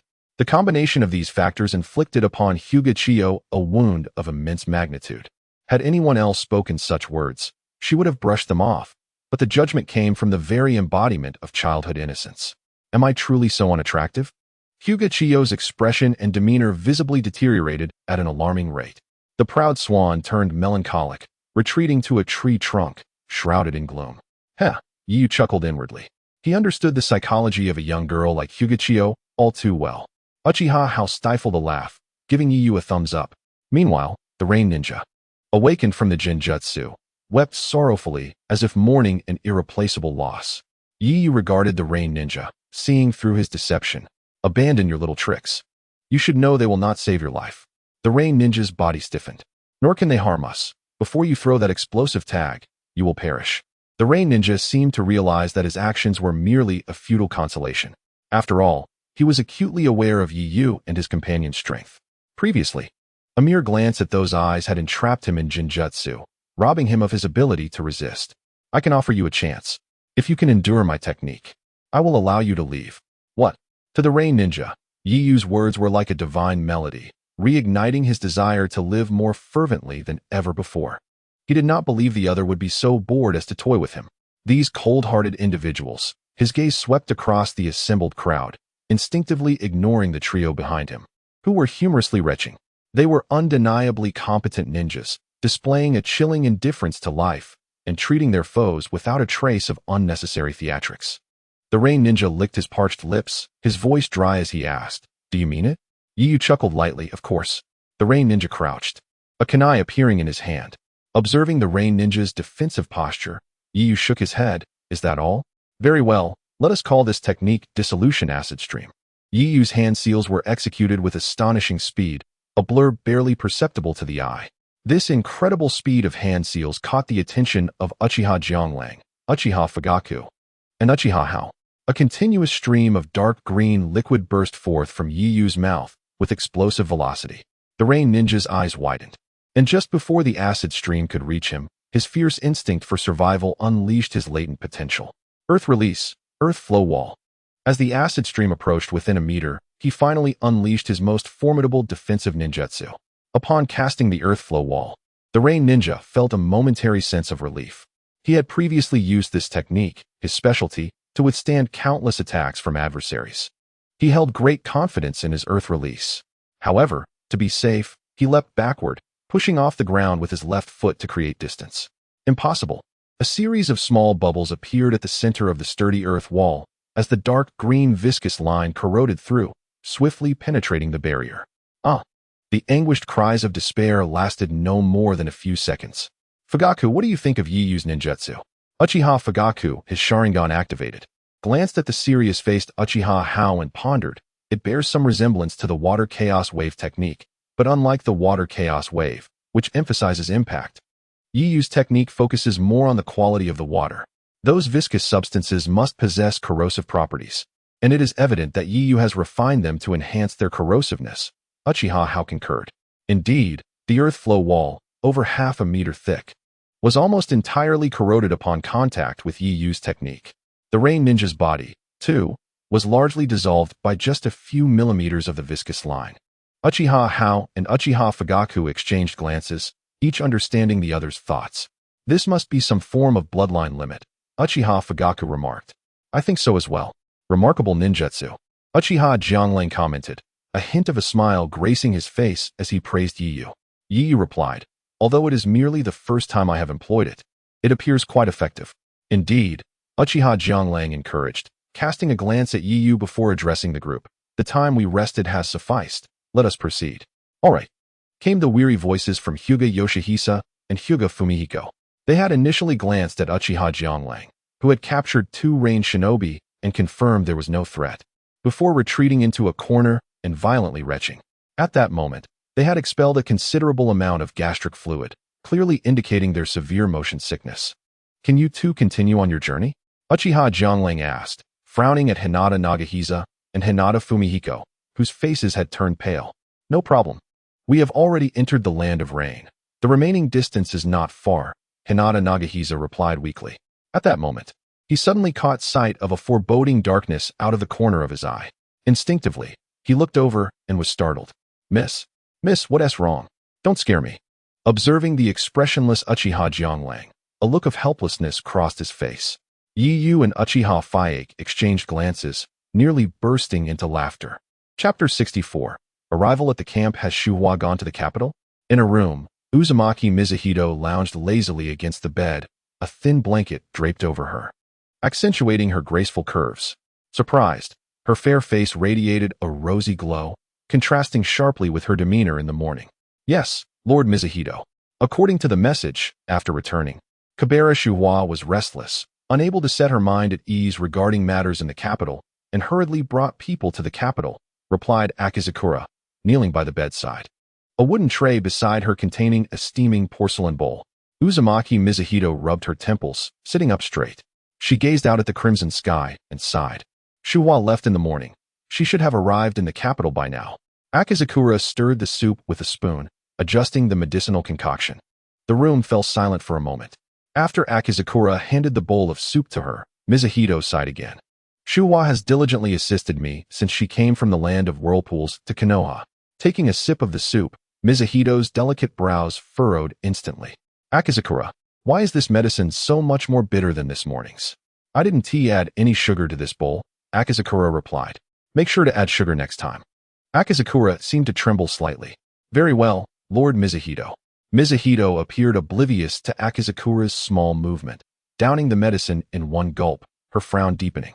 Let Taki go to the capital. Let Arama Taki go to the capital. Akizakura's normally cold expression, which rarely changed, displayed a flicker of shock. Her tall frame trembled slightly. Mizuhito observed Akizakura and said, Lift your head, Akizakura. After a moment of hesitation, Akizakura raised her head, a hint of unusual blush gracing her stunning face. Sighing, Mizuhito took Akizakura's hand and gently rubbed it between her own. I have deprived you of a normal life. At your age, you should have already married and had children, and if all went well, you could be holding your grandchildren by now. Married and have children? A small yet resilient figure flashed through Akizakura's mind. She shook her head and said, It is Lord Mizuhito who has granted me a new life. Mizuhito gazed at Akizakura for a long moment, observing the stubbornness in her youthful face, and gradually embraced her. You are truly a heart-wrenching child. In that room, despite being 2 beautiful women of similar ages embracing each other, an inexplicable warmth permeated the air. Unbeknownst to Win, Mizuhito began to whisper into Akizakura's ear, her voice soft. Only the movement of her lips could be seen, but no sound emerged. Go tell Taki what I said. Yes, Lord Mizuhito. Akizakura's tone seemed to carry a hint of joy, as if rediscovering a long-lost happiness. After Akizakura vanished from the room, Mizuhito approached the window, her expression blank as she gazed at the scenery outside. The last rays of twilight were devoured by the encroaching night, ushering in an endless darkness. The infinite blackness swept across the shinobi world from the horizon. May that day never come.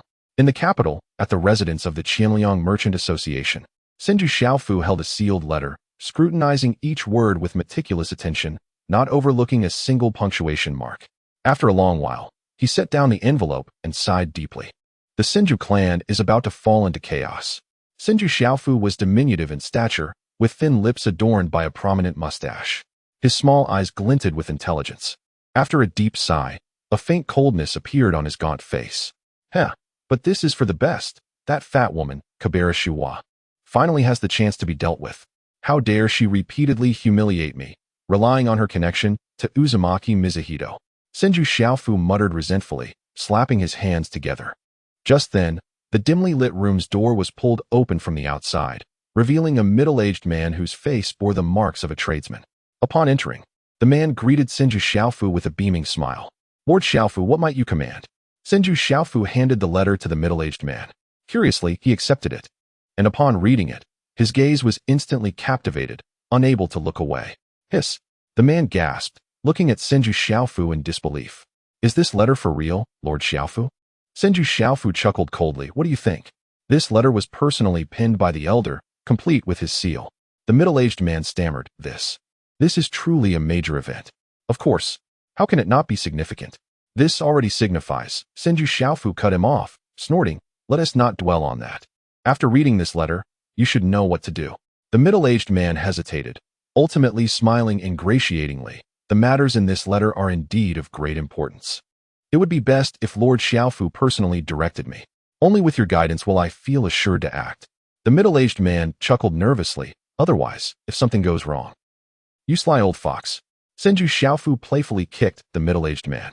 He dodged the kick, continuing to grin. Clearing his throat, Senju Xiaofu said seriously, Though the elder has granted us leeway, the Jinghua Merchant Association is not an ordinary opponent. We must gradually strike at them. First, the cotton market. The price raised in the morning can be lowered again, not just to the previous price, but by an additional 30%. Yes, Lord Xiaofu. Also, contact the Feng Shui gang to create small disturbances at all the Jinghua Merchant Association stores. Yes, Lord Xiaofu. Well, let us leave it at that for now. The middle-aged man paused. Is that all, Lord Xiaofu? Senju Xiaofu pondered. Young Master Yu is already on his way. The remaining actions should wait until he arrives in the capital. We need a powerful ninja like young Master Yu to secure our position, allowing us to act freely and stabilize the situation. I see. Truly, you are cautious and far-sighted, Lord Xiaofu. With talents like you in the elder's service, the Jinghua Merchant Association is hardly a concern. The middle-aged man chuckled heartily. In the land of rain, Yi Yu and the others concealed themselves in a small grove. Uchiha Jianglang surveyed the nearby stream. The lookout is not far ahead. At the rear of the group, Hinata Nagahisa and Hinata Fumihiko, who were exhausted and collapsed on the ground, instantly perked up upon hearing Uchiha Jianglang's words. Great. Once the lookout contacts us, we can finally rest at our Konoha camp. Shut up. Useless fools. Hinata Chiyo glared angrily at Hinata Nagai and Hinata Fumihiko, exclaiming, You two have truly brought shame upon the Hinata clan. Both Hinata Nagai and Hinata Fumihiko lowered their heads in embarrassment. We are truly sorry, my lady. Uchiha Hiro glanced back and remarked, Why would the Hinata clan send the three of them? Uchiha Fugaku replied coldly, I do not know. As mascots, they are certainly inadequate. They merely elicit laughter and lighten the mood. Especially, given their striking beauty, he implied. Heh. Uchiha Hiro praised Nightwing, saying, It seems that mischief is best left to you, Nightwing. Indeed, Uchiha Fugaku concurred. Chapter 65. The Code Senior Fumihiko. The agreed-upon code has been signaled by the support troops at the riverbank. A young ninja, adorned with a Konoha headband, lay concealed in a lush thicket, his face marked with confusion. He was accompanied by another Konoha ninja, equally camouflaged. A signal from the support troops at the riverbank? Akiyama Fumihiko's expression turned astonished. Since the commander ordered the withdrawal of all Konoha forces, he had been tasked with reconnaissance within a 5-mile radius of the Konoha camp. This was undoubtedly much safer than his previous assignments. However, while the risk to his person had diminished, the miscellaneous tasks not originally his responsibility had multiplied significantly. The commander had communicated 2 days prior, requesting the village to dispatch support troops, which was one of the many responsibilities he now bore. At this moment, Akiyama Fumihiko was astonished to realize that the journey from Konoha to the front lines in the Land of Rain typically took 2 full days. Taking into account the time consumed by the message on the road and the coordination of troops, it could not have been more than a little over a day. In other words, it was inconceivable that Konoha's support troops could arrive at the front lines in the Land of Rain so swiftly. Akiyama Fumihiko pondered for a moment. It is improbable that the message was intercepted by the enemy. The signal at the riverbank could only have originated from our support troops. Nevertheless, the timing is indeed peculiar. He addressed the young ninja. You stay here and keep watch. I will personally investigate the agreed-upon riverbank. The young ninja replied, Understood, Senior Fumihiko. Leave this to me. Why is there still no movement? Hinata Chiyo, remaining at the rear, was evidently growing impatient. After all, nearly half an hour had elapsed since Uchiha Jianglang had signaled the agreed-upon code, yet the riverbank remained eerily silent. Rising to her feet, Hinata Chiyo decided to ascertain the situation at the riverbank herself. However, the vegetation in the small grove where they were situated was quite dense. The 4 of them, Uchiha Jianglang, Uchiha Fugaku, Uchiha Hiro, and the tall Nightwing, had filled the space, leaving little room to maneuver. Observing the stillness of the riverbank, Nightwing's mind conjured a hypothesis. Shift a little to the left. The sudden voice startled Nightwing, prompting him to turn his head. As he did, he found Hinata Chiyo pressed closely against him. Given the cramped space, she nearly laid her entire body on top of him. What are you staring at? Hinata Chiyo glared at Nightwing, baring her teeth in irritation. Although her voice was steady, her cheeks had clearly flushed a vibrant hue. Nightwing remarked, Are you not aware of the propriety between men and women? This caused Hinata Chiyo's ears to redden. She fixed her gaze on the riverbank, maintaining a facade of calmness as she retorted, This is unavoidable. Besides, humph. What sort of man are you? Merely a little brat. Nightwing shrugged and turned his attention back, reasoning that he was not the one at a disadvantage in this situation. Perhaps I understand why there has been no movement for so long. Oh, pray tell, Uchiha Jianglang inquired eagerly. Nightwing gazed ahead and spoke softly. It is quite simple, yet easily overlooked from our perspective. We arrived too swiftly. Uchiha Hiro's eyes brightened as he exclaimed, You mean, precisely. Due to the urgency of our mission, we hastened our pace, and with my summoning beast, we covered a significant distance in a fraction of the time. Our rapid arrival at the Land of Rain may have raised suspicions among the scouts. They may have received our signal, but are hesitant to respond. Uchiha Jianglang nodded in agreement. Nightwing's reasoning is sound. We have encountered numerous challenges along the way, and he glanced back at Hinata Nagai and Hinata Fumihiko. Additionally, there are some disruptive elements I had not considered at the moment. Uchiha Jianglang stood and addressed Hinata Nagai and Hinata Fumihiko, who were resting against a tree. Rise. We need you two to assist us with a task. Hinata Nagai asked in confusion, What task? After nearly 10 minutes of travel, Akiyama Fumihiko arrived near the small river. Initially cautious, his wariness dissipated upon noticing 2 ninjas at the riverbank, anxiously scanning their surroundings. Both bore the Byakugan. We're doomed. Hinata Nagai looked around, realizing he stood in the only open area amidst the dense, silent woods. Fumihiko, do you truly think we are not being used for target practice? He gulped. Do not fear, Nagai. Even if the enemy discovers us, our team has strength, but we would undoubtedly be eliminated. Hinata Fumihiko interjected. Uchiha Hiro watched the fidgeting Hinata Nagai and Hinata Fumihiko with irritation, exclaiming, What are those 2 doing, acting so suspiciously? They might lead the scouts to believe they have been captured by Rain ninjas and are luring our contact out. Nightwing, feeling exasperated, raised his chin to Hinata Chiyo. She let out an indignant huff, her eyes nearly ablaze with fury as she glared at Hinata Nagai and Hinata Fumihiko. Stay still. I did not anticipate their utter uselessness.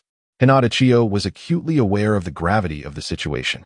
Covert communication was inherently perilous, as neither party could ascertain if the other was an ally. To mitigate the risk of unusual occurrences, Nightwing and his companions had initially refrained from utilizing the Byakugan to survey the nearby environment. For if the scouts were formidable ninjas, they would undoubtedly sense being observed. In such a scenario, the scouts would retreat without distinguishing friend from foe, complicating matters. As it stood, the trembling forms of Hinata Nagai and Hinata Fumihiko resembled those of captives, betraying their allegiance to Konoha and attempting to lure the contact personnel. Should the scouts mistake them for traitors, the next moment could unleash a torrent of explosive tags and a barrage of jutsu. I cannot wait any longer. I need to use the Byakugan to assess the surroundings, Hinata Nagai exclaimed, perhaps due to dizziness from anxiety, his eyes bulging in agitation. You fool! Uchiha Hiro scolded vehemently, his face paling with anger. Just then, as Hinata Nagai activated the Byakugan, the opposite bank of the river emitted a peculiar series of bird calls, 3 long and 4 short. Uchiha Jiangling barked, Fugaku, quickly. Uchiha Fugaku swiftly produced a small white whistle and blew into it, emitting the same peculiar bird calls, 3 long and 4 short. On the opposite bank, Xingtian Wenyu, filled with uncertainty, felt a wave of relief upon hearing that voice. If the 2 ninjas from the Hyuga clan could potentially be under the control of the range shinobi, then the bird whistle, safeguarded by the Uchiha clan, could never have fallen into their hands. Xingtian Wenyu tucked the small whistle away and, with a few nimble jumps, appeared on the other side of the river. Uchiha Jiangling, in a small grove, surveyed the ninja that had appeared across the river and remarked, "It's fine, it's Wenyu. Let us move." Chapter 66. The approaching encounter. What? The combat troops and the medical team are in the same camp.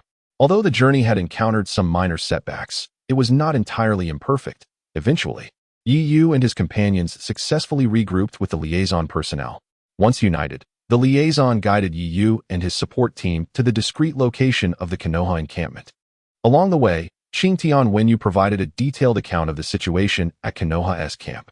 Upon learning that the pressure from the range shinobi had compelled the combat troops to retreat and set up camp alongside the medical team, Yu nearly lost his footing while jumping from one tree to another.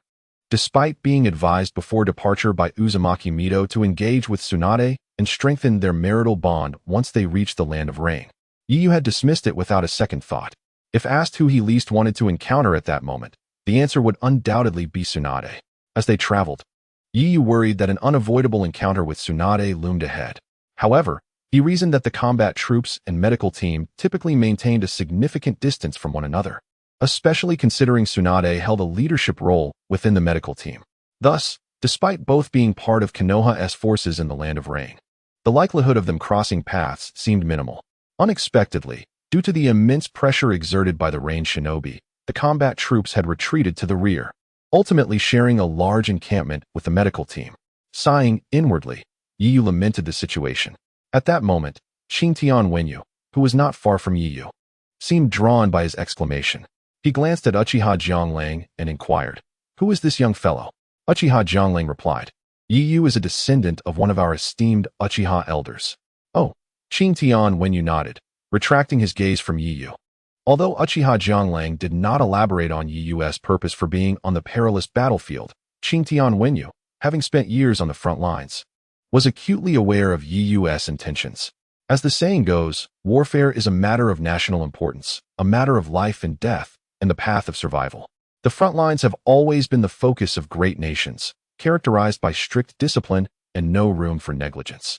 Aside from essential combat personnel, it was nearly impossible for unrelated individuals to appear. However, this only held true for the average person. For prominent clans like the Uchiha, sending their younger, talented heirs to the front lines under the protection of their elders to gain experience and broaden their horizons was a common occurrence, a small privilege exclusive to noble families. Observing Yu's dark hair and youthful yet striking visage, Xingtian Wenyu harbored no doubts regarding his Uchiha lineage. Even if Yu's beauty surpassed that of many others from the Uchiha clan, such matters may pose a slight inconvenience. Xingtian Wenyu hesitated to say. Uchiha Jiangling queried, "What inconvenience?" Due to the withdrawal of the frontline troops, several tents had been destroyed, resulting in a slight accommodation crunch at the camp. Accommodation crunch? Uchiha Jiangling dismissed the concern. "What kind of inconvenience is that? Yu is just a child. He can simply stay with us." Uchiha Jiangling continued. "You cannot be serious, Wenyu. Are you telling me that in the esteemed Konoha hidden village, even a child cannot be accommodated in the troops' camp? It seemed that whenever Yu's situation was mentioned, Uchiha Jianglang became particularly concerned. Even his speech grew more animated. Noticing Qingtian Wenyu's hesitance, he felt a sense of absurdity. After all, Konoha was one of the 5 great nations, the strongest military force in the Land of Fire.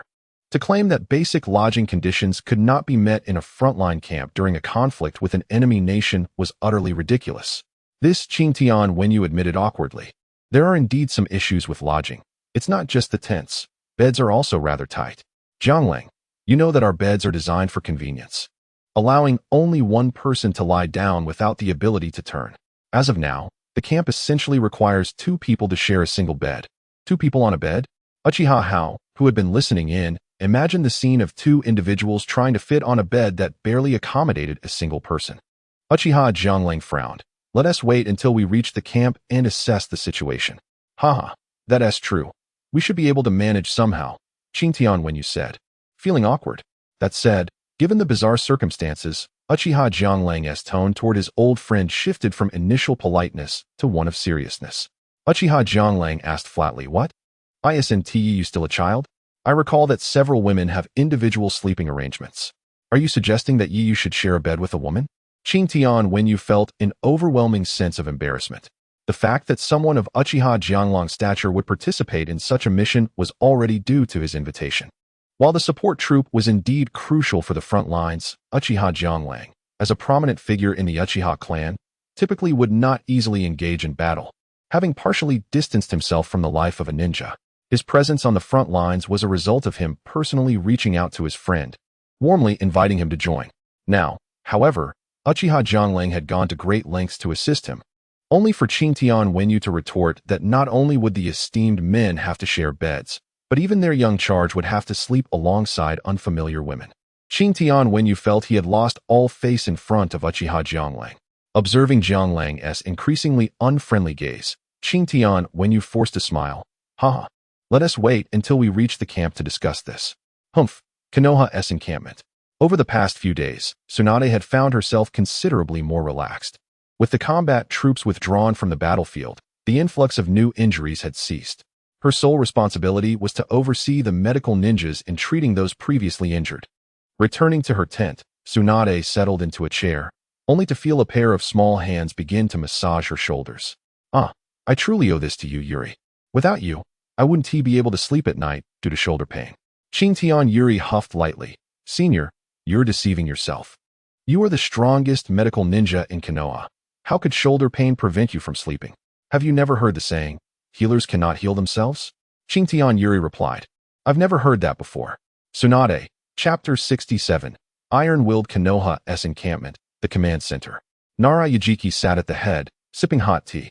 Due to the constant rain in the Land of Rain, the humidity was quite high, and the ninjas of Konoha's combat troops had developed a fondness for hot tea, particularly now, as the weather transitioned to autumn, bringing with it a damp chill. A steaming cup of tea had become an essential for Nara Yajiki and the other meeting participants after their discussions. Speaking of which, Wenyu has returned rather late today. Nara Miyoshi cast a glance at the small ventilation window at the edge of the tent. Outside, darkness had completely enveloped the sky, and dim lights flickered sporadically within the Konoha camp. At this hour, Wenichi should have returned to report the intelligence. Despite his words, there was no hint of tension or urgency on Nara Miyoshi's face. As a reconnaissance officer, the timing of returning to the camp after a day's mission was inherently unpredictable, often subject to considerable fluctuations. Due to unforeseen circumstances, it was entirely normal for one to return later or earlier than expected. Inside the camp, all those qualified to attend the meeting were present. Although the daily routine meeting had concluded, they had not dispersed. Soon, it would be time for dinner, which they had been sharing in the camp over the past few days. Suddenly, a hurried sound of footsteps echoed from nearby the camp. Before long, a medium-built ninja clad in camouflage appeared at the tent entrance. Aoda Wenichi entered the tent, nodded at the crowd, and swiftly made his way to Nara Miyoshi's side. Nara Miyoshi smiled and remarked, Wenichi, you've returned a bit late today. Indeed. Aoda Wenichi offered no further comment, bending down to whisper a few words into Nara Miyoshi's ear. Oh, Nara Miyoshi exclaimed with surprise, the reinforcements have arrived? Quickly, bring Jiang Lang and the others over. Aoda Wenichi nodded and exited the tent. Uchiha Jianglang, Jiraiya, and Orochimaru exchanged glances, both surprised to hear that name. Soon, Yu and his companions arrived at the camp tent. Upon entering, Yu's gaze swept across the individuals inside. The pineapple-haired one must be a ninja of the Nara clan, alongside Jiraiya, Orochimaru, and Tsunade. Yu was taken aback. Seated at the far end of the table was none other than Tsunade, the legendary Sannin. Coincidentally, perhaps due to Yu's striking appearance or for some other reason, Tsunade almost instantly noticed him. Their eyes met, and Yu took a step back, hiding behind Hinata Chinin. Tsunade was momentarily taken aback and then felt a surge of inexplicable irritation. What was this supposed to mean? Did he disdain even to meet my gaze? Her fists clenched. Meanwhile, Hinata Chinin wore a smirk, in a good mood. She glanced at Yu, letting out a huff. In her view, Yu's retreat was merely a sign of his fear in the face of a grand scene. Humph. Despite his flamboyant looks and decent strength, his cowardice marked him merely as a child. Hinata Chinin shot a proud glance at Yu. Yu observed her self-satisfied demeanor, feeling puzzled yet indifferent towards the young lady's antics. Haha, I didn't expect you to actually come, Jianglang. Nara Miyoshi's typically calm demeanor revealed a rare smile as he stepped forward to grasp Uchiha Jianglang's hand, speaking with excitement. Uchiha Jianglang nonchalantly withdrew his hand, responding with a smile. Nara Miyoshi was unfazed by Jianglang's action. As he invited everyone to sit, he continued, when Wenichi mentioned he could bring you over, I was skeptical. Although he included his remarks in the reports, I didn't expect it to truly work. With you protecting the Hinata clan, I believe they can finally act freely. Our challenges seem to be nearing resolution, entering the countdown phase. Nara Miyoshi spoke with great courtesy, his words overflowing with admiration for Uchiha Jianglang, as if Jianglang's role were of paramount importance. Indeed, Uchiha Jianglang replied with a faint acknowledgement, subsequently nodding at Jiraiya, Orochimaru, and the others. He moved toward the right side of the table, where only 3 individuals sat, leaving 4 seats unoccupied, with just one empty spot on the left. Yu intended to follow Uchiha Jianglang, but as he approached Tsunade, she abruptly seized him, pulling him to the vacant seat beside her. Hinata Chinin, who had been moving towards the left, now bore a large question mark on her forehead. She mouthed a few words, but ultimately followed Uchiha Jianglang to sit on the right side. The 14 seats were filled, while Hinata Yashihira and Hinata Wenyuan were left without the qualification to sit. Uchiha Jianglang and his companions glanced at Yu without uttering a word. You scoundrel! What was that about earlier? Tsunade revealed her true nature, gripping Yu's hand tightly, pulling him closer, her voice lowered but laced with evident irritation. As the delightful fragrance wafted from beside him, Yu seemed to regain his senses. He glanced at his position, realizing that Jiraiya was seated to his